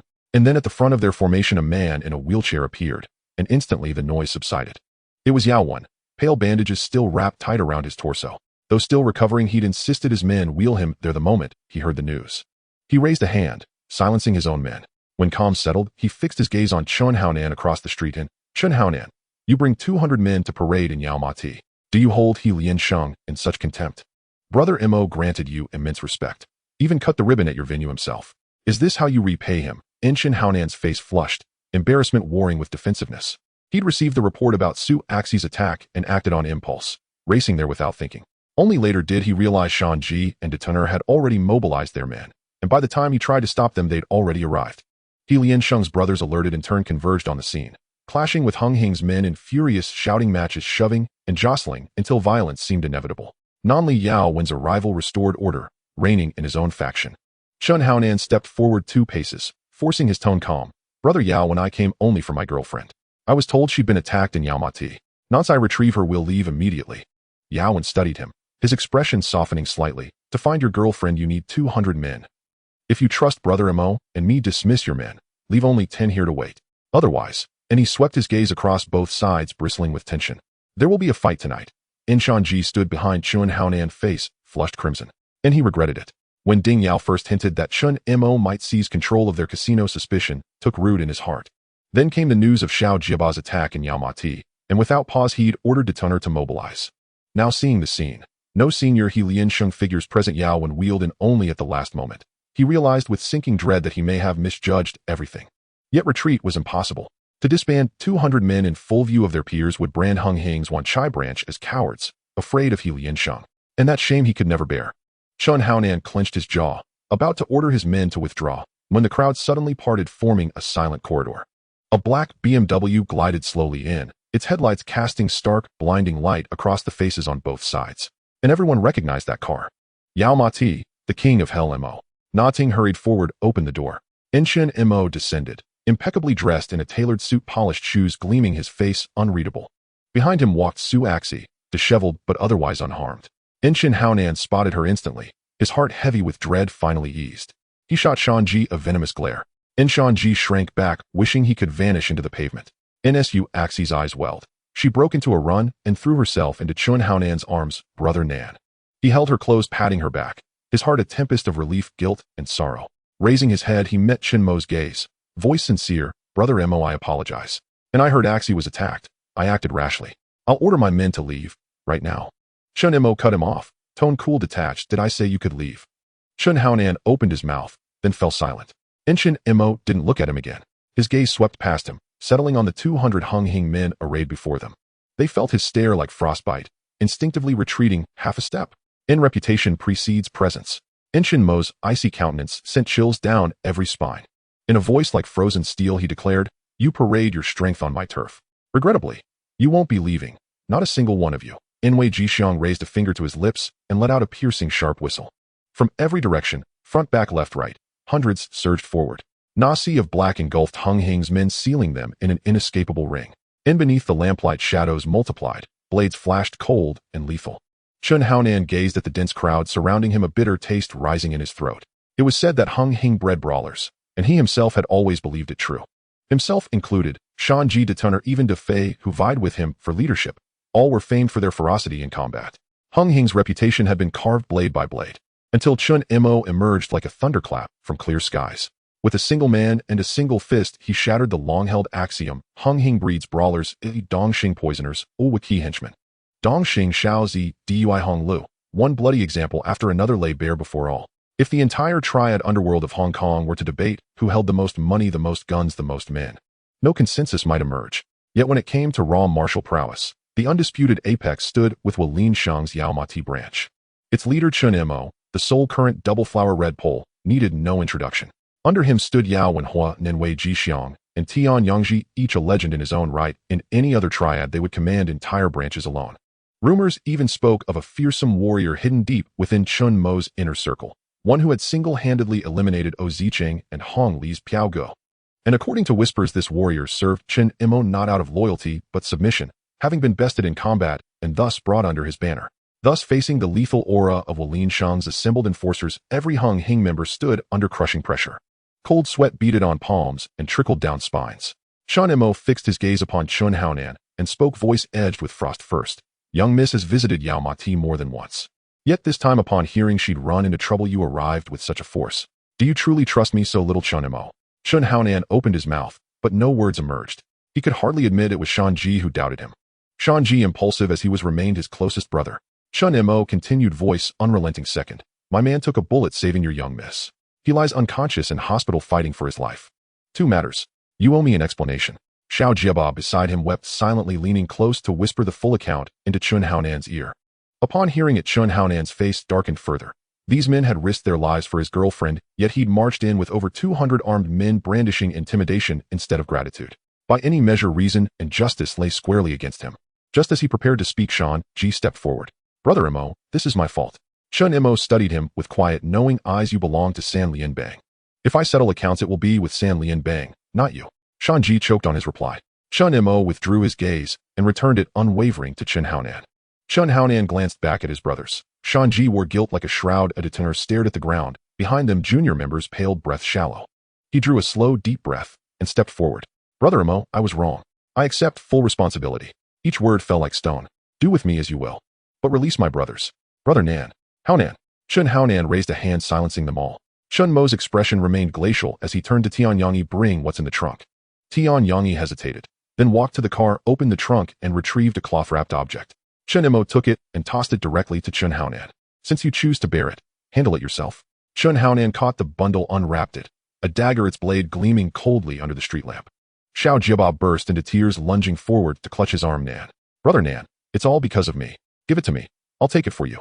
Shan Ji's eyes reddened. He charged forward. Chen Mo, this is my doing. Give me the knife. I'll take the blade. De Tian'er surged after him. But Chen Haonan did not hesitate. He drew the dagger, steel flashed, then sank it deep into his own abdomen. A wet hollow sound. Blood erupted, streaming down his trembling hand, dripping onto the pavement, vivid crimson beneath the lamp's pallor. Jaw clenched, veins bulging across his forehead, he locked eyes with Chen Mo, unblinking, unbroken. Chen Mo showed no flicker of emotion, only watched, still silent, implacable. Good. The first matter is settled. He paused. I give you 2 days to find those who bound her. This is no longer yours alone to resolve. I do not care who pulled the strings, how powerful their backing, how formidable their strength. His gaze swept across Hung Hing's ranks, voice dropping colder than winter sea wind. Once I uncover them, I will sink them myself, into the ocean's deepest trench. Then turning back to Chen Haonan, his tone softened. Just slightly hold the handle steady, or the wound widens. At the very least, you'll need 6 weeks to heal. Chen Haonan kept his head bowed, face unreadable. Only his fingers gripping the dagger's hilt whitened with strain. I will find those bastards, every last one. Xiao Jiaba sobbed without sound, arms locked tight around his arm. Shan Ji's eyes burned red, teeth grinding audibly. De Tian'er's knuckles blanched, white fists coiled like springs. Chen Haonan reached out and gripped Shan Ji's shoulder. Say nothing more. Withdraw everyone.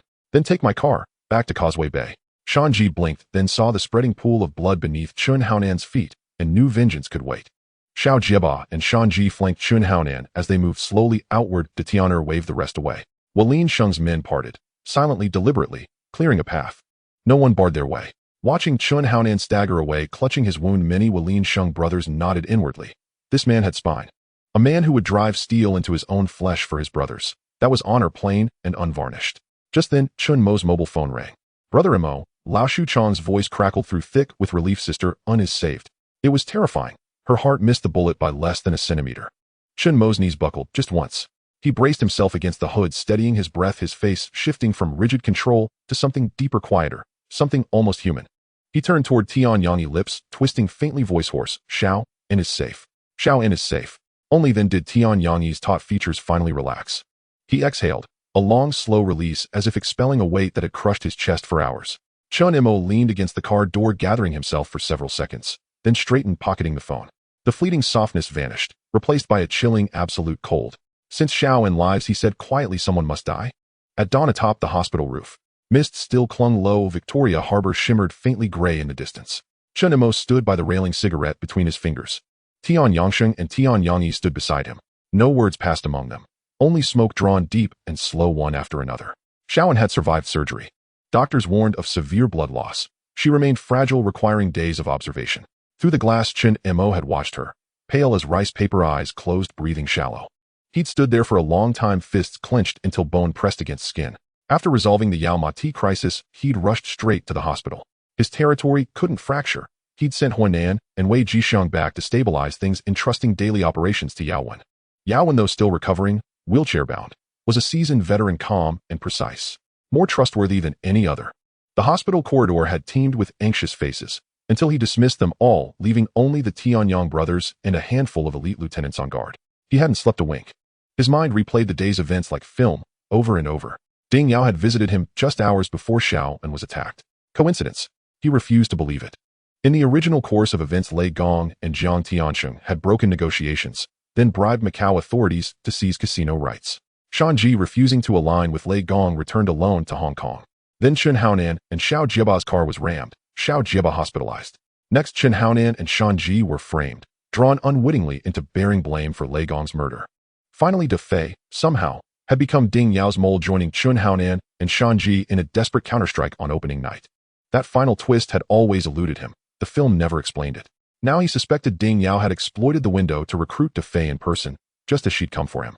Only this time his presence had diverted her path. She'd bypassed De Fei entirely and fixated on him instead. Otherwise, she'd have had no reason to seek him out. So inevitably, this web circled back to the power struggle for Hung Hing's Causeway Bay leadership and the casino war between San Lianbang and Hung Hing. Cigarette after cigarette burned down, ashtrays overflowed the floor littered with butts. Dawn broke. Pale light bleeding across the horizon, Sol-placed wind sweeping in from the sea. Tian Yangsheng crushed his butt beneath his heel and spoke, voice low. Yesterday, my attitude was unacceptable. Chen Mo glanced sideways. Oh, you actually noticed? What, want to spar? Tian Yangsheng coughed, dryly, cheeks flushing, neck stiffening defiantly. Chen Mo said nothing. He pinched out his cigarette, flicked it into the air, a perfect arc, and watched it land cleanly in a distant bin. Brushing ash from his palms, he turned fully to Tian Yangsheng. Enough. Brotherhood lasts a lifetime. If I hold grudges over trifles like this, I'm unfit to lead. He lifted his gaze toward the brightening sky, voice softening. Rest assured, I will not let those who harmed Xiao and go unpunished. But neither will I be used as someone else's weapon. Tian Yangsheng nodded. He'd seen Chen Mo's anguish last night, the fear, the raw protectiveness for Xiao, and matched their own beat for beat. Any lingering resentment had dissolved, though instead shame prickled. His pride rarely bent, yet here he stood admitting fault aloud for the first time in memory. He drew one last drag, dropped the butt, grounded underfoot, then slipped on dark glasses, veiling the storm in his eyes. Tell me what needs doing. I'll act. His voice held quiet certainty. This time, it's personal. No fee. Chen Mo gave a single nod. No words. His eyes rested on the sun rising over the water, deepening like ink in still water, calm, fathomless, inevitable. Chen Mo had spent nearly every waking hour at the hospital over the past 2 days, only returning home briefly to wash and change, until Tian Yinzhen finally regained consciousness. She opened her eyes, gazing at Chen Mo, Tian Yangsheng, Tian Yangi, and the others gathered around her bed. Her pale face betrayed no emotion, yet a faint, fragile light flickered within her gaze. A wave of relief washed over Chen Mo's heart. He immediately turned and hurried off to summon the doctor. The physician entered, conducted a thorough examination, and smiled reassuringly. She's out of danger. Though severely anemic from blood loss, she now requires only quiet rest. Simultaneously, they all exhaled deeply, only for an ill-timed voice to pierce the moment at the doorway. I am Senior Inspector Wang Xing of the Yao Ma Ti Police Division's Organized Crime and Triad Bureau. I'd like to speak with Miss Tian regarding a matter. Standing at the threshold in a sharp suit, Wang Xing was flanked by two uniformed officers, one on each side, like silent stoic gatekeepers. Chen Mo walked forward and met Wang Xing's gaze unflinchingly. What now? Haven't you learned your lesson yet? Itching for another beating. A young officer beside him jabbed a finger toward Chen Mo and snapped. What kind of attitude is that? Before the words fully left his mouth, he cried out in shock and collapsed to his knees. Chen Mo's hand had already seized the finger thrust toward him. I despise being pointed at, more than anything else in this world. Chen Mo looked down at him, voice calm and measured.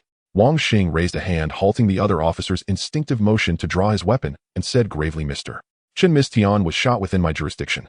Interviewing her about the incident falls squarely within my duty. There's no need for such aggression. You wouldn't want this to escalate into an assault on a police officer, would you? Chen Mo released his grip. The officer slumped onto the floor, cradling his injured finger, his face contorted in pain. Chen Mo smoothed his sleeve with deliberate nonchalance and remarked coolly, Inspector Wang, how remarkably composed you've become since we last met. His tone carried the quiet approval one might offer a promising junior.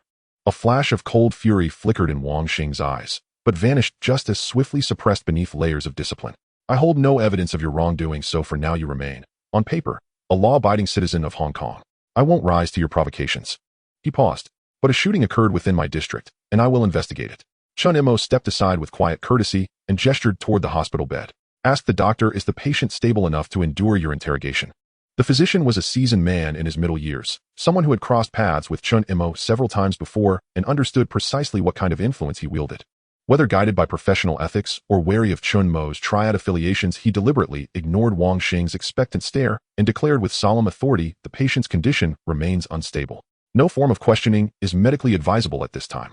The officer's expressions darkened. The doctor thought to himself, if I offend you, you'll glare. I'll survive. I haven't broken any law. What can you possibly do to me? But offending him. Chen Mo nodded approvingly and turned to Wang Xing. Inspector Wang, Miss Tian will cooperate fully with the police as soon as she recovers. Until then, he took half a step forward, his voice dropping into something layered, insinuating. Shouldn't your priority be tracking down the shooter, not interrogating a wounded victim? If this is the standard of professionalism your force upholds, I must question whether my charitable contributions truly serve their intended purpose. Wang Xing departed, his expression grim and brooding. Truth be told, he hadn't come to conduct a real interview. He'd come solely to unsettle Chen Mo. Though their previous conversation had stirred a fleeting doubt in his mind, he quickly reaffirmed his conviction since Chen Mo's arrival in Yao Tsimong clashes with number gang open warfare, with Hung Lok chaos erupting across the district. It was all his doing. He would watch this man without blinking. And yet, maddeningly, he held no proof. Worse still, Chen Mo had bought off his superior. Yes, an undercover operative. If Li Xian refused to leave him a single reliable ally, then he would cultivate one himself. Chen Mo, you wait. I will bring you down with my own hands. As Wang Xing's silhouette vanished down the corridor, Tian Yansheng leaned in, lowering his voice. Shall we deal with him? Chen Mo shook his head. No need. Just a pathetic fool locked in a battle with his own shadow. At that very moment, his pager buzzed. Hello, Uncle Deng. You're at your headquarters, aren't you? Yes, I'll be right there. Chen Mo ended the call, mildly surprised. This was the first time Uncle Deng had ever visited his headquarters since he'd been formally installed as its leader. Tian Yinzhen watched him silently, her eyes shifting subtly, saying nothing. Chen Mo offered her a gentle smile. I have to go. I'll leave you to rest. Turning to Tian Yansheng, he added, Brother Sheng, please arrange for a female nurse. The expenses are on me. For once, Tian Yansheng offered no barb, only a quiet nod. When Chen Mo returned to his headquarters, though mentally prepared, he still paused, just slightly, at the sheer scale of the gathering awaiting him. At the head table, Uncle Deng sat in the central seat, leisurely arranging a set of teaware. Opposite him sat a middle-aged man in an impeccably tailored suit, hawk-nosed, deep-set eyes radiating quiet, commanding presence. And beside him stood a woman Chen Mo knew all too well, Ding Yao. Each stood flanked by two black-suited bodyguards. Behind Uncle Deng stood his most trusted lieutenants, lined up in disciplined formation, clearly there to project strength and authority. At the entrance stood Wei Jixiang and Lao Shuchong. Yaowen remained convalescing from injury, while Huan oversaw the newly acquired territory in Shamshui. For now, oil and water duties in Yao Ma Ti fell to these two, assisting Yaowen. Wei Jixiang's wife had recently given birth to a son. Chen Mo had presented an $88,000 red envelope, and ever since Wei worked with uncommon zeal. Both men stepped forward to greet Chen Mo as he entered. Uncle Deng smiled warmly. Ah, Mo, what a rare pleasure to visit your headquarters. Let me introduce a friend, the leader of the San Lin gang, Lei Gong. Lei Gong rose and appraised Chen Mo with quiet scrutiny. So young. Chen Mo approached unhurriedly, his demeanor unruffled.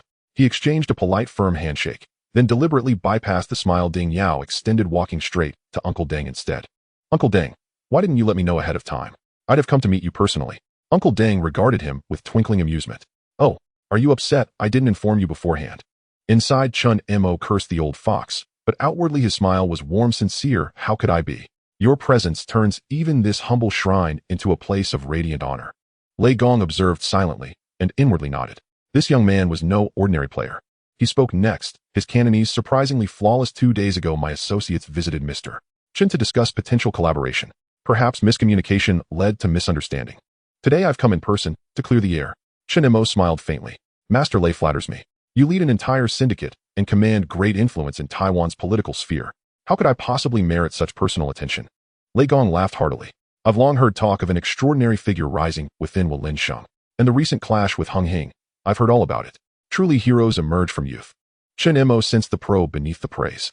He lit a cigarette, drew slowly, and exhaled with languid precision. Master Lei is far too generous.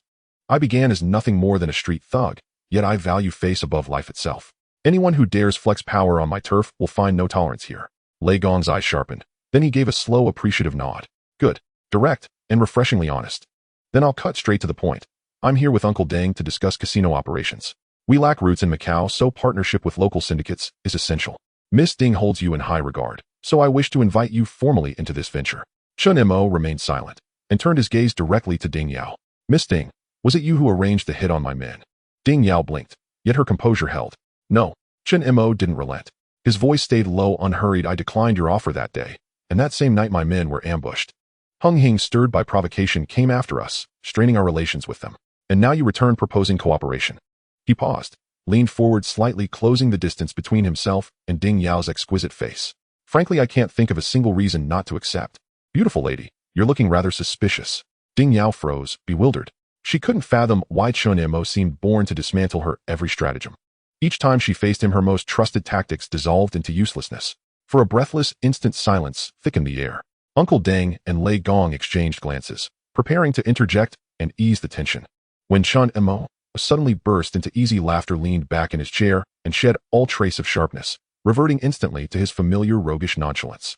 Just teasing, beautiful lady. That you dared walk into my territory today means either you think me utterly foolish, or you truly had nothing to do with it. And Miss Ding is far too intelligent to mistake others for fools. Ding Yao forced a brittle smile, her voice tight. After all, I represent a Taiwanese syndicate. I hardly possess the reach to hire gunmen on your turf. Mr. Chen is equally perceptive and would never misjudge me. Lei Gong watched the exchange closely, inwardly marveling. This young man plays by no known rules. Ding Yao, so sharp, so practiced, had been completely disarmed. Clearing his throat, he steered the conversation back on course. Now that misunderstandings are resolved, shall we discuss cooperation? He paused. Recently, Hing secured operating rights to a Macau casino. I initially sought partnership with them, but Zhang Tiansheng proved too profit-obsessed to agree. So I leveraged connections and invested capital to acquire those rights myself. Yet managing the operation demands a capable local partner. With Hing, I negotiated a 6-4 split, 60% for us, 40% for them. We bear the greater share. With you, I propose 50-50 with equal equity stakes.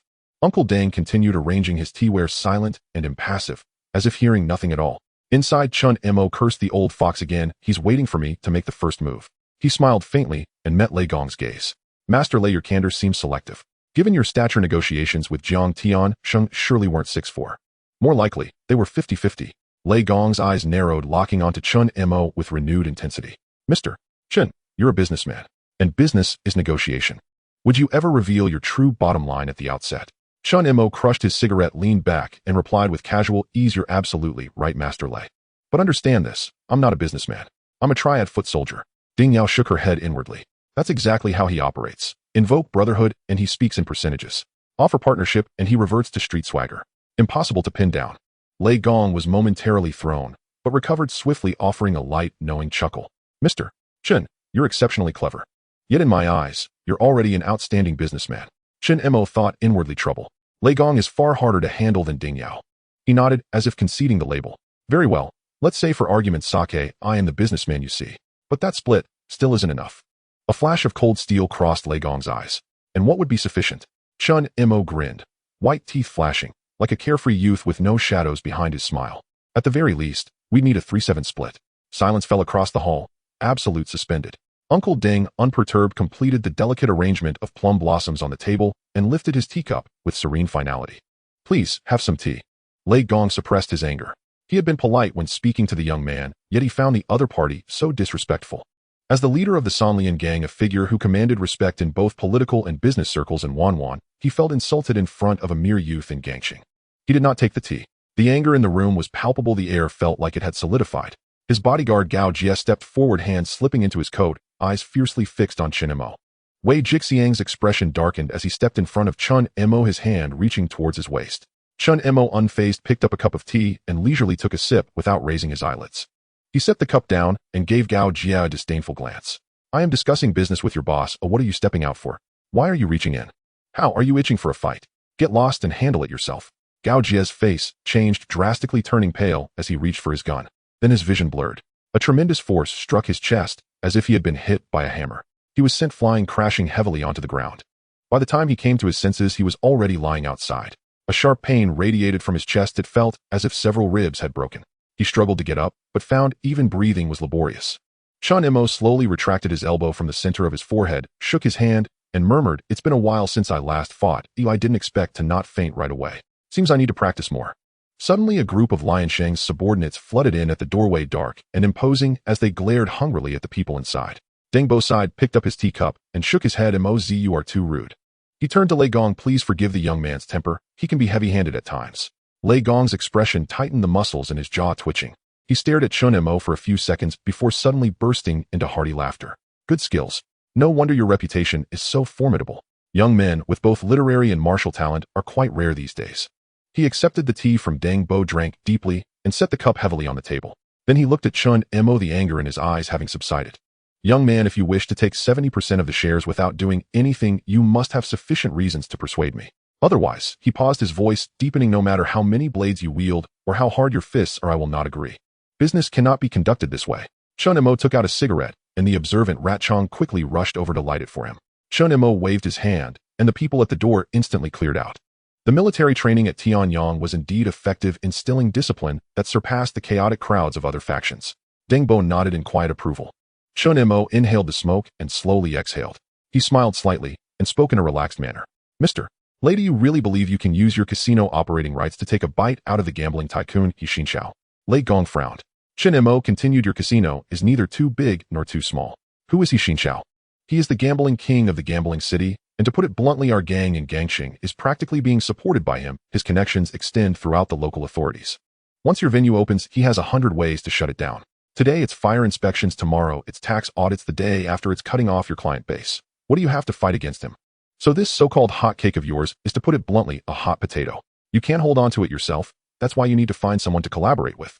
Otherwise, given your influence in Wanwan, why would you come to Gangxing to sit down and drink tea with a bunch of thugs?" Lei Gong's eyes flashed with surprise. He did not expect this young man to have such insight into the situation. The truth was indeed, as he stated, he had connections in both the underworld and the political realm in Wanwan, but the gambling city was an entirely different world. The upper echelons of the casinos there are represented by the group, led by He Xinxiao, while the lower echelons have been controlled by the Gangxing gangs for decades. Without local gangs or individuals with Gangxing backgrounds overseeing it, his casino would never get off the ground. This is also why he initially sought out Hongxing and later brought in Shanji, a young man from Gangxing. To him, what he needed was the identity of a local, not just someone who could fight. Chen Mo's next words startled him even more. "Mr. Lei, with your power and resources in Wanwan, the business of a small casino in the gambling city isn't worth your personal involvement, let alone negotiating with a thug like me. Your involvement in the casino is not for the sake of money at all." He fixed his gaze on Lei Gong, speaking each word clearly. Lei Gong's pupils slightly constricted. Chen Mo smiled and leaned back. "So as long as the casino can be open, never mind 70-30, even 80-20 you would accept. Because your true goal isn't to make money, it's for a bigger purpose." The room fell silent. The ticking of the clock on the wall was distinctly audible. Lei Gong remained silent for a long time. He lifted his teacup, downed the remaining tea in one gulp, set the cup down, and let out a long sigh. He turned to Deng Bo, his tone filled with emotion. "Deng Bo, you are truly fortunate. A person like this has emerged from the gang. I can't help but feel a bit envious. If my son were only half as capable as he is, I wouldn't have to worry so much." This was not flattery, it was a sincere statement. Deng Bo smiled slightly, took a sip from his teacup, and said, "The young man is reckless and speaks without weighing his words, Mr. Lei. Please do not take offense. Sometimes I even feel like hitting him myself. Lei Gong waved his hand, and then looked at Chen Mo, his expression growing more serious. I don't completely deny what you said, but your asking price is too high. His voice regained its steadiness. I can easily find someone else to collaborate with. The gangs in Gangcheng are not limited to just you and Hongxing. Chen Mo shrugged, looking indifferent. Mr. Lei, it is your freedom to choose whoever you want. When Miss Ding came to find me, I didn't say much. But his smile gradually cooled. After my people were shot, that night the situation changed. Although I have no evidence to prove it was Miss Ding's doing, this matter is closely related to the competition for the casino operating rights. So until this matter is clarified, regardless of who takes over this casino, I can assure you they will not be able to open. He paused, his gaze sweeping over Lei Gong's face. I can even guarantee that if I spread the word, no gang in Gangcheng would dare to take on this venture. Mr. Lei, feel free to test it. Lei Gong let out a cold laugh, his eyes filled with contempt. Young man, just now I thought you were quite impressive. But such arrogance. Do you really believe yourself to be invincible? Chen Mo was not angry, instead he smiled. Mr. Lei, it's not arrogance, it's confidence. I know that your gang in Wanwan has begun to use guns, and there is even so-called black money politics. You look down on us thugs in Gangcheng who are still using knives. He flicked the ash from his cigarette, but this only shows that the political ecology on your island is rotten to the core. Not long ago, I attended an opening ceremony at a bar, and an assemblyman, knowing we were from the underworld, didn't even dare to take a photo with us. Chen Mo looked directly at Lei Gong. Although we are in the underworld, we cherish the land beneath our feet. We have boundaries and will not use guns to destroy it. Without it, we are nothing more than lost dogs. The phrase lost dogs caused Lei Gong's expression to change instantaneously. He suddenly stood up, his chair sliding back half a foot with a screech. He glared at Chen Mo, the fury in his eyes nearly erupting, his chest heaving violently. You have gone too far. Aren't you afraid of death? Chen Mo also stood up, confronting him, heated, not taking a step back. Lei Gong, I don't know where you get the nerve to threaten me. Don't think that having a gun makes you formidable. Who doesn't have a gun? If you dare to send a hitman after me, you better be careful. Eating, sleeping, and going out to pick up girls, you have to be cautious. Because for a small fry like me seeking revenge, there's no distinction between day and night. The two men exchanged a silent stare. Chen Mo suddenly tilted his head and glanced at Deng Bo. The meaning was clear. Boss, it's your turn to step in, or this deal could really fall apart. Deng Bo sighed helplessly. Ever since Chen Mo took office, he felt his blood pressure rising, sometimes even feeling a youthful revival. In his youth, he had never been this troublesome. He stopped offering tea and stood up slowly. Mr. Lei, don't be angry. The child is just spouting nonsense. Please don't take it to heart lest you lose face. Ding Yao also stood up, gently tugging at Lei Gong's sleeve, whispering something in his ear. Her expression was also not pleasant. During these two encounters with Chen Mo, she felt like all her tricks were hitting cotton, lacking any force. Today she watched in disbelief as Lei Gong was led by the nose by this young man, unable to interject a single word. Lei Gong took a deep breath, and the rising and falling of his chest gradually calmed down. Chen Mo suddenly let out a hearty laugh, his previously stern expression vanishing. Mr.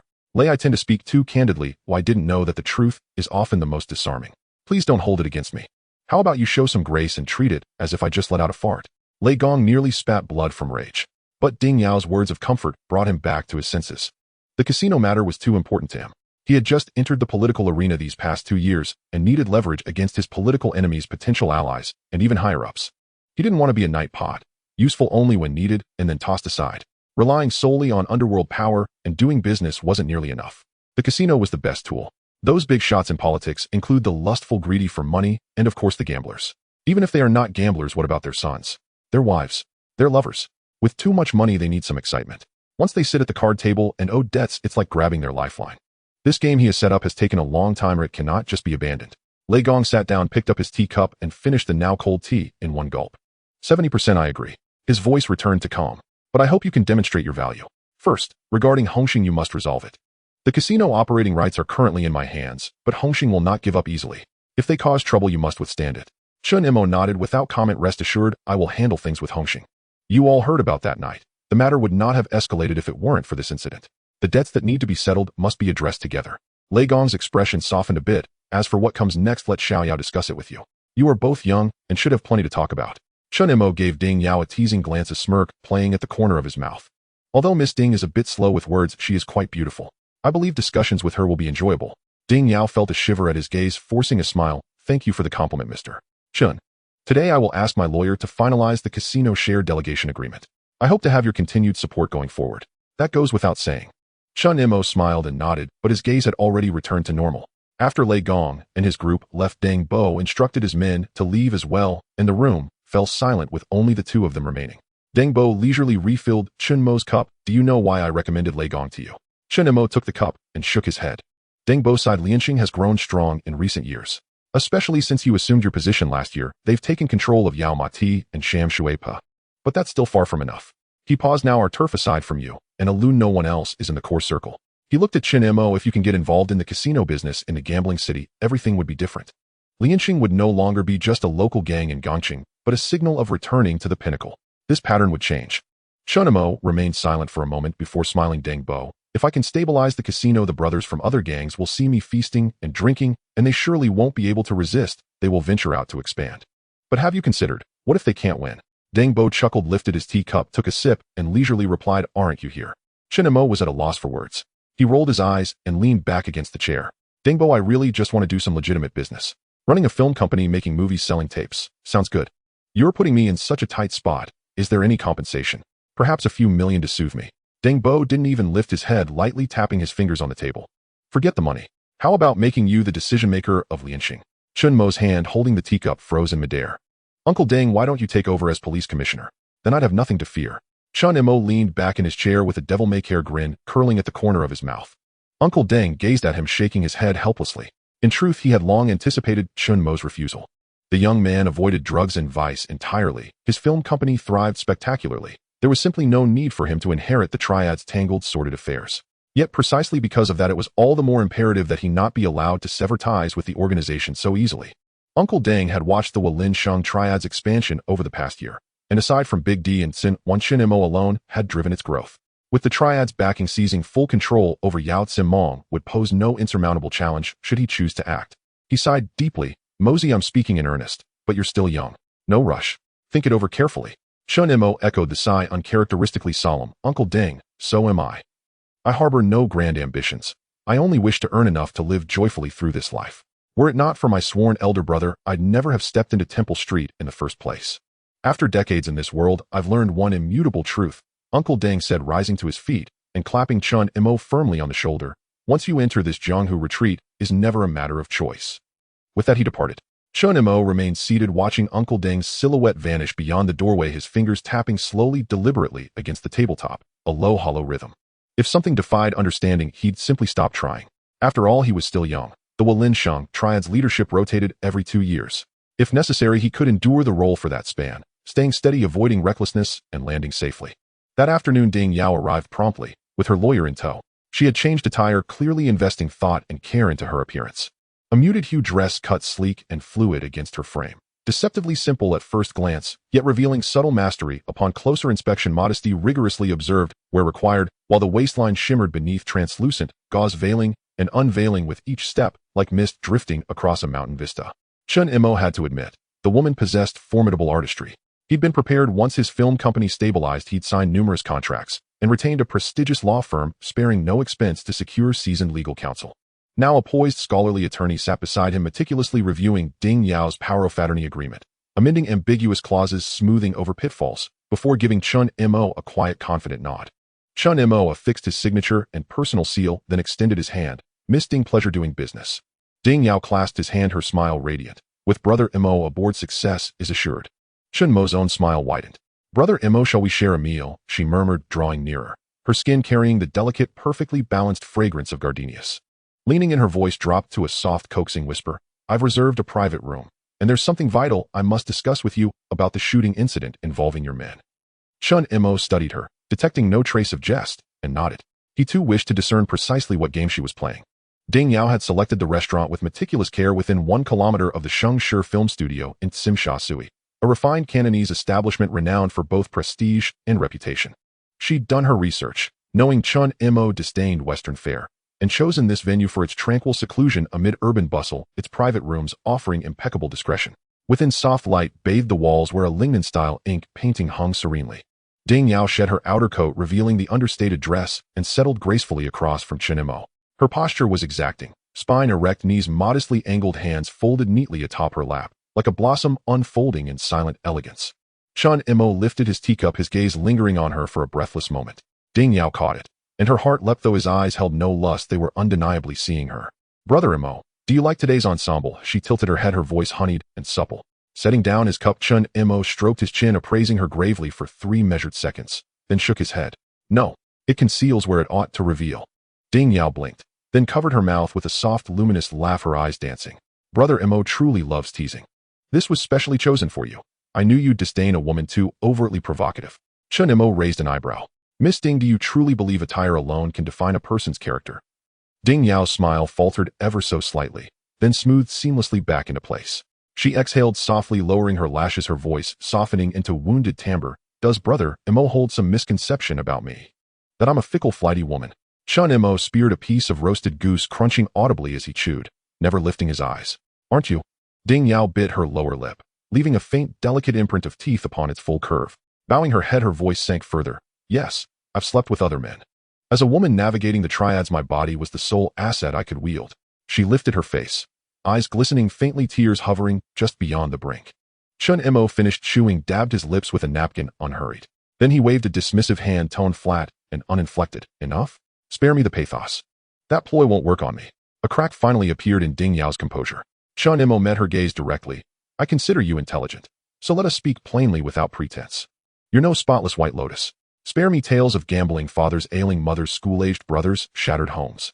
The private room fell silent for 3 measured heartbeats. Ding Yao held Chen Mo's gaze, long, unwavering. Then she smiled. Not the same smile. Her earlier smiles had been calibrated with surgical precision, the upward arc of lips, the gentle crescent of eyes, the exact inflection of coquettishness, all measured, rehearsed, flawless. This one was raw, unvarnished, even laced with quiet self-mockery.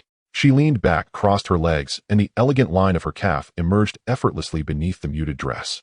Reaching for the teapot, she poured herself a cup, lifted it, and drank, clean, decisive, shedding all vestiges of practiced gentleness. Then I'll follow Brother Mo's lead. Her voice had shifted, no longer fragile, no longer yielding. I invited you here today because I'd received intelligence. I know who fired those shots in Yaomati. Chen Mo set down his chopsticks and looked at her. Ding Yao placed her cup down and leaned forward slightly. Big Fei of the Hing Triad is vying with Chan Honam for dominance in Causeway Bay. To pressure Chan Honam, he ordered a kidnapping of his girlfriend, but somehow his men opened fire on your people instead. Chen Mo listened, expression unaltered, and took a slow sip of tea. Before you arrived, Chan Honam had already called me. He confirmed he'd uncovered leads and pointed squarely at Big Fei. He'll contact Jiang Tiansheng and deliver an explanation. She hadn't expected Chan Honam to move so swiftly. Of course, she already knew this. Indeed, she'd orchestrated it. Before approaching Chen Mo, she'd first contacted Big Fei. His bitter rivalry with Chan Honam for the Causeway Bay leadership made him a natural ally. To win his trust, she'd invested considerable effort and endured his liberties without protest. Yet after several days in Hong Kong, she sensed something awry. Big Fei lacked both the clout and capital to rival Chen Mo. Before pivoting toward Chen Mo, she'd whispered suggestions to Big Fei, urging him to strike at Chan Honam's inner circle. She'd even specified Yao Ma Ti as the location, deliberately stoking conflict between Chen Mo and Chan Honam, allowing Big Fei to reap the spoils unseen. Still burning with hatred over his underling Xiao Tang's death at Chan Honam's hands, Big Fei accepted without hesitation, deeming such tactics trivial and vowing merely to spare Chan Honam's girlfriend. Originally, he'd planned to exploit his sister KK to coerce the Tian heir into stealing ledgers, but inciting open war between Chan Honam and Chen Mo promised far greater dividends. So he dispatched men to ambush Su Ashi in Yao Ma Ti and arranged for an anonymous tip to alert the unsuspecting Chan Honam, manufacturing a fatal misunderstanding. It seems I arrived a step too late, Ding Yao offered wryly. Chen Mo shook his head, his gaze lingering, deep knowing. No, your timing was impeccable. He picked up his mobile phone and dialed. Mr. Jiang, shall we meet for tea? Jiang Tianxing sat on the sofa in the Hing headquarters, massaging his temples. Opposite him sat Chan Honam and Big Fei. Chan Honam occupied a wheelchair, bandages swathing his waist, blood faintly staining the gauze, as his ashen face locked onto Big Fei with glacial fury. Big Fei sat rigidly on the other side, awkward, evasive, darting nervous glances at Jiang Tianxing's expression, then at Chan Honam's wound, his atoms apple bobbing as he swallowed hard. The phone was on speaker. Chun Yao stood nearby. Jiang Tianxing kept his tone deliberately even. Mo, rare for you to call. Is something amiss? Mr.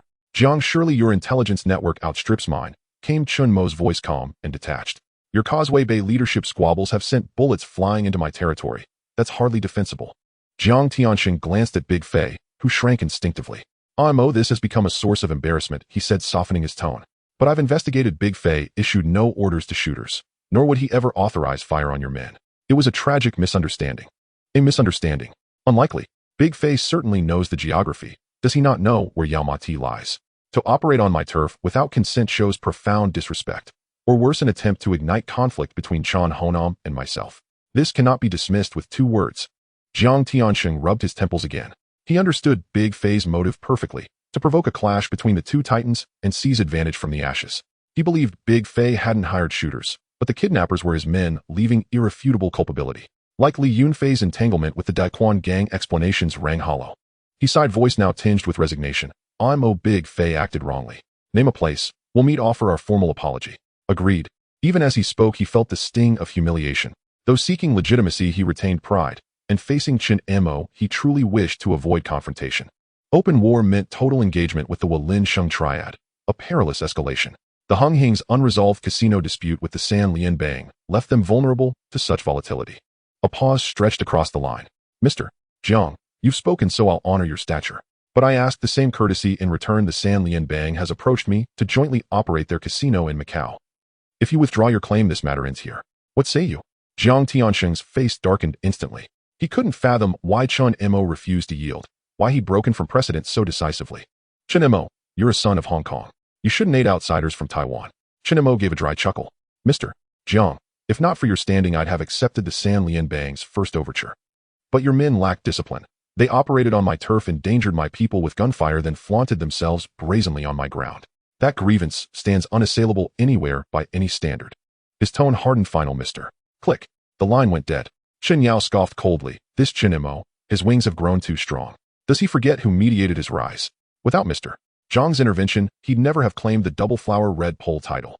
Big Fei could contain himself no longer. Mr. Jiang, he's utterly contemptible. You forged his reputation. Hand this to me. I'll raid his premises tonight. Enough. Jiang Tianxing's gaze, icy and absolute, pinned Big Fei in place. Chan Honam remained silent in his wheelchair, head bowed, staring fixedly at the bandage around his waist, lost in thought, unreadable. Jiang Tianxing withdrew his gaze. Was it not you who handed him the leverage? He paused, sweeping his eyes across the 3 men before him. The challenge has been issued. We cannot retreat. Maintain vigilance across Hong Kong. Yao, inform all branch leaders no provocations. Watch closely for Walin Sheng movements. Chen Yao nodded. Jiang Tianxing turned to Chan Honam and Big Fei. Chen Mo made his terms explicit. Macau is the arena where the feud with the San Lian Bang and with Chen Mo will be settled. Honam, Big Fei, whichever of you reclaims the casino license becomes the new Causeway Bay leader. Big Fei responded with fervent enthusiasm. Chan Honam hesitated, then said quietly, Mr. Jiang, I request a private word with you. Watching Chen Mo after the phone call, Ding Yao found herself increasingly intrigued by him. Although this man appeared young and a bit reckless, he was in fact very cunning and strategic. Often when evaluating a person, one should not only consider the process, but more importantly the outcome. Today Chen Mo almost made Lei Gong flip the table, but what was the result?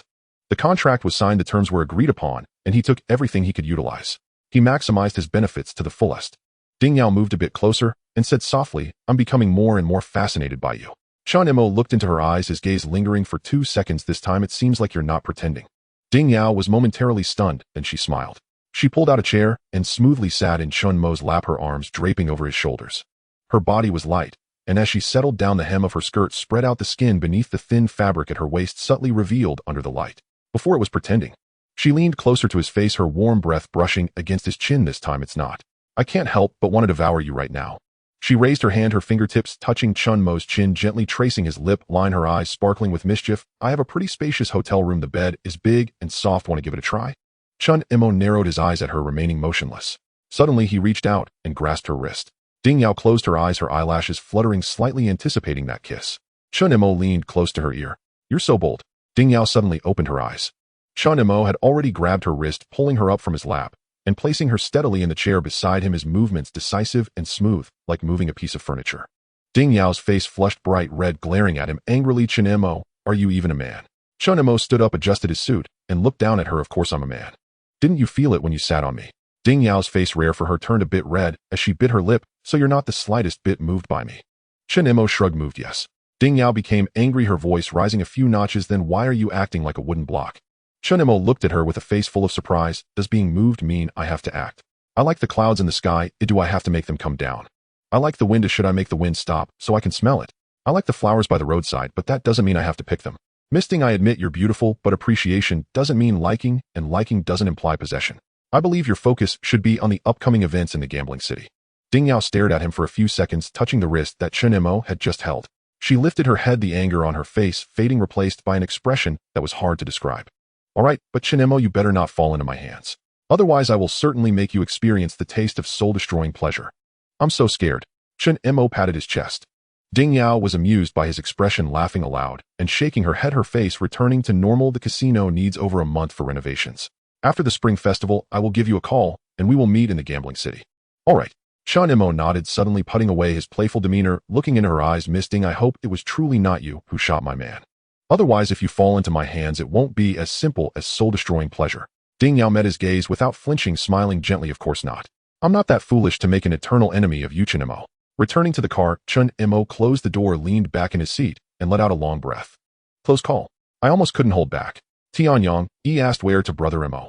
Chen Mo thought for a moment, first to the film company, then to the hospital, to see Xiao En. The car started. Chen Mo tapped his fingers on his knee twice, and then said, notify Mouse Chong at 10 in the morning tomorrow. All heads above should meet at the hall.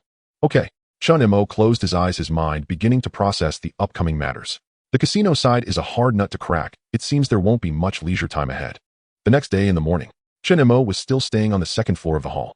He had chatted with Jimmy and Lu Jinyun until late last night, and then went to the hospital. Tianyang and was already asleep, so he didn't stay too long.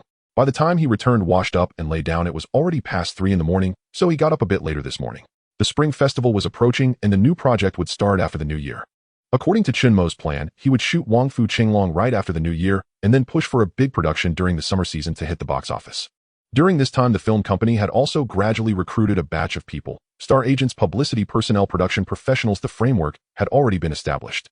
In this prosperous era, the structure was entirely modeled after that of leading film companies. Last night, Chen Mo had talked a lot with Jimmy, repeatedly reminding him to be cautious and to protect himself well. If someone is missing from the gang, they can temporarily find someone to fill in, but if Jimmy is gone, the film company won't run smoothly. Jimmy understood his concerns and reassured him. He specifically chose capable ones from his former loyal subordinates to stay close by controlling their activities within Sim Sha Sui and Yao Ma Ti rarely going to the film set. The morning market on Temple Street was bustling. Breakfast stalls were steaming, neighbors were coming and going with their vegetable baskets, and several vendors had set up their stalls at the corner, beginning a day of shouting. The first floor of the hall was already bustling with people. With the arrival of several heads like Yao and Mouse Chong, Hualan Wei Jixiang, and Tianyang, many more people came in one after another, including some new generation members of the gang. The first floor was crowded with dozens of people. There weren't enough chairs, so some stood against the wall, whispering in groups of 2 or 3. As the new year approached, Zhang Lang hadn't yet found the location for the sound equipment store and was temporarily doing odd jobs at the hall. He brought 2 subordinates, serving tea, pouring water, and preparing fruits, bustling about without a moment's rest.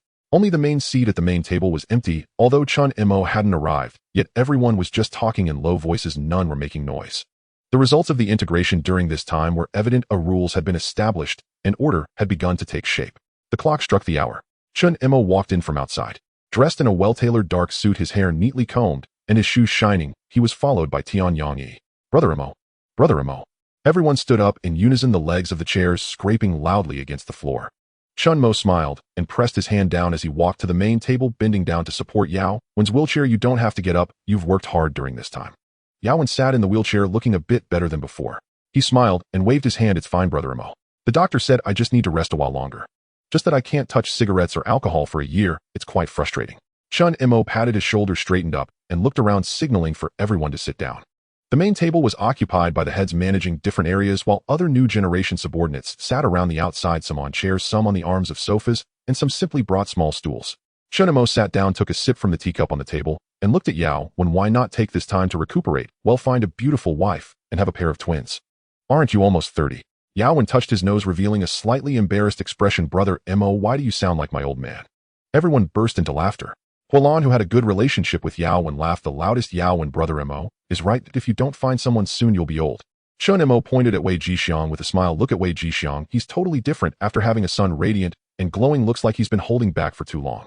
Wei Jixiang chuckled, scratching his head. Brother Mo, don't say that. You have no idea. That little brat cries at night, so loudly it could lift the roof off. I haven't had a full night's sleep in a month. Mouse Chong chimed in. Then how come you've gained weight? That's because my wife makes good soup. Wei Jixiang shot him a glare. What do you know? Wait until you become a dad and you'll understand. Mouse Chong rolled his eyes. Forget it, let me find a girlfriend first. Hualan leaned over seriously. Chong, good, do you want me to introduce someone to you? I have several sisters on my cousin's side who are single. Get lost, get lost. Mouse Chong waved his hand. The last time you introduced someone, we had a meal, and she ordered a table full of dishes. Not only did I end up paying the bill, but she also complained about my height. Hualan argued back, that just shows she doesn't care about your money. Everyone laughed again. Chen Mo chatted with a few heads for a while asking about their situations. When he called out the names of the few new faces, they were somewhat taken aback. Usually they had little interaction with Chen Mo, not expecting the boss to know what they had been up to. After chatting for over 10 minutes, Chen Mo saw that the atmosphere had become lively, so he put down his teacup and lightly tapped the table. All right, let's officially start the meeting. Instantly, everyone fell silent. All sat up straight, their eyes focused on Chen Mo. Chen Mo looked around, then began speaking.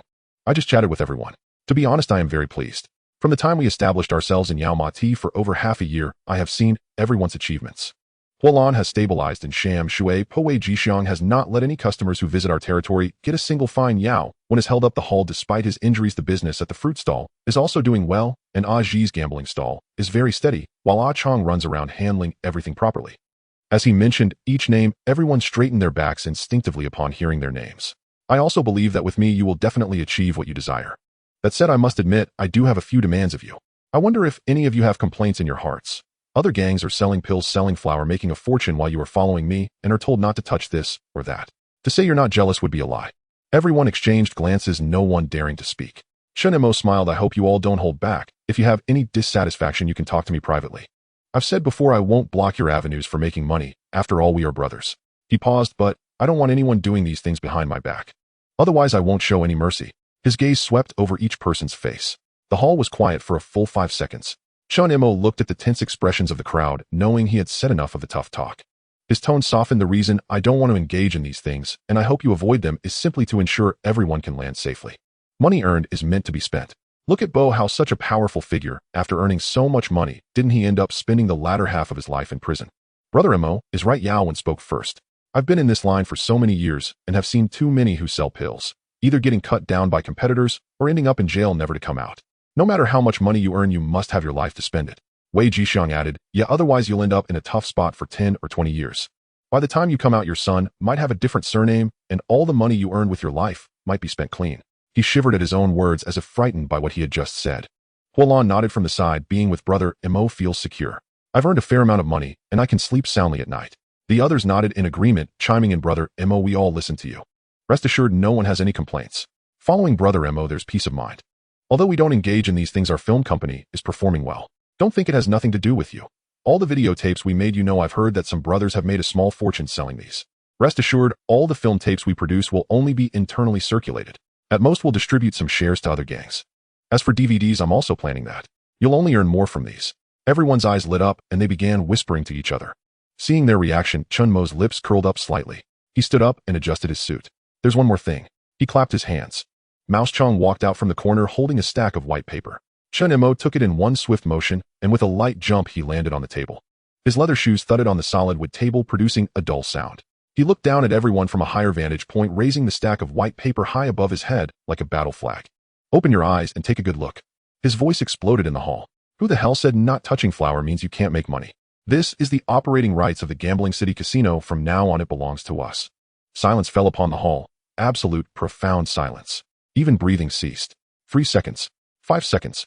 Then, Wei Huanan was the first to roar, leaping to his feet so violently that his chair crashed backward unnoticed. His face flushed crimson. Brother Mo lives forever. Brother Mo lives forever. Wei Jixiang echoed, his voice cracking with fervor. Long live. Long live. The hall erupted.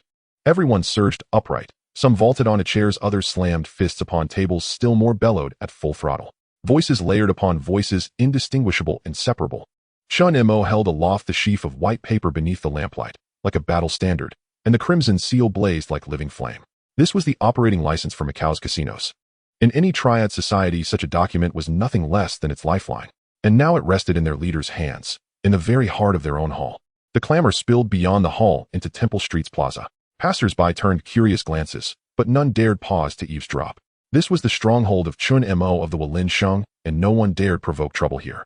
Chen Mo stood atop the table, lips curled high. He waited 10-15 seconds, until the cheers subsided just enough before lowering his hand in a quiet, commanding gesture. Enough, enough. Don't tear the roof off. Gradually the noise softened, yet uncontainable exhilaration still shone on every face. Chen Mo rolled the sheaf of papers and tapped it lightly against his palm. Mountains of gold and silver lie before you. Now dig deep. When the meeting concluded, his men's fighting spirit burned white hot.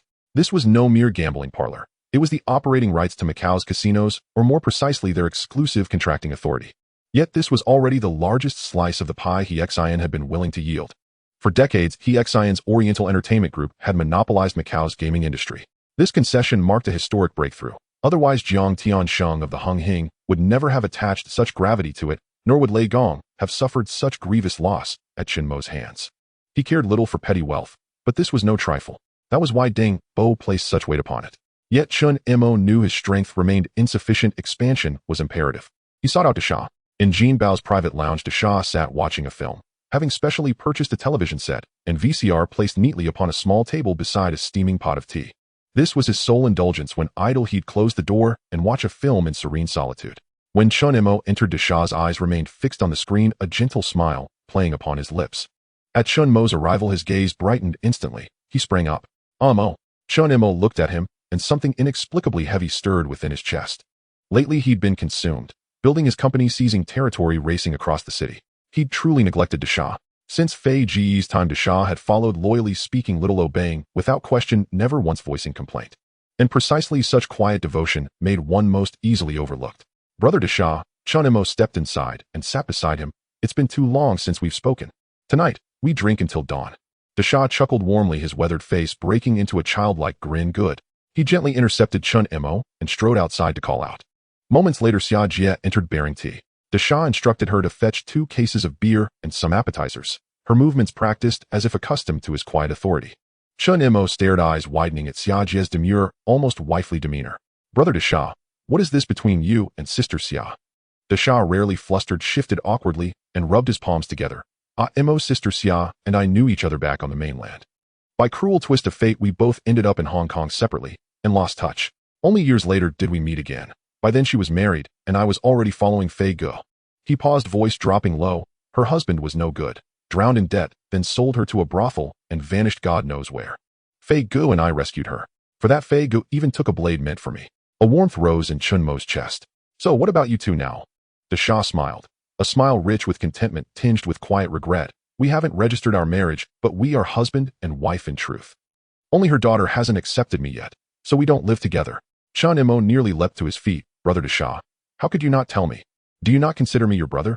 Desha waved his hands hastily, his grin sheepish. We hadn't held a wedding feast, and you're so busy, I thought. Chen Mo punched him lightly on the shoulder. Not hard, yet Desha staggered back 2 steps. Brother Desha, we are brothers. Chen Mo met his gaze, voice low and steady. In my heart you stand equal to Fei Ge. Never treat me as an outsider. Even if I were merely the home master of Yao Ma Ti, or even if I rose to be the supreme leader, I'd still be your little Mo, wouldn't I? Desha rubbed his shoulder, and suddenly his eyes glistened. He bowed his head swiftly, brushing his knuckle across his eye. Mo, don't say that. Chen Mo sighed, the pang of guilt deepening. Brother Desha, I was wrong. I failed you. Not at all. The door opened. Xia Jie entered, followed by a junior brother carrying beer, his face alight with excitement as he gazed upon Chen Mo. Chen Mo flashed him a warm smile and tossed a sealed pack of cigarettes from his pocket. Brother, hard work. Go ahead, enjoy. The young man fumbled to catch it, cradling it reverently in his palms before tucking it carefully into his chest pocket. Thank you, Brother Mo. Thank you, Brother Mo. As the door closed, his voice carried outside, brimming with pride, from Brother Mo himself. Look. Damn it, don't open it. I'm keeping it as a treasure. Chen Mo shook his head, smiling, then turned to Xia Jie. Sister Xia, I had no idea about you and Brother Desha. You too, you kept silent. Don't you count me as family? Xia Jie offered a shy, restrained smile. With Chen Mo's elevated status, she dared not jest freely, only murmured softly, he didn't give the word, so neither did I. Chen Mo raised a thumb toward Desha. Impressive, Brother Desha. You've tamed your wife perfectly. Desha chuckled, a rare spark of quiet pride lighting his simple face. She grants me face, but behind closed doors I follow her lead.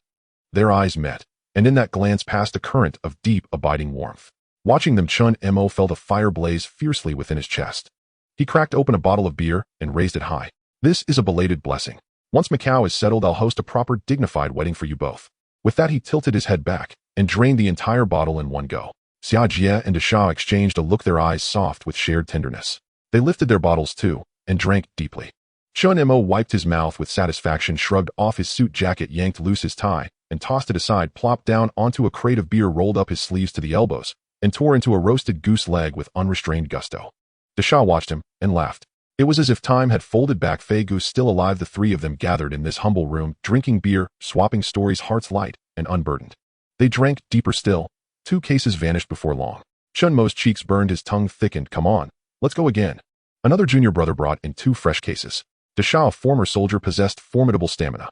Xia Jia, having worked nights in her youth, could hold her liquor well. Chen Mo, however, faltered early, his head swimming. Desha steadied his arm. Mo, did you seek me out for something? Chen Mo shook his head, striving to clear his thoughts. Something. Yes, right. Let's settle it now, then drink on. He paused, locking eyes with Desha. Brother Desha, you still have connections on the mainland, don't you? Desha hesitated briefly. I fled there secretly, but I still have contact. Some old comrades in arms must be retired by now. If they haven't relocated, I can find them. Chen Mo nodded. You already hold a Hong Kong resident ID. With a travel permit, you can cross over. I need you to make a trip to the mainland, when you can. No problem. Desha straightened his posture. What do you need me to do? Reach out to your former comrades or other veterans. If any wish to relocate to Hong Kong, invite them. We'll start small, around 30 people, but they must be elite, disciplined, and utterly reliable. Chen Mo's tone hardened with resolve. I intend to found a security firm, and you will command its core team. Desha nodded, then shook his head. Finding men on the mainland. No issue. But managing them. Not my strength. Chen Mo grinned and clapped his shoulder. Don't feign modesty. Though you've never spoken of your past, I know you bore rank and responsibility. Just as before, lead as you always have, entrusting this to another. Unthinkable. Desha fell silent for a moment, the rare solemnity settling upon his broad, honest face. I'll apply for the permit tomorrow.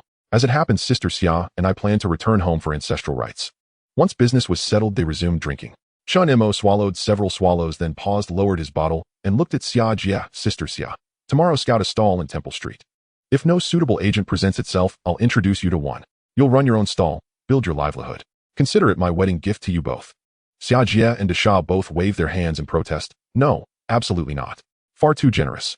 A Temple Street stall cost no less than $1 million in those days. This gift weighed heavier than gold. Chen Mo sighed, gazing at them. So, my money burns your hands. That's not what we mean. Enough. It's decided. Chen Mo swept his hand decisively, tone brooking no dissent. Between us, such formalities have no place. Desha opened his mouth, then closed it. Beside him, Xia Jia quietly clasped his hand. Chen Mo raised his bottle to another round. 3 bottles clinked together, crystal clear, resonant. That night, Chen Mo drank until unconscious. When Tian Yang carried him back to the hall, he mumbled drowsily, Brother Desha, the wedding. Desha stood at Jin Bao's entrance, watching the black BMW vanish into Temple Street's nocturnal haze, motionless for a long while. From behind, Xia Jia draped a coat over his shoulders. It's cold. Come inside. Desha nodded and turned, then halted after 2 steps, glancing back once more at the street corner. Jin Bao's neon sign glowed brightly in the night, its fractured letters repaired, shining brighter than ever before. This city is vast, its people countless, but how many are worthy of your life's deepest loyalty? The next day, when Chen Mo woke up, it was already noon. He rubbed his heavy head groggy and stumbled to the bathroom, splashing cold water on his face, finally feeling a bit more awake. A calendar hung on the wall, and there were only 3 days left until the spring festival. For the next half day, Chen Mo was busy without a moment's rest. He was about to go to the gambling city, and this trip would take at least a month, so he had to arrange everything properly. Especially regarding the promise he made to Desha and Sister Xia last night, he contacted the real estate agent he had used before, asking him to find Sister Xia and help her check out a place, while he would get the money from Jimmy, whom he had already notified. In addition, there were 2 important matters that he had to personally attend to before the spring festival. One was the annual meeting with Lianxing, and the other was the anniversary banquet of the association and the group. The timing was just right. That evening at Temple Street, it was still a street-side food stall, but this time it was more upscale than the last.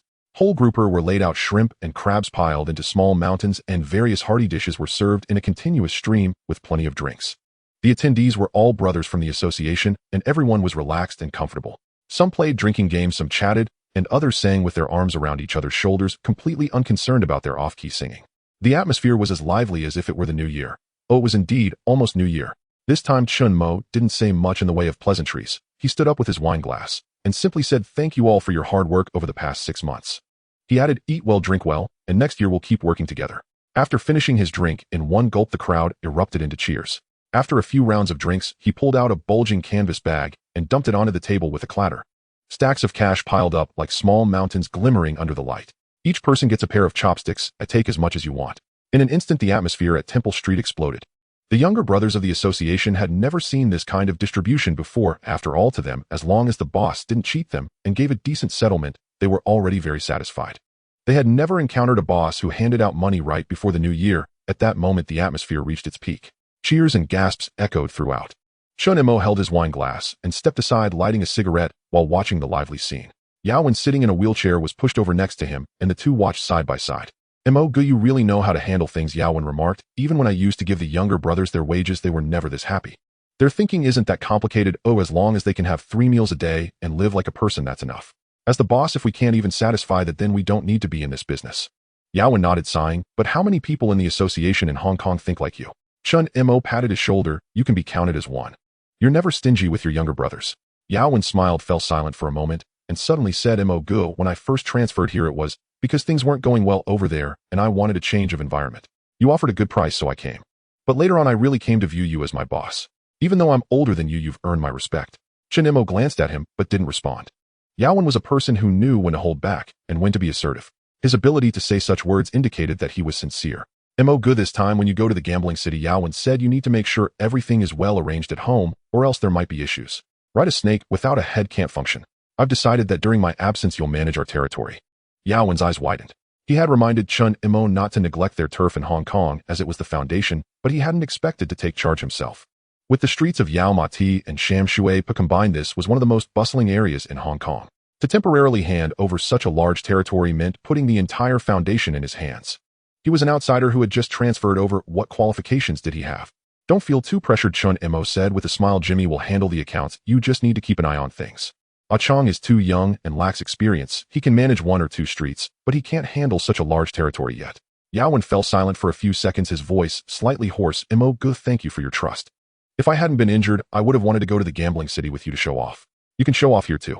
Let the people from your previous association see that you Yao Wen have the skills. Chen Mo patted the armrest of the wheelchair. This is our foundation. I must hand it over to someone I trust. Yao Wen didn't speak further, just nodded earnestly. Some things don't need to be said in detail, the truth lies in actions. He curiously asked Mo, who do you plan to take with you to the gambling city this time? Jimmy is out of the question. He needs to manage the film company and the association's finances. Chong is familiar with other hall masters and the older generation. He can't leave and needs to stay here to assist you. Kowloon needs to stabilize the new territory in Sham Shui Pua and cannot be moved. I thought about it, and Wei Jixiang has his family settled now, but aside from managing the valet service, he hasn't done anything else. I'll take him this time. And then there's Tian Yangji, who has been managing our underground gambling dens and gambling boats during this time, so he has some experience. As for the gambling dens, here arrange for someone capable to take over for him. Yao Wen thought for a moment and suggested, Mo, if you lack capable hands for the gambling city, I can help you make some connections. Really? Tell me about it.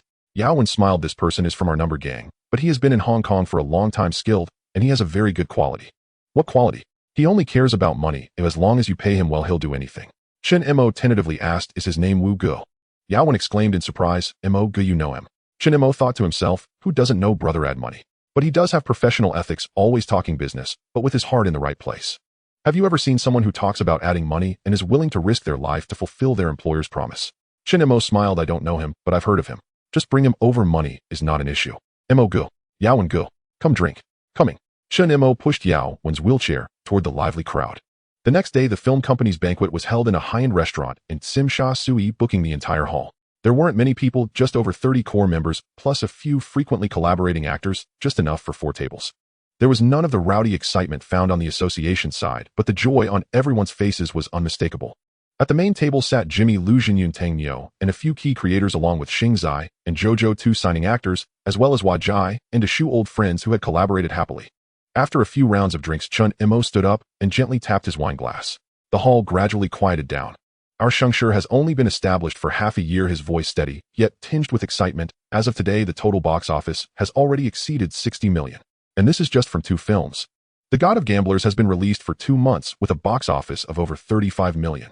Industry insiders estimate that after the Spring Festival holiday, the box office might reach 38 million or even 40 million, creating a box office miracle in Hong Kong.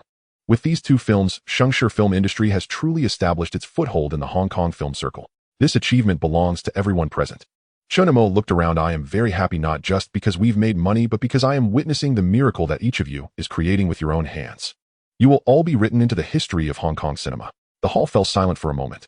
Then applause erupted, starting from sparse claps to a thunderous roar. Some stood up, some had tears in their eyes, and a few crew members with association backgrounds couldn't help but cheer. Lu Jinyun clapped vigorously from his seat, unable to suppress the smile on his face. Tang Nio took off his glasses, wiped them, and put them back on, mumbling, the boss is too good with words. Chen Mo let them express themselves. The pressure of making films was immense.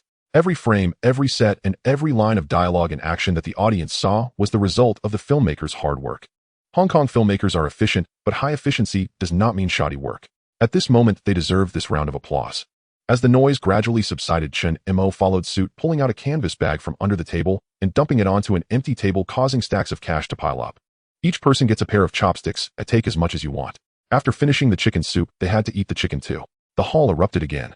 Long live the boss. Even Xing Zai and Jojo couldn't help but join in. Xing Zai grabbed a full chopstick, laughing with his eyes squinting, while Tang Niu next to him joked, "Aren't your hands shaking?" "I don't shake when filming. Oh, why would I shake when grabbing money?" The two laughed heartily. Chen Mo walked over to Wajai. Wajai quickly stood up, raising his glass with both hands. Waga Chen Mo clinked glasses with him. "You've worked hard this year." Wajai shook his head, sincerely replying, "Mo gu, it's I who should thank you." Previously, he had often been forced to film, and last year, it was even worse, as he was directly coerced by O Zicheng at gunpoint to shoot in the Netherlands. After Chen Mo settled that no one had forced him since. And with If There Is Love and The God of Gamblers, one as the male lead and the other as the male second, his fame skyrocketed this year. His gratitude toward Chen Mo was genuine. The Shu also came over with his wine glass, revealing his desire to join Shangshi after his contract expired. This year, he had been nominated for Best Supporting Actor at the Hong Kong Film Awards thanks to If There Is Love, and he was optimistic about Shangshi film industry and Chen Mo's potential. In response, Chen Mo naturally welcomed him with open arms. This way, the golden partnership would be complete. In high spirits, Chen Mo drank a few more glasses. Before leaving the banquet, he exchanged a few words with Jimmy and Lu Jinyun, then left early. At the hospital in the ward, only a bedside lamp was on, casting a soft glow. Tian Yinzhen leaned against the hospital bed, her face still pale, but her spirits had improved a lot. She had a penetrating injury, but after a few days of rest, she was already able to sit up. Chen Mo didn't let her discharge. He hired a caregiver and insisted that she stay a little longer. The two didn't speak. Chen Mo sat by the bed peeling an apple, his knife skills average, leaving some parts thick and others thin, and broke it in several places. Tian Yinzhen watched him peel without urging him or laughing. "How is it?" Chen Mo handed over the peeled apple. "My skills are much better than Fei. Guess right. If it were him, half of the apple would be gone." Tian Yinzhen took a bite, and it was very sweet. "Do you blame me for not avenging you immediately? Instead, I went to the gambling city." Tian Yinzhen shook her head and said, "You have your own ideas, and I don't believe you would let me suffer." Chen Mo smiled and said, "Exactly, this time I will definitely root out the person who shot you." He looked at his watch and stood up. Outside the window, the night was thick and the neon lights in the distance were still flashing. "Take good care of yourself during this time. Don't push yourself again." Tian Yinzhen looked at him and said, "You too." Chen Mo smiled slightly and turned to leave. In the world of rivers and lakes, there was no need to say too much. Outside the door, a few people stood in the corridor. Tian Yangsheng leaned against the wall with his hands in his pockets. Tian Yangyi stood straight, like a javelin. Tian Yangji played with a lighter, with a blank expression. Wei Jixiang had changed into new clothes, looking sprightly. There was also a stranger, a well-built man who exuded an indescribable aura of oppression just by standing there. "Number gang, Wu Go." Chen Mo walked up to him and looked him up and down. "So, can you get used to going to the gambling city?" Wu Go smirked. "As long as the money is right, the people will do the job." Chen Mo gave him a thumbs up and said to the others, "See, this is what we call professionalism." Everyone chuckled lightly. "Let's go." Chen Mo took the lead, his leather shoes clicking sharply on the tiles. A few people followed behind, their footsteps echoing in the corridor. The door to the ward was slightly ajar. Tian Yinzhen leaned against the door, listening to the sound of footsteps growing fainter until they finally disappeared at the end of the corridor. She looked down at the not-so-beautifully peeled apple in her hand, took a bite, and found it somewhat bitter. The next day at Liansheng's headquarters, the 10 hall masters, an older generation, gathered together, incense wafting in front of the statue of Guandi and red candles flickering.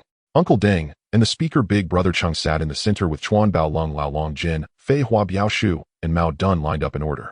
The seats for the 10 halls were filled except for the position for the Yao Ma Ti hall, which was vacant. Big D's face looked grim as he scanned the room, his gaze landing on the empty seat. Where did Mo go? Everyone's eyes turned to Jimmy, who had come in place of Chen Mo. Jimmy, wearing a sharp suit, sat in Chen Mo's seat, his back straight. He glanced at Uncle Deng, who nodded slightly while holding a teacup. Jimmy's gaze swept over the older generation and hall masters present today. "I'm here to hold the meeting for him, because he has already set off, leaving Hong Kong." "Where to?" Big D pressed. Jimmy smiled slightly to the gambling city. The Lunar New Year is the most important festival of the year for all ethnic Chinese around the world. This holds true in Hong Kong, and equally so in Macau. The New Year of 1990 shimmered with lanterns and festive decorations. Flower stalls overflowed across Senado Square, red paper couplets inscribed with golden characters lined every street and alleyway. Crimson lanterns hung from the windowsills of Portuguese-style buildings. East and west interwove seamlessly, creating a harmony both unexpected and natural.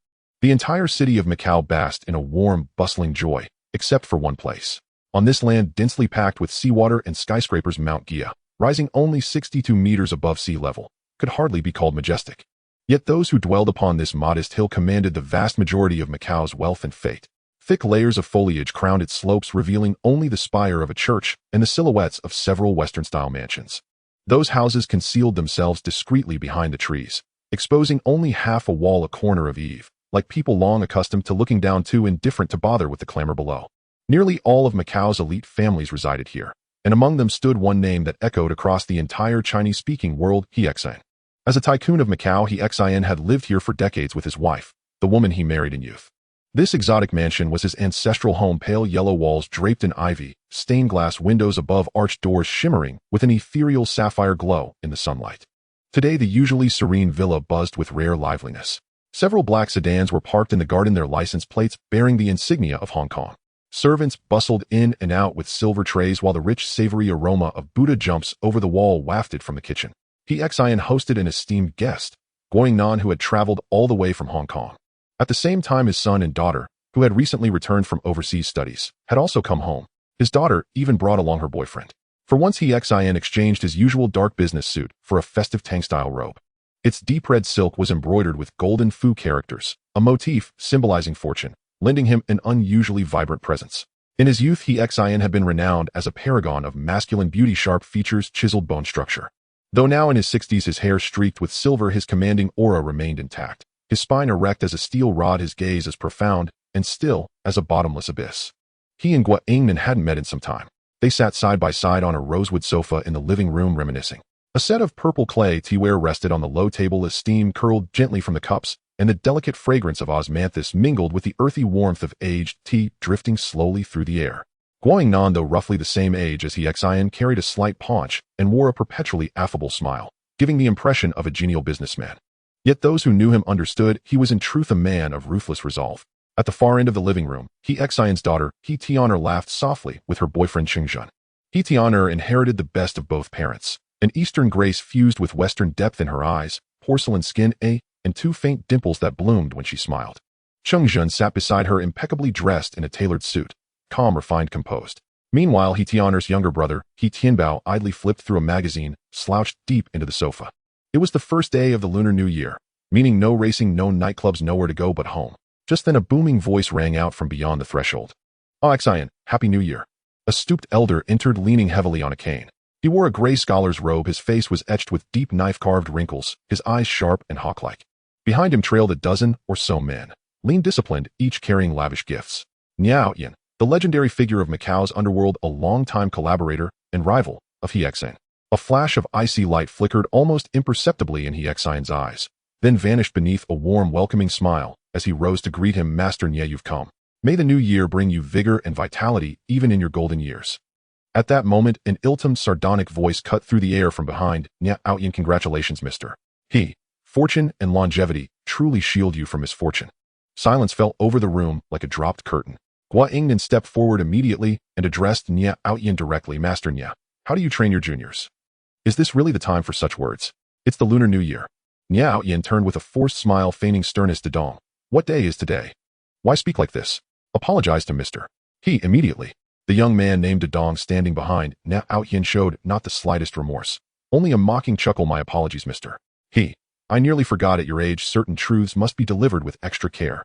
The coldness in He Xian's gaze deepened. Not long ago he'd been ambushed, nearly killed. Though evidence was lacking, he knew with absolute certainty who was responsible. Now Niao Yin arrived with a retinue speaking flowery blessings, but every word dripped with barbs. Was this a New Year's visit, or a veiled display of dominance? He opened his mouth to respond. "An apology is enough." A voice emerged, not hurried, not tense, lazily unhurried from behind Niao Yin. "Surely a proper New Year's kowtow is in order."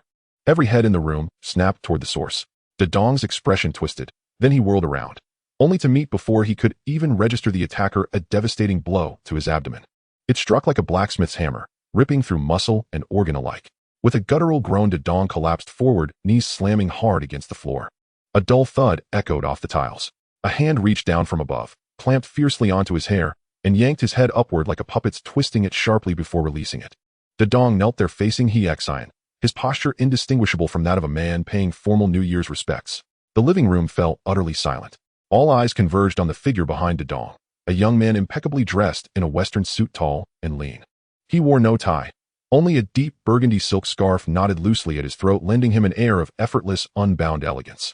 Up close, his features were striking: bold, arched brows, a straight, noble nose, and lips curved in a faint, enigmatic smile, as if nothing extraordinary had just occurred.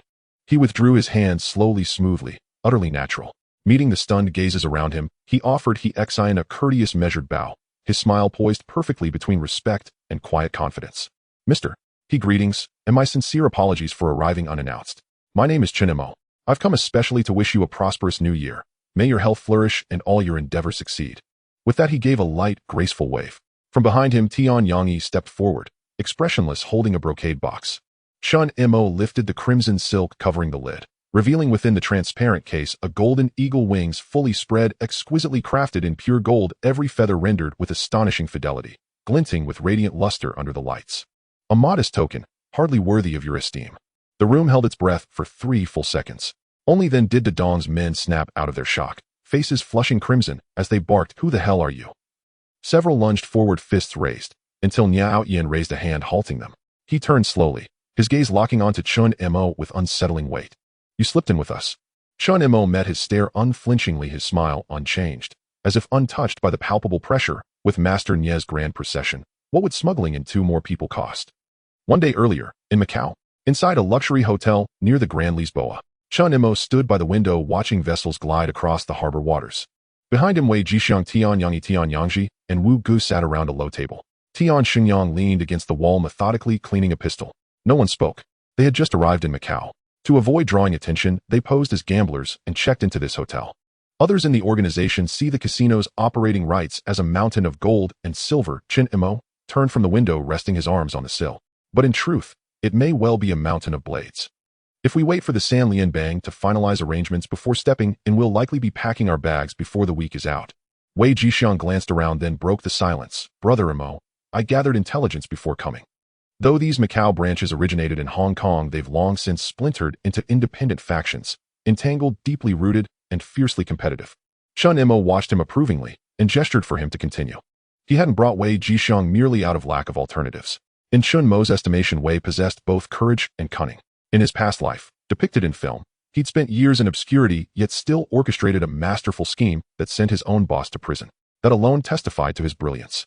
In this life, Wei Jixiang had avoided those upheavals, and his talent shone even brighter. A spark of pride lit his eyes. Though many triads operate in Macau, only a few hold real power. First is the Number Gang. They've dominated the scene lately, crushing rivals beneath their heel. Their strongest faction is the Meizi Dui, led by Mo Luo Bing. At that, he glanced at Wu Gu. Then there's the Water Room, a splinter group from our own Lin Sheng. They've built formidable strength here in Macau, capital manpower influence, nearly equal to the Number Gang. Their local leader is Lu Dongsha. And finally, the Big Circle Gang. They're scattered across various venues, running sideline rackets. Compared to the first two, they're relatively manageable. Chen Mo clapped lightly. "Well done, Jixiang. You've gathered accurate intelligence." Wei Jixiang grinned. Then Chen Mo shifted tone. "But what you've described is only the surface, the triad landscape." The others grew solemn, leaning in attentively. The true sovereign of Macau's underworld, the one whose word carries ultimate weight, is He Xian. Wei Jixiang looked puzzled. Chen Mo smiled. "Don't mistake He Xian's suits and ties for legitimacy. He doesn't dirty his own hands, but he commands someone extraordinary, Rong, the patriarch of the United Society." Wei Jixiang sucked in a sharp breath. The United Society, like the Lin Sheng, traced its lineage back to the Hung Mon. Its heyday in the 1960s and 70s saw it reign supreme over Hong Kong's entire underworld. Though it later declined, even a starving camel outweighs a horse. And its former dragon head, Patriarch Rome, was a legend, extending the society's reach across oceans. Invited out of retirement by He Xian, Patriarch Rome handled all of his most dangerous affairs, executed with flawless precision. Their relationship was one of equals. Even Guo Yingnan, the other tycoon, was his close friend. Such alliances spoke volumes about his stature. "Brother Mo," Wei Jixiang ventured carefully, "should we approach Patriarch Rong first?" Chen Mo shook his head. Patriarch Rong has grown increasingly reclusive, nearly a shadow behind He Xian. Seeking him would be less efficient than confronting He Xian himself. Wei Jixiang awkwardly rubbed his palms together. "Brother Mo, that's He Xian." The unspoken question hung heavy. Would he even receive us? Chen Mo smiled. "Tomorrow is the first day of the Lunar New Year. I'm paying my respects. Surely he won't turn me away at the door." Yet even as he spoke, he'd already slipped in, discreetly, cunningly, within Nya Outyan's entourage. Nya Outyan's eyes narrowed. His gaze scraped over Chen Mo like a blade, lingering longest on his hands. Slender, pale, elegantly articulated, hands that might belong to a concert pianist. Yet Nya Outyan had just witnessed them drop to dong in under a second. He hadn't even seen the movement. With 40 years in the underworld, Nya Outyan had encountered countless masters. Yet even in old age his eyes remained razor-sharp. He opened his mouth. Just as He Xian spoke, a guest is always welcome. Instantly, every person in the room stilled. A smile warmed He Xian's face. Coincidentally, I was about to host a small gambling game, just for festive amusement. Mr. Chen, would you care to join? Chen Mo met He Xian's deep, fathomless gaze, and his own smile deep and subtle, yet unmistakable. Mr. He honors me with his invitation. I accept, most gladly. He Xian clapped his hands and servants instantly sprang into motion. The long table at the center of the living room was cleared and draped with a deep emerald velvet cloth. 4 chairs were arranged symmetrically around it. A brand new deck of playing cards was presented. Its box gleamed faintly under the light, adorned with gold embossed patterns. 5-card stud, He Xian said as he settled into the head seat. Las Vegas rules 1 million chips per player. No objections. Nya Outyan leaned on his cane and lowered himself slowly into the chair directly opposite He Xian. He propped the cane beside his chair and folded his hands atop the table. Those hawk-like eyes swept over Chen Mo before lingering on the card box, a faint, enigmatic smile curling at the corner of his lips. To a master gambler like him, this game was little more than picking money off the ground.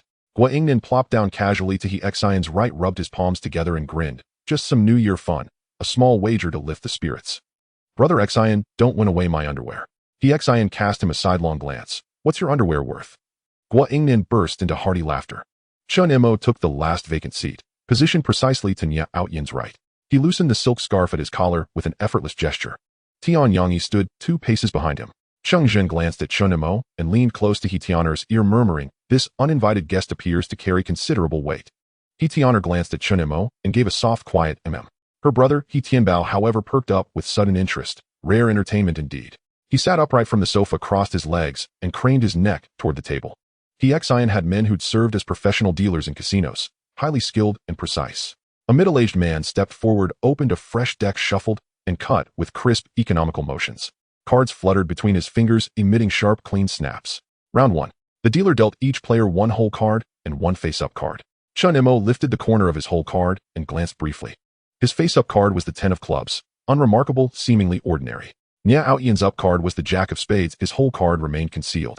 He Xian held the 10 of hearts, Guangnan the 9 of diamonds.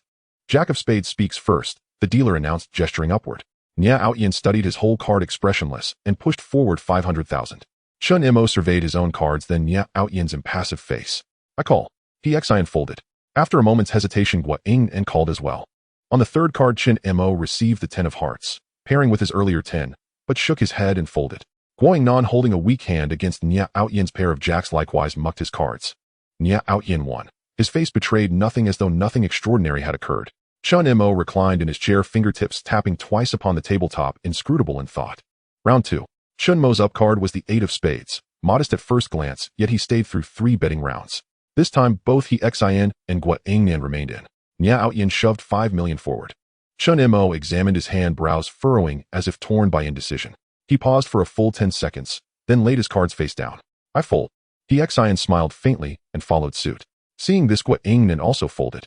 After 2 rounds, Guangnan understood He Xian had deliberately steered this young man into direct confrontation with Nya Outyan.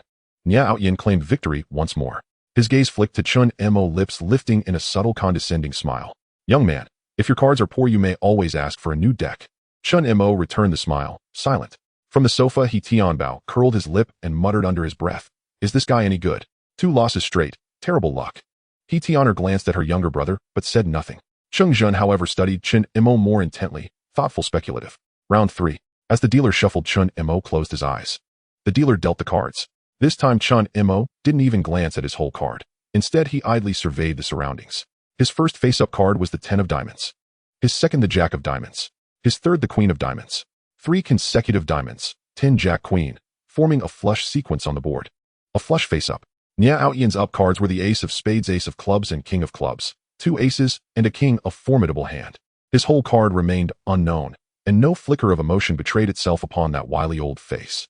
He Xian's up cards were the 9 of clubs and 9 of spades plus a jack. Guangnan's up cards were the 8 of spades, 9 of hearts, and 10 of clubs, a straight, but not a flush.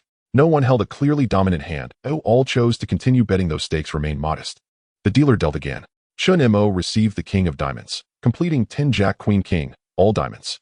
Flush, and now a flush draw toward a straight flush. Nia Outyin drew another king, now holding 2 aces and 2 kings. He Xian drew the 7 of diamonds, unimpressive. He studied his hand silently, then turned his gaze toward Chen Mo. Gua Ingnan drew the jack of spades, completing 8 9 10 jack a straight, but not a flush. He too remained silent, eyes fixed on Chen Mo. Chen Mo still hadn't looked at his whole card. He swept his gaze across the table, smiled faintly, and slid his entire stack forward. Such a splendid board needs no further words. I'm Alan. He Xian and Gua Ingnan exchanged knowing smiles, then folded in unison, turning their attention to Nia Outyin. Only Chen Mo and Nia Outyin remained. He Tianer whispered to Cheng Zhen, "What's the situation now?" Cheng Zhen lowered his voice. That young man's up cards are 10 jack queen king, all diamonds. If his whole card is the 9 or ace of diamonds, he holds a royal flush, the strongest possible hand. If not, a plain flush remains exceptionally strong, hence his Alan. Yet, he hasn't glanced at his whole card once. So it's entirely possible his hand is utterly worthless. And the elder? He Tianer asked again. 2 aces and 2 kings, Cheng Zhen replied. If his whole card is an ace or king, he holds a full house, a massive hand in its own right. Who has the edge? Before Cheng Zhen could answer, Nia Outyin offered a cold, dismissive smile. Youth is youth. I call. Chen Mo's expression remained serene, unreadable. He Tianbao sighed. Pity. Even with a flush board, Nia Outyin dared call. That must be a full house. His whole card is either an ace or a king.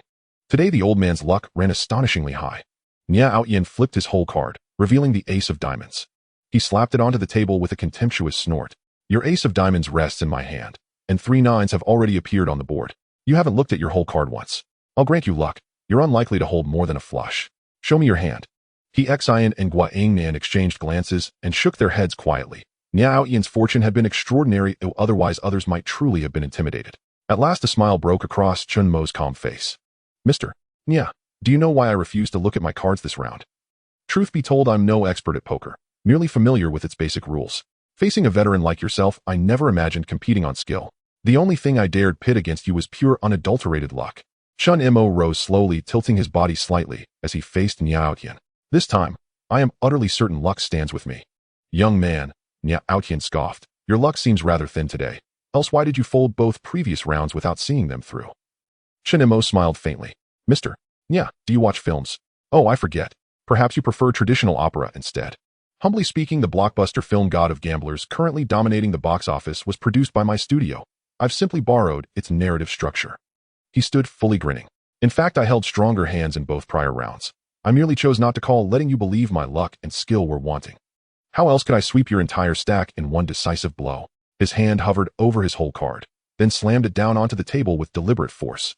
The 9 of diamonds. The living room fell silent for 3 heartbeats. Then a hushed gasp rippled through the room. He Tianbao's eyes widened, his mouth gaped open wide enough to swallow an egg. Cheng Zhen's expression turned incredulous, his brow deeply furrowed. Could such a hand truly prevail? Gua Ingnan reacted first, slamming his palm onto the table. Brilliant. He Tianbao leapt up from the sofa and rushed to the table, staring fixedly at the 5 diamonds for a long moment, muttering, damn, what kind of luck is this? Nia Outyan's smile froze, then vanished. He stared at the 5 diamonds for a long, hollow silence. His eyelids twitched, once, twice. His knuckles whitened where they gripped his cane. Gambling demands skill, but ultimately it tests only one thing: the gamble itself. Once seated at the table, certainty vanishes. Yet Nia Outyan had never known defeat. Not when he'd drawn He Xian into that fateful game years ago, seizing control of Las Vegas's casinos. Nor in his ongoing rivalry with He Xian, of which he remained utterly convinced he would emerge victorious. Today, however, he lost, utterly irrevocably. And his opponent had neither cheated nor marked the cards, only relied on chance. Chen Mo leaned back in his chair, reached into his pocket for a cigarette, then paused, glancing around, and refrained from lighting it. His entire being exuded a profound, unshakable confidence. Not hope, not prayer, but absolute certainty. I knew I would win, from the very beginning. He Xian clapped softly, smiling. Excellent. Though many call me the gambling king, a match of such brilliance is exceedingly rare. Young man, you possess remarkable courage. Then turning to Nia Outyan, elder Nia, sometimes one must concede age is age. Clinging stubbornly to power serves no purpose. Retirement in grace and dignity is far wiser. Nia Outyan rose slowly. His cane struck the floor with a dull, heavy thud. He stared at the cards on the table, then at Chen Mo. His lips parted slightly, yet no words emerged. He turned and walked out, leaning heavily on his cane. His back bent slightly more than when he entered, his steps slowed, weighted. Pausing at the threshold, he said, "I'll settle this debt tomorrow." He departed. The dong, supported by attendants, limped after him and vanished through the doorway. A hush lingered in the living room.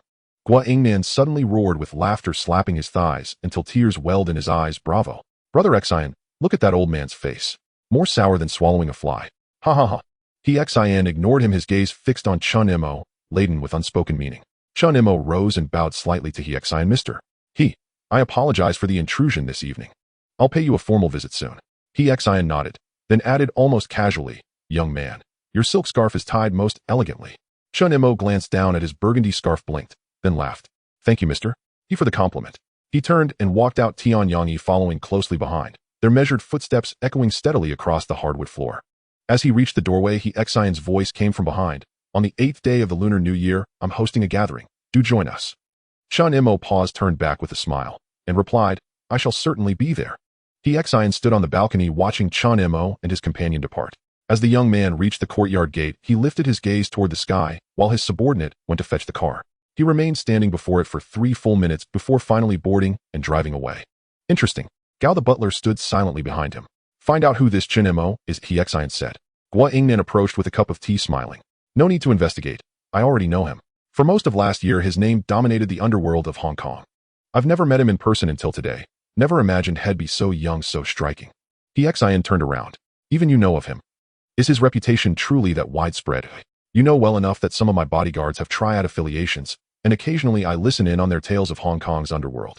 Gua Ingnan said, "He's the leader of the Ho Zhu Tong in Yao Ma Ti, the head of the Walin Sheng Triad in Jordan Chen Mo. His alias, the King of Hell." The King of Hell. He Xian lingered on the 2 words, his eyes flickering faintly. The impeccably dressed young man who had just smiled with easy charm bore no resemblance whatsoever to such a fearsome epithet. "It must be him," Gua Ingnan affirmed confidently. "Young, handsome, formidable in combat, and he even founded a film company. Every detail matches." He Xian fell into quiet contemplation, then glanced at Gao. "Find out why he's come to Macau, and where he's staying." "Yes, sir." Gao turned and left. At that moment, his wife, Mei, was wheeled onto the balcony by a maid. He Xian stepped forward and placed a hand on the wheelchair's armrest. "Why did you come out? The wind is strong outside." Mei had withdrawn to her room earlier upon seeing Nia Outyin and his entourage arrive. She smiled. "I caught a glimpse of that gambling match through the crack in the door. This young man has remarkable courage. Don't you think he reminds you of yourself in your youth?" He Xian chuckled wryly. "How could that be? I wasn't nearly that reckless in my youth. Not bold enough to go Allen without even glancing at my cards. That was on $1 million gamble." He paused, then suddenly asked, "Would you like to watch a film?" Before Mei could reply, Tian Bao leapt up first. "Yes. Mommy, let's go. Staying indoors is driving me mad." Tian Air looked to Cheng Zhen, who nodded. He Xian's gaze lingered briefly on Cheng Zhen, then unconsciously compared him to the young man they'd just met. Cheng Zhen had made a favorable first impression, refined, composed, elegant, but perhaps a touch reserved. And Chen Mo, how best to describe him? One couldn't simply dismiss him as a mere youth. Without factoring in his identity or achievements, every step he took, from the moment he entered, had been meticulously calculated. He leveraged Nia Outyin's influence to gain entry, then seized the opportunity presented by Dedong's arrogance to subtly demonstrate his capability, both signaling goodwill to He Xian and reinforcing Nia Outyin's authority. His unruffled composure and uncanny luck at the gambling table didn't particularly impress He Xian. After all, as the king of gamblers, he'd encountered every kind of player over the years. What struck He Xian instead was Chen Mo's effortless nonchalance after winning, not even bothering to exchange his chips, nor mentioning any purpose for visiting, just departing as if nothing had occurred. He behaved exactly like a respectful junior visiting an elder's home for Lunar New Year, delivering his greetings, playing a few hands of mahjong, then returning home. Such unshakable poise was exceedingly rare. Thus curiosity prompted him to see a film produced by Chen Mo's studio. "Then let's go," He Xian smiled. "Brother Nan, will you join us?" Gua Ingnan rose. "Of course. I've always enjoyed joining in on the excitement." Laughter and light conversation filled the air as the family prepared to leave. An elderly man entered, bowing respectfully. "Mr. He, everything is arranged. We're ready to depart at your word." He Xian nodded and began pushing Mei's wheelchair toward the door. Meanwhile, Chen Mo and Tian Yangyi were already speeding away from Mount Gia in their rented car. Tian Yangyi gripped the steering wheel, silent for a moment before asking, "Brother Mo, why did you stand there for several minutes before getting in the car? Were we being watched?" Ever since joining Chen Mo, he'd found the young boss increasingly inscrutable. Yet he held one conviction unwaveringly: every action he took carried deliberate intent. Chen Mo replied coolly, "Nothing much, just my legs felt a little weak." Tian Yangyi, "Brother E, you don't realize He Xian opened with on $1 million stake, and he called it light gambling for leisure. This was my first time wagering such a sum. If I'd lost, Jimmy would have torn me apart alive. Brother Emo, you seemed utterly calm, but that's not what you told me earlier. You claimed every hand you played beat that old man's, in the final round. Absolutely extraordinary. You pulled off a near impossible probability. I lied to him. My first 2 hole cards were low 3s. So on the final hand, I didn't even look at my cards. I thought I could bluff the old man into folding. Tian Yangi raised a thumb. Brother Emo, I'm completely awestruck now. You're even more audacious than Brother Sheng. You pulled off the ultimate act of bravado. Chen Mo touched his chest with a sigh of relief. Thankfully the bluff had held. Had it failed, the fallout would have been catastrophic. Tian Yangi continued. Brother Emo, you went out of your way to meet He Xian today, and he clearly took a liking to you. Why didn't you seize the chance to speak with him about business? Chen Mo leaned back in his seat, gazing out the window. Today was strictly for paying New Year respects. On the first day of the Lunar New Year, who wants to discuss work? So I chose not to overstay my welcome. Even if he holds me in high regard, what matters most in human relations is knowing precisely where to draw the line. He paused. Our objective today has not only been achieved, it exceeded all expectations. Why linger? Was I expecting him to invite me to dinner? Tian Yangi remained silent for a long while before asking the question he'd been burning to ask. Then why before leaving did you not exchange your winnings? Hey, that's over $1 million. Chen Mo stiffened slightly. Silence settled in the car for over 10 seconds. Finally he sighed. I was too exhilarated. I simply forgot. Tian Yangi, do you think I should go back now and ask He Xian to exchange them? Chen Mo rubbed his palms together. Tian Yangi said nothing, only tightened his grip on the steering wheel. Though accustomed to Chen Mo's occasional eccentricities, even his usually expressionless face betrayed a subtle twitch at the corner of his mouth. Let's find somewhere to eat. I'm hungry.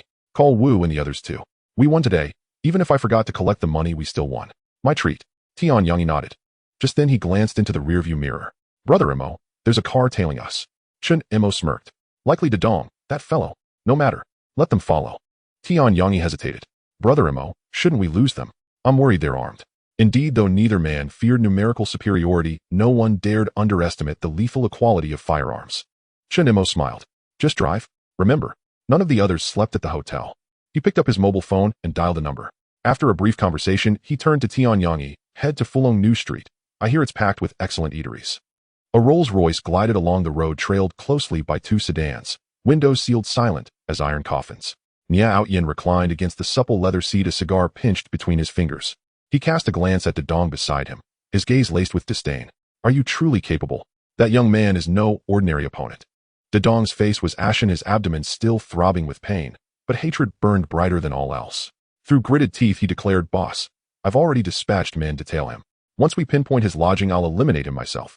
Nia Outyin drew deeply on his cigar, exhaling a slow curling plume of smoke. If you act decisively. I care not who he is, whether local or dragon crossing the river. He must coil obediently in Macau. He enunciated each word with chilling finality. I want him dead. Dedong nodded, eyes flashing with murderous resolve. Rest assured, he won't survive tonight. Meanwhile, inside the cinema, He Xian sat enthralled before the screen. The screening room held only He Xian's and Gua Ingnan's families, cleared entirely, seats empty and echoing. The theater owner himself had arrived to offer courteous greetings, murmuring auspicious phrases before discreetly withdrawing. On the silver screen, Brother Fai rose from the gambling table, impeccably tailored suit slicked back, hair gleaming, lips curled in that iconic knowing smile.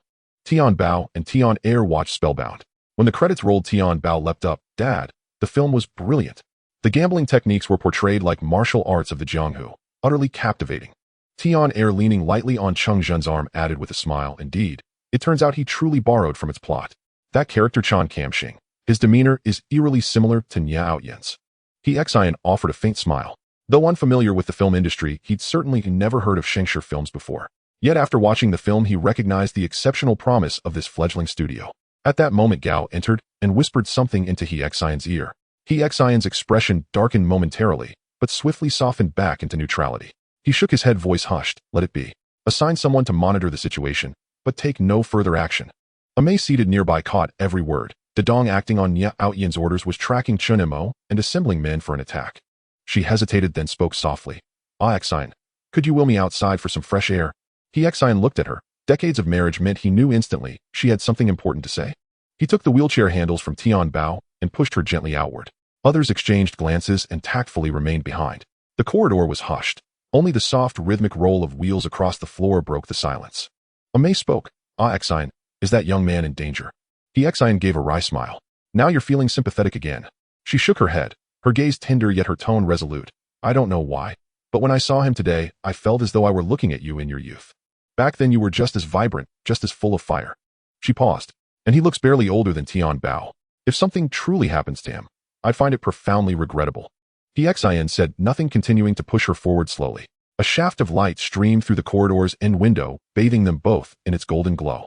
After a few paces he sighed. Originally, I wanted to test the boy, to see how he'd respond. He halted, his voice softening.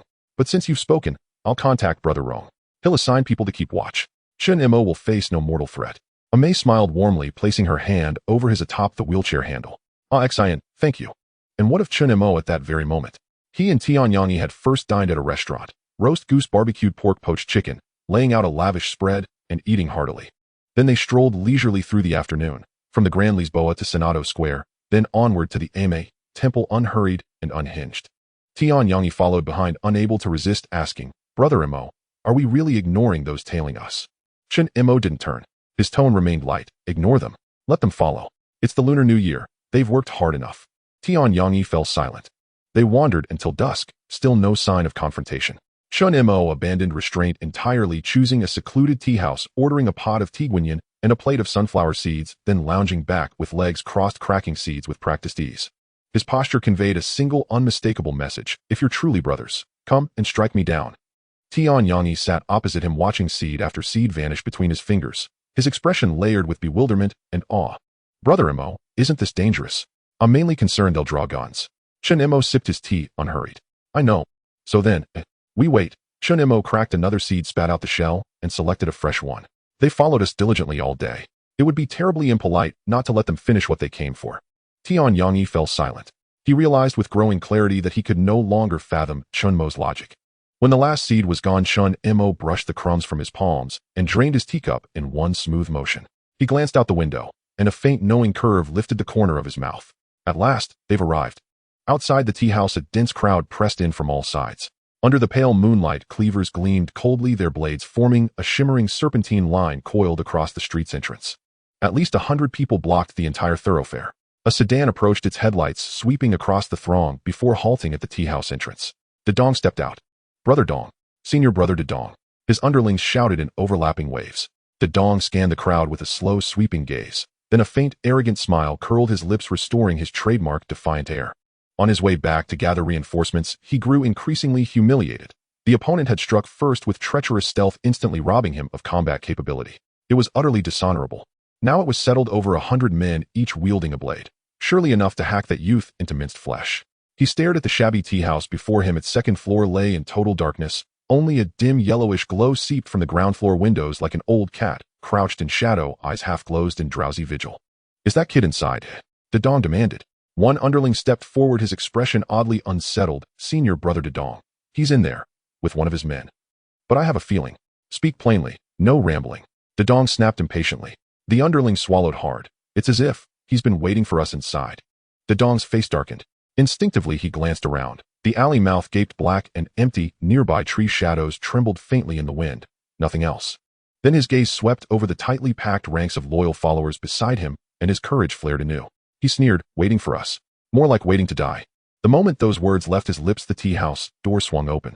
Two young men stood framed in the doorway. One strikingly handsome, dressed in a sharp suit, the other stern-faced, his eyes glacial and unblinking. Chen Mo unbuttoned his jacket, slowly slipped it off, then removed his necktie with deliberate care and folded it neatly atop the cashier counter. With courteous deference he addressed the elderly proprietor behind the counter. Uncle, would you mind watching my coat for me? There's a stack of cash inside. Consider it compensation for the disturbance to your business. The old man lifted his head, studying the youth. He'd run this tea house in the gambling city for 20 years. Gang fights were commonplace. Nothing fazed him anymore. Yet outside stood over 100 armed men, and this young man remained utterly composed. Either he was mad, or possessed extraordinary confidence. Perhaps reinforcements were already near. The old man nodded slowly and reached out to accept the garment. Tian Yangi followed suit, shedding his suit jacket, rolling up his shirt sleeves to the elbows, his gaze sharpening into icy, lethal focus. The two stepped out, and Chen Mo even turned politely to close the tea house door behind them. Through the wooden panel the old man heard a swaggering voice shout from beyond. Any last words? Speak now. A pause. Then the young voice replied, calm and clear, no last words, but one thing I must say. He paused again. You are surrounded. Footsteps echoed from behind the crowd. From the grove at their backs emerged three figures. The central one a fierce broad-shouldered youth whose brows and eyes radiated raw menace. Tianyangji. Flanking him stood two others. One powerfully built gripped twin cleavers loosely in his hands. He scowled and muttered, "So many people. Price goes up." The second was strikingly handsome, bending low methodically, binding his cleaver to his wrist with cloth strips. Once, twice. He knotted it tight, yanked the binding taut. When he raised his head, his eyes brimmed with murderous intent. Wei Jixiang. No one else appeared. De Dong blinked in disbelief, then threw back his head and laughed uproariously. "5 of you, surrounding us. Over 100 men. Have you lost your wits, or drowned your brain in water?"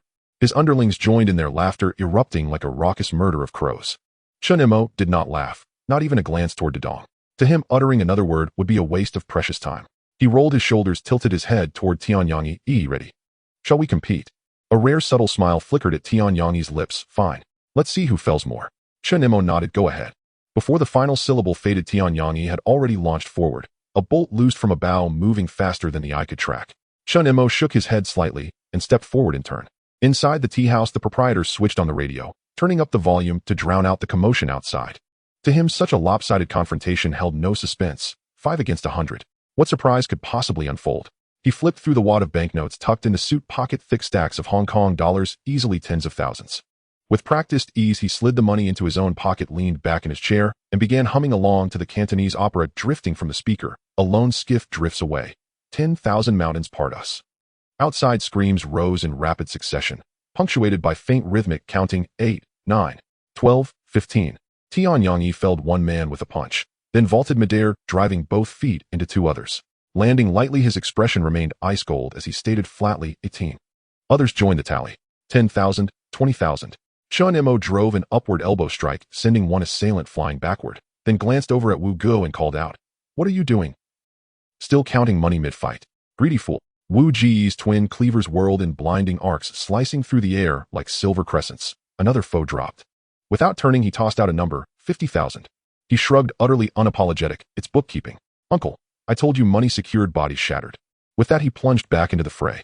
To him, these weren't people. They were walking stacks of cash. Chen Mo sighed inwardly, shook his head, and, without looking back, delivered a devastating rear leg kick that sent a would-be ambusher crashing sideways. His gaze shifted to Wei Jixiang. In that moment, Wei Jixiang seemed transformed. Normally taciturn and unassuming, he now burned with lethal intensity, every slash aimed without mercy at vital points. He employed no elaborate techniques or flashy forms, only the brutal honed instinct of a street fighter forged blade by blade in the city's darkest alleys, fearless, relentless, growing fiercer with every blow, forcing several opponents to stagger backward in retreat. Chen Mo gave a silent nod. He hadn't misjudged Wei Jixiang. Unshackled from inner demons, this man bore no resemblance to the cringing coward depicted in films. As for Tianyangji and Tianyangji, he didn't bother watching. Their fighting lacked grace entirely. One moved like a relentless machine, the other like a ravenous beast, each blow designed to kill. What kind of people have I gathered?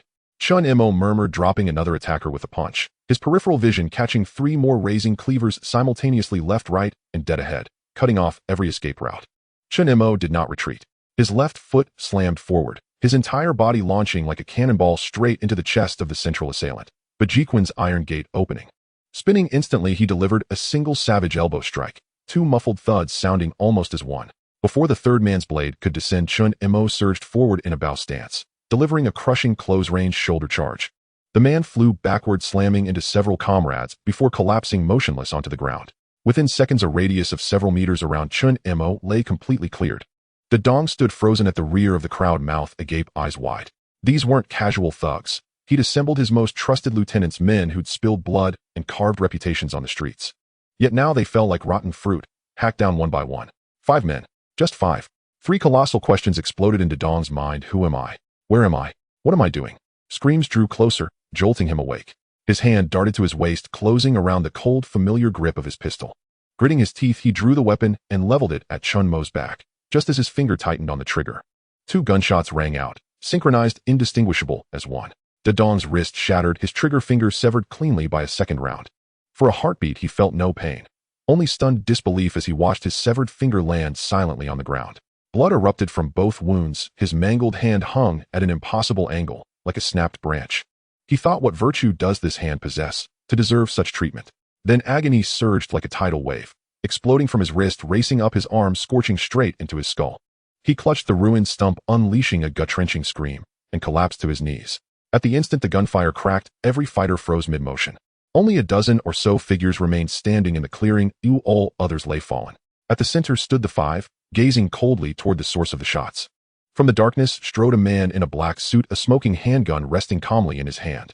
Moonlight cascaded from the eaves, illuminating his face. Ruggedly handsome, austere, his eyes as deep and impenetrable as a winter lake. 3 more men followed, all holding pistols, trained steadily on the remaining fighters.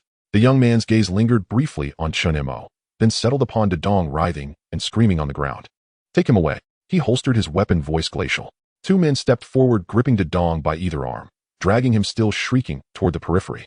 One frowned at the noise, raised his pistol's butt, and brought it crashing down onto Dedong's skull. Blood gushed forth, his head lolled sideways, silence descending as he was hauled off like discarded refuse. The young man did not depart immediately. Instead, he turned toward the dark grove across the street and addressed the void with 3 crisp, chilling words. "Impressive marksmanship." He paused, casting a knowing glance over the assembled fighters, holding his gaze on Chen Mo a fraction longer, before turning and vanishing into the night. Chen Mo watched his silhouette dissolve into darkness, then spoke aloud, "Brother, please convey my gratitude to Mr. He and Uncle Rong." The man's stride faltered ever so slightly, yet he did not turn. He continued forward, disappearing with his companions into the gloom, so silently that even their footsteps faded before they vanished. Chen Mo turned back to the remaining dozen underlings. Seeing Dedong dragged away, and their comrades strewn across the ground before 5 implacable warriors, they made an eminently wise decision. Cleavers clattered to the earth in a chaotic cascade. Knees hit the pavement with practiced ease. "Big brother, we yield." Chen Mo didn't deign to look at them.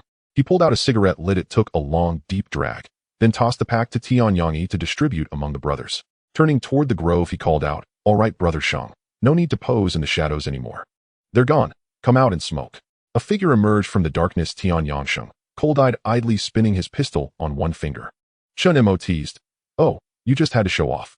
That shot that shattered his finger, was that yours?" Tianyang Shang slid the pistol back into his waistband and retorted, "If you're so capable, why don't you take a shot yourself?" Chen Mo was momentarily speechless. He could shoot. He trained at the police academy, but his aim was merely passable. He wisely chose not to pursue the subject. Turning, he walked back toward the tea house to retrieve his coat. As he pushed the door open, the proprietor behind the counter stared dumbfounded. The old man's jaw dropped. "You're unharmed?" Wei Jixiang, his killing aura now fully reigned, and grinned sheepishly. "This. Nothing at all. You should have seen the time my boss single-handedly stormed an entire street." Chen Mo's smile was harder to suppress than an AK's recoil, but he waved modestly. "Jixiang, no need to recount such things. Keep it low-key. Low-key. I'd rather no one learn how I once shattered 300 men to seize Miaojie Street, or toppled the East Star's twin tigers." He paused, adding pointedly, "And certainly no mention of toppling Number Gang or Hung Lok." "Understood." The others exchanged silent, wordless glances. Late at night, a private villa perched on the seaside of the gambling city. The young man who had earlier taken Dedong from the tea house now stood respectfully before the desk. The swivel chair slowly turned around. Lu Rongxing sat in it, his hair silvered and meticulously combed, not a single strand out of place. His gaze was no longer piercing, like a blade sheathed, its edge hidden, yet no one dared reach out to test it. He was a legend of the Jianghu, former head of the United Society, and the unshakable wall behind He Xian. Over the years, he had grown increasingly low profile, rarely appearing in public, yet no one dared overlook him. Xiao Tian recounted the entire incident with absolute fidelity, neither embellishing nor omitting a single detail. Upon hearing him out, Lu Rongxing's impassive face softened with a faint, knowing smile. "Xiao Tian, you mentioned those men were all highly skilled. How would you fare against them?" His expression remained cold and unmoved. After a moment's reflection, he spoke. "One of them I could subdue within 3 exchanges. The other 3 are more tenacious, yet I am confident I could prevail." He paused. "There was another, unseen in the woods, whose marksmanship slightly surpasses mine. But," a fleeting image crossed his mind. "That one named Chen Mo," Xiao Tian said quietly, "I cannot defeat." A flicker of genuine surprise passed through Lu Rongxing's eyes. Xiao Tian had been raised under his own tutelage since childhood, subjected to the most rigorous training, mentored by several national martial arts masters, then sent overseas for elite military instruction. Over the years, Xiao Tian had resolved countless thorny affairs for him and faced down innumerable formidable adversaries, yet never once had he admitted defeat. "Not even you." Lu Rongxing tapped lightly twice on the armrest. "It seems this young man from Hong Kong is no ordinary guest. Brother Rong, mister. He has already launched an investigation. It won't be long before we have answers."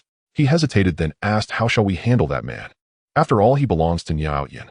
Lu Rongxing gave a cold, disdainful laugh. "Niao Yin grows ever more feeble, sending such a petty nobody to intimidate He Xian. Standard procedure, clean it up thoroughly." "Yes, sir." The night deepened. Far off at the fishing harbor, a small boat rocked gently as it slipped out to sea. The next day, after hearing his subordinate's full report on last night's events, Nia Outyen's face darkened like storm-laden clouds. That youth truly was a dragon crossing the river. 100 men unable to overpower 5. Such news would shame Nia Outyen beyond redemption. Yet what chilled him deeper was Lu Rongxing's intervention. His men's description of the man who seized the dong, cold, taciturn, immediately summoned a name to his mind: Xiao Tian, the foremost enforcer in Lu Rongxing's inner circle. Nia Outyen knew Dedong's fate was sealed.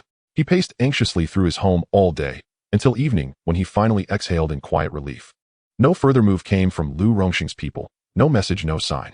It seemed the elder master had issued only a warning, choosing not to intervene in the matter between him and Hexine. The traditional Jianghu methods, it appeared, would no longer be needed. But it mattered little. Dedong had never been anything more than bait, placed openly to provoke Hexine. The true strike lay elsewhere. At Jiaozhua Mountain, Hexine's residence. He sat on the sofa watching the evening news while Ah Gao stood nearby speaking softly.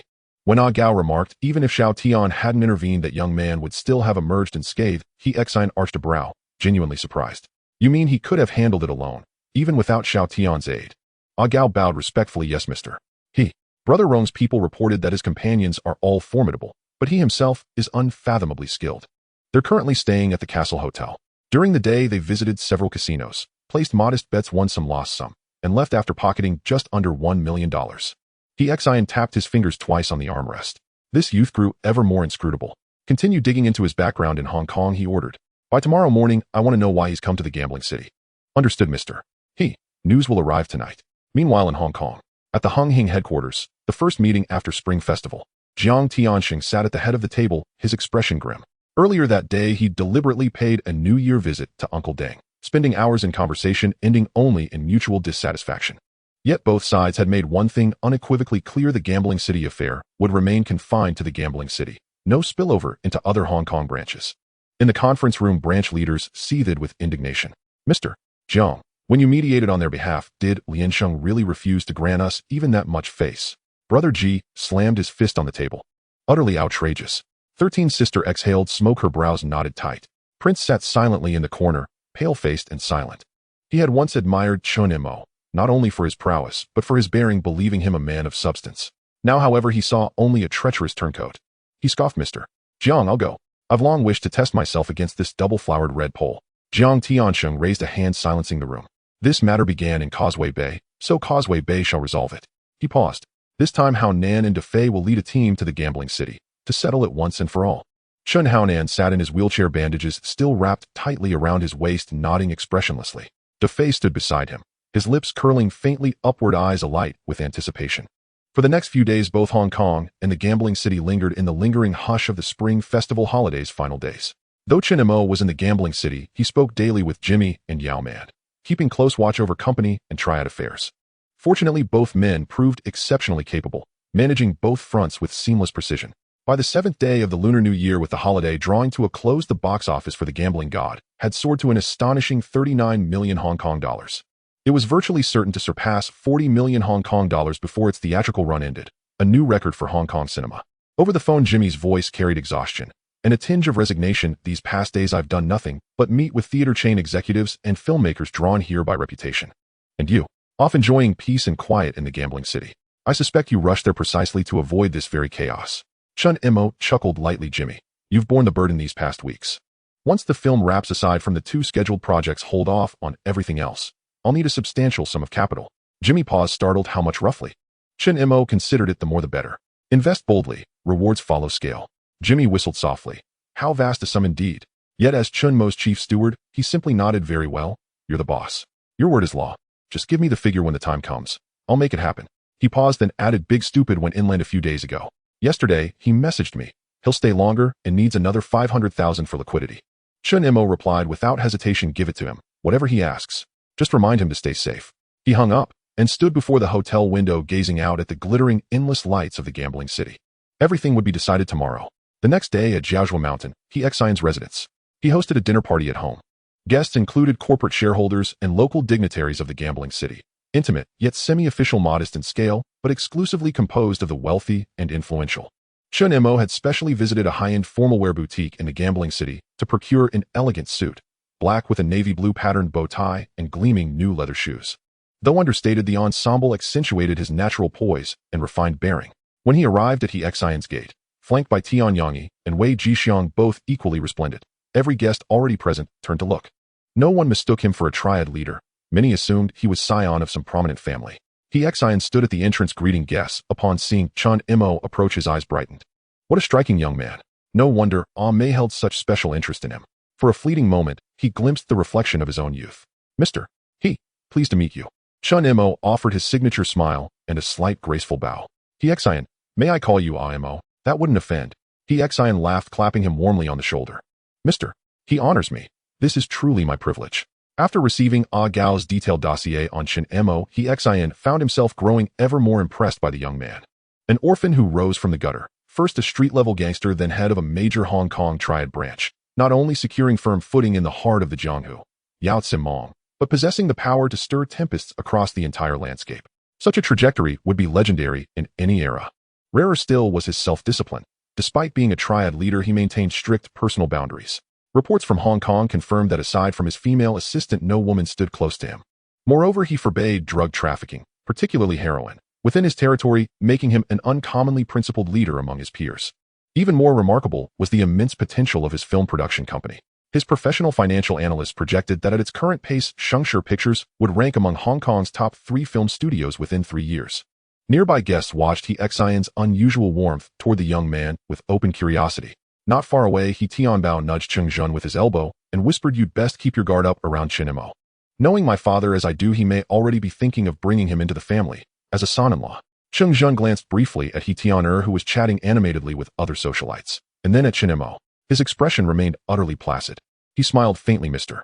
Chen possesses many qualities worthy of my admiration. Yet, I have full confidence in Tianer. He paused, then asked Tianbao, "What happened with that matter you raised with Mr. He last time?" He Tianbao's face fell instantly. "Originally, right after I returned, I brought up our joining the company, and father agreed outright. But recently something changed. When I asked him again yesterday, he said he'd approve our working at the casinos, but how exactly to assign us remains under consideration." A flash of icy light flickered in Cheng Zhen's eyes, gone in an instant, replaced by calm amiability. "Don't press Mr. He too hard.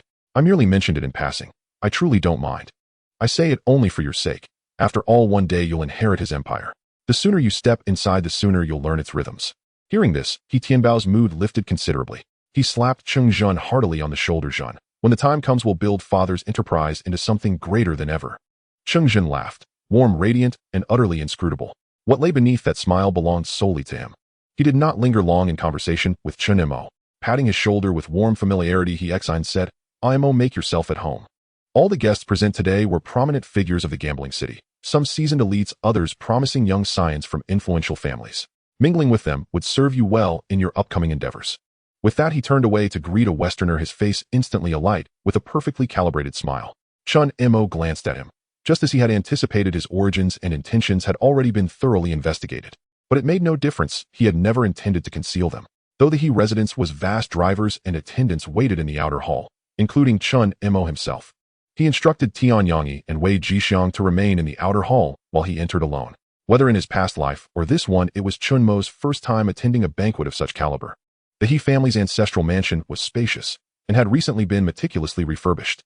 The banquet hall had been cleared of furniture, leaving a wide, open expanse now adorned with elegant cold buffet tables draped in pristine white linen bearing delicate pastries and several fine bottles of wine. A crystal chandelier hung from the ceiling, casting a soft, flattering glow upon every guest. Though Chen Mo had never attended such an affair before, he knew full well that one did not come here merely to dine. He had already eaten heartily at a street-side stall before arriving. Now, gazing at those minuscule pastries, he suppressed a quiet chuckle. Truly foresightful. How could such morsels possibly sate a man?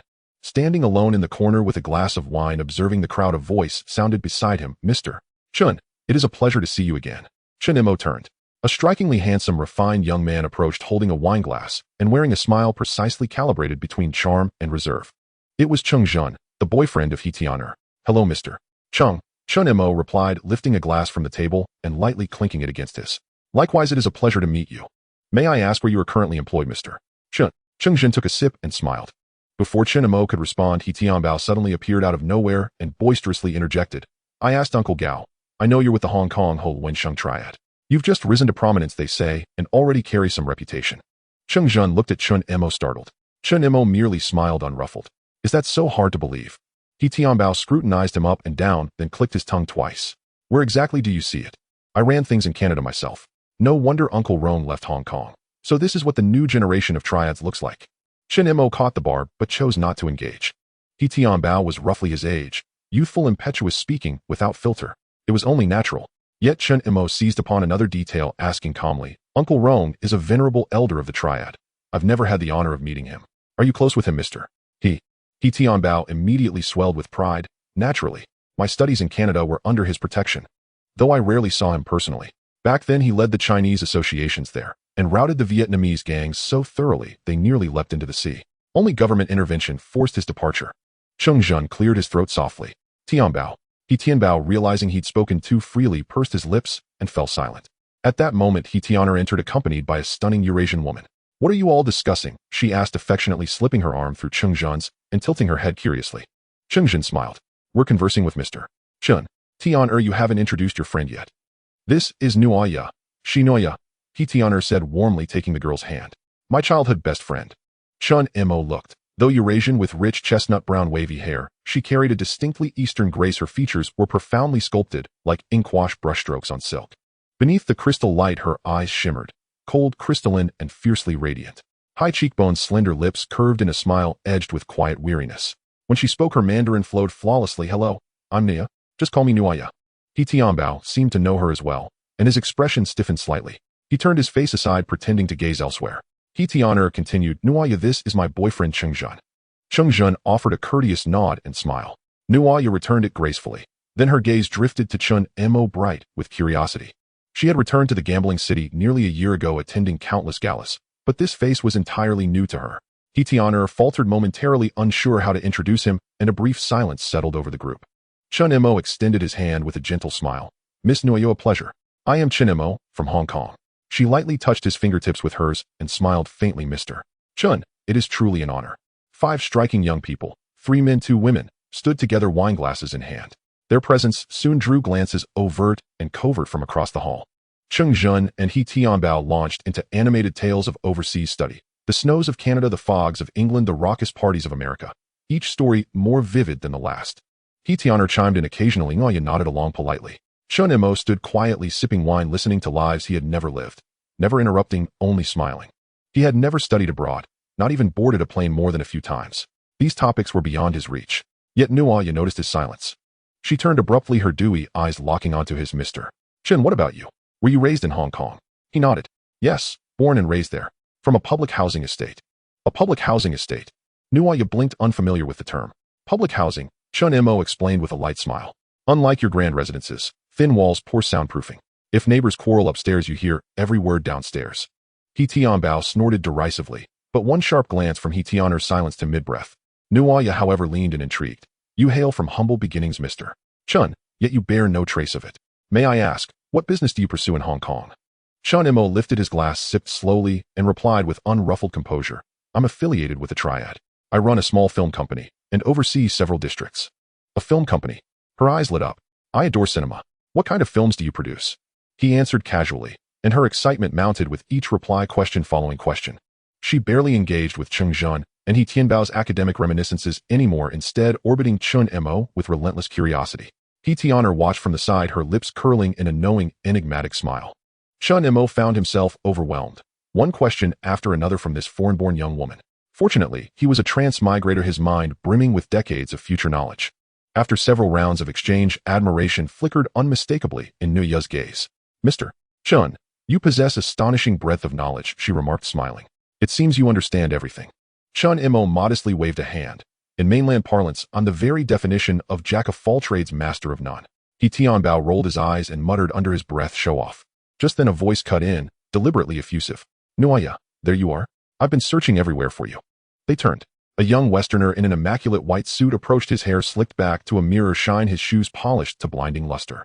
2 attendants trailed behind him, projecting an air of considerable authority.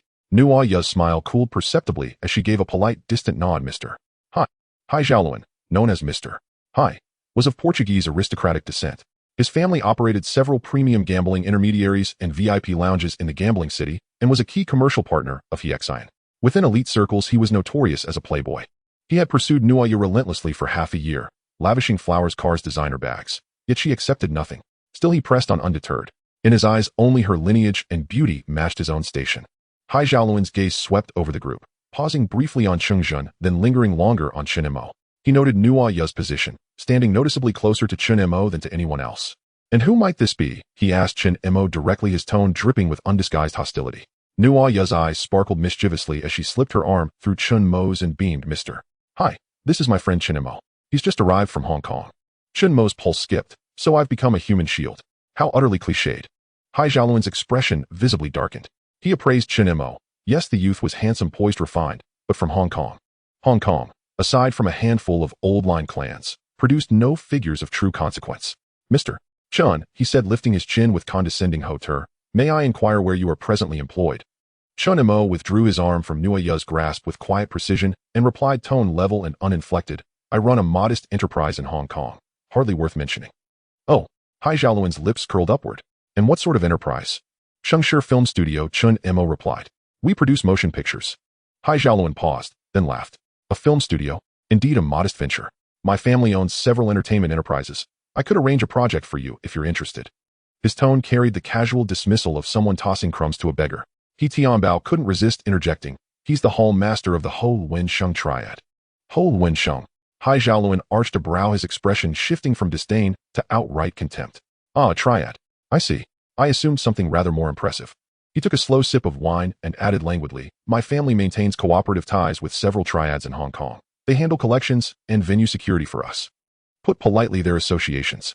Put bluntly." He paused deliberately, his gaze slanting sideways at Chen Mo. "They're little more than chamber pots. Pulled out when needed, shoved back under the bed when not, where even dust recoils from their touch." He Tianer and He Tianbao paled. Cheng Zhen's brow furrowed deeply. Chen Mo's smile remained unchanged, but his eyes grew steadily colder. Those who knew him well recognized it instantly, the prelude to eruption. Nuo Ye flushed crimson, opening her mouth to speak. A voice icy and precise cut through the air from behind Hai Xiaoluan. "Mr. Hi, what precisely did you just say?" Hai Xiaoluan turned his head, his arrogance instantly frozen. A young man in a black suit stood behind him, his expression stern. Lu Rongsheng's right-hand man, Xiao Tian. His expression changed repeatedly, although he looked down on Xiao Tian and his group internally. He dared not offend Lu Rongsheng, whose reputation was no joke. He forced a smile and said, "Brother Tian, you're here too." Xiao Tian didn't look at him, his gaze passing over his shoulder to rest on Chen Mo. "Mr. Chan," his voice remained cold though his tone softened slightly. "Uncle Rong asked me to let you know that he would like to invite you to his home for a visit." The hall fell silent for a moment. Hai Xiaoluan felt extremely awkward. He had just been saying that the gang members were nothing but nuisances, and now Lu Rongsheng wanted Xiao Tian to invite this nuisance to his home. It was well known that Lu Rongsheng had been very low-key in recent years, though only prominent figures were allowed to visit his home. The slap was loud and crisp. Chen Mo ignored Hai Xiaoluan. He raised his glass and smiled at Xiao Tian. "Please thank Uncle Rong for me. When he has time, I will definitely pay him a visit." Xiao Tian nodded and suddenly said, "The shooter outside the tea house that day, he was one of your men, right?" Chen Mo paused for a moment and replied, "That's right, he's my good brother." Xiao Tian said expressionlessly, "That day his marksmanship was slightly better than mine. I'll see if you can find an opportunity to compare notes with him." Chen Mo smiled, "Sure, I will definitely pass that on." Xiao Tian stopped speaking, nodded slightly to He Tianer and Tian Bao, then turned to leave. His figure disappeared into the crowd, and several guests who saw him instinctively made way, no one daring to speak to him. Hai Xiaoluan stood still, his face alternating between green and white, ultimately saying nothing. He shot a fierce glare at Chen Mo, turned, and left, not even bothering to glance at Nuo Ye. He Tian Bao's eyes widened in surprise. "You know Brother Tian?" Chen Mo smiled noncommittally. "We've met once." "Once?" He Tian Bao's tone changed. "I've known Brother Tian for years, and the total number of words he's said to me doesn't exceed 10. Chen Mo picked up his glass and took a slow sip. "Maybe I'm just more likable." Nuo Ye covered her mouth and laughed beside him, her gaze toward Chen Mo shifting from curiosity to something more complex. He Tenor pulled Nuo Ye aside and whispered, "If you keep using him as a shield, he might not be pleased, you know." Nuo Ye stuck out her tongue, looking rather cute. "He shouldn't be, right? He doesn't look like a petty person." If Chen Mo had heard this, he would definitely have said he will. He strongly resisted such cliched scenarios. If it weren't for noticing the girl's impressive familial background, he would have left in a huff. For the rest of the time, he maintained a polite, yet restrained coldness towards Nuo Ye, responding when necessary, refraining from unnecessary words, not even glancing away. This made the little princess, usually pampered by a group of young masters, feel quite frustrated. She attempted to find topics several times, only to be gently rebuffed by Chen Mo, as if she had hit a wall of cotton, unable to exert any force. Fortunately, this banquet was a small private gathering without any complicated rituals or dances. Chen Mo conversed casually with a few people and held on until the end of the banquet. Guests began to leave one after another. Nuaya had to leave with her family elders. Before she left, she glanced at Chen Mo, her lips moving, but ultimately said nothing, only telling Hika, "I'll come find you to play in a couple of days." Hitianer smiled sweetly. "Are you sure you're coming to find me?" Nuaya's face flushed slightly as she playfully scolded, "You just like to tease me." "I'm leaving bite." After saying that, she ran off, without looking back, her skirt fluttering gently in the evening breeze. Chen Mo stood at a distance, observing silently, pretending not to have seen anything. At this moment, he felt as if he were possessed by a gangster. He didn't want any romantic nonsense, he just wanted to make money. Cheng Jin noticed Chen Mo had not left and asked, "Mr. Chen, are you waiting for someone?" Just then a Gao walked over and slightly bowed. "Mr. Chen, Mr. He requests your presence in his study." Chen Mo smiled slightly at Cheng Jin. Yes. Throughout the evening, He Xian only showed his face occasionally, spending most of his time negotiating with several dignitaries in a room. Chen Mo was tactful and did not intrude. He was waiting for He Xian to approach him. He Tian Bao and He Tianer were surprised to see him going upstairs. Very few people could enter their father's study. He's study was not small, but was decorated very simply. A mahogany bookshelf occupied an entire wall, and an old-fashioned desk lamp on the table emitted a soft glow. He Xian was sitting behind the desk, rubbing his temples. When he saw Chen Mo enter, he gestured to the sofa 10 steps away from him. "Amo, have a seat." A servant outside brought in a cup of tea and then exited, closing the door tightly. He Xian looked at Chen Mo, a faint smile at the corner of his mouth. Just then a figure appeared beside the screen behind him, Xiao Tian. He had a blank expression, holding a handgun, the dark muzzle aimed steadily at Chen Mo. Chen Mo forced a smile. "Mr. He, is this really necessary?" He Xian also smiled, a hint of helplessness in his tone. "Amo, I originally thought it wasn't necessary. After all, I didn't think you would be a threat to me. But Ronguo is worried, saying you are too powerful and pose a significant threat." He paused, his gaze locking onto Chen Mo's eyes, his tone becoming serious. "Amo, are you a threat to me?" Chen Mo looked at the dark muzzle, knowing he could not act recklessly. He picked up the teacup and took a sip, asking slowly, "Mr. He, my men should be fine, right?" Xiao Tian coldly replied, "Rest assured, for now they are just being monitored." Chen Mo felt a little relieved, putting down the teacup and looking at He Xian. "Mr. He, I am not your enemy. On the contrary, I believe I will be your most reliable partner in the next 10 years. He Xian became interested, leaning back in his chair, lightly tapping the armrest with his fingers. "Why do you say that?" Chen Mo did not elaborate. He simply stated a short phrase. He Zin's expression gradually became serious. He stared at Chen Mo for a full 5 seconds before slowly straightening up, gesturing for Xiao Tian to put the gun away. Xiao Tian hesitated for a moment, but still put away the gun and retreated behind the screen. The study fell silent for a long time. The only sound was the ticking of the old-fashioned wall clock, steady and unhurried. By the time Chen Mo came out of the study, it had already been more than an hour. He Tian Bao and Cheng Jun were chatting in the living room downstairs, yet their eyes frequently glanced towards the second floor. How could that guy be inside for over an hour and still not come out? Finally, the door opened. He Xian patted Chen Mo on the shoulder, smiling broadly as he stepped out. That smile was warmer than before, less formal. The two walked down the stairs, one in front of the other. He Xian looked at He Tian Bao and Cheng Jun, scanning their faces. "Tian Bao, you have been wanting to join the group, right?" "I agree now." He paused, "but I have a requirement." He Tian Bao's eyes lit up, and he straightened his back. "I will assign you a venue. You, Chen Mo." He Xian pointed at the three of them. "Work together. If the performance of this venue can double in a month, I will allow you and Zhen to officially join the group."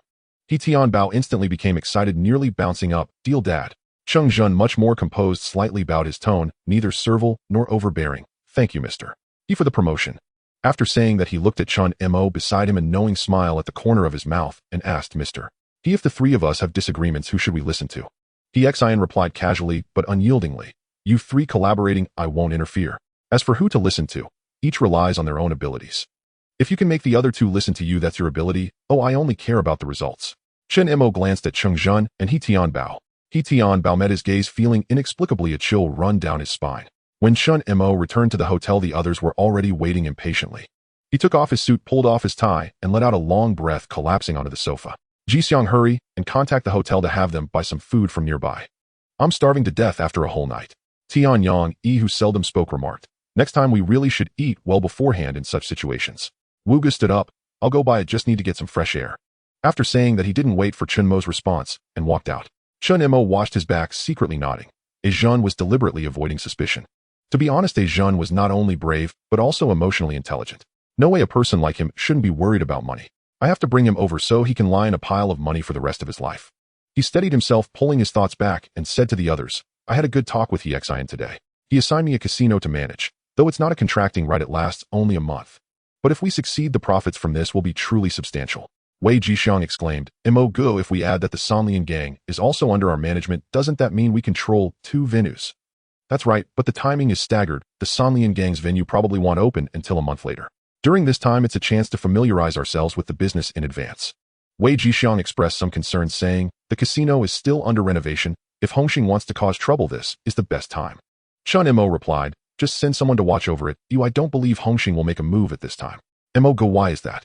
Chen Mo smiled. Because Hongxing is determined to have this venue. Now that there's a fool helping them with renovations, why would they want to obstruct it? If I were with Hongxing, I would definitely cause trouble when it opens. Wei Jixiang nodded secretly, then asked, Mo Gu, I actually don't quite understand. I thought you approached He Xin to establish connections so that we could operate smoothly with the Sanlian gang's casino, but now. Chen Mo suddenly asked, Jixiang, have you ever heard a saying? Wei Jixiang was taken aback. Those who are adept at attacking make the enemy unaware of their defenses. Those who are adept at defending make the enemy unaware of their intentions to attack. Chen Mo looked into his eyes, his tone calm. He paused, walked to the window, and said, let me be frank with you. I've never been to the Sanlian gang's venue even once. Because I never considered it my main battlefield, but if we handle this matter well, that venue will be nothing but a drop in the bucket. Everyone nodded in agreement. They had followed Chen Mo from Gang City all the way and had long been accustomed to whatever he said going. Chen Mo turned around, tapping his fingers on the table twice. Now we need to mobilize people from home. Any thoughts? Tianyang Ji and Wei Jixiang exchanged glances, and Wei Jixiang spoke first. I want to bring over a few of my own trusted brothers. I'd feel more at ease with them. Tianyang Ji nodded in agreement. Me too. Chen Mo said, no problem. Each of you bring over 10 people. I will have Lao Shu Chang arrange the rest. As soon as he finished speaking, the doorbell rang. A Wu entered with a waiter who was carrying a stack of food boxes in both hands, and a Wu had a beer tucked under his arm. The aroma of the food instantly filled the entire room. Chen Mo's eyes lit up as he jumped up from the sofa. Dinner is ready. Let's eat while we talk. Everyone hurriedly cleared the coffee table, and the food boxes were laid out across the table. Roast goose, char siu, white, cut chicken, pepper, salt, ribs, garlic, vegetables. Asian bought all delicious dishes and even knew to choose large portions. Chen Mo grabbed a goose leg and took a bite, mumbling, starting tomorrow we have to get serious about work. As for the casino, He Xin has given us a month. During this month, we need to show everyone that we're not just good at violence. Wei Jixiang poured a cup of beer and handed it over. Chen Mo took it and gulped it down with a satisfied sigh. A Wu looked at Chen Mo devouring his meal and suddenly said, boss, I need extra pay for running errands. Others looked at Wu with some surprise. Although people usually sought wealth, it was rare to find someone who openly spoke of adding money. Chen Mo did not get angry upon hearing this. He got up directly from beside the bed, picked up a money box, opened it, and poured the cash directly over Brother Wu. He looked at the astonished Brother Jia Qian and arrogantly said, oh, it's just adding money. I'll give you the cash. Oh, help me handle things in the gambling city. Brother Jia Qian said nothing, opened a can of beer, and drank it all in one go. Everything was in the drink. Chen Mo was not skilled at financial management. He was better at spending money. In his simple and crude understanding, matters that could be settled with money were no big deal. This is also why he was particularly fond of the species known as Brother Jia Qian. Compared to the convoluted schemes of human hearts, those who could achieve results by throwing money around were as pure and lovable as a giant panda.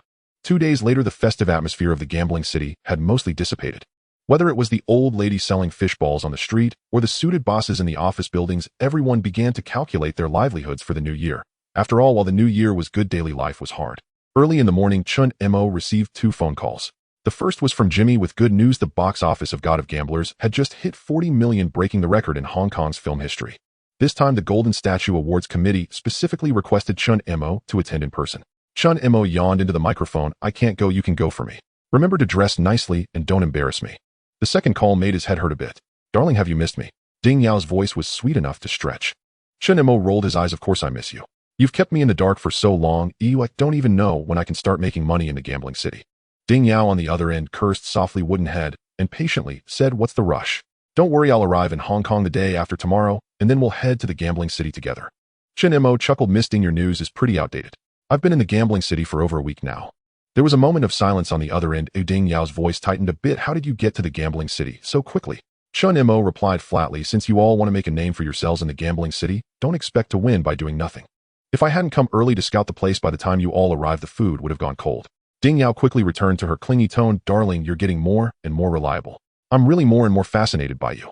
Chen Mo decisively interrupted her flattery. Miss Ding, I believe it's time for you to fulfill your previous promise, right?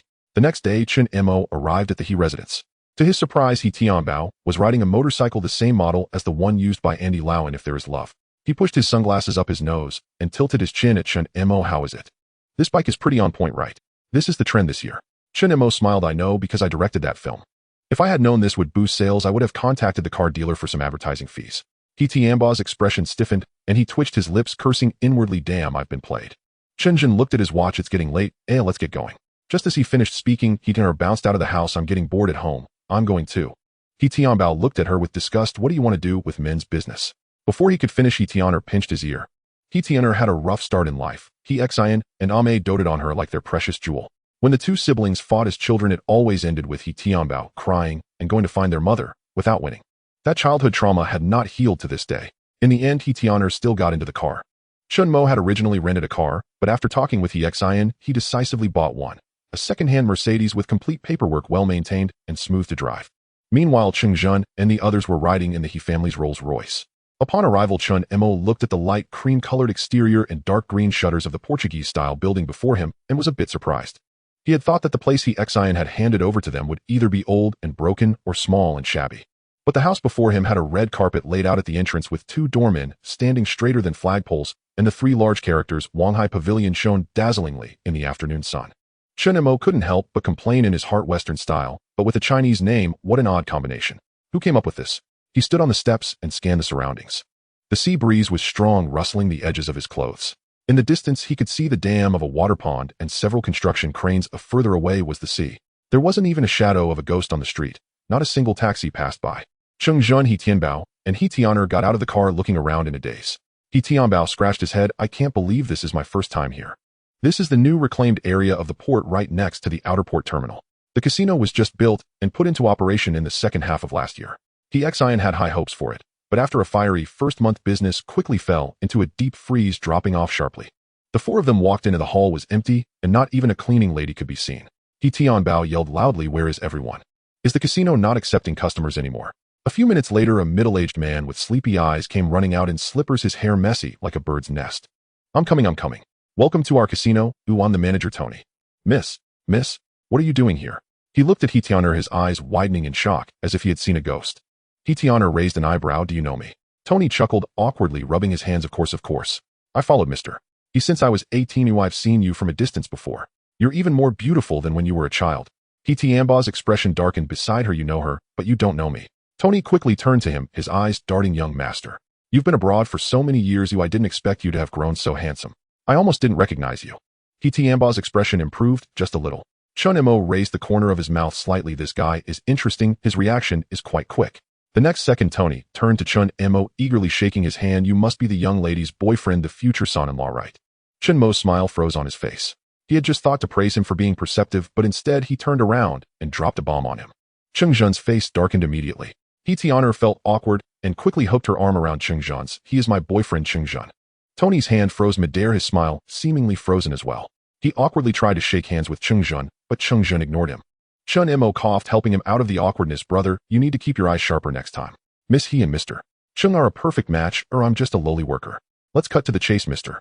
He should have explained to you the purpose of our visit, right? Tony nodded repeatedly, as if pardon. Yes. Mr. Cheng looked at him expressionlessly. Since you know, why is there not even a single receptionist in the entire gambling hall? Tony scratched the back of his head. I'm sorry. I drank too much last night. Chen Mo sighed inwardly. There's a reason he hasn't risen through the ranks after being with He Xian for so many years. Cheng Jun's expression changed. Just as he was about to explode, Chen Mo spoke. First, alright, let's first take a look at the situation. Tony gratefully shot a glance at Chen Mo. He led the group to the manager's office. The decor was indeed impressive, spacious, and grand. But precisely because of this, the decor seemed out of place with the business. Tony instructed someone to brew coffee, and Chen Mo quickly waved his hand. Just brew me a cup of tea, thank you. Cheng Jun glanced at Chen Mo, smiling slightly. Mr. Chen, you're quite young, yet have such traditional tastes. Chen Mo shrugged. I just think tea is more refreshing than coffee. This wasn't pretentiousness. Chen Mo had basically zero requirements for tea. All tea tasted the same to him. He couldn't distinguish between $10 a pound and $1,000 an ounce. After a moment, Chen Mo saw Cheng Jun and He Tianbao's expressions growing increasingly solemn as they flipped through the accounts, and he couldn't help but chuckle. What kind of pit is so deep that it can make the two young masters show such expressions? Cheng Jun sighed. There are 12 tables in this hall, but the daily turnover is only a little over 100,000. Just think about what that means. Chen Mo shook his head. I'm not very sensitive to numbers, but just tell me directly. Cheng Zhen put down the account book, his tone heavy at the Lisboa. Any table can handle more than 300,000 a day. Our total here for a month is less than what they make in a single day on one table. He Tianbao's expression wasn't any better. The VIP room barely makes 3 million a month. It's not even enough to cover what a VIP room at Lisboa makes in a single night. Tony also complained from the side, all our dealers have run off, 2 more left last month. At this rate, Chen Mo asked, how much are you losing each month? Tony didn't even need to look at the account book, sighing about 300,000. Chen Mo found it amusing. Opening a casino and losing money every month could be considered a form of performance art. He Tianbao slammed the table. Is someone deliberately robbing our business? Chen Mo quickly waved his hand. Young master, don't get angry. Aren't the other casinos also part of your family's business? He Tianbao was choked by Chen Mo's casual demeanor, feeling frustrated without knowing where to vent his anger. Cheng Zhen stroked his chin. Is it possible that the dealer's cuts aren't enough? Tony chuckled wryly. Our offers are already higher than others, but they still won't come. Chen Mo looked at the two of them with their furrowed brows and couldn't help but snicker. He Tianbao exploded. Chen, what are you laughing at? Chen Mo shrugged. Gentlemen, this is a question posed by Mr. He himself. You don't really think this is an easy question, do you? He Tianbao frowned. What are you trying to say? Chen Mo patiently replied, the bigger the problem, the more capable you must be to solve it right. Cheng Zhen pondered for a moment. The most direct way is to poach people from other casinos, especially those dealers. He Tianbao got excited. Exactly. If bribery doesn't work, then coercion. I don't believe anyone in the gambling city dares to disregard me. Chen Mo rolled his eyes. His patience had finally reached its limit. Faced with these two incompetent teammates, he decided to stop pretending. If you two really do that, others will only think we're trash. He Tianbao slammed the table. Are you calling me trash? Chen Mo quickly stood up, sincerely waving his hands. Misunderstanding. I didn't mean you. Then he glanced at Cheng Zhen and then back at He Tianbao, a grin spreading across his face. I meant that you're both trash. The moment those words left his lips, Cheng Zhen and He Tianbao shot to their feet simultaneously, their eyes locking onto Chen Mo with unnerving intensity. The air itself seemed to constrict. He had decided not to indulge these two young masters any longer. After all, Xian had drawn him into this affair precisely because he expected no mere yes-man who nodded on command. Exhaling a slow plume of smoke, he said, Senior Master, my words may sound harsh, but if we proceed with brute force alone, we shall betray Mr. He's original intent. He Tianbao's fists clenched tight, tendons rising like serpents across his knuckles. Calmly, Chen Mo added, I am not your enemy. Mister, he brought me in to assist you both. Those words were audacious. Cheng Zhen's expression darkened instantly. Raised abroad, he had always been the archetype of the model child. Academically brilliant, impeccably poised. Precisely why He Tunner, a celestial maiden among mortals, had chosen him. Yet for the sake of a far grander strategy brewing in his mind, he suppressed his ire and spoke with forced patience. Mr. Chen, I hope your intellect matches the sharpness of your tongue. Chen Mo smiled faintly. The casino's predicament is not inherently complex. Only time-consuming, not something resolved overnight. Turning to Tony, he asked, was business robust in the first month, then abruptly declined in the second, and has remained stagnant ever since? Tony nodded vigorously. Exactly. I wasn't manager yet during the first 2 months, but I followed developments closely. In its opening month, the venue overflowed. No standing room remained. By the second, patronage began plummeting. By the third, it stood desolate, silent as a forgotten tomb. Chen Mo turned to Cheng Zhen. How does this establishment compare to the Grand Lisboa in hardware? Cheng Zhen shook his head. Preposterous. The casino was brand new, completed only last year. Ivory white walls gleamed, pristine Venetian blinds bore not a speck of rust, and the carpet retained the resilient firmness of freshly woven fibers. By sheer infrastructure, Wanghai Pavilion even outshone certain aging halls of the Grand Lisboa. Chen Mo shifted his gaze back to Tony. Are your staff truly professional? Tony thumped his chest in assurance. All croupiers are seasoned veterans, with at least 5 years' experience. Chen Mo released another languid coil of smoke. If the personnel are sound, then the flaw lies elsewhere, in objective conditions. He strode out of the office. The others exchanged glances and followed. Standing before Wanghai Pavilion's grand entrance, Chen Mo pointed outward, to the empty street and the distant sea, and asked, tell me what's missing here. Cheng Zhen swept his gaze over the barren road and spoke first, taxis and minibuses. We've stood here for minutes, yet not a single one has passed. Chen Mo shook his head with quiet exasperation. It's infrastructure, brother. Beyond this casino, there's literally nothing, not even a hair's breadth, for miles in either direction. Doesn't that send chills down your spine? At that, they scanned their surroundings, and only then did realization dawn. Until now, all attention had been fixed inward upon the casino itself. Now, under Chen Mo's prompting, they truly saw at the hollow avenue, the solitary crane jutting from a distant construction site, the absence of even a single convenience store, finally grasping the root of the crisis. Cheng Zhen fell thoughtful, but He Tianbao remained perplexed, frowning. So what? It's only 10 minutes' drive to the bustling districts. Hardly inconvenient. Chen Mo explained patiently. You must understand, gamblers come to play whatever their motive. Ultimately, it's recreation they seek. Aside from incorrigible addicts who would remain cooped up in a casino 24 hours straight. Winners want fine dining celebratory drinks, or perhaps a night of revelry at an elite nightclub. Losers too crave respite, to unwind, recalibrate their spirits. And what does this place offer? No luxury hotels, no distinctive restaurants, no nightclubs, not even a proper bar. Do gamblers really return to the Grand Lisboa just to leave again? If so, why not simply gamble there from the start? What's the point of this detour? Tony smacked his thigh. Exactly.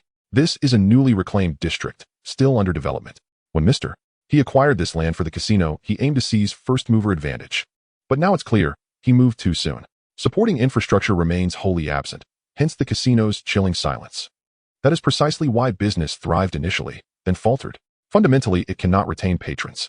Pausing, Chen Mo continued, and that is also why He knows full well this casino isn't beyond redemption, it merely demands time. Cheng Zhen frowned, murmuring, then what do? We don't have the luxury of waiting. Why didn't He simply hold off building, wait for surrounding development, then reap passive gains?